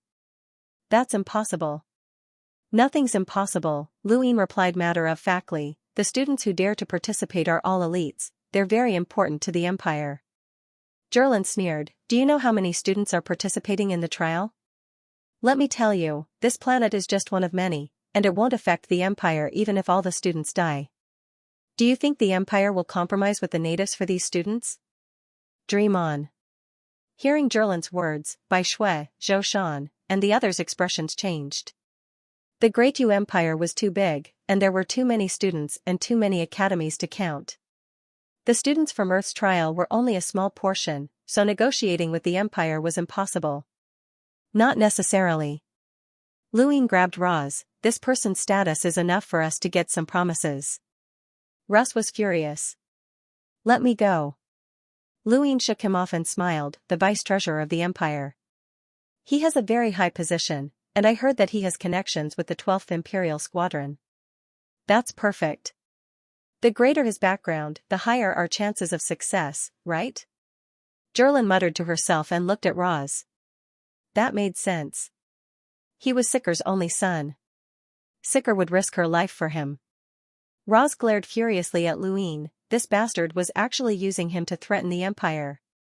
Regardless of whether he succeeded or not, he would become the laughingstock of the Empire's younger generation. In Northern Europe, a group of students were also furious. More than 20 students from all over the world had gathered together to find Qingyu. The leader of the group was Yan Gang, and he was not from the Great Yu Empire. Instead, he was a young powerhouse from the Frostwave Weave's Fire's Melt planet. Fire's Melt planet was a powerful force that was on par with the Great Yu Empire. Although it was only a single planet, it was massive and covered in a sea of flames. It was rumored that all the creatures on Fire's Melt planet had great resistance to fire, and they could even use powerful fire-burning battle techniques. It was a terrifying force. Yan Gang was a melder like Huashaoling, and his cultivation had been sealed as well. However, many students felt that he was even stronger than Huashaoling. Qingyu, let Huashaoling go. Yan Gang stood high in the sky and stared down coldly. His body was dark red, and even in the cold of Northern Europe, he emitted a scorching heat that melted the snow on the ground. Qingyu sat leisurely on the ground. Behind him were the 17 captured students, including Huashaoling. There's quite a lot of people here. Kid, do you think you can take her from me? Qingyu teased Yan Gang, his eyes full of contempt. He had once been an explorer, and these mere students were nothing to him.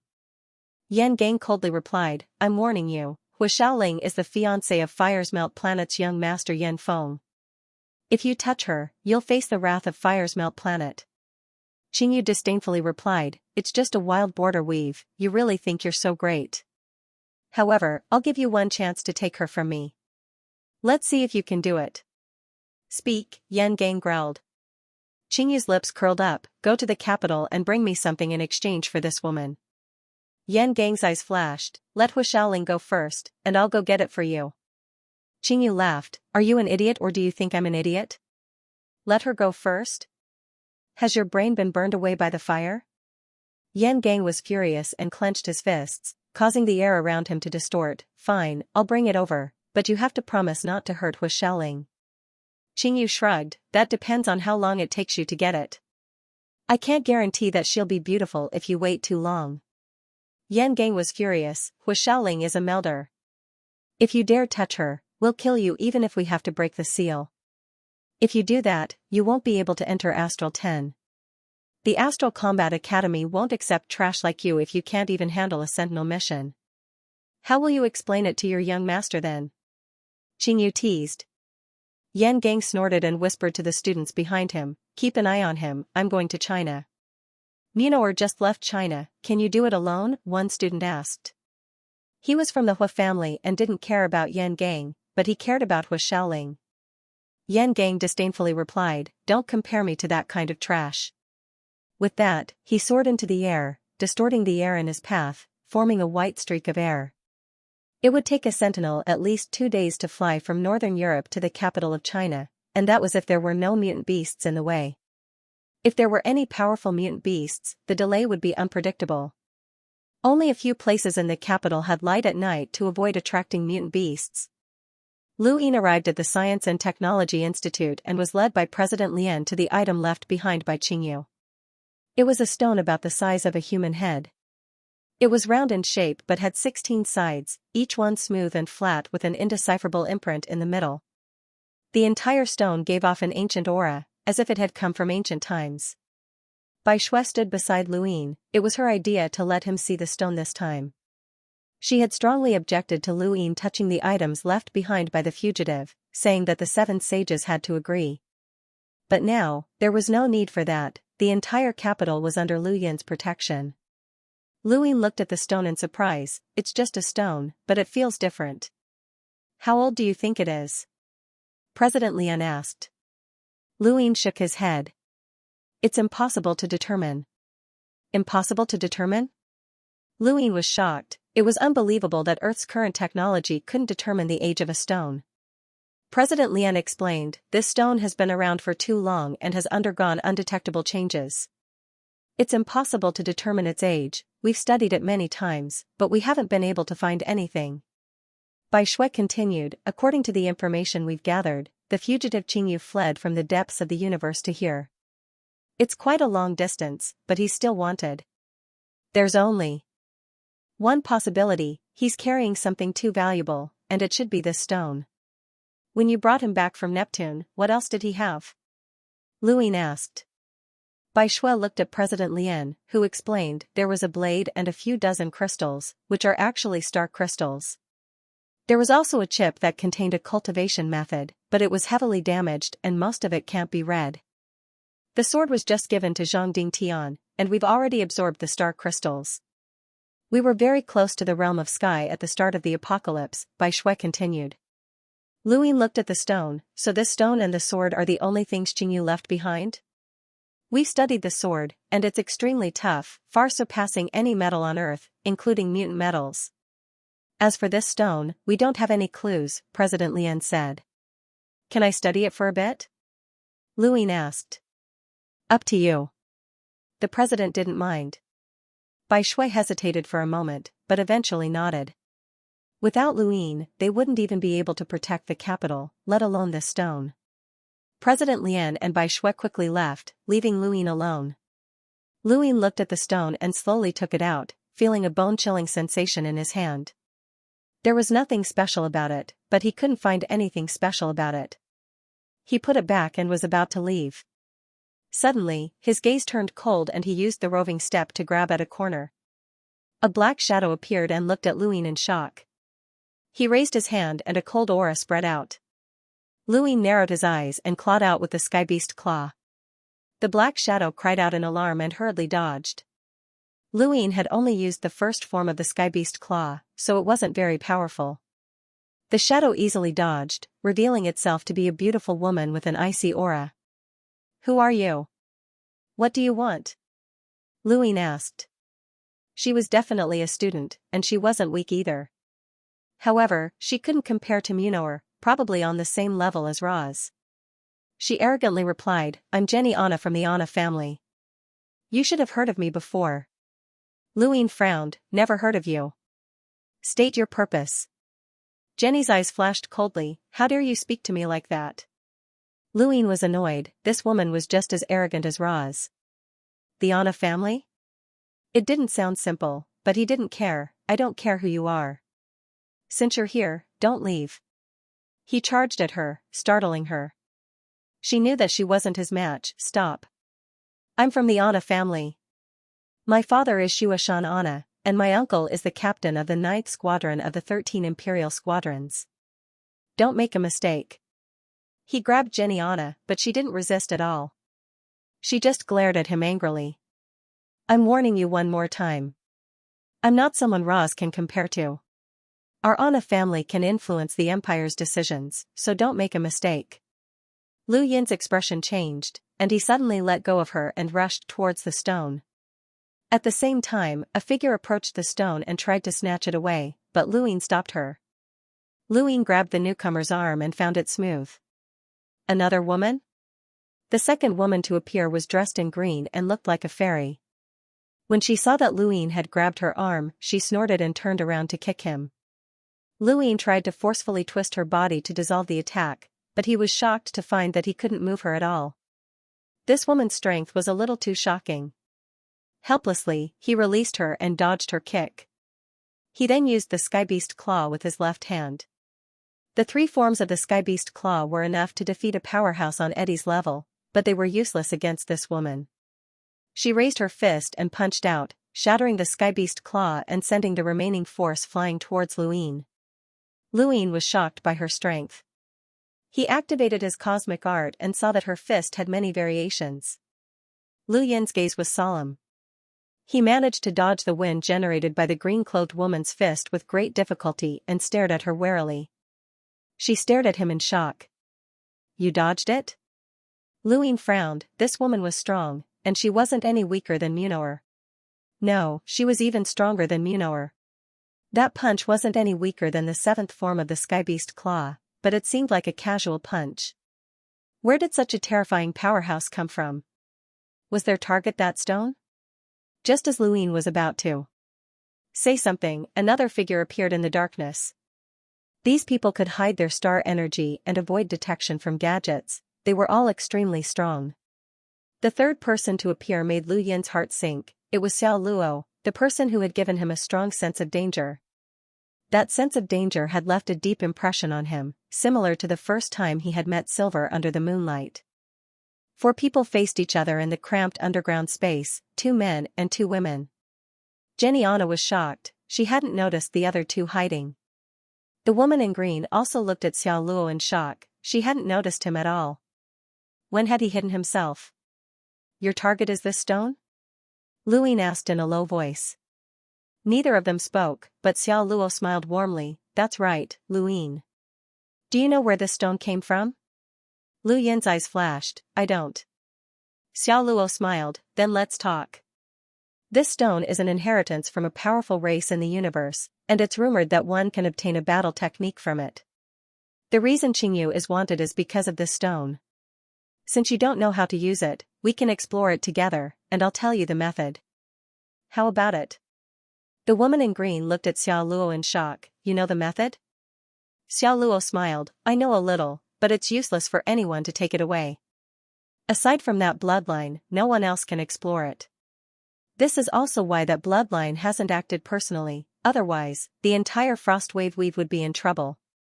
There's no need for you to fight over it." The woman in green looked at Luin. "What do you say?" Luin glanced at the 3, aside from Jenny Anna, he wasn't confident in defeating the other 2. Even if all the experts in the capital worked together, they wouldn't be able to stop them. Alright, let's explore it together, but you can't take it away. Xiao Luo smiled and nodded, no problem, it's not just us. If you have friends who want to explore it, they can do so as well. The method is simple, drip a drop of blood on the stone and activate it. As for whether or not we can receive the inheritance, it's up to us. I can tell you that it's almost impossible to succeed. Lu Ying glanced at Xiao Luo and immediately contacted by Shui and Zhang Dingtian. The two soon appeared, along with Zhou Shan and Wu Xing. Xianxia frowned and looked at them with arrogance. Zhang Dingtian and the rest stared at them warily. There were 3 experts here, and 2 of them were on par with Munoer. If they started fighting, it would be a disaster for the capital. Don't be on guard, I don't mean any harm. We just want to explore this stone together.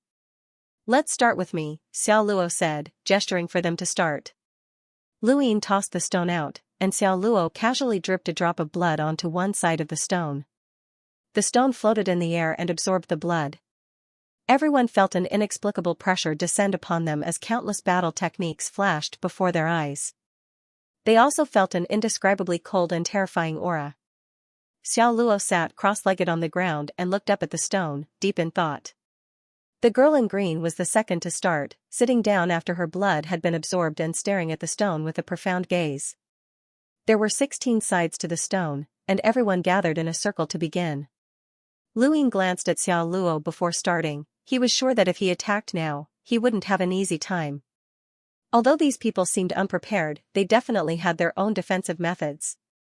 He stopped thinking about it and dripped a drop of blood onto one side of the stone. As he watched the blood being absorbed, a fist that seemed to pierce through the heavens suddenly appeared in front of him, crossing through time and space to attack him. Pfft! Wu Xing spat out a mouthful of blood, his face pale. He had failed, and so had Zhou Shan.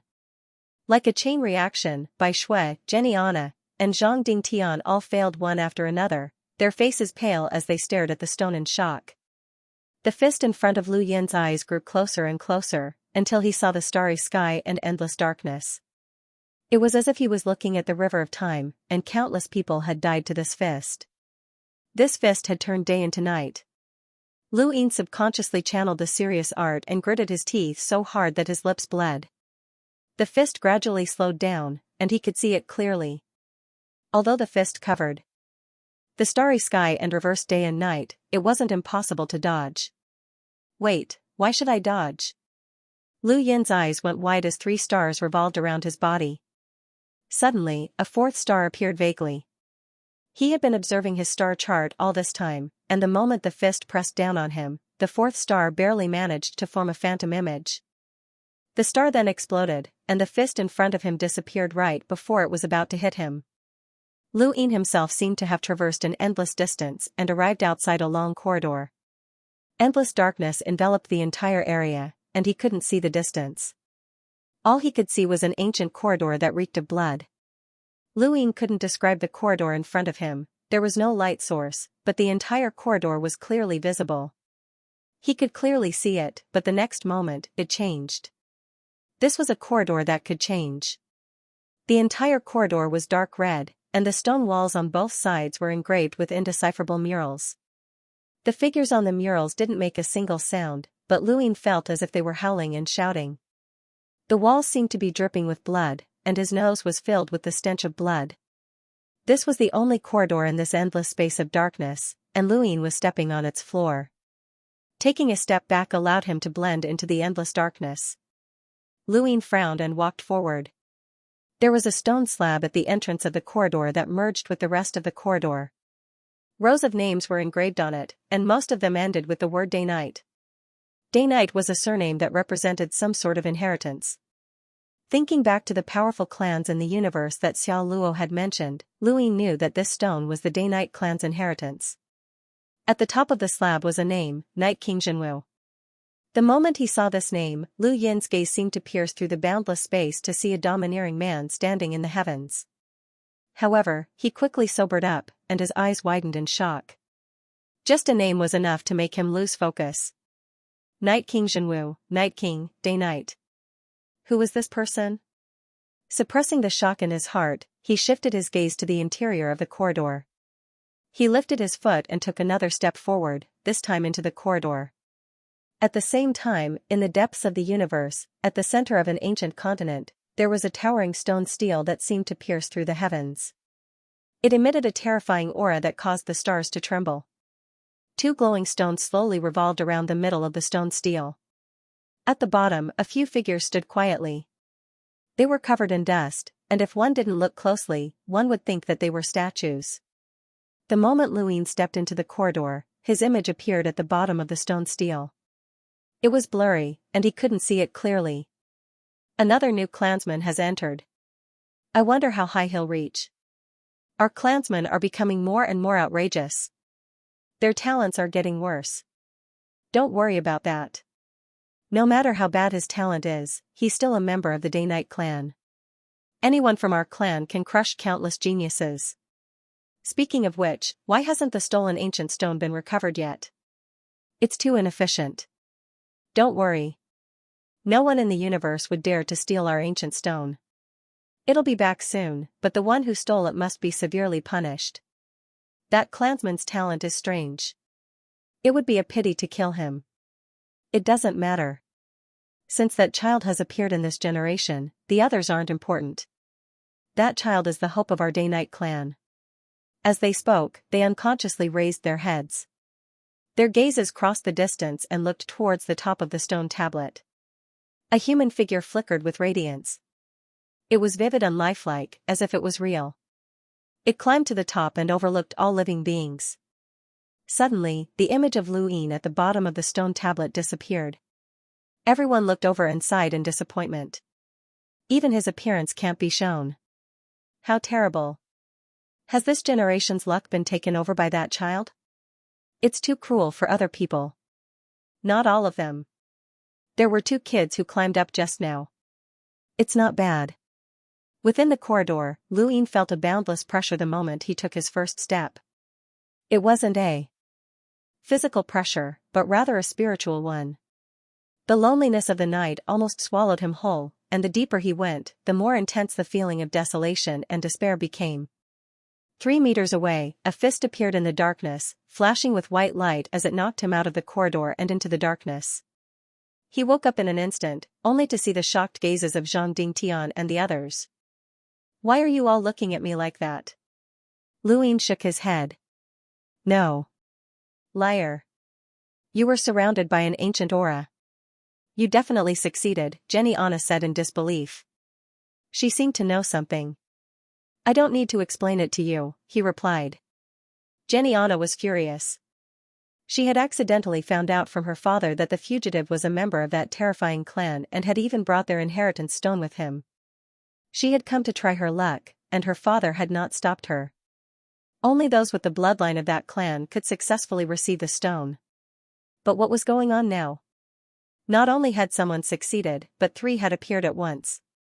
She felt like her outlook on life had been challenged. Qingyu's identity was only known to the upper echelons, and most of the students had no idea what it meant even if they heard his full name. This was the tragedy of being in a fringe weave of the universe. Otherwise, Xianxia wouldn't have been the only one to come, but all the other students would have come to try their luck. One's outlook determined one's future. Munor was a melder and one of the strongest students in the trial, but so what? He wouldn't have known about the stone even if it had been placed right in front of him. Luin scanned the crowd and found that Zhou Shan and Wu Xing had already left. Only Zhang Dingtian and Bai Shui were still there, but it was obvious that they had failed. The only ones left were the girl in green and Xiao Luo. The girl in green opened her eyes quickly and exhaled. She looked around at the crowd with a smug expression, but when she saw Xiao Luo still sitting there, her expression changed to one of displeasure. It was as if Xiao Luo had beaten her. Xianxia noticed her displeasure and said, "Don't think that you 2 are the only ones who succeeded. That kid succeeded as well." The girl in green was shocked and followed Jenny's gaze to Luin. "You succeeded?" Luin didn't answer. He didn't know what it meant to enter the inheritance, so he didn't want to talk about it. She looked at him strangely. "You're not from that clan, are you?" He continued to ignore her. The green-robed woman was displeased. She was about to say something when Xiao Luo opened his eyes. At the same time, the stone fell to the ground with a thud. "Hey, what did you learn?" she asked Xiao Luo curiously. Xiao Luo smiled, "Nothing." "Impossible, you took longer than me." She couldn't believe it. Xiao Luo smiled and looked at Luyin. "How about you?" Luyin shook his head. "I didn't succeed." "Liar," she shouted, staring at him, "you succeeded as well, right? You must have learned something as well." Luyin looked at the girl in green, then at Xiao Luo, and finally at Xianxia. Xianxia had a bad feeling. What are you trying to do?" His lips curled up. "I almost forgot about you. Surrender, and from now on, you'll be part of the glorious negotiation team." "What negotiation team?" Xianxia was confused and didn't even have time to react before he grabbed her. She was about as strong as Roz, so he easily restrained her. "Bastard, let go of me. Do you know who I am?" "You bastard, I'm Xianxia, the heir of the Ana family. No one can save you if you capture me," she shouted, glaring angrily at him. Luyin sneered, "I don't care who you are, as long as you're helpful to the negotiation. With Roz and you, the chances of success are very high." Xianxia's screams were useless, so he tossed her to Bai Shui. "Watch her carefully, she's a bargaining chip." Bai Shui furrowed her beautiful eyebrows, thought for a moment, then nodded and pulled Xianxia out. Neither the woman nor Xiao Luo interfered, as they had only come for the stone. If possible, Luyin wanted to capture them as well, but he wasn't confident. Both of them were unfathomable, especially Xiao Luo. He looked ordinary, but Luyin would never forget the sense of danger he'd given off the first time they'd met. "Brother Lu, let me give you a word of advice. It's best if you throw this stone away, or it'll bring you an unimaginable disaster," Xiao Luo said to Luyin before he left, not waiting for a reply. The woman in green quickly chased after him, wanting to know what Xiao Luo had obtained from the inheritance stone. Lu Yin's eyes narrowed. Xiao Luo's words were exactly what he'd been thinking. This stone was very precious, but it was also the source of disaster. Keeping it would definitely attract an unimaginably powerful enemy, and it wasn't something he could control at the moment. Even the Great Yu Empire wouldn't dare touch it, let alone himself. Lu Yin's scalp went numb when he thought of the day-night names on the stone slab. This was definitely a terrifying clan. Luyin knew that he wasn't a genius with heaven-defying luck, so there was no way he'd be able to keep the stone in the face of such a powerful clan. He secretly decided to throw it away, but it was a technical job. Outside the capital, a dozen students suddenly banded together to charge into the city. They were all here for Xianxia, as the Ana family was much stronger than the Ross family. Xianxia hadn't come out for a long time, and these students couldn't wait any longer. Zhou Shan immediately ordered someone to sound the alarm. Lu Yin and Zhang Dingtian were in the basement of the Technology Institute, while Jerlin, Ballerer, and Geraldine were resting. Zhou Shan was the only one who couldn't even resist against a dozen students. Suddenly, a green figure streaked across the sky, bypassing Zhou Shan and charging into the group of students. She punched them one by one, knocking them all unconscious in less than 10 seconds. This scene was quite shocking, especially for Zhou Shan. He was part of the second batch of trial students, and all of them had the strength of the strongest students in their respective academies. Yet, he couldn't even resist against that green-clothed girl. How was this possible? Moreover, that green-clothed girl's speed was too fast. Luyin and the rest had just taken to the skies when they saw the scene. They were just as shocked. She definitely hadn't been this fast when they'd first snatched the stone, or Luyin wouldn't have been able to stop her. Now that she was so fast, she must have obtained some sort of inheritance from the stone. Outside the capital, the girl in green frowned. "So this is the white flash? It's still a bit slow. It's best to use it during the day, let's try it out tomorrow." More than 10 students were immediately captured by cultivators and brought into the city, including Xianxia. At this point, there were 42 students in the capital. Luyin didn't hold back as he plundered them. He'd already had 20 star crystals from the group of people he'd captured, but Xianxia alone had contributed close to 15, which was even more than Roz. She was the one who'd given him the most star crystals out of all the students he'd captured. With the addition of the dozen or so others, Luyin now had 42 star crystals, which was exactly the same as the number of people he'd captured. This was a considerable amount of wealth. As the heir of the Anna family, Jenny Anna only had 15 star crystals, but Luying had 3 times that amount in his possession. Robbery was the best way to earn money. Luying was excited to be able to roll his die again. After greeting Zhang Dingtian, Luying went into seclusion. He had no choice but to use star crystals, or he wouldn't have enough space in his cosmic ring. He buried fire crystals all around him and raised his hand to summon the die. It wasn't completely dull, but had actually recovered a bit. Luying didn't want to wait for it to recover, so he crushed a cube of star crystal. The die immediately absorbed the energy and its surface quickly recovered, shrouding it in hazy starlight. Every time this happened, Luying would feel both excited and nervous. He would slowly reach out with his finger and tap the die as if he was on a pilgrimage. The die spun rapidly until it finally appeared in front of Luying. It was another pip. Luying looked forward to what he'd get. Soon enough, a fist-sized star crystal fell from the void and landed on the ground with a thud. Luying was speechless.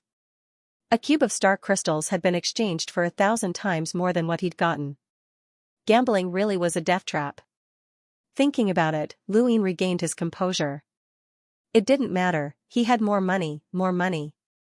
He crushed another cube of star crystal and the die returned to its original state. He tapped the die. Luying was speechless. His luck was bad, the chance of getting something good. Sure enough, he got it this time. Luying's eyes widened. Is this toilet paper? Luying was furious. Who would put toilet paper in their cosmic ring? Who would be such a beast? Luying was enraged, and he wanted to jump through the black hole and beat up that bastard. Who would put toilet paper in their cosmic ring? It took him a while to calm down. No matter how much money he had, this wasn't the right way to spend it. 2 cubes of star crystals had been exchanged for a fist-sized crystal and a roll of toilet paper. If Geraldine found out, she would cry her eyes out. Her entire fortune was only worth a few dozen star crystals, and he'd lost 2,000 times over. Only now did Luying realize how lucky he'd been the first time he'd obtained the serious art. All the luck in the universe had been on him that day. Should he wait a bit? Was his luck bad today? Luying couldn't help but think about it when he crushed a 3rd star crystal, but then he shook his head. Forget it, he still had money. Luying nervously tapped the die, and when it slowly stopped rolling, the number that appeared before his eyes was 4 pips. Luying exhaled. Pip. Time stop. Not bad, this was worth it. The next moment, Luying appeared in the gray-white time stop space. Behind him were numbers that were disappearing by the second. The time stop space's initial duration was 3 days, and Luying had to stay here for 3 days. He was thinking about how to use these 3 days. 3 days wasn't a long time, but it was impossible to train the serious palm. He only had 7 forms of the sky beast claw, so there was only one way. The fist he'd seen in the inheritance stone had blasted him out of the inheritance stone, but he'd still been able to see the mysteries behind it when he used the serious art. If the girl in green had obtained that extreme speed, then he'd obtained that fist as well. Luying adjusted his breathing as a black and white light flashed in his mind, the day-night fist. 3 days later, Luying exited the time-stop space at the very last second, feeling rather exhausted. Although time had stopped in the gray-white space, his exhaustion hadn't disappeared. Luying ate something and rested for the night before waking up the next morning. Let's continue, Luying growled as he crushed a star crystal to restore the die. This was his 4th time rolling the die. When his finger touched the die, he felt a wave of dizziness, but he shook his head and ignored it. The die slowly stopped spinning, and 2 pips appeared in front of him. 2 pips could be used to decompose items. It just so happened that Luying had stolen quite a few things during this period of time, so he dissected a bunch of them and obtained some strange metal materials that he didn't recognize. After the vortex disappeared, Luying crushed another star crystal and tapped his die. His dizziness worsened, and his vision suddenly blurred. His expression changed as he recalled that the die was his innate gift, and it could not be used endlessly. Just like star energy, there would always be a time when it would be exhausted. Overusing this innate gift would cause the brain to enter a dormant state. Luying's body swayed, and he almost fell to the ground. He'd unknowingly reached his limit. 5 rolls. 5 rolls was his limit. He shook his head vigorously and looked at the die. On his 5th roll, a never-before-seen pip appeared before his eyes. The die had a total of 6 pips. Luin had rolled a pip, a pip, a pip, a pip, a pip, a pip, and now a pip. Looking at the pip, Luin inexplicably thought of a way to use it, to borrow innate gifts. The so-called talent borrowing was that after rolling 5 points, he could borrow the talent of the person he touched into the die for him to use. After using it once, it would disappear. The condition was that he had to touch the talent cultivator he wanted to borrow within 10 seconds. Otherwise, after 10 seconds, the function would disappear.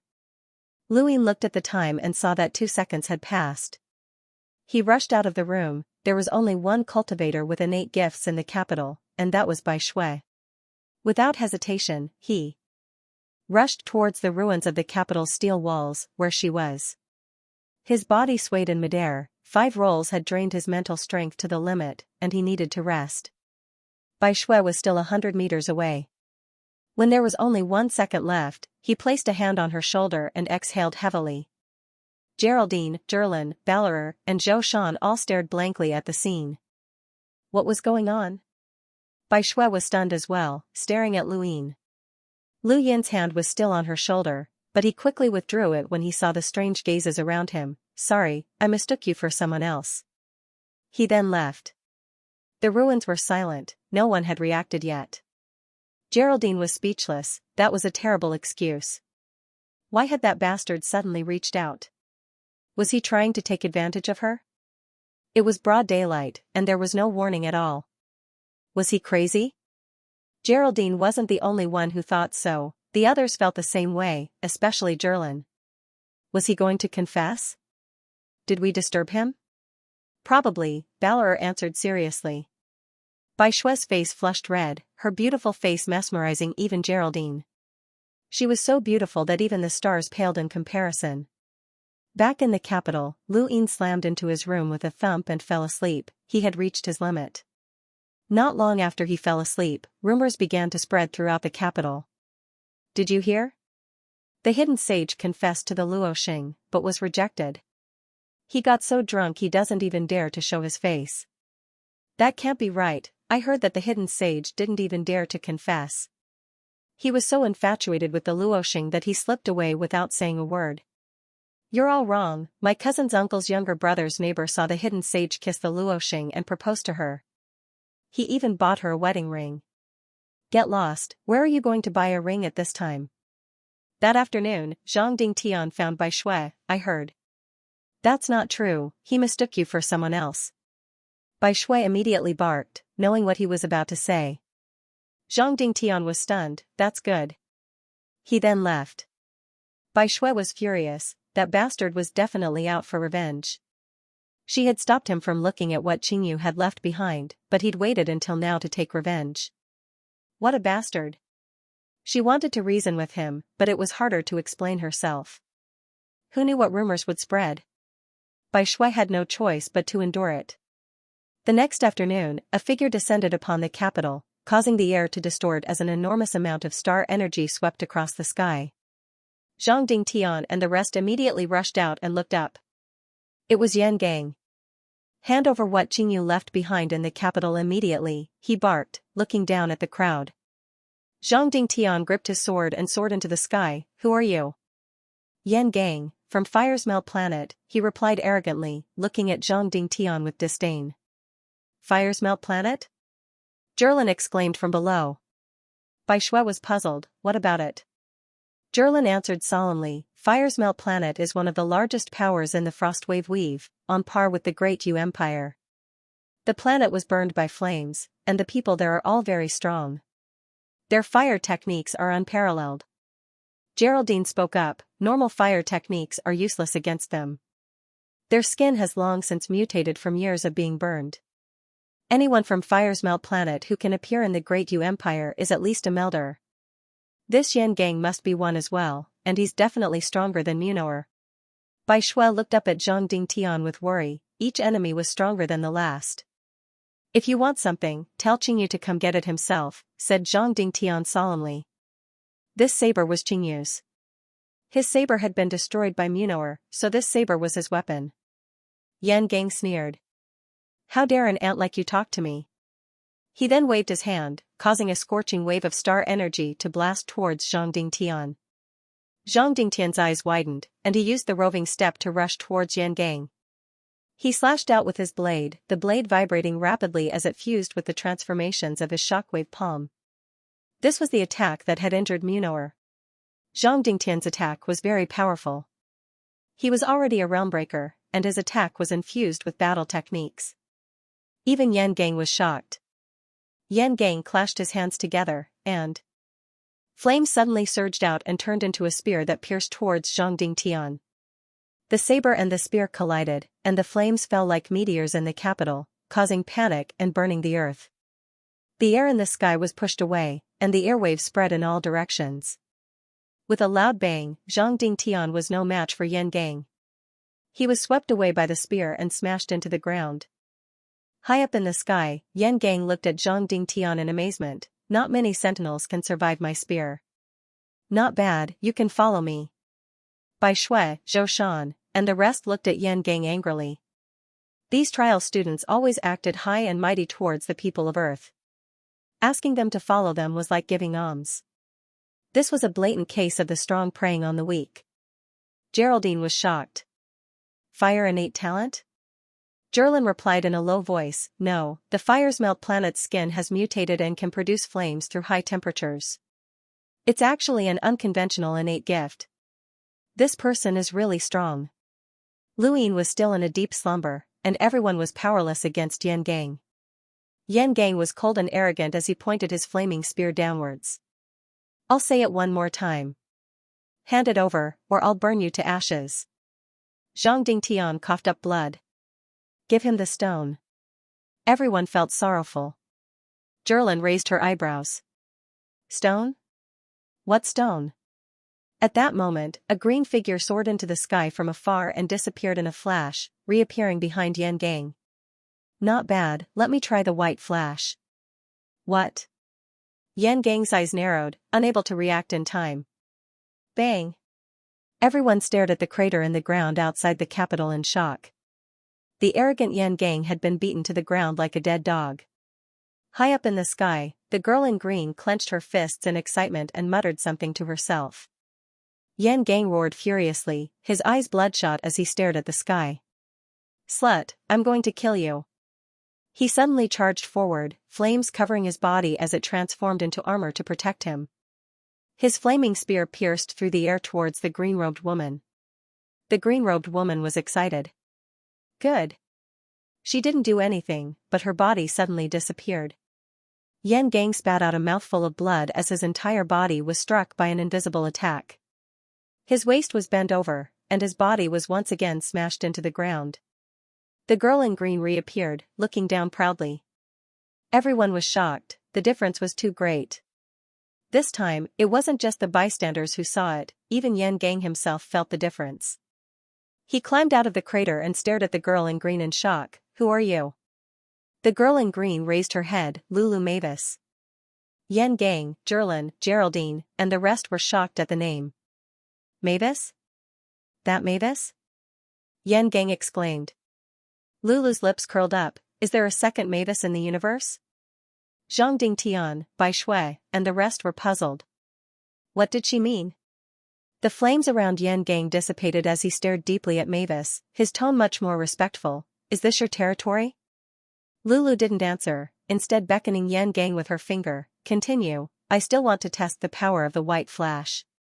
Yan Gang smiled bitterly. I'm not here to fight. The heir of the Hua family, Hua Xiaoling, has been captured by Qingyu.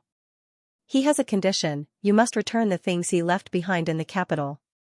Lulu frowned. What does that have to do with me? You're not going to fight? Yan Gang stood there calmly, not wanting to fight at all. His attitude was completely different from before. Lulu was bored and pursed her lips before charging into the city.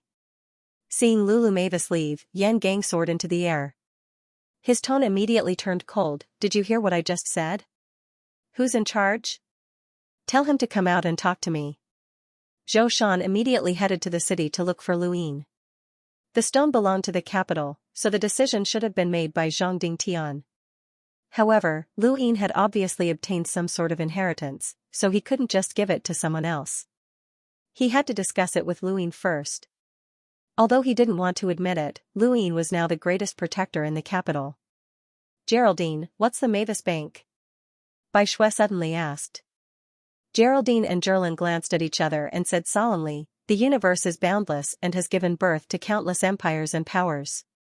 These powers all have their own laws of exchange and currency, and the only bank that can issue the universal currency is the Mavis Bank. The Mavis Bank has branches all over the universe and issued the same currency. It is an incomparably large and ancient economic overlord. Needless to say, just the fact that they were the only universal currency in the universe was enough to let people know what the Mavis Bank was. Compared to the entire universe, Earth was just a tiny planet. Even so, there were still many banks on Earth, and there was no such thing as the only universal currency on Earth. However, the Mavis Bank was actually able to issue universal currency across the entire universe. It was no wonder that even the arrogant Yan Gang didn't dare to act impudently. If that woman really was from the bank, her background far surpassed Hu Shaoling, Roz, and Geniana. Within the capital, Lu Yin was lying on the ground with his eyes closed and his brows furrowed. His body was drenched in sweat, and his fists were clenched tightly. In his dream, he saw a snow-white finger shattering the void and traversing time to descend. It spread across countless stars and got closer and closer. Lu Yin suddenly roared, "How dare you!" He stood up abruptly and panted heavily. His eyes were unfocused, and it took a while for him to calm down. He shook his head vigorously with a confused look in his eyes. Zhou Shan arrived at this time. "What's wrong, Lu Yin?" Lu Yin crawled up from the ground, exhausted. "Nothing, why are you here?"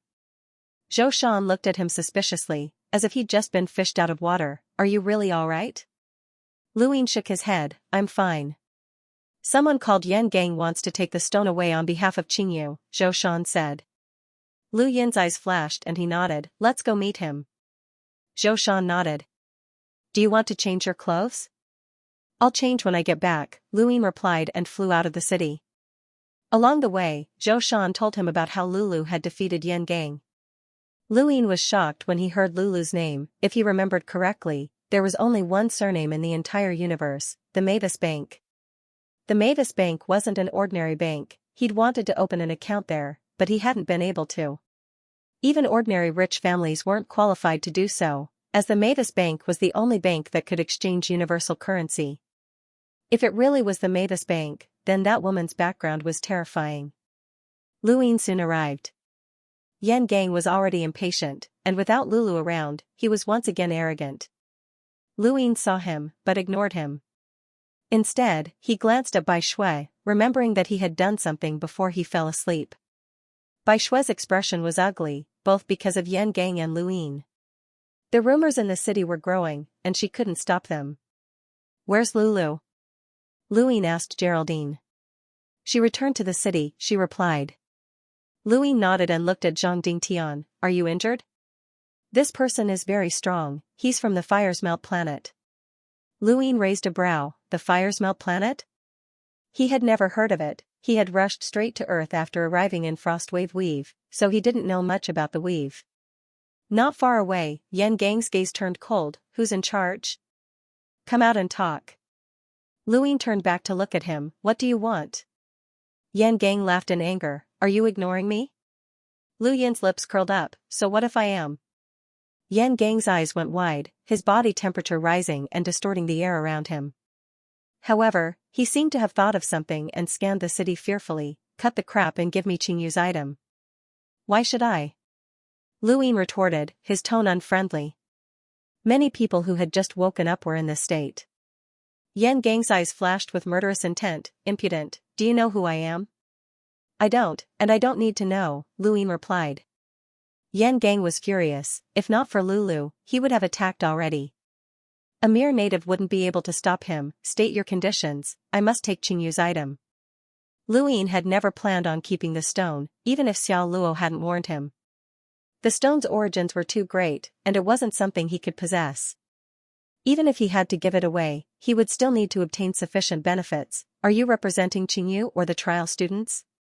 Qingyu, Yan Gang replied coldly.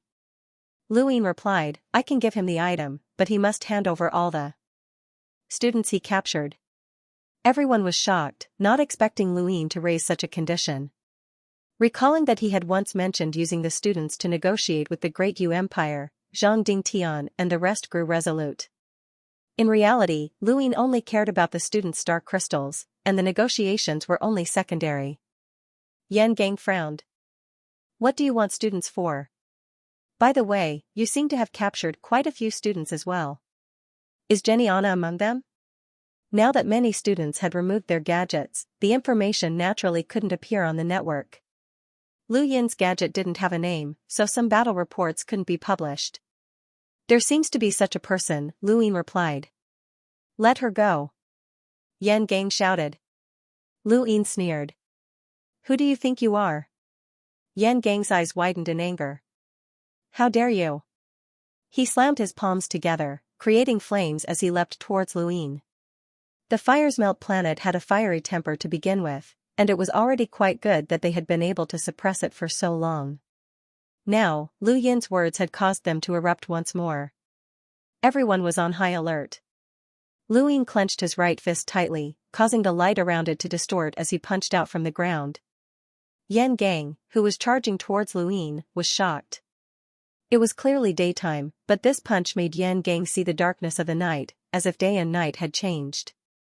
His body felt an indescribable pain, as if he was experiencing some sort of contradiction.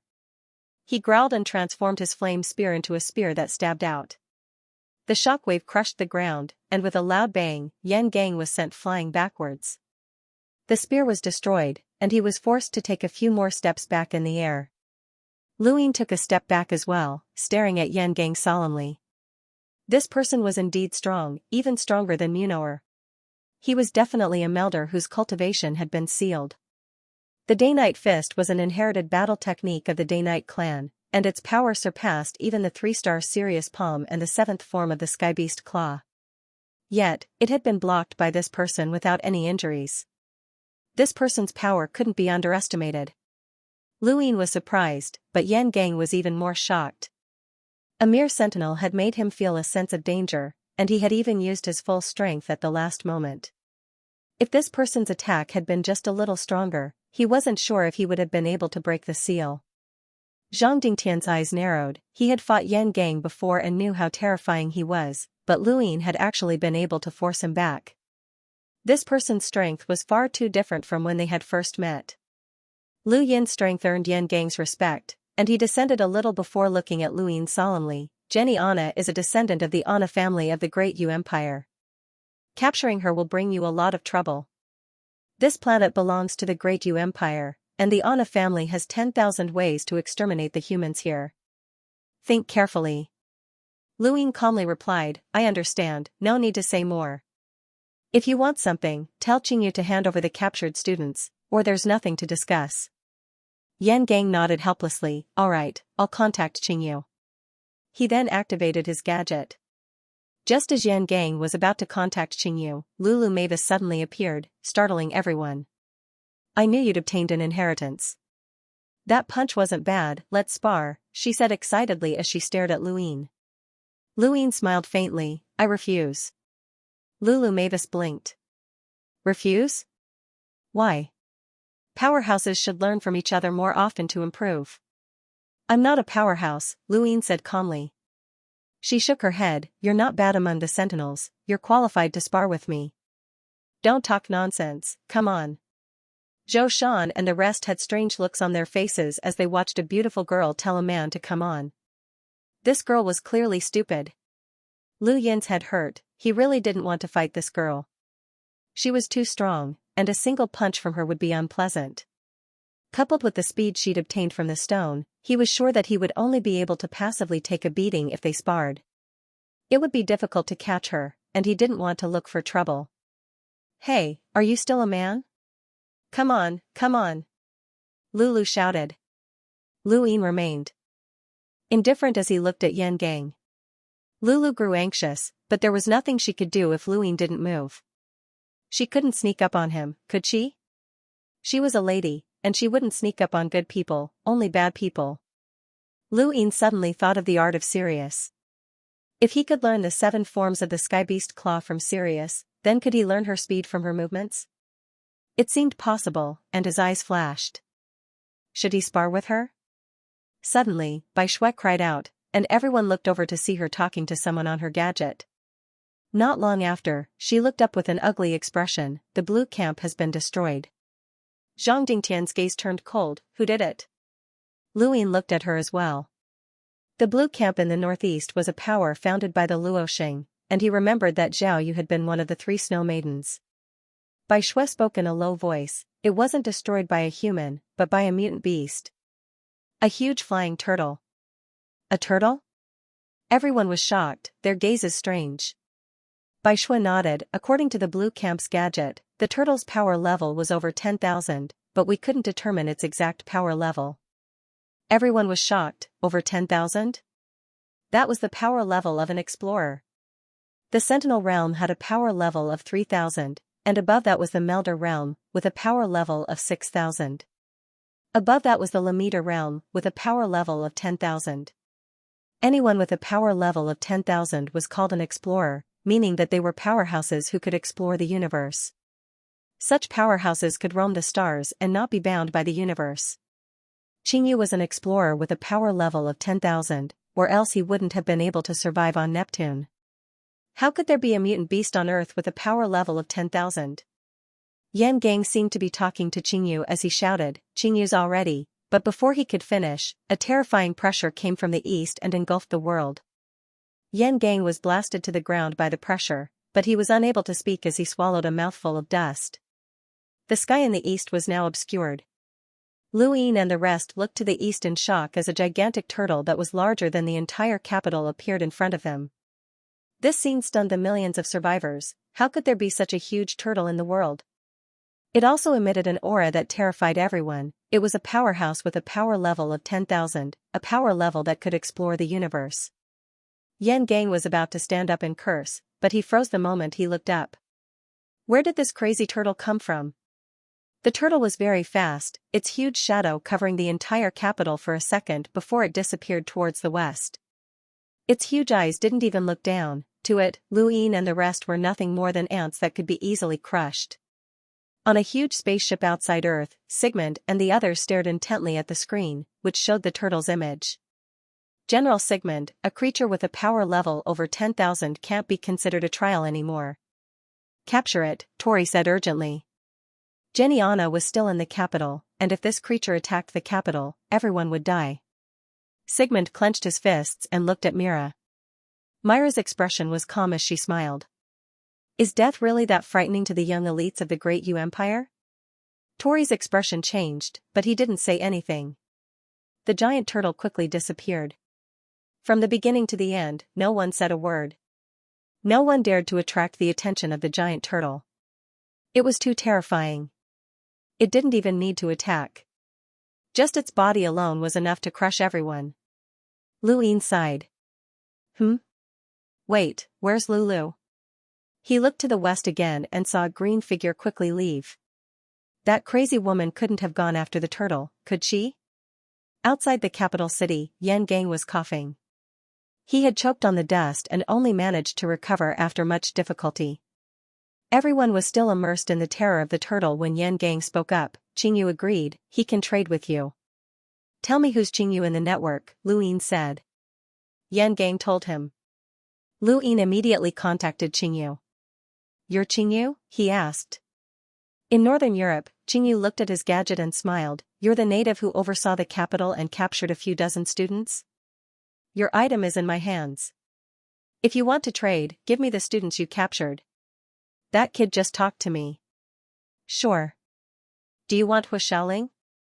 I can give her to you if you want, Qingyu teased. Lu Yin's eyes narrowed. He knew that Yan Gang was running errands for Qingyu because of Hu Shaoling. He already had Roz and Xianxia, so there was no need for Hu Shaoling. Otherwise, Yan Gang would go all out. Hu Shaoling doesn't matter, but you have too few students. Qingyu's eyes flashed. Kid, I'm only trading because I don't want to run errands. Do you think you can stop me with just the few of you? Of course not. You still have the strength of a melder, but if you can escape, so can we. We'll take that stone and hide. Once we fail the trial mission, the Great Yu Empire will personally come to capture you. Can you stop them? I know that you want to use that stone to escape. Compared to your own life, my conditions are much better, Luin said. Xingyu chuckled. Very smart. That's right. I want to use that rock to escape. Alright, I can capture some more students. I have a batch here. There are 32 in total. Is that okay? Sure. 10 days from now, at the foot of the Tibetan peak in India, Xingyu said. Luin agreed and hung up the gadget. 10 days later? Yan Gang stared at Luin. You can go to Northern Europe to pick up Huashaoling. Yan Gang's eyes lit up. You better hand Jenny Anna over to me. You don't know how powerful the Anna family is. Impossible, you can leave now, Luin said impatiently. A cold glint flashed in Yan Gang's eyes as he left without saying anything. Once Yan Gang left, Luin explained the situation to the rest. Zhang Dingtian spoke up, I'll go with you.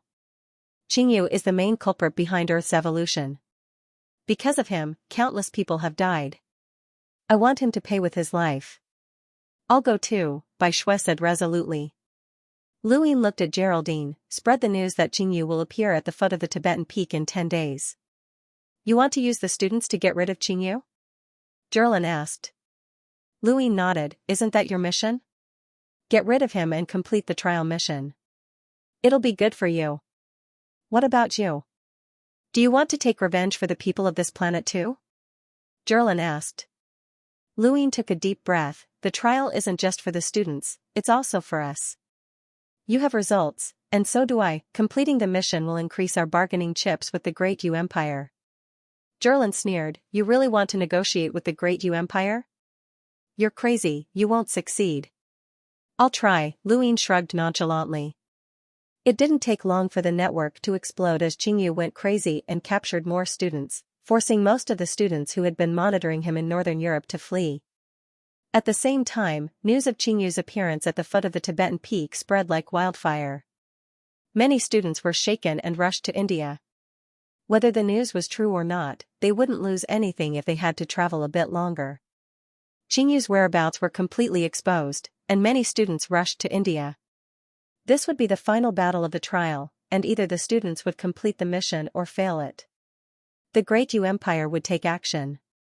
Luin went into seclusion once more, studying the movements of the stars with his star chart in hand. He hoped to activate the fourth star. The Sirius palm was terrifying, and its power doubled with each additional star. 3 stars could suppress Eddie and rival Miraz, while 4 stars would be enough to suppress Munor and Yan Gang. The Skybeast Claw and Day-Night Punch couldn't be strengthened for the time being, so the only way to increase their power was to use the Sirius palm.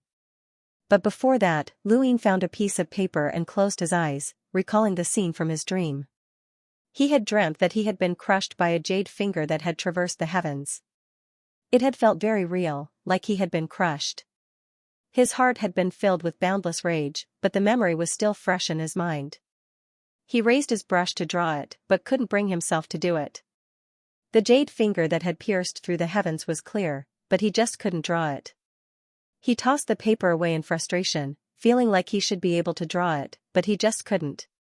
After thinking about it for a while, he sighed. Forget it, it was just a dream. He raised his hand and his die appeared, the side with a cold 5 on it. This was Bai Shui's innate gift that he could borrow, but it would disappear after use. The next time he wanted to use it, he would have to draw 5 pips and touch her within 10 seconds. Interesting innate gift, he muttered to himself, taking out a cube of star crystals from his cosmic ring and crushing it for the die to absorb, but it didn't do so this time. Am I at my limit? Looks like I'll have to wait for a while, Luin muttered to himself, dispelling the die with a wave of his hand and beginning to observe the star chart. This trial had been a nightmare for many students. The first batch had been fine, as most of the strongest students had been captured. Most of the ordinary students had only wanted to occupy a place and get decent results, but the second batch had been unlucky. Almost half of them had been captured, regardless of whether they were from the capital or Northern Europe. This had never happened before in the history of the Great Yu Empire's trials. Sigmund and the rest had lost face. More importantly, even disciples of large families like Roz and Jenny Anna had been captured, and there were even experts from Yu Academy among them. Sigmund and the rest couldn't even raise their heads. Mira watched with great interest, occasionally praising the trials, but to Sigmund and the rest, it sounded like sarcasm. This is a true trial. There are many trials where the students crush the natives. That's not a trial, it's more like a staged drama. General Mando, your great Yu Empire is truly an iron-blooded empire, Mira praised. Sigmund was speechless. This woman had just said that the great Yu Empire's youths were afraid of death, and now she was saying the opposite. General, we should prepare. The final battle is in 10 days, and Qingyu gave us 10 days to gather the students. It seems like he's very confident, Toriana said. That Luin doesn't understand how terrifying Qingyu is as a melder. There's a 90% chance he'll fail, Shalash said coldly. Sigmund stared at the screen. Lu Yin's actions were akin to asking a tiger for its skin. Trying to make a deal with Qingyu was akin to courting death. Even if Qingyu was only a sentinel, the Day-Night clan's power was not something ordinary elites could match, let alone a melder. Mira looked at the screen with a faint smile. A melder? No, that was wrong. She was certain that Qingyu wasn't a melder, and it would be difficult for him to even display the power of a peak sentinel. His injuries were too severe, and he could barely display half of a sentinel's power. Even so, he looked no different from a melder. This was the Day-Night clan. 2 days later, Yan Gang found Qingyu and wanted to take Huashaoling away, but Qingyu refused. You got what's mine? Qingyu mocked. Yan Gang was furious. You'll be able to trade with the natives in 8 days. Let Huashaoling go first. Qingyu sneered, the condition was for you to exchange something of mine for Huashaoling. Since you didn't bring the item, what right do you have to make me release her? Scram. Yan Gang was furious, but he knew he wasn't Qingyu's match. Qingyu's gaze grew colder and colder, so he quickly left, afraid that he would be captured. Huashaoling sat on the snowy ground, her eyes flickering as she watched Qingyu's back. If this person was really from the Day-Night clan, then none of the trial students would be a match for him. The trade in 8 days was all under his control, and he was just playing around. Below Tianju's hidden peak, students appeared one after another, almost all of them from the second batch. Most of them had removed their gadgets to avoid having their locations announced. Munor had also appeared, but he had hidden himself. There was one other melder whose cultivation had been sealed, and he had hidden himself as well. Those who dared to appear here were the true elites. 8 days passed in a flash, and Luin spent the entire time observing the star chart and the rotation of the stars. The 4th star was becoming clearer, but it still hadn't fully appeared.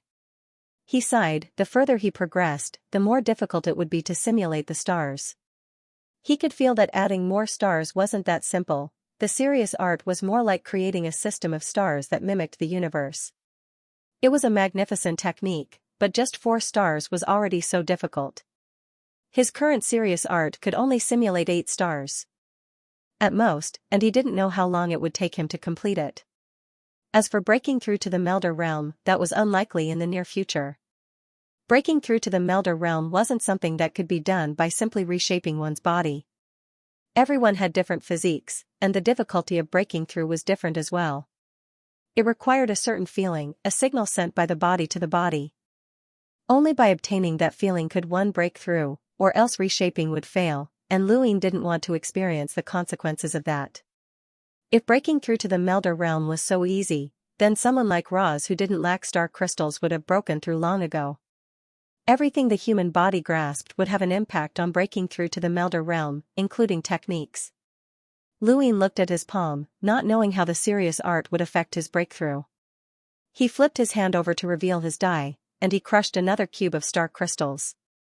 The die began to absorb the energy at a crazy rate and quickly returned to normal. Luin was overjoyed when he saw that the die had been restored. After calculating the time, he would reach his limit after using it 5 times and would fall into a deep sleep. The die would also sleep for 10 days, which meant that he could only use it 4 times at a time. It was best to rest for a few days after using it. He really wanted to use it now since he had quite a few star crystals in his cosmic ring, but it was time for him to head to India. Walking out of his bedroom, he took to the skies. Zhang Dingtian and the rest were already waiting for him. There were 5 of them in total: Zhang Dingtian, Bai Shui, Geraldine, Zherlin, and Balarer. Including him, that made 6. Zhou Shan and Wu Xing were left to guard the capital. A group of students were tied up behind Zhang Dingtian and the rest. Their faces were sallow and emaciated, and it was obvious that they had been starved to death. Although they were powerless, they still glared angrily at Luyin, especially Roz and Jenny Anna. One was the son of the vice-treasurer, while the other was the heir of the Anna family. They had never experienced such hardship before. At Varen's level, he was already an ordinary student. "Let's go," Zhang Dingtian said in a low voice. He soared into the air, and with a rope in his hand, he dragged the 42 students as if they were broken wine bottles and flew towards the west. They had all left. These students couldn't stay here. Otherwise, even Zhou Shan and Wu Xing wouldn't be able to protect them.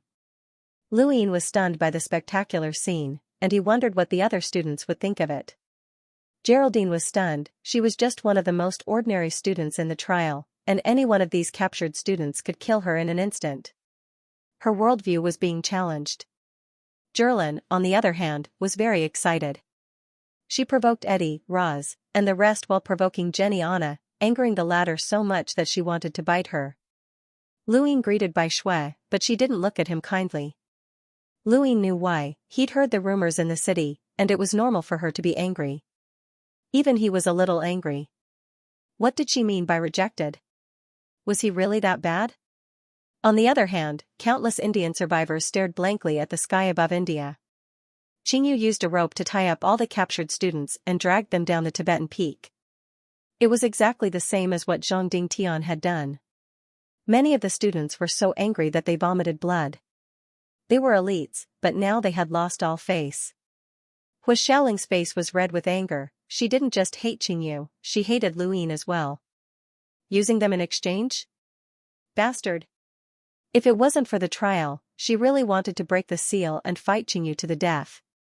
Outside of Earth, Sigmund and the others had ugly expressions on their faces. Mira, on the other hand, was smiling happily as she looked at the screen. Finally, the screen switched to Tianju's Tibetan peak. That was where the final battle would take place. No one thought that this would be an ordinary transaction. Battle was unavoidable. Qingyu had set out a day earlier, and when he arrived at Mount Tibet, Luyin and the rest weren't there yet. However, the students who had been waiting there feasted their eyes on them. The elite students, who had always been high and mighty, were being humiliated like this, and Hua Xiaoling was one of them. Yan Gang was trembling with rage. Hua Xiaoling was the fiancée of the Fireforge planet's young master, and this wasn't just a slap to her face, but to the young master himself. Qingyu casually tossed the students to the ground and yawned as he looked at the towering Mount Tibet. His expression was relaxed, and he didn't look like a wanted criminal at all. Half a day later, Lu Yin and the rest arrived. The moment they saw Lu Yin's group, the hidden students were shocked once more. Lu Yin had captured even more students than Qingyu, and the sight of him being hung in the air was a spectacular sight. Even Yan Gang was stunned, but it was quickly followed by anger. The Fireforge planet had a good relationship with the Anna family, and he had been received by them when he had come to the Great Yu Empire. He hadn't expected Jenny Anna to be treated in the same way as was Xiaoling, and he was so angry that he almost burned himself. The students who were secretly protecting Jenny Anna were also trembling with anger. If news of this spread back to the Great Yu Empire, the Anna family would lose all face. Compared to these two women, Roz didn't seem that important. Qingyu's eyes lit up as he looked at Lu Yin's group. "You're the one who negotiated with me." "How so?" Lu Yin was puzzled. Qingyu smiled. "Intuition." Lu Yin waved a hand, and Zhang Dingtian tossed the 42 students to the ground, not far from the 32 that Qingyu had tied up. Both sides looked at each other awkwardly, especially Hua Xiaoling and Jenny Anna. The Hua family didn't have a good relationship with the Anna family, but they were on the same level. They had known each other since they were young, but they hadn't expected to meet under such circumstances. I'll give you all the students, 32 in total. Where's my stuff? Qingyu asked with his hands behind his back. Lu Yin took out the stone and casually tossed it to Qingyu. Qingyu took it and looked at the 16-sided stone with a burning gaze. He then looked at Lu Yin in astonishment. Don't you want to know what this thing is used for? Nope, Lu Yin replied indifferently. He didn't want to reveal the Day-Night Fist to this person, who knew if it would be exposed to the Day-Night clan. He didn't want to be hunted down, so it was best to get rid of it as soon as possible. Qingyu praised, smart and tactful, you didn't try to fool me. Unfortunately, if you hadn't threatened me, I could have given you a bright future. Qingyu's words caused Lu Yin's gaze to turn cold. Zhang Dingtian took a few steps forward, his eyes flashing with killing intent. Did you cause Earth's evolution? Zhang Dingtian asked in a low voice. Qingyu looked at Zhang Dingtian and sneered, who do you think you are to question me? His gaze fell on Zhang Dingtian's saber, and he couldn't help but laugh. My saber is actually in the hands of trash like you. What an insult. Hand it over.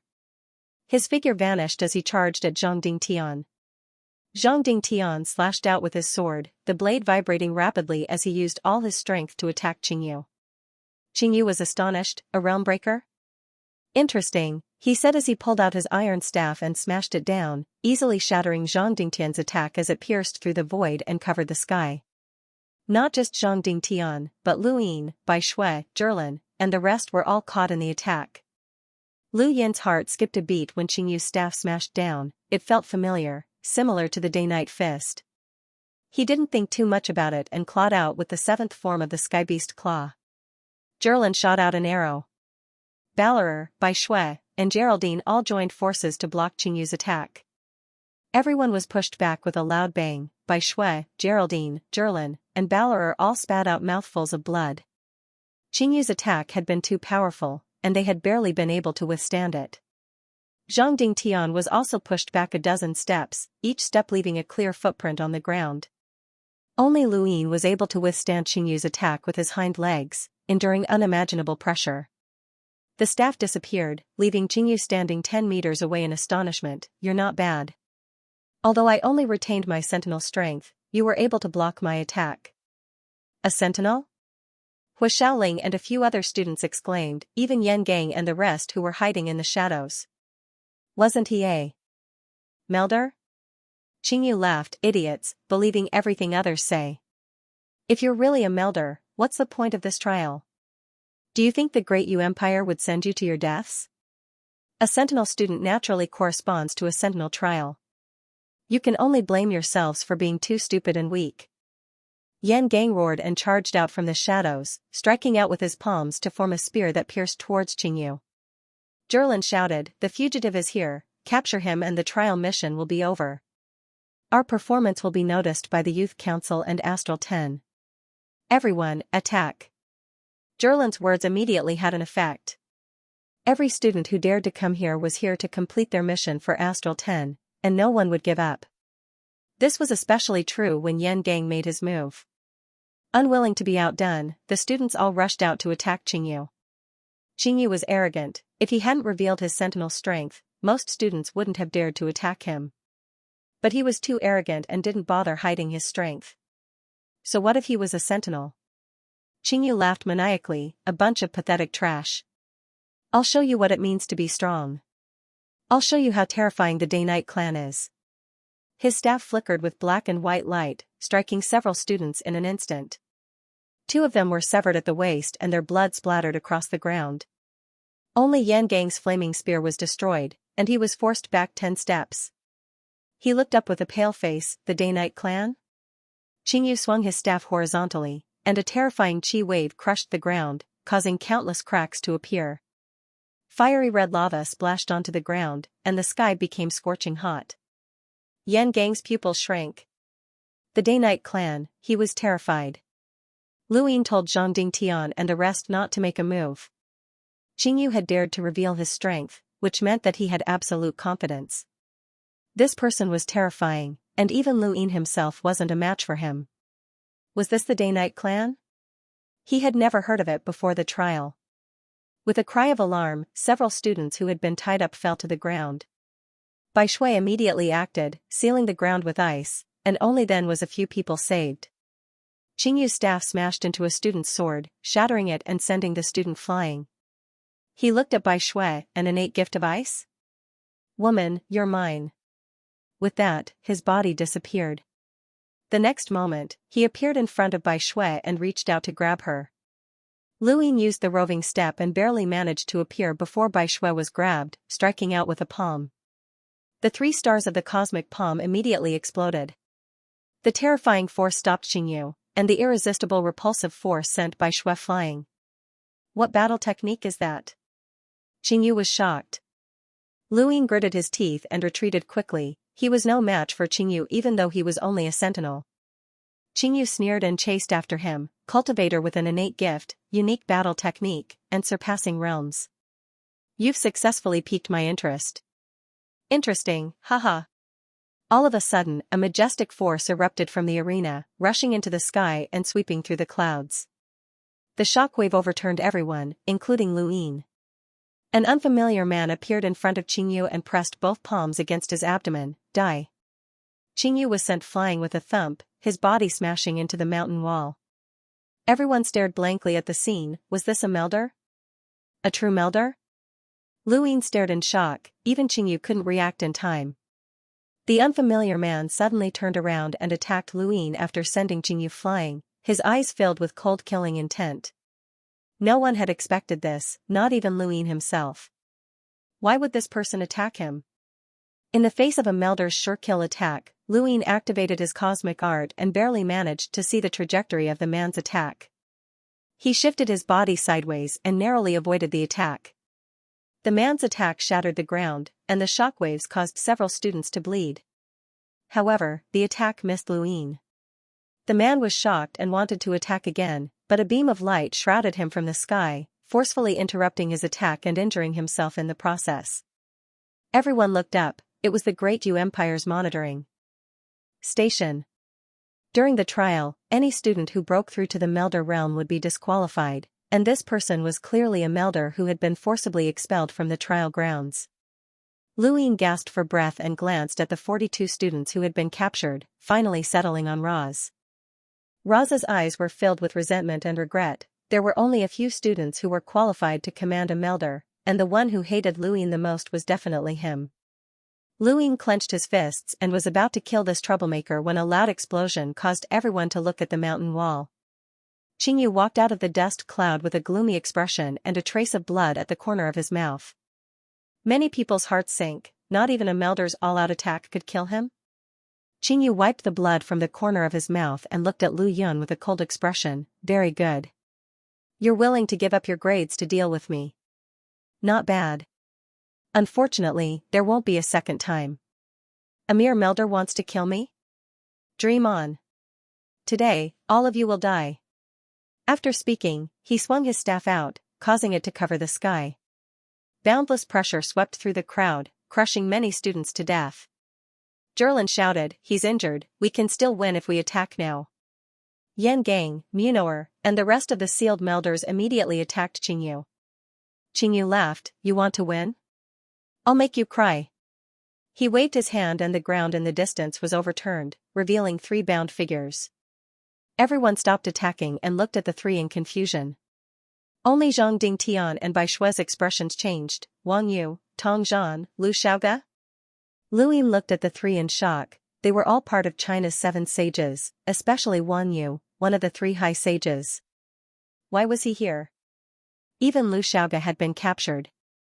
Xingyu grinned cruelly at Lu Ying. A mere ant dares to negotiate with me? Do you really think I gave you 10 days just to gather these trash? I'm capturing them, and anyone who dares to negotiate with me must die. Before you die, I'll make you suffer. It's not just the 3 of them. Beijing, Jinlin, Wuqing, and the rest of China are all experiencing a beast tide.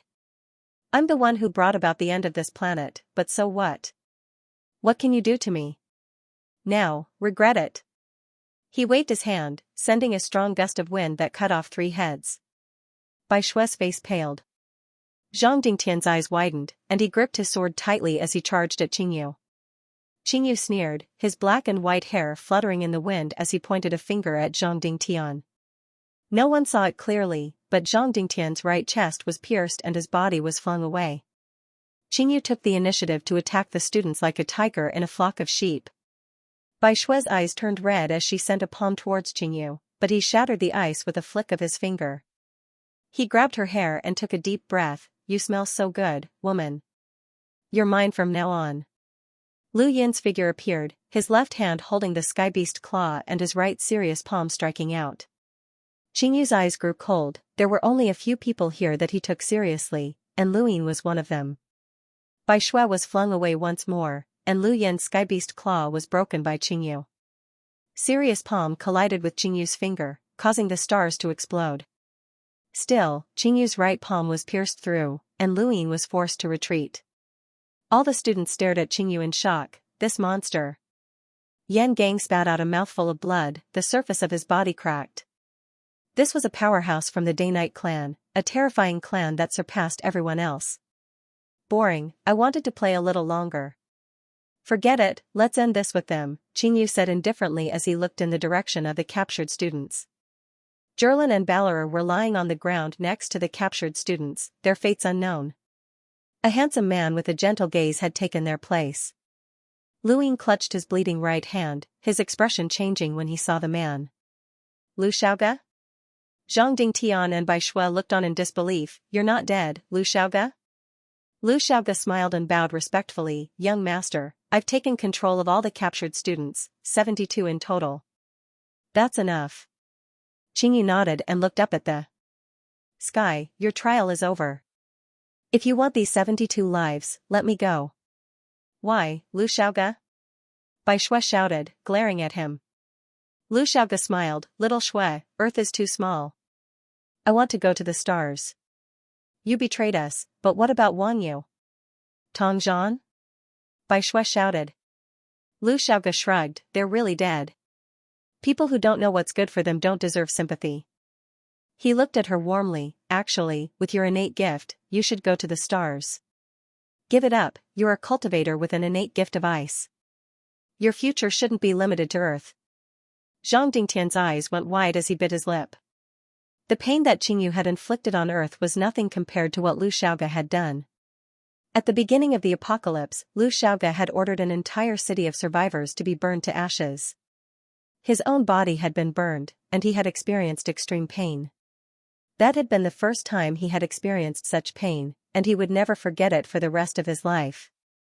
He had thought that it would be difficult for him to get revenge, but not only had Lu Xiaoge survived, he had even appeared in front of him. Lu Xiaoge faced Bai Shui as Qingyu waited for a reply from the stars. He closed his eyes and summoned his die in his right hand. He crushed a star crystal, and the die frantically absorbed the energy. This was his only chance, and he hoped that he would get it. Outside Earth, in a giant spacecraft, Sigmund sighed, it's over. All trials have failed. No one refuted him. Qingyu was invincible in the same realm, and no one could defeat him. Toriana felt it was a pity, if only that girl from the Mavis family had gone as well. She might have been able to defeat Qingyu. Shalash sneered, the Mavis family is the Mavis family, and the Great Yu Empire is the Great Yu Empire. So what if the Mavis family defeated Qingyu? Will that girl become a citizen of the Great Yu Empire? Toriana didn't refute him, it was the truth. Sigmund turned to Mira. Miss Mira, I'm sorry to have let you witness a failed trial. The corners of Mira's mouth curled up in a smile. Her eyes were faintly red as she looked at the light screen. Failed? Is it over? Sigmund nodded helplessly. Sorry. Mira smiled and said, let's wait for a while. Isn't the trial the point of coming back from the jaws of death? Toriana replied bitterly, Qingyu is from the Day-Night clan, and he's a fugitive thereafter. He's much stronger than his peers, let alone Sentinel students. He's almost invincible on Earth, even if he's only a Sentinel. At the mention of the Day-Night clan, even Myra's expression turned serious. How do you plan to deal with him? The Day-Night clan has sent word that we should try our best to capture them alive. If they're dead, their corpses are to be sent back to the Day-Night clan. Their ancient inheritance stones must be brought back, Sigmund said. Mira nodded, that means we don't care if they're dead or alive. Everyone fell silent, they were indeed considering whether or not to kill Qingyu. Qingyu had tried to trade the lives of 72 students for a chance to escape, but that was impossible. The pressure from the Day-Night clan was far greater than the lives of the 72 students. Let's wait a little longer. The Youth Council's rules state that the trial isn't over as long as there are still participants who haven't lost their ability to fight. Look, isn't that someone still trying? Mira stared at the screen where Lu Yin had just crushed a second star crystal. Lu Xiaoge. Zhang Dingtian roared, blood staining his clothes as he spat out a mouthful of blood. You're not dead? Lu Xiaoge was astonished. As he spoke, he slowly raised his hand. A ray of light bloomed and blasted towards Zhang Dingtian. Along the way, Zhang Dingtian's attack was easily shattered. Bai Shui appeared in front of Zhang Dingtian, layers of ice erected in an attempt to block Lu Xiaoge's attack. However, facing the power of the three saints of Bai Shui, Lu Xiaoge displayed terrifying strength. The light crushed and blasted Bai Shui and Zhang Dingtian back at the same time. Zherlin and Balor woke up from their stupor and were about to attack again, but they immediately stopped. This native seemed to be extraordinarily strong. Don't break that woman, Qingyu said coldly as he glanced over. Lu Xiaoge bowed and grunted in acknowledgement before turning back to Zhang Dingtian. And Bai Shui, the so-called Seven Saints are a joke. Wan Yu and Tong Zhan were captured by me, they're too weak. Zhang Dingtian, you might have been able to fight me at your peak, but you're nothing now. You have no idea how strong I am. Zhang Dingtian spat out a mouthful of blood and couldn't even hold his blade properly. Bai Shui's eyes were bloodshot, her gaze cold. Not too far away, Lu Yin was vexed. He had rolled 2 pips the first time, which allowed him to disintegrate things. He immediately crushed a second star crystal and rolled 5 pips.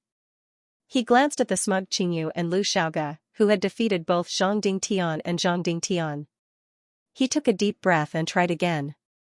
When the die stopped spinning, the 5 faces disappeared to reveal a 4. Lu Yin was excited, this was it. The next moment, he entered a grayish-white space, the time-stop space. He took out all the star crystals he had left from his cosmic ring and threw them at the numbers. Immediately, the number increased from 25,920 to 43680. 5 days. He had used up all the star crystals he had left to increase his time by 2 days. He then began to treat his injuries, took out his star chart, and immersed himself in it. 5 days was enough time for him to simulate the 4th star. As for how strong the cosmic palm with 4 stars would be and whether or not it would be able to block Qingyu, he would have to give it a try. 5 days was a long time in the grayish-white space. There was no sound or scenery, only loneliness. By the end of the 3rd day, Lu Yin's injuries had healed considerably, and the 4th star of the serious art was becoming clearer and clearer. By the end of the 4th day, the 4th star had appeared. When the number reached 0, Lu Yin's vision changed and he left the grayish-white space. Time had not changed in the real world, Qingyu was still looking up at the sky, Lu Xiaoge was still as indifferent as ever, and Bai Shui and the rest were furious. Many of the students were lying on the ground, heavily injured. Are you not going to answer me? Do you really want to kill me? Qingyu shouted, his figure vanishing and reappearing in front of the captured students. He grabbed Hu Xiaoling's long red hair and sneered, I'll bury her with me. Hu Xiaoling was furious, her terrifying power spiraling as she tried to break through her seal. Qingyu was cold and arrogant, you want to break through? Think carefully. A melder who failed a sentinel trial mission can join the Astral Combat Academy? Hu Xiaoling's face paled, Qingyu had told her this many times already, which was why she had willingly allowed herself to be captured. She was a dignified melder with an innate gift, yet she had failed a sentinel trial mission. To the Astral Combat Academy, such students were trash. It wasn't just the Astral Combat Academy, no other academy in the universe would accept such a student. This would be the greatest stain on her life. Hu Xiaoling closed her eyes and retracted her star energy, she couldn't break through even if she died. Outside Earth, Sigmund grew anxious, Miss Mira, we can't wait any longer. Hu Xiaoling can't die. Tori Anna and Shalash were also staring at the screen, if Hu Xiaoling died on Earth, the Great Yu Empire would be shaken. The Hu family wasn't to be trifled with, and they would all be in trouble. Mira didn't pay any attention to Hu Xiaoling, a mere scion from a peripheral planet wasn't worth her attention. She kept her eyes on Luin, who seemed to have changed from the very beginning. The most obvious change was the injury on his hand, which had healed so quickly. Was it an innate gift? Was it that dye? They had all seen Lu Yin's innate gift dye. It had been strange at first, but they hadn't thought much of it since anything could happen. Now, however, it seemed that it wasn't ordinary at all. Miss Mira, Sigmund said anxiously. Myra's lips curled up as she pointed at the screen, and everyone looked over in shock. Back on Earth, Qingyu, who should have been a threat to Hu Shaoling, was now a dozen meters away from her. He had just been pushed back by a ferocious palm strike? What a joke! Qingyu looked up and stared ahead. It wasn't just Qingyu, everyone else stared blankly. Luin stood in front of Hu Shaoling and withdrew his hand. You seem to have forgotten about me. Everyone looked at Luin. This person had pushed back Qingyu? Gerlin swallowed her saliva. Geraldine was shocked, ever. Since she had followed this person, her worldview had been completely refreshed. Qingyu had swept through all the other students, but this person had actually pushed him back. Zhang Dingtian smiled. Even though he was seriously injured, he still smiled. Bai Shui stared at Luin expectantly. She had never felt so helpless before. Qingyu sighed. You've been hiding your strength all this time? Luin shrugged. Not really. Once a person is forced into a corner, their potential explodes. Qingyu laughed. So what if you're an ant? I'll send you on your way first. He then pointed a finger at Luin, defeating Zhang Dingtian, Yan Gang, and Munoer as well as all the other students. It had also defeated Lu Yin's cosmic palm. Lu Yin's gaze turned cold, and he raised his hand, for stars revolving around him as he struck out. You're courting death. Qingyu shouted. The Day-Night clan was the embodiment of terror in the universe, and their battle techniques were invincible. Bang, bang, bang, bang. 4 consecutive explosions rang out. Qingyu did not care about the first 3 explosions, but when the 4th explosion rang out, a terrifying pressure descended. The irresistible impact bent his fingers in an instant, and at the same time, a palm struck his right chest, sending him flying out. Shockwaves surged out and crushed the ground, the force of the collision sweeping through the sky like a tornado. Everyone went deaf for a moment, their vision turning gray and dust filling the sky. When the wind blew by and the dust settled, everyone was shocked. Qingyu had been defeated. Luin panted heavily, his right hand in pain as a trace of blood seeped through his skin. Qingyu's face was pale as he glared at Luin, his right finger shattered and his entire body trembling with rage. What battle technique was that? Luin exhaled, a battle technique that will kill you. He then used the roving step to rush towards Qingyu, raising his palm to strike out once more. He wanted to kill Qingyu. Others might not understand, but as someone from a terrifying clan, Qingyu knew full well just how terrifying the cosmic palm was. This person might bring him trouble in the future. Qingyu roared, You ant, I'll let you experience the power of the Day-Night clan. Boom. Luin retreated, leaving a dozen footprints on the ground. He looked up and saw Qingyu rushing out of the dust. Do you think I only know one battle technique? The Day-Night clan may not have much else, but they have countless battle techniques. He then swiped at Luin with his left hand. Luin resisted the urge to vomit blood and raised his left hand as well, using the 7th form of the Sky Beast Claw. Bang! The earth shook again. Terrifying shockwaves engulfed the ground. Shattered rocks flew everywhere, piercing through the mountain walls. Everyone was shocked as they watched the two fight amidst the dust. How could a sentinel reach such a level? Outside of Earth, Sigmund and the others were also shocked. How is this person so powerful?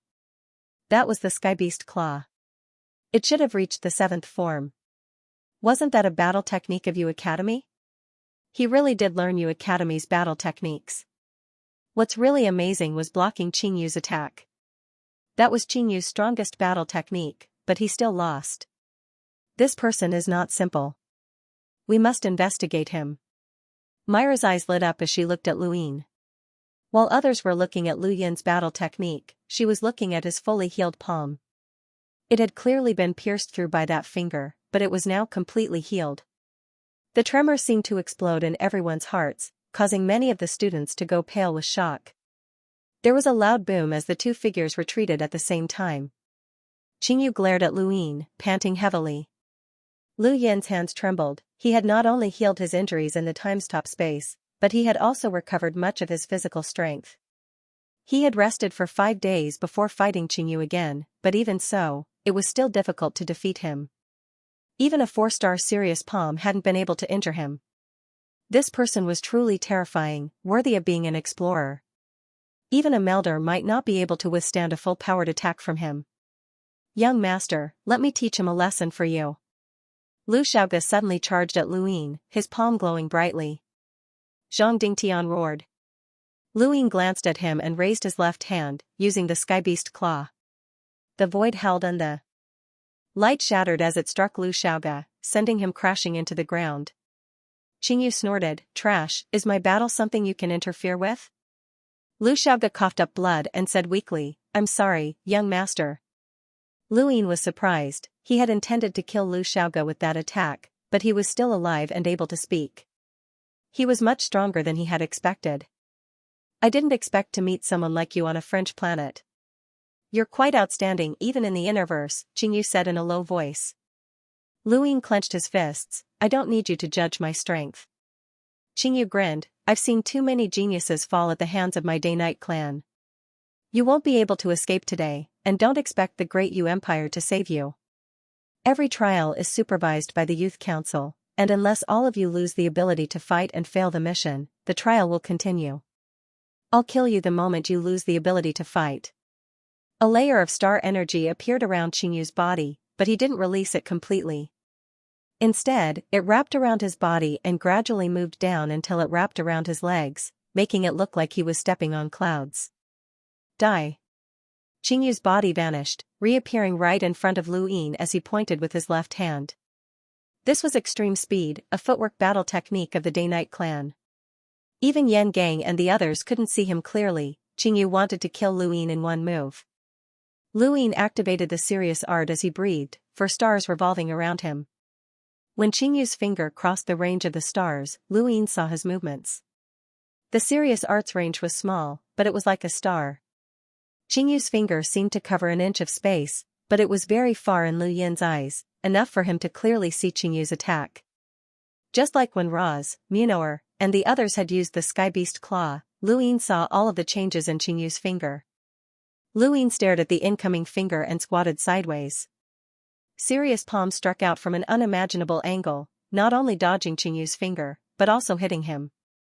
Qingyu hadn't expected this attack at all. He had thought that his footwork battle technique was a sure win, but now it had been countered. More importantly, Lu Yin's serious palm had struck the same spot as the melder who had broken the seal. Qingyu had already been injured, and now he was hit in the same spot again. It was like the last straw that broke the camel's back, severely injuring him and pushing him into the ground. The ground cracked open with a loud bang, and lava shot up from all directions and burned the air. The scene was silent, and only the roaring of the lava could be heard. In everyone's eyes, the attack had only lasted for an instant. Qingyu had disappeared, and when he reappeared, Lu Yin had already pushed him into the ground. It was that simple, but only Lu Yin knew how dangerous it had been. Even Hua Shaoling, who had become a melder, might not have been able to dodge Qingyu's attack. Only someone like Lulu, who had mastered extreme speed, would have been able to do so. Although Lu Yin hadn't mastered extreme speed, his serious art was the bane of extreme speed. Lu Xiaoge's eyes flickered as he looked at the ground. Everyone looked at the ground, at the figure buried in the ground. Was he dead? Lu Yin stood beside the hole, panting as he felt the heat of the lava. Qingyu had brought this upon himself. He had been too careless and thought that Lu Yin would definitely be hit, or else he wouldn't have been hit so hard. It was a pity that Lu Yin couldn't learn Qingyu's extreme speed. The Day-Night clan's battle techniques had a unique feeling, just like their name. One couldn't feel the rhythm of the battle techniques, and it was useless even if they could see the changes. Lu Yin had thought that he could use the serious art to learn all sorts of battle techniques in the universe, but that seemed impossible now. Some battle techniques could only be learned in a specific environment. Hiss. Hiss. Within the cone-shaped hole, the ground cracked, and Qingyu pressed one hand against the ground and slowly stood up, glaring at Lu Yin with bloodshot eyes. "You've really angered me, you ant." Lu Yin frowned. This guy was truly a space-exploring powerhouse. Even with his cultivation sealed, his physical body was still difficult to defeat. Qingyu hadn't died even after taking an all-out attack from Lu Yin and a Melder. And his recovery speed was incredible. If this continued, Lu Yin would definitely lose. No matter what you do, you won't be able to defeat me. Despair, Aunt. Qingyu growled as he charged at Lu Yin. Lu Yin's expression changed, and he suddenly looked at the spectating students in the distance and rushed over. Qingyu coughed up blood, but he endured his injuries and chased after Lu Yin. You can't escape. Lu Yin rushed towards the spectating students, causing many to flee in fear. This bastard is trying to distract us. Run. Don't let him catch you, someone shouted. All of the students quickly slipped away. Lu Yin didn't care about the others, he was only focused on one person, Munoer, the sealed Melder, who was relentlessly chasing after him. Munoer's face went pale. What are you doing? Lu Yin used the roving step to rush to Munoer's side and punched him in the stomach. Munoer had been injured by Qingyu and couldn't outrun Lu Yin, but he couldn't resist either. Lu Yin stuffed a tube of medicine into his mouth before viciously throwing it at Qingyu. Go. You bastard, what did you feed me? Munoer shouted in horror. Strong cultivation powder. Lu Yin said and ran away without looking back. Munoer's expression changed drastically. Overpower powder was a medicine used by Melders to strengthen their attacks. It wasn't harmful to Melders, but it was different for Sentinels as they could be severely injured by the backlash. Damn you, Lu Yin! Munoer roared, terrifying star energy erupting from his body as he broke through the seal and entered the Melder realm. Qingyu charged towards him, and the two faced each other. Munoer instinctively struck out with his Skybeast claw. As a sentinel, he could only use 7 forms of the Skybeast claw, but as a Melder, he could use 10. Qingyu's pupils shrank as he tried to escape, but the Skybeast claw covered an area of 100 meters and slammed him into the ground. He spat out a mouthful of blood and crashed to the ground once more. At the same time, a beam of light chased him away. Lu Yin, I'm not done with you. Munoer roared. Lu Yin didn't bother with him, instead rushing to the surface and slamming down with his palm. Against a powerhouse like Qingyu who had the strength of an explorer, Lu Yin could only use all of his strength to attack. 5 consecutive cosmic palms landed on the spot where Qingyu had been heavily injured, ruthlessly pressing him into the mountain range as dust filled the air. The entire mountain range was split in 2. Lu Yin panted heavily and raised his hand again. He had used up all of his star energy, but he still had the shockwave palm and space render palm. He didn't hesitate and attacked Qingyu continuously.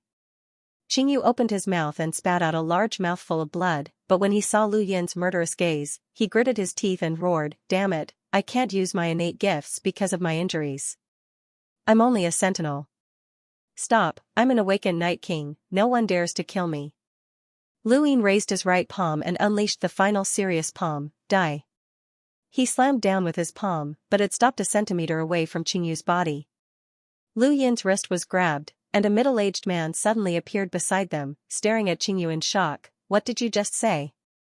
Qingyu spat out another mouthful of blood and laughed. I am a Night King, a Night King. The middle-aged man's eyes narrowed as he looked at Qingyu's hair. Between the black and white strands, there was an inconspicuous gray strand that shocked the man. The middle-aged man paled and threw Lu Yin away, taking out a potion from his cosmic ring and feeding it to Qingyu. He looked nervous, as if he was afraid of something. At the same time, Tori Anna and Shalash appeared beside the conical crater, staring at the gray strand of hair in shock. This was the symbol of a Night King, a member of the Day-Night royal family. Any Night King was the Day-Night clan's reverse scale, and anyone who touched them would be slaughtered. In the past, Qingyu had only been an ordinary member of the Day-Night clan, but now, he was a Night King. Even within the Day-Night clan, he held a supreme position. The Great Yu Empire, no, the Frostwave Weave, did not dare to touch someone like him. Lu Yin narrowed his eyes and took out a healing potion as well. His entire body was exhausted, and his skin was cracking. His body couldn't withstand the ferocious attack from before. He had thought that he could kill Qingyu and obtain his formcast model, but he hadn't expected the Great Yu Empire to intervene. Night King? Lu Yin's heart trembled. He had seen this surname when he had accepted the stone's inheritance. Night King Zhenwu was at the top of the corridor, A giant spacecraft had appeared in the sky at some point, blocking out the sun. All students, please take note. The trial is over, and the results will be announced by the various academies. Many students heaved a sigh of relief. It was finally over. Varen, Eddie, Roz, and the rest breathed a sigh of relief as well. It wasn't that they hadn't participated in trials before, but none had been as terrifying as this one. They should have been able to roam the native planets freely, but instead they had been kidnapped and shamefully turned into hostages. They hadn't even had a chance to participate in the final battle. Even a melder had taken action. Lu Xiaoge released all the students. Qingyu's identity had been exposed, and they were useless to him. They were useless against Qingyu, but they had been used by Lu Yin and the rest to negotiate with the Great Yu Empire on behalf of Earth. If Lu Yin had been able to kill Qingyu in the final battle, he would have been the only one to complete the mission. Such a result would have been enough for him to participate in Astral 10's selections. Hua Xiaoling was also looking at Lu Yin. The battle had truly shocked her. She had thought that this was the best she could do as a melder. Qingyu's body was far stronger than a melder's, and she knew that she wouldn't be able to defeat him. However, this person had been able to do so as a sentinel. Although there had been some trickery involved, it was still shocking. Bai Shui stared at Lu Xiaoge, her eyes filled with anger and sorrow. Zhang Dingtian dragged his heavily injured body to his feet and glared at Qingyu. The culprit who had harmed countless people on Earth had been saved just like that. "Return to the ship, we'll give you the best treatment," Sigmund said. He was the middle-aged man who had stopped Lu Yin's final palm strike. Cough, cough. Qingyu coughed up a mouthful of blood. His injuries had been too severe. Explorers mainly relied on star energy to protect their bodies, but his star energy was only enough for him to display the strength of a sentinel. His physical defenses had been greatly reduced, and he'd been attacked by 2 melders, one of whom had even used the strength enhancement powder. Coupled with the fact that he'd endured so many attacks from Lu Yin, it was fortunate that he hadn't died. Qingyu spat out another mouthful of blood and looked up at Lu Yin with a grin. "Aunt, isn't it a pity that you couldn't kill me?" "Ha ha ha ha." Sigmund sighed. If it had only been a member of the Day-Night clan, it wouldn't have been a big deal. After all, the Day-Night clan had issued the arrest warrant. However, the Night King clan was different. Even the Day-Night clan didn't dare put the Night King on trial. They were royalty, and only the Night King clan could put Qingyu on trial. It was a pity that he had awakened as a Night King on Earth. The Night King clan's population was too small, and every member was treated like a treasure. If Qingyu had been killed in the Great Yu Empire, the entire Great Yu Empire would have been dyed red, and no one would have been able to escape. Even Mira hadn't stopped Sigmund from interfering, a testament to the Night King clan's power. There was no such thing as absolute fairness, and the Night King clan had the right to break it. General Sigmund, that native almost killed me. Kill him now." Roz shouted as he ran up to Sigmund. Sigmund slapped Roz to the ground. "Shut up." Shalash appeared in front of Roz and looked down at him from above. He then turned to Qingyu and smiled respectfully. "Do you need me to get rid of these natives for you?" His words immediately put Lu Yin, Zhang Dingtian, and the rest on guard as they glared angrily at Shalash. Sigmund looked at Qingyu as well. Tori Anna did the same. Qingyu's status was the highest among them all from the moment he had become a Night King. Lu Xiaoge silently walked up behind Qingyu and stood respectfully. Qingyu wiped the corner of his mouth with his thumb and looked at the scarlet stain on his finger. He looked up at Lu Yin. "No need, just wait. I'll be back soon, and when I do, this planet will cease to exist. Everyone will die." Zhang Dingtian's gaze turned cold as he clenched his fists. He felt sorrow. Qingyu had caused Earth's apocalypse and killed countless people. He had personally killed Wan Yu and Tong Zhan, caused beast tides to erupt all over China, and caused countless deaths. Now, he was declaring the destruction of Earth. This person was the greatest enemy of Earth, and he had a blood feud with everyone. Zhang Dingtian swore that if he could, he would kill this person in the future as a sacrifice to the countless dead. "You're so kind. As you wish, we'll preserve this planet for you," Shalash smiled. Qingyu didn't care about Shalash at all. He had once been an explorer himself, and his strength far surpassed Shalash's. What he cared about was Lu Yin, an ant who had defeated him. This was a stain that he would never be able to erase for the rest of his life. and he would have to wipe it out himself. However, now was not the time. The most important thing was to return to the ancestral land with the inheritance stone and become a true Night King. Let's go. Qingyu smiled at Lu Xiaoga with a cruel look in his eyes. I'll be back soon, Aunt. Just you wait. A beam of light descended from the sky and brought both him and Lu Xiaoga to the spacecraft.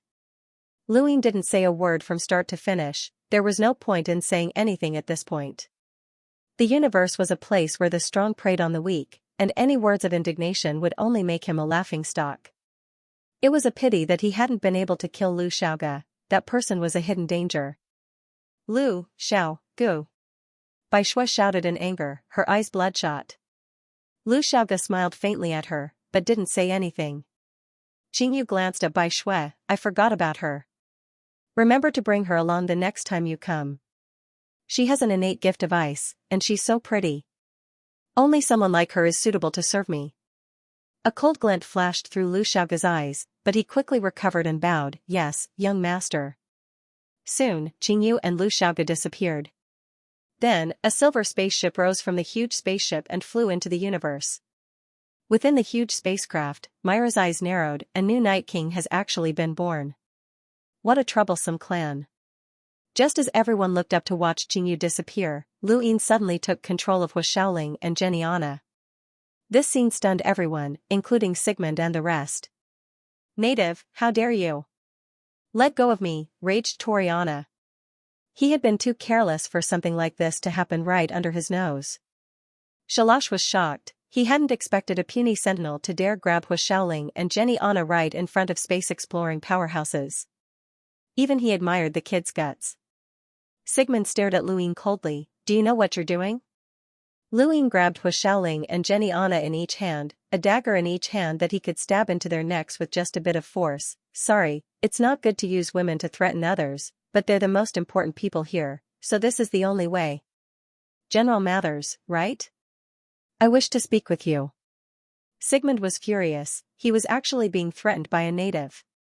Given his character, he would rather sacrifice two people than be blackmailed, but Luyin was using Hua Xiaoling and Geniana to threaten him. If they died because of him, he wouldn't have much of a good ending. What do you want to talk about? Luyin hid behind the two girls and calmly said, after the trial, Earth's cultivators will be sent to the battlefield by you, right? I don't want that to happen. Can I ask General Mando for help? These are the rules of the Empire, and I have no right to change them. Luyin smiled. Qingyu just said that he will personally descend to destroy Earth. You can use this as an excuse to reply to the Great Yu Empire. If I'm not mistaken, there shouldn't be anyone in the Great Yu Empire who dares to go against the Night King clan's orders. Sigmund was infuriated. Don't insult the Great Yu Empire, kid. We just don't want to become enemies with the Night King clan. I'll report your conditions to the higher-ups, but before that, release your hostages. Do I look stupid? Luyin asked disdainfully. Sigmund didn't say anything, but Toriana did. Kid, don't make a mistake. Your performance in the trial is enough to enter the Empire's Yu Academy. You won't be dragged down by Earth, and it's not just you. The few Earthlings around you can also join the Yu Academy. This is the Great Yu Empire's special treatment for you. If you threaten the Empire again, this special treatment will disappear, and you will experience true despair. Looks like these two aren't high enough for you to spout so much nonsense, Luyin said indifferently. You. Toriana was furious. Hua Xiaoling glared at Luyin. Let me go, and I'll plead for you. Me too, let me go and don't touch me, Jenny said anxiously. Luyin threatened, one more word and I'll stuff a smelly sock in each of your mouths. Hua Xiaoling and Jenny gritted their teeth in anger. Zhang Dingtian and Bai Shui silently stood beside Luyin. To them, this was Earth's only chance. The fate of countless cultivators on Earth depended on them. Gerlin stuck out her tongue and left. These lunatics. Geraldine looked at Luyin with a complicated expression and retreated as well. This trial was something she would never forget. The scene froze for a moment. Lu Yin's breathing was ragged, his body had reached its limit during his battle with Qingyu, and his face was pale. Suddenly, a terrifying pressure descended upon him, causing his hands to tremble as his body was restrained by an indescribable force. He couldn't move, and the rubble on the ground turned to dust. Toriana suddenly appeared in front of Luin and kicked him, sending him flying 100 meters before crashing into the ground. He then waved his hand, sending Zhang Dingtian and Bai Shui flying with a gust of wind. Luin coughed up a mouthful of blood as his 5 viscera and 6 bowels felt like they had been crushed. A deep footprint had been left on his chest, and the kick had almost pierced through his body. He had felt the terror of a space-exploring powerhouse just now, and it had been an irresistible power that had rendered him immobile. Toriana's cold gaze swept over Luin. "A mere ant dares to raise conditions with us? We wanted to leave your life to Qingyu, but you're courting death." Geniana glared at Luin as well. Hua Xiaoling sighed and looked over as well, admiring this person. It wasn't easy for a native to reach this level, but the difference between them was too great. There were many geniuses in the universe, and Luin was undeniably a genius who could defeat Qingyu. But so what? The universe was too big, and there was no shortage of geniuses. Luin lowered his head, his vision blurry, his body had reached its limit. At this point, Sigmund opened his gadget to talk to someone. Toriana turned to Sigmund. "General Mathers, I think we should kill this person. He's unruly and has an unknown background. Sending him to the battlefield will only bring trouble to the Empire." Sigmund ignored Toriana, his gaze growing incredulous as he looked at his gadget. Toriana saw that Sigmund wasn't speaking, so he slowly raised a hand and aimed it at Luin. "Don't think that you can wait until Qingyu comes to kill you. It'll be very difficult for him to come to the Great Yu Empire again. You can't wait any longer, so die." Zhang Dingtian roared, but he couldn't get up. Ra stood there in a sorry state, sneering at the scene. On the spacecraft, Mira stood up and was about to make a move. "Stop, Toriana!" Sigmund suddenly roared. Toriana was stunned and looked at Sigmund in surprise. "What's wrong?" Sigmund's face grew solemn as he looked at Luin with apprehension and a hint of anticipation. "Men, collect some of his blood and give it to me." A soldier dressed in the Great Yu Empire's uniform immediately walked over to Luin and crouched down to collect the blood at the corner of his mouth. Luin opened his eyes, his pupils shrinking at the sight of the soldier. "You?" The soldier shushed him and blinked. "My family sent their regards." "You performed well, so give me your blood." Luin didn't hesitate and took out a bottle of blood from his cosmic ring, handing it to the soldier. The soldier smiled at Luin before turning around and returning to Sigmund with a solemn expression. "General, the blood."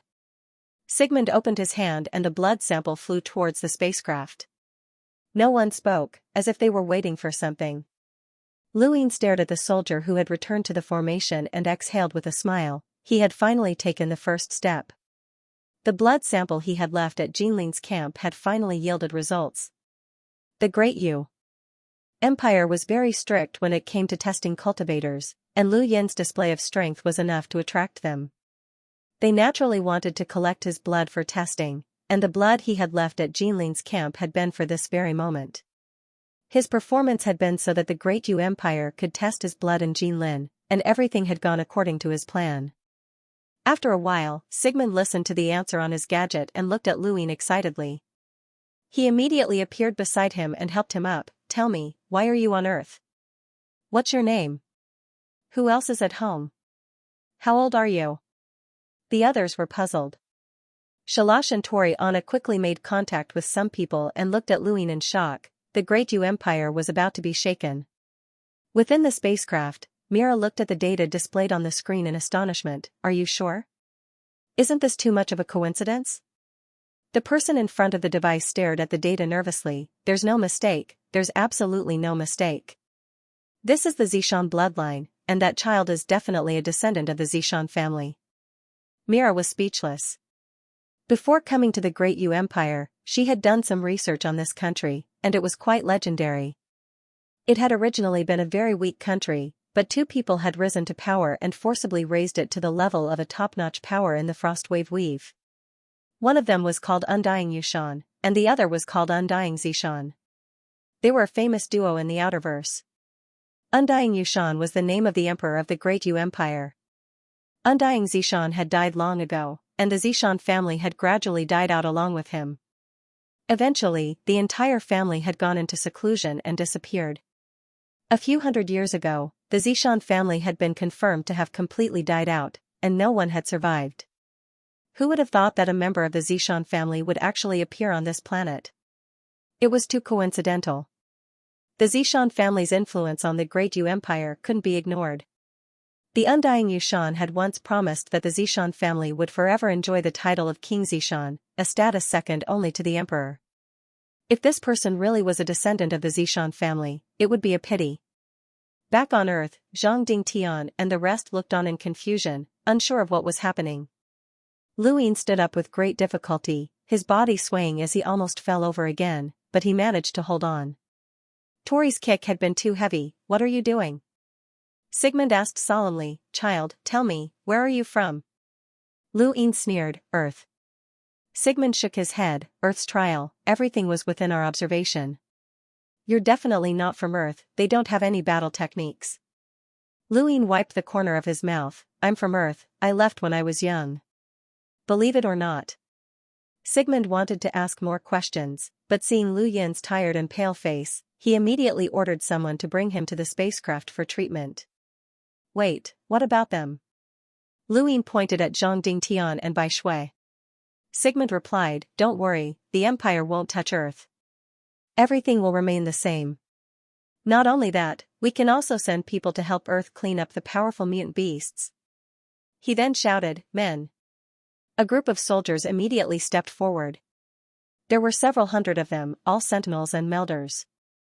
These soldiers had cultivated using the energy crystals of their respective planets without using formcast models, and were the lowest level of cultivators in the Empire.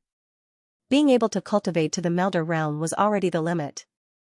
Spread out immediately to protect China and the other cities on Earth, especially the ones where there's a beast tide. Move out immediately. Sigmund barked. Yes, General. Hundreds of soldiers rose into the air and flew out. Zhang Dingtian and Bai Shui heaved a sigh of relief when they saw this. No one stopped them, not even Tori or Shalash. Luyin's identity had been confirmed, and he had even been teleported to the Empire. A descendant of the Zishan family wasn't someone they could make things difficult for. The undying Yushan had ruled the Great Yu Empire for 800 years, and with his strength, he could live for at least 1,000 years. His iron rule had made the great empire, and no one dared to disobey. There was an iron rule, and the Zishan family's throne. The Zishan family's rule was an eternal ruler. Though it didn't have any actual power, it was, with the families of family and Shalash. Luyin was sent to a spacecraft, and everyone inside was on high alert. The moment Luyin appeared, they immediately arranged for him to be treated. Their attitude was extremely cautious. Yusu's. The sentinels were fine, but Hu Shaoling and the others were in an even worse mood.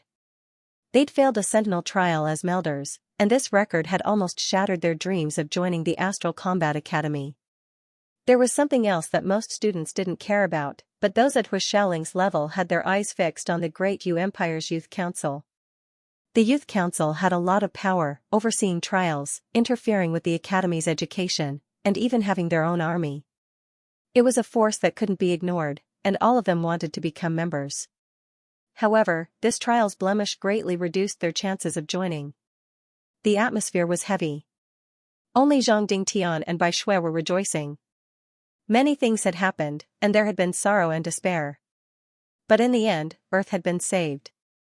They were grateful to Luyin. Even if they had been saved, the countless cultivators on Earth would have been sent to the battlefield with no chance of survival. Roz looked at the spacecraft unwillingly. He wanted to kill Luyin, but Shalash had warned him not to be impudent. Yan Gang was also sullen after his conversation with Toriana. He'd thought that this trial would be easy, but he'd ended up as a foil instead. He hadn't even qualified to participate in the final battle, and Hu Shaoling had even been threatened by Luyin. He couldn't explain himself when he returned, but he couldn't do anything to Luyin. As for Eddie, Varen, and the others, they didn't even dare to show any hostility towards Luyin. They didn't know about the Zishan family, but they could tell from Sigmund's attitude that there was something wrong with Luyin. It was best not to provoke him in the future, even on Earth. He had a Realmbreaker, an innate gift of ice, and who knew what else he had. Suddenly, the spacecraft sounded an alarm, and Sigmund and the others looked to the north where a huge shadow was approaching. All of the students looked over, their mouths hanging open. "What a huge turtle," someone exclaimed. Zhang Dingtian and the rest were shocked. It was the flying turtle that had destroyed the blue camp in the northeast and appeared in the capital. Yan Gang's face turned ashen. This was the same turtle that had made him eat dirt. Sigmund Mathers, Toriana, and Shalash soared into the sky at the same time, releasing a terrifying amount of star energy that stirred up the clouds and caused the sky to change color. The three of them were explorers, and so was the tortoise. An explorer-level mutant beast has actually appeared in such a short time. This planet is truly surprising, Tori sighed. Sigmund's expression turned serious. This turtle wasn't simple, nor was it weak. Seeing the three little things blocking its way, the turtle's eyes remained calm and unperturbed. It slowly opened its mouth, and just as the three were about to attack, a girl suddenly appeared on its head. "Little turtle, don't be naughty. They're good people, you can't hit them." The trio looked at her in shock. "Lulu Mavis?" Lulu greeted them from atop the turtle's head. "Long time no see, how have you been?" The three were speechless. "Long time?" It hadn't even been a month. "Miss Lulu, this turtle." Sigmund was both puzzled and shocked. A Sentinel student had subdued an explorer turtle? What a joke. Lulu immediately went on guard. "It's mine, it'll always be mine." Sigmund forced a smile. Yes, it's yours. "Forgive me for asking, but how did you subdue it?" Lulu's lips curled up in a strange smile. "That's a secret of the Mavis family." "Come, I'll tell you." Sigmund quickly waved his hands. No need. Since it's a secret of your family, it's not convenient for me to listen. Anyway, the trial is over, what do you think? Lulu felt it was a pity. So soon? What about the fugitive? Was he caught? There's no news from the local network. All the students who had come here had thrown away their gadgets to prevent their information from being exposed, so there was naturally no news from the local network.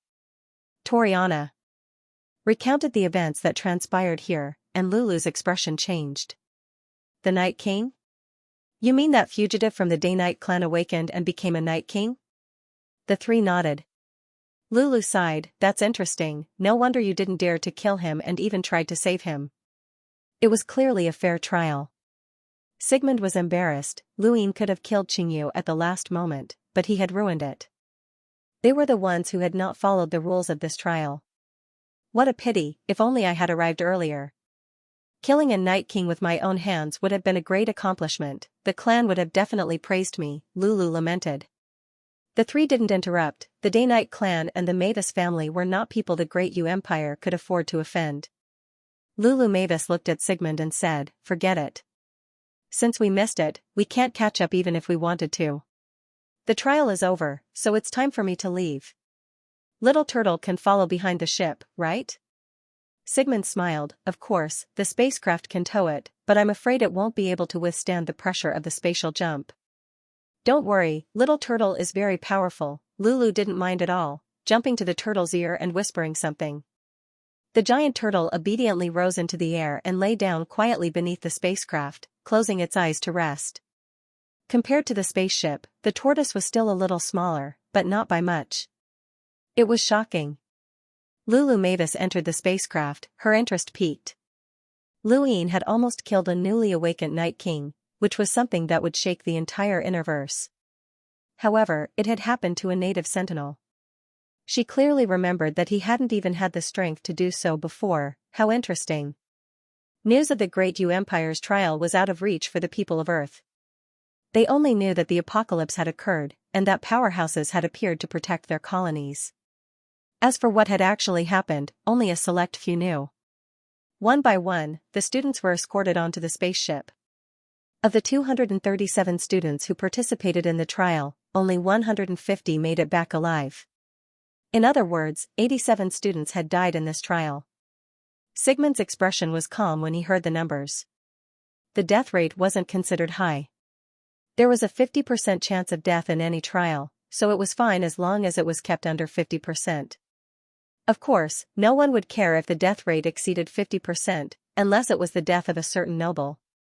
There were quite a few students at Geraldine's level who were in high spirits. They had originally only planned to occupy a piece of land and come back alive. However, the strongest students of the academy, especially the second batch of students, were in an extremely bad mood. All of their faces were taut and as ugly as they could be. Zhang Dingtian and Bai Shui had made an exception to join the Great Yu Empire. One of them was a realmbreaker, while the other had an innate gift. Both of them could join the 13 imperial squadrons. Zhou Shan and Wu Xing had also been allowed to join, but they had refused, wanting to remain on Earth. Sigmund didn't mind, these two were too weak compared to Zhang Dingtian and Bai Shui.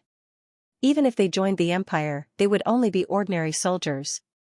Aside from them, the Indian monk Saruzin had also joined the Great Yu Empire.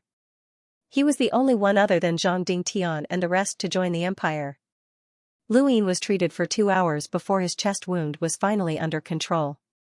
When he opened his eyes, he saw Zhang Dingtian and Bai Shui.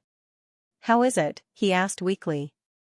Zhang Dingtian's voice was low. "It's over, but Earth hasn't changed. The Great Yu Empire will continue to monitor the situation and send soldiers to clean up the zombies." "Thank you, Luin." "Thank you," Bai Shui said gratefully. Luin coughed and got off the ground, looking at the white clouds floating by. "Are we leaving?" Zhang Dingtian nodded. "Zhou Shan and Wu Xing have decided to stay on Earth. Aside from the three of us, the Indian monk Saruzin has also joined the Great Yu Empire."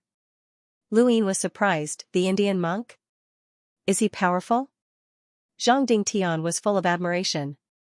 "He's an amazing person. Take a look for yourself. He's outside, and the Great Yu Empire will arrange for us to join Yu Academy." Luin walked out of the treatment room and immediately saw the Indian ascetic. He was barefooted and half-clothed, and his entire body was bronze in color. He was so thin that he looked like a bag of bones. At first glance, he looked like an exquisite bronze statue. More importantly, his right hand was raised high up in the air. Nobody knew how long it had been raised there, but it had long since withered and deformed. It no longer looked like a hand, but more like a tree branch. His beard had been tied up in circles around his withered right hand. The passers-by all looked over in surprise. Luin was stunned. "This is the Indian monk, Saruzin?" Zhang Dingtian was a strong-willed person, but even he looked at Saruzin strangely. Bai Shui was even more shocked. "He's Saruzin, the only person on Earth who broke through to the Sentinel realm without receiving anything from Qingyu. He defeated Hayden and is the strongest in the academy," Zhang Dingtian said solemnly. "How did he become a cultivator?" Luin was bewildered. Saruzin would find it difficult to even fight a mutant beast in his current state, let alone mutant beasts. He wouldn't even have an advantage against a normal person. "I don't know, he hasn't spoken yet," Zhang Dingtian said. "I can answer that." Sigmund walked over, and the people around him immediately bowed. Zhang Dingtian and Bai Shui were indifferent. They had joined the Great Yu Empire to become stronger, and they didn't have a good impression of it. Of course, they didn't hate it either. The planet's evolution had been brought about by Qingyu, and it had nothing to do with the Great Yu Empire. Luin looked at Sigmund and asked despite knowing the answer, "You seem to treat me differently, why?" Sigmund smiled. "I'll explain it to you. The spaceship is about to leave Earth. Do you have anything you want to tell me?"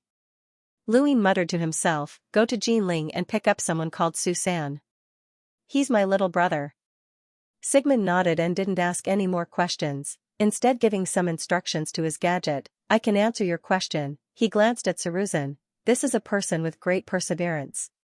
He sat alone in the middle of two groups of mutant beasts, his body covered in blood, but his face showed no fear. He picked up energy crystals after the fight and swallowed them to reach the Sentinel realm. His perseverance is rare, and his heart has unimaginable perseverance. Luin and the other two looked over in shock. This person had sat alone in the middle of a battlefield of mutant beasts and was still a normal person. Was this person crazy? How had he not been eaten? "I made an exception for this person and allowed him to join the Great Yu Empire. His perseverance has piqued the interest of some people, and he might have a bright future," Sigmund told Luin.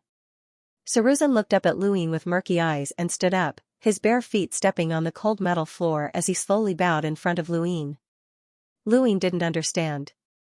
"The thank you," Saruzin's voice was hoarse, as if he hadn't spoken in a long time. "You're welcome," Luin replied. "You don't look like an Indian." Saruzin straightened up. I was born in the Tibetan peak of Xianxia and trained in India. He bowed again and turned to leave. Sigmund left as well. He was in charge of the aftermath and had many things to do. Let's go, we'll take a look around. This is a huge spacecraft from the Great Yu Empire, and it's worth as much as an entire planet, Luin said. I'm not going, there's a gravity room and a small library here. I want to take a look, Zhang Dingtian said indifferently and left. Luin looked over at Bai Shui. She was breathtakingly beautiful and comfortable to look at. Bai Shui still hadn't recovered from the incident with Lu Xiaoge, so she apologized to Luin and left as well. Luin was helpless, he might as well have left Saruzin behind. That guy's appearance was terrifying, and most people wouldn't dare to make a move on him. This super-large spaceship was called the Perseverance. It was a spaceship specially used to transport students. Its range was larger than the capital, and it had all the necessary facilities. Just the gravity rooms alone had over 100, and it could carry over 300 personal spaceships. All the personal spaceships of the students were stored on the Perseverance. The Perseverance was divided into training areas, machinery areas, living quarters, observation areas, control areas, and so on. Luin was currently in the living quarters, and on the top floor. He had his own courtyard, and it was even equipped with a swimming pool, medical facilities, and so on. There were only 3 such accommodations on the Perseverance, and he occupied one of them. His living quarters were even better than Xianxia's. The other students lived on the lower floor, which had hundreds of rooms. Each room was quite large, but the difference was like night and day when compared to Lu Yin's quarters. Luin walked down to the lower floor, where most of the students lived. The staff lived on the other side, while the soldiers lived on the lowest floor. The living quarters were surrounded by layers of transparent metal, and Luin tested them to find that they were quite sturdy. This kind of metal can only be shattered by space-exploring powerhouses. With your strength, you won't even be able to leave a mark on it, Xiao Luo said with a gentle smile as he slowly approached from a short distance away. Luin turned around. Why didn't I see you during the battle in India? Xiao Luo smiled, not interested. Luin raised an eyebrow. As a trial student, how can you not be interested in the trial mission with your strength? I'm really curious. Xiao Luo walked to Lu Yin's side and peered through the metal to see a giant tortoise's tail sweeping back and forth. You just need to achieve your goal in the trial, there's no need to worry about the mission. Xiao Luo turned to Luin. Congratulations on defeating Qingyu. This is enough to make the Great Yu Empire look at you in a new light. Luin shrugged. It was just a trick, I couldn't have defeated him. There are no tricks in this universe, a win is a win. Luin, no, brother Lu, do you know what it means to defeat a Night King? Xiao Luo smiled. Luin shook his head. Xiao Luo looked outside. It means that you've entered the Day-Night Clan sites. Unless you don't go to the Innerverse, the Day-Night Clan will target you. Luin shrugged. That means I'm in trouble. Xiao Luo laughed. Not entirely, they might even try to recruit you. But there's one thing you did right, you didn't reveal the Day-Night Clan's battle techniques. Otherwise, you would have been dead. Lu Yin's eyes narrowed. He hadn't revealed the Day-Night Fist during his battle with Qingyu because the Day-Night Clan's battle techniques couldn't be leaked. Once they were exposed, it wouldn't just be the Day-Night Clan, all the other powers in the universe would come looking for him and try to obtain the Day-Night Clan's battle techniques. That would be a huge problem. Lulu had the Mavis family backing her, and even the Day-Night Clan couldn't do anything about it. What about Xiao Luo? Luin looked at Xiao Luo seriously. I'm curious, what did you get? Xiao Luo smiled, nothing much. At that moment, a figure slowly walked around the corner. Both Luin and Xiao Luo looked over at the same time and saw a man with short silver hair. What a coincidence, Silver greeted them with a smile, acting as if they were close friends. Lu Yin's heart skipped a beat, here it was again. He felt an inexplicable sense of danger every time he faced Silver, even though his current strength was far greater than when he had been under the moonlight in Nanjing. Xiao Luo's expression turned serious for a rare moment, and he turned to leave without saying anything to Silver. Luin was surprised. Silver approached Luin and stopped 3 meters away. I heard you almost killed Qingyu during the trial, congratulations. Lu Yin's lips curled up, you're welcome, Qingyu wasn't bad. He barely forced me to use 50% of my strength. Silver's smile grew even brighter. Actually, I've fought Qingyu before, and he barely forced me to use 30% of my strength. Luyin rolled his eyes. This guy was still as shameless as ever. I'm leaving, we'll meet again if fate wills it, Silver said as he walked past Luyin. However, he suddenly paused after a few steps. Perhaps we'll meet again soon. Astral Combat Academy? Luyin asked. Silver smiled and left with a wave of his hand. Luyin exhaled. Each one was weirder than the last. Of all the students on Earth, Xiao Luo, Silver, and Lulu were the ones he feared the most. He didn't know their limits. Yan Gang and Munor were melders with their cultivations sealed, but what about these three? Luyin really didn't know, and he couldn't tell. When he thought of Munor, he couldn't help but feel a little embarrassed. He had forcefully fed Munor some medicine to Qingyu, which had been the key to Qingyu's defeat. Without Munor, Luyin would never have been able to defeat Qingyu. He was his benefactor, but that person probably didn't have a good impression of him. After looking around for a while, Luyin left as well. He wanted to take a look around. Ultra-sized spacecraft were not easy to find, and there were only a few of them in the entire Great Yu Empire. Most cultivators would be lucky if they could even use a personal spacecraft to travel the universe. Although this floor was not as well equipped as the top floor, there were still many things that interested Luyin, such as the bar. Students were under a lot of pressure. They needed to relax before the trial and party after the trial. The bar was the most lively place. As soon as Luyin stepped into the bar, he bumped into someone. Fuck you. The student who had been knocked back took 2 steps back and was about to curse when he saw Luyin.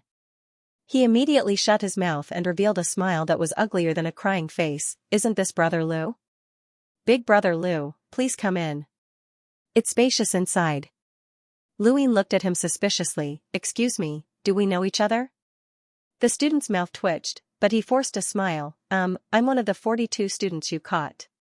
Luyin nodded and walked into the bar without a hint of guilt. The student heaved a sigh of relief and hurriedly left. He didn't want to stay with this troublemaker, who was the public enemy of all students. The bar on the spacecraft was just as noisy as the ones on Earth, filled with singing and dancing.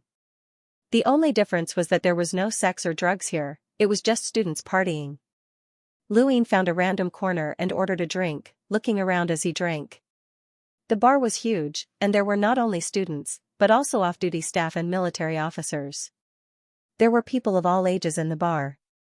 There were many battle scenes on the screens, as well as news and songs from the Great Yu Empire. Luyin's head hurt, it was too chaotic.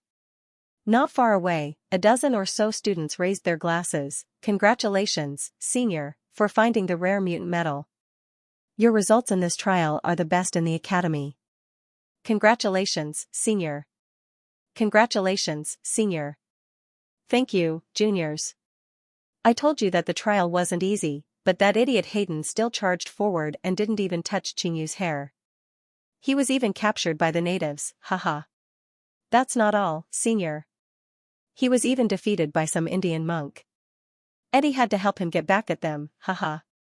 How can an idiot born at the bottom of the sea compare to us? His brain isn't working well, so he's done for this trial. On the other side of the bar, there were people celebrating as well. They were all students who hadn't reached the top of the academy, but they had gained quite a bit from this trial. They didn't have much ambition and didn't plan on entering Astral 10. Luyin couldn't help but laugh at the self-comforting words of these insignificant people and took a sip of his drink. The door to the bar was blasted open with a bang, and everyone looked over. Eddie and Hayden slowly walked in.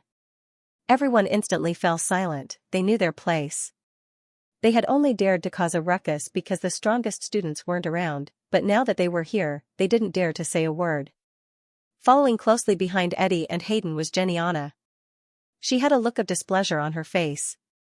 Many students hurriedly left, afraid of being made difficult for. Scram, all of you, Hayden barked as he walked over to the group of students who had just celebrated. The students were furious, but they obediently stood up and gave up their seats. Eddie and Hayden took up a spot that could fit a dozen people, their expressions gloomy. Xianxia went to the second floor, where there were private rooms. Hey, make way, Luyin was drinking when he heard a voice. He looked over and saw that it was the group that had been chased away by Hayden. "Are you talking to me?" he asked, pointing at himself. "Cut the crap and scram," a tall student said unhappily. Louine laughed and looked past the students to Hayden and Eddie. "Hey, you two over there. You're taking their seats, and they're trying to make trouble for me. Help me deal with them." The students were stunned. This person knew Hayden and the others? Not far away, Eddie and Hayden stared at Louine as if he was a ghost. They froze for a moment, but when they saw that Lu Yin's gaze was getting worse, they immediately shouted at the students, "Scram! Don't disturb others while they're drinking." Louine laughed.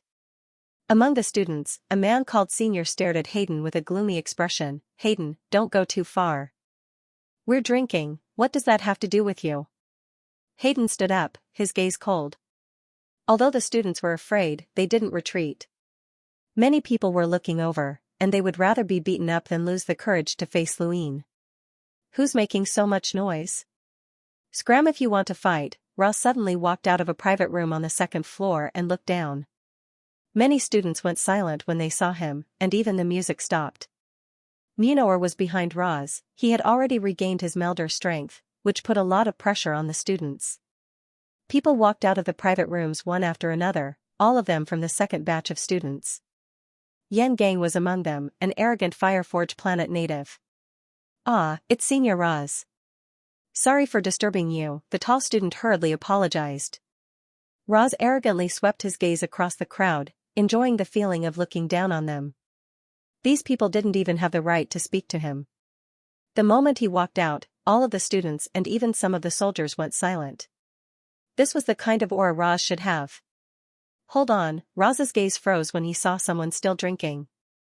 He frowned. Who dared to ignore him? This was intolerable to Lars. "You, get up!" Lars shouted as he stared down. Everyone looked over and saw that it was Louine. Eddie and Hayden looked at him strangely. The tall student's eyes lit up and he glared at Louine. "Kid, Senior Roz told you to get up, didn't you hear?" Louine put down his glass. "I can't even drink in peace." He slowly raised his head and smiled at Roz. Roz's face darkened, and it wasn't just him.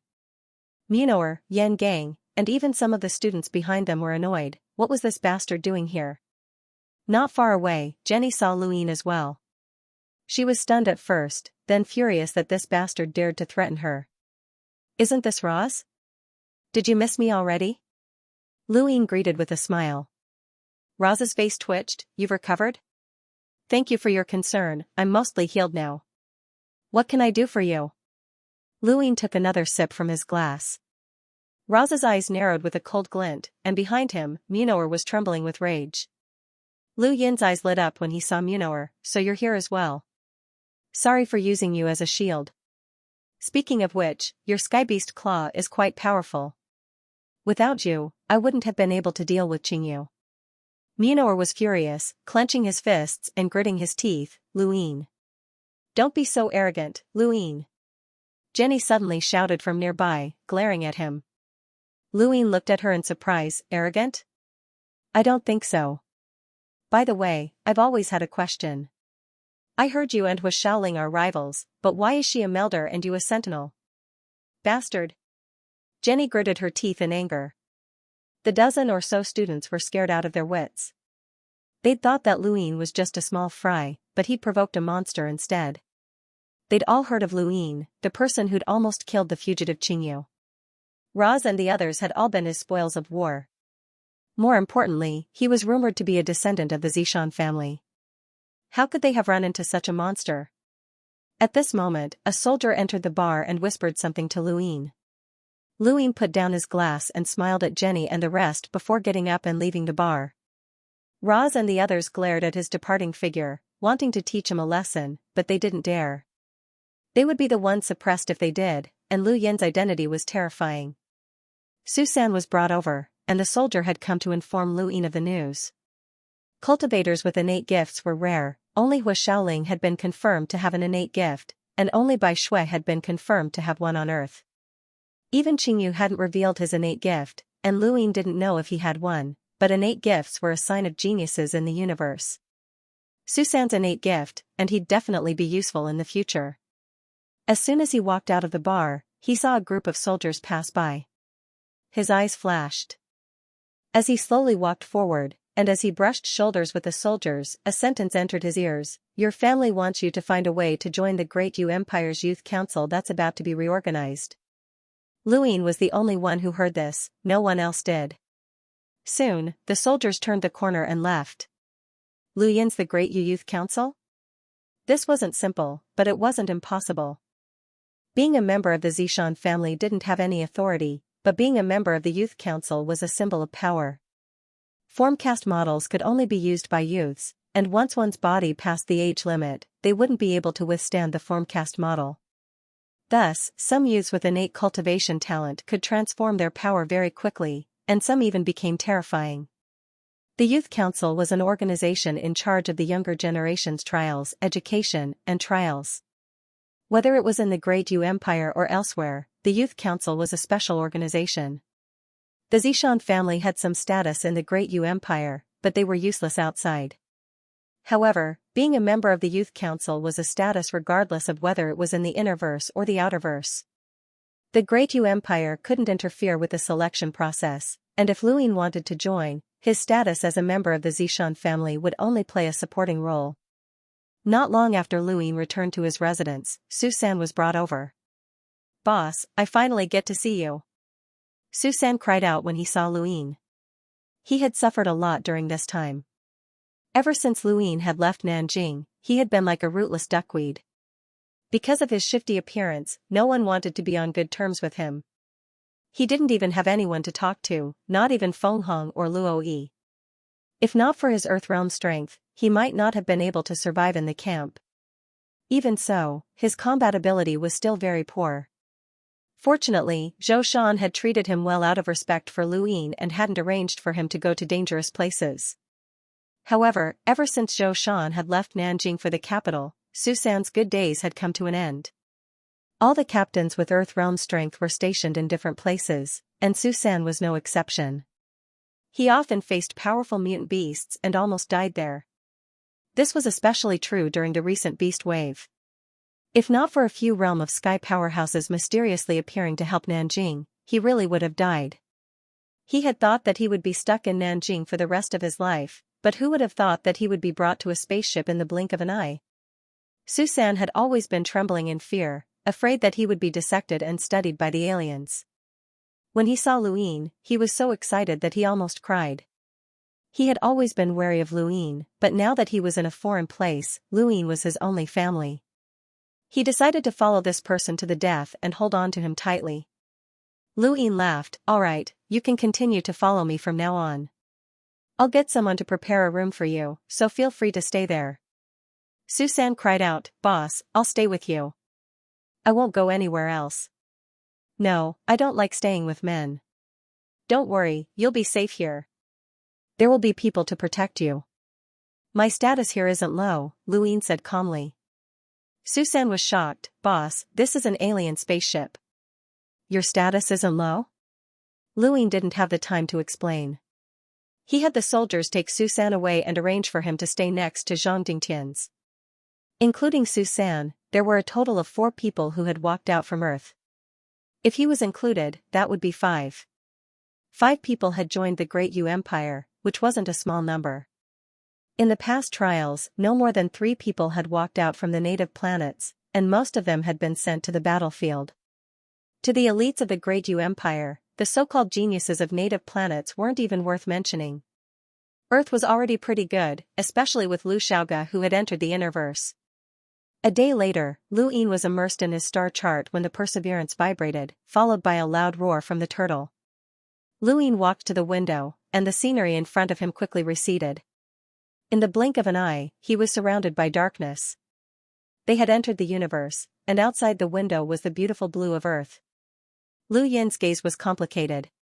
He had stayed on this planet for nearly 2 years, and in his limited memories, this was the place he remembered the most. Now that he had left, he didn't know when he would return. At the same time, Zhang Dingtian, Bai Shui, Susan, and Saruzan all stared at the beautiful blue of Earth.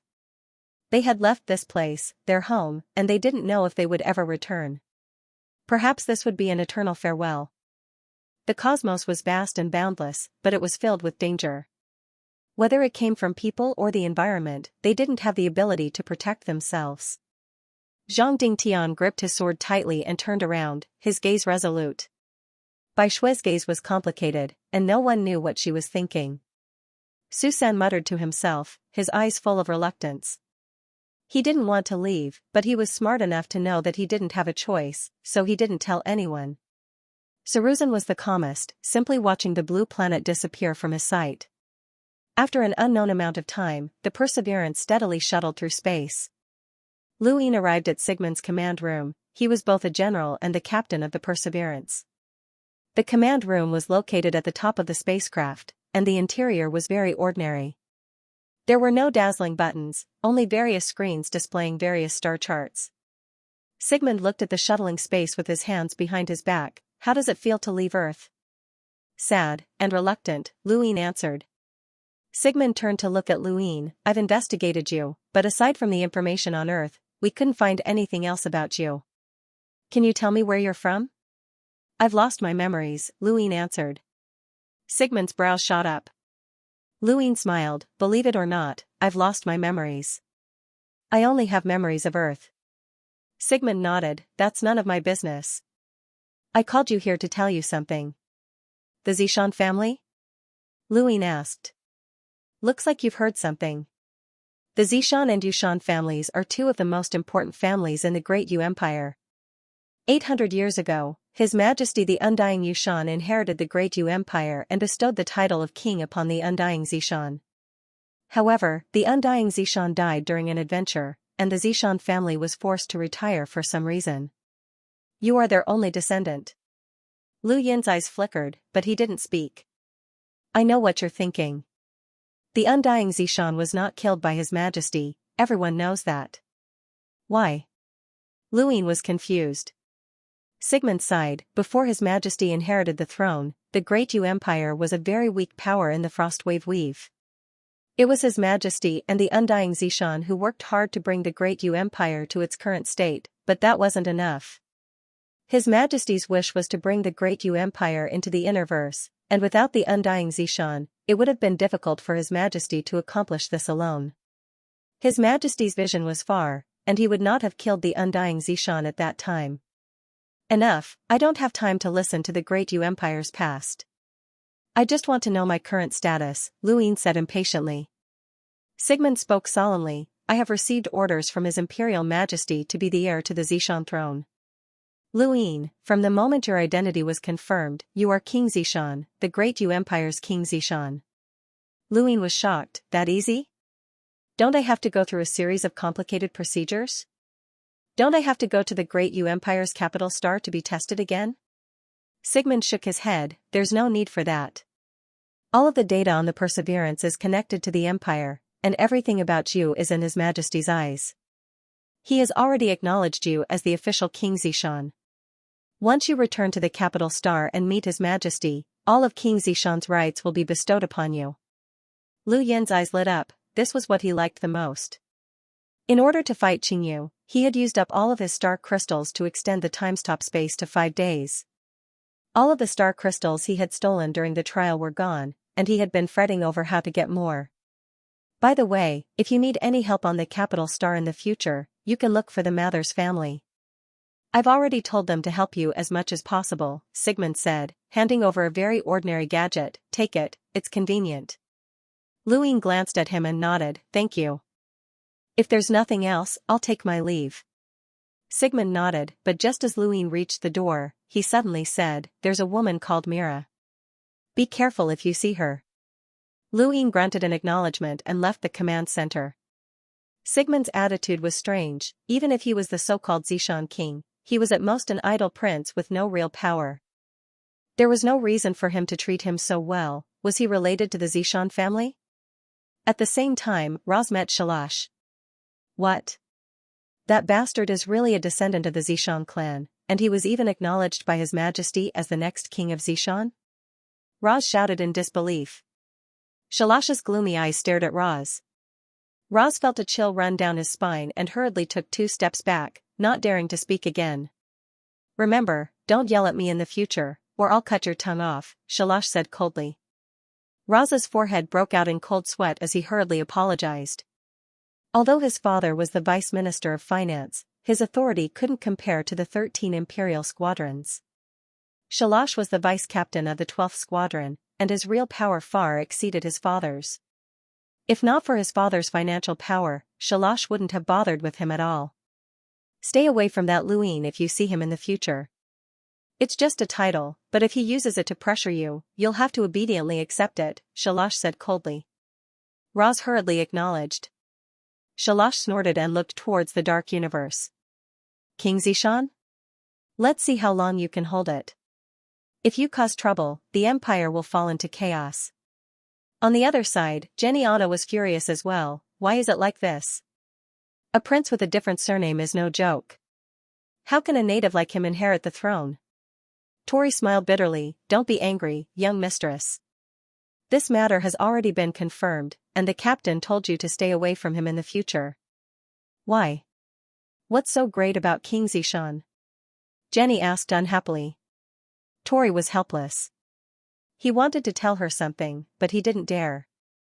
If he did, she would definitely go berserk. Forget it, he'll just let the family head tell her. For the next 2 days, Luin didn't leave his room as he focused on recovering and studying the star chart. The 4th star's power was almost twice that of the previous 3, and he was looking forward to the appearance of the 5th star. If 5 stars appeared during his battle with Qingyu, then he wouldn't even need the help of a melder to crush Qingyu. It was a pity that the Sirius technique was only at the elementary level and could only simulate 8 stars at most. Once he became a melder, the Sirius palm's effectiveness would decrease, especially when he fought against geniuses who all had powerful battle techniques.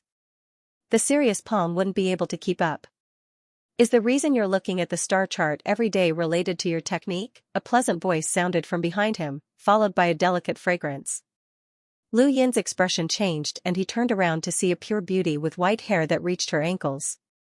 A small tuft of hair was tied up on her forehead, and she was looking at him with interest. Who are you? Lu Yin didn't act rashly. His first reaction was that he was no match for this woman. She had been able to sneak up on him without him noticing, and even the Sirius technique hadn't reacted. I'm Mira, the white-haired beauty smiled faintly, her eyes staring at Lu Yin with a hint of red. Mira? Lu Yin's heart skipped a beat as he recalled what Sigmund had told him 2 days ago, warning him to be careful of this woman. Do you need something from me? Mira smiled and walked past him, her white hair fluttering in the wind. She slowly sat down and crossed her right leg over her left. She was barefooted, and her round and cute toes twitched. Her fingernails were painted a seductive red as she stared at him. Can you tell me why you look at the star chart every day? Lu Yin looked at her solemnly. I lost my memories, and I'm trying to find my way home. Mira twirled her white hair in her right hand and played with it. Do you know who I am? Lu Yin shook his head. I'm from the Innerverse, and I'm a member of the Universe Youth Council. Lu Yin's pupils shrank. The Universe Youth Council was a terrifying organization that could judge all the youths in the universe. It had a legal army, and the Great U Empire's Youth Council was one of its subordinate organizations. I was the one who disbanded the Great U Empire's Youth Council. Do you understand now? Mira continued. Lu Yin took a deep breath. What does that have to do with me?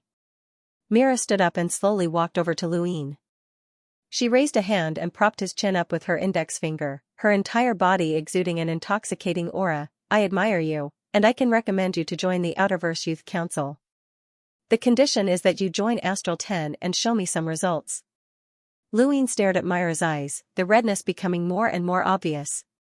This woman made his entire body heat up, and she was full of attraction. However, she also gave off an invisible and undetectable sense of danger that made his entire body turn cold. Why me? Mira's lips curled up into a beautiful smile that could steal souls. Her eyes, in particular, made Lu Yin feel like he was about to lose himself in them. Your innate gift is very unique. Can you tell me what it's used for? Lu Yin took a few steps back. Just because of my innate gift? Mira retracted her hand. Any cultivator with an innate gift can directly join the Universe Youth Council. This is the promise of the 10 Arbiters, but the Universe Youth Council is too large, and the Great Yu Empire's Youth Council is one of them. Ordinary cultivators with innate gifts can only join this level, and only those with extraordinary innate gifts can directly join the Universe Youth Council. Which category do you think you belong to? Luin had never thought of using his innate gift to join the Universe Youth Council. His innate gift couldn't be revealed to others, not because it was too weak, but because it was too powerful. His die had 6 pips, and any roll would shock everyone. If possible, he didn't want to reveal his innate gift, but it had been seen during his battle with Qingyu. Sigmund Mathers hadn't asked much, but he definitely had his own guesses. My innate gift can only speed up my recovery, but it doesn't have much use for anything else, Luin answered.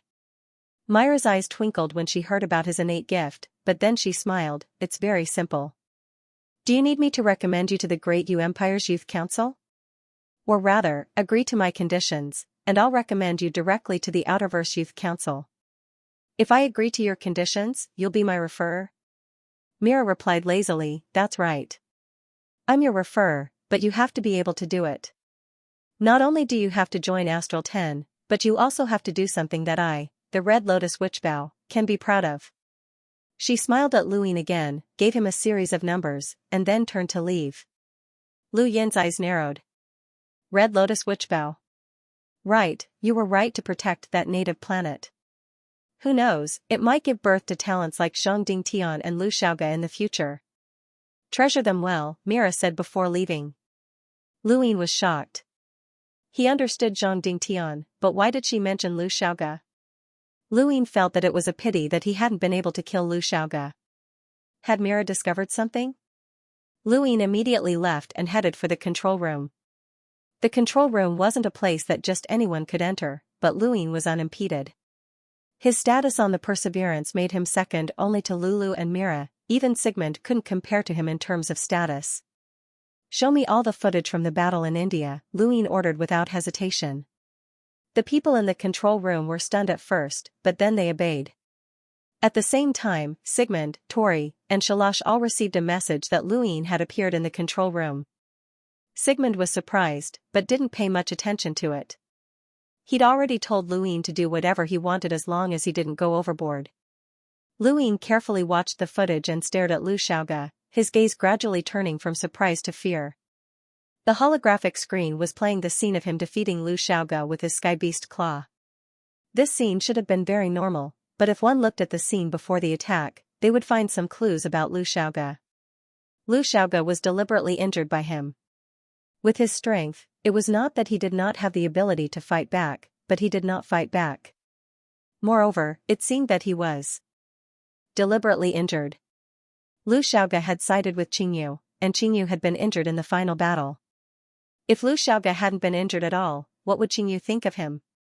Even if he was called stupid, Lu Xiaoga had to show his loyalty, even if he'd had to take a blow that could kill him. That was Lu Xiaoga.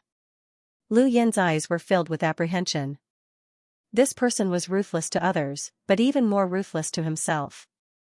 No wonder Mira praised Lu Xiaoga. This person was meticulous and could endure what others couldn't. He wouldn't stand out, nor would he be willing to be left out. Every move he made was just right, and he would get injured when he needed to. This person's wisdom far surpassed Zhongding Tian and Bai Shui.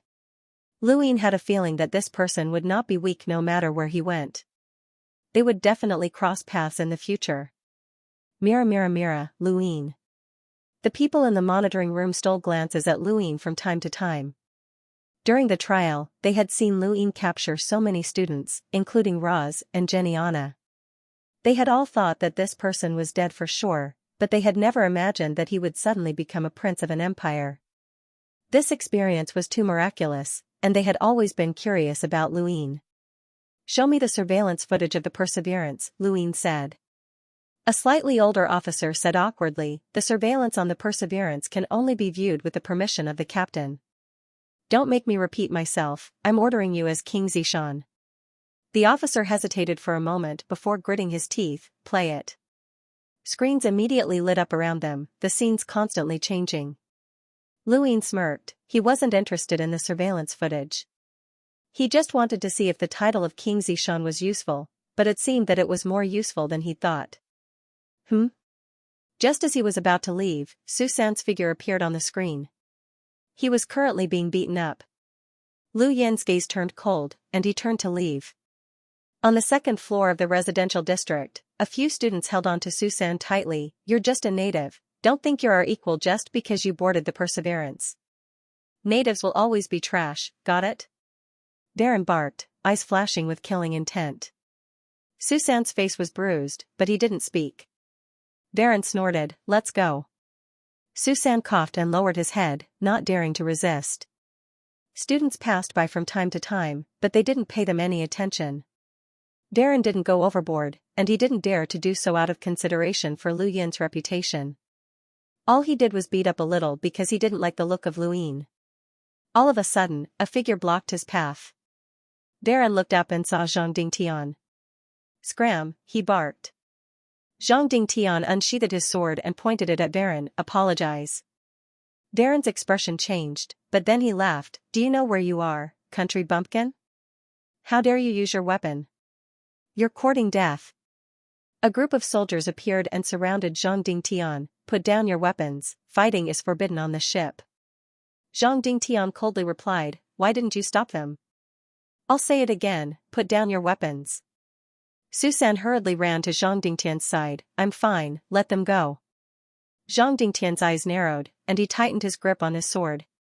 More and more students came to watch the show, some of them excited. They were the unlucky ones who had been captured on Earth, so they were happy to see an Earthling in trouble. Xiao Luo suddenly appeared in front of Varen, his body weaving through the crowd and landing a knee strike on Varen's stomach.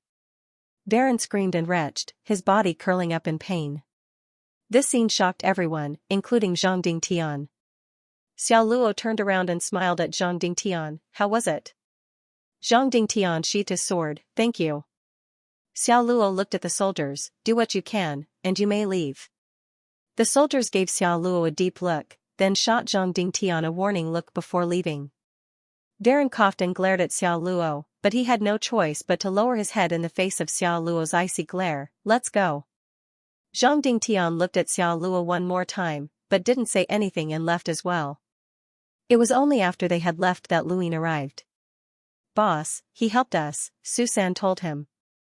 Lu Yin nodded. "Thank you, brother." Xiao Luo replied warmly, "You're welcome, I just didn't like the look of those people. I still have things to do, so I'll take my leave."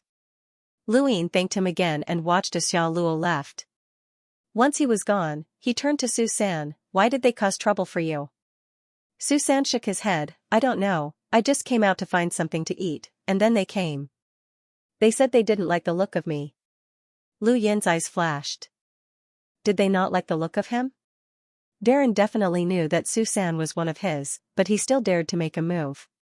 A mere student wouldn't have the guts to provoke the Zishan king, so did that mean that the Great Yu Empire had already begun? They couldn't wait to deal with him. He was certain that his every move would be recorded and transmitted back to the capital star. Even the smallest detail would be magnified infinitely, implicating his personality, intelligence, kindness, and so on. These were all chips that could be used to attack him in the future. Darren was the first wave of people to provoke him, and there would be a second and third wave soon. They would only stop when they felt that they had enough. "I heard something interesting happened, too bad I didn't get to see it," Silver said with a smile, appearing out of nowhere. Lu Yin dismissed Susan and looked at Silver. "What do you want to see?" Silver smiled, looking at a certain person's conflicted expression. Was he being criticized for making a move? Or was he enduring being provoked again and again? "How interesting. What kind of person do you think I am?" he asked indifferently. "Don't know," Silver replied casually. Lu Yin didn't have the time to argue with him. He had to go back and think about what his status as King Zishan was like in the Great Yu Empire. "Don't you want to talk?" "I know quite a bit about the Zishan family, it might be helpful," Silver smiled at Lu Yin. Lu Yin turned back. "What do you know?" Silver shrugged. "It's nothing.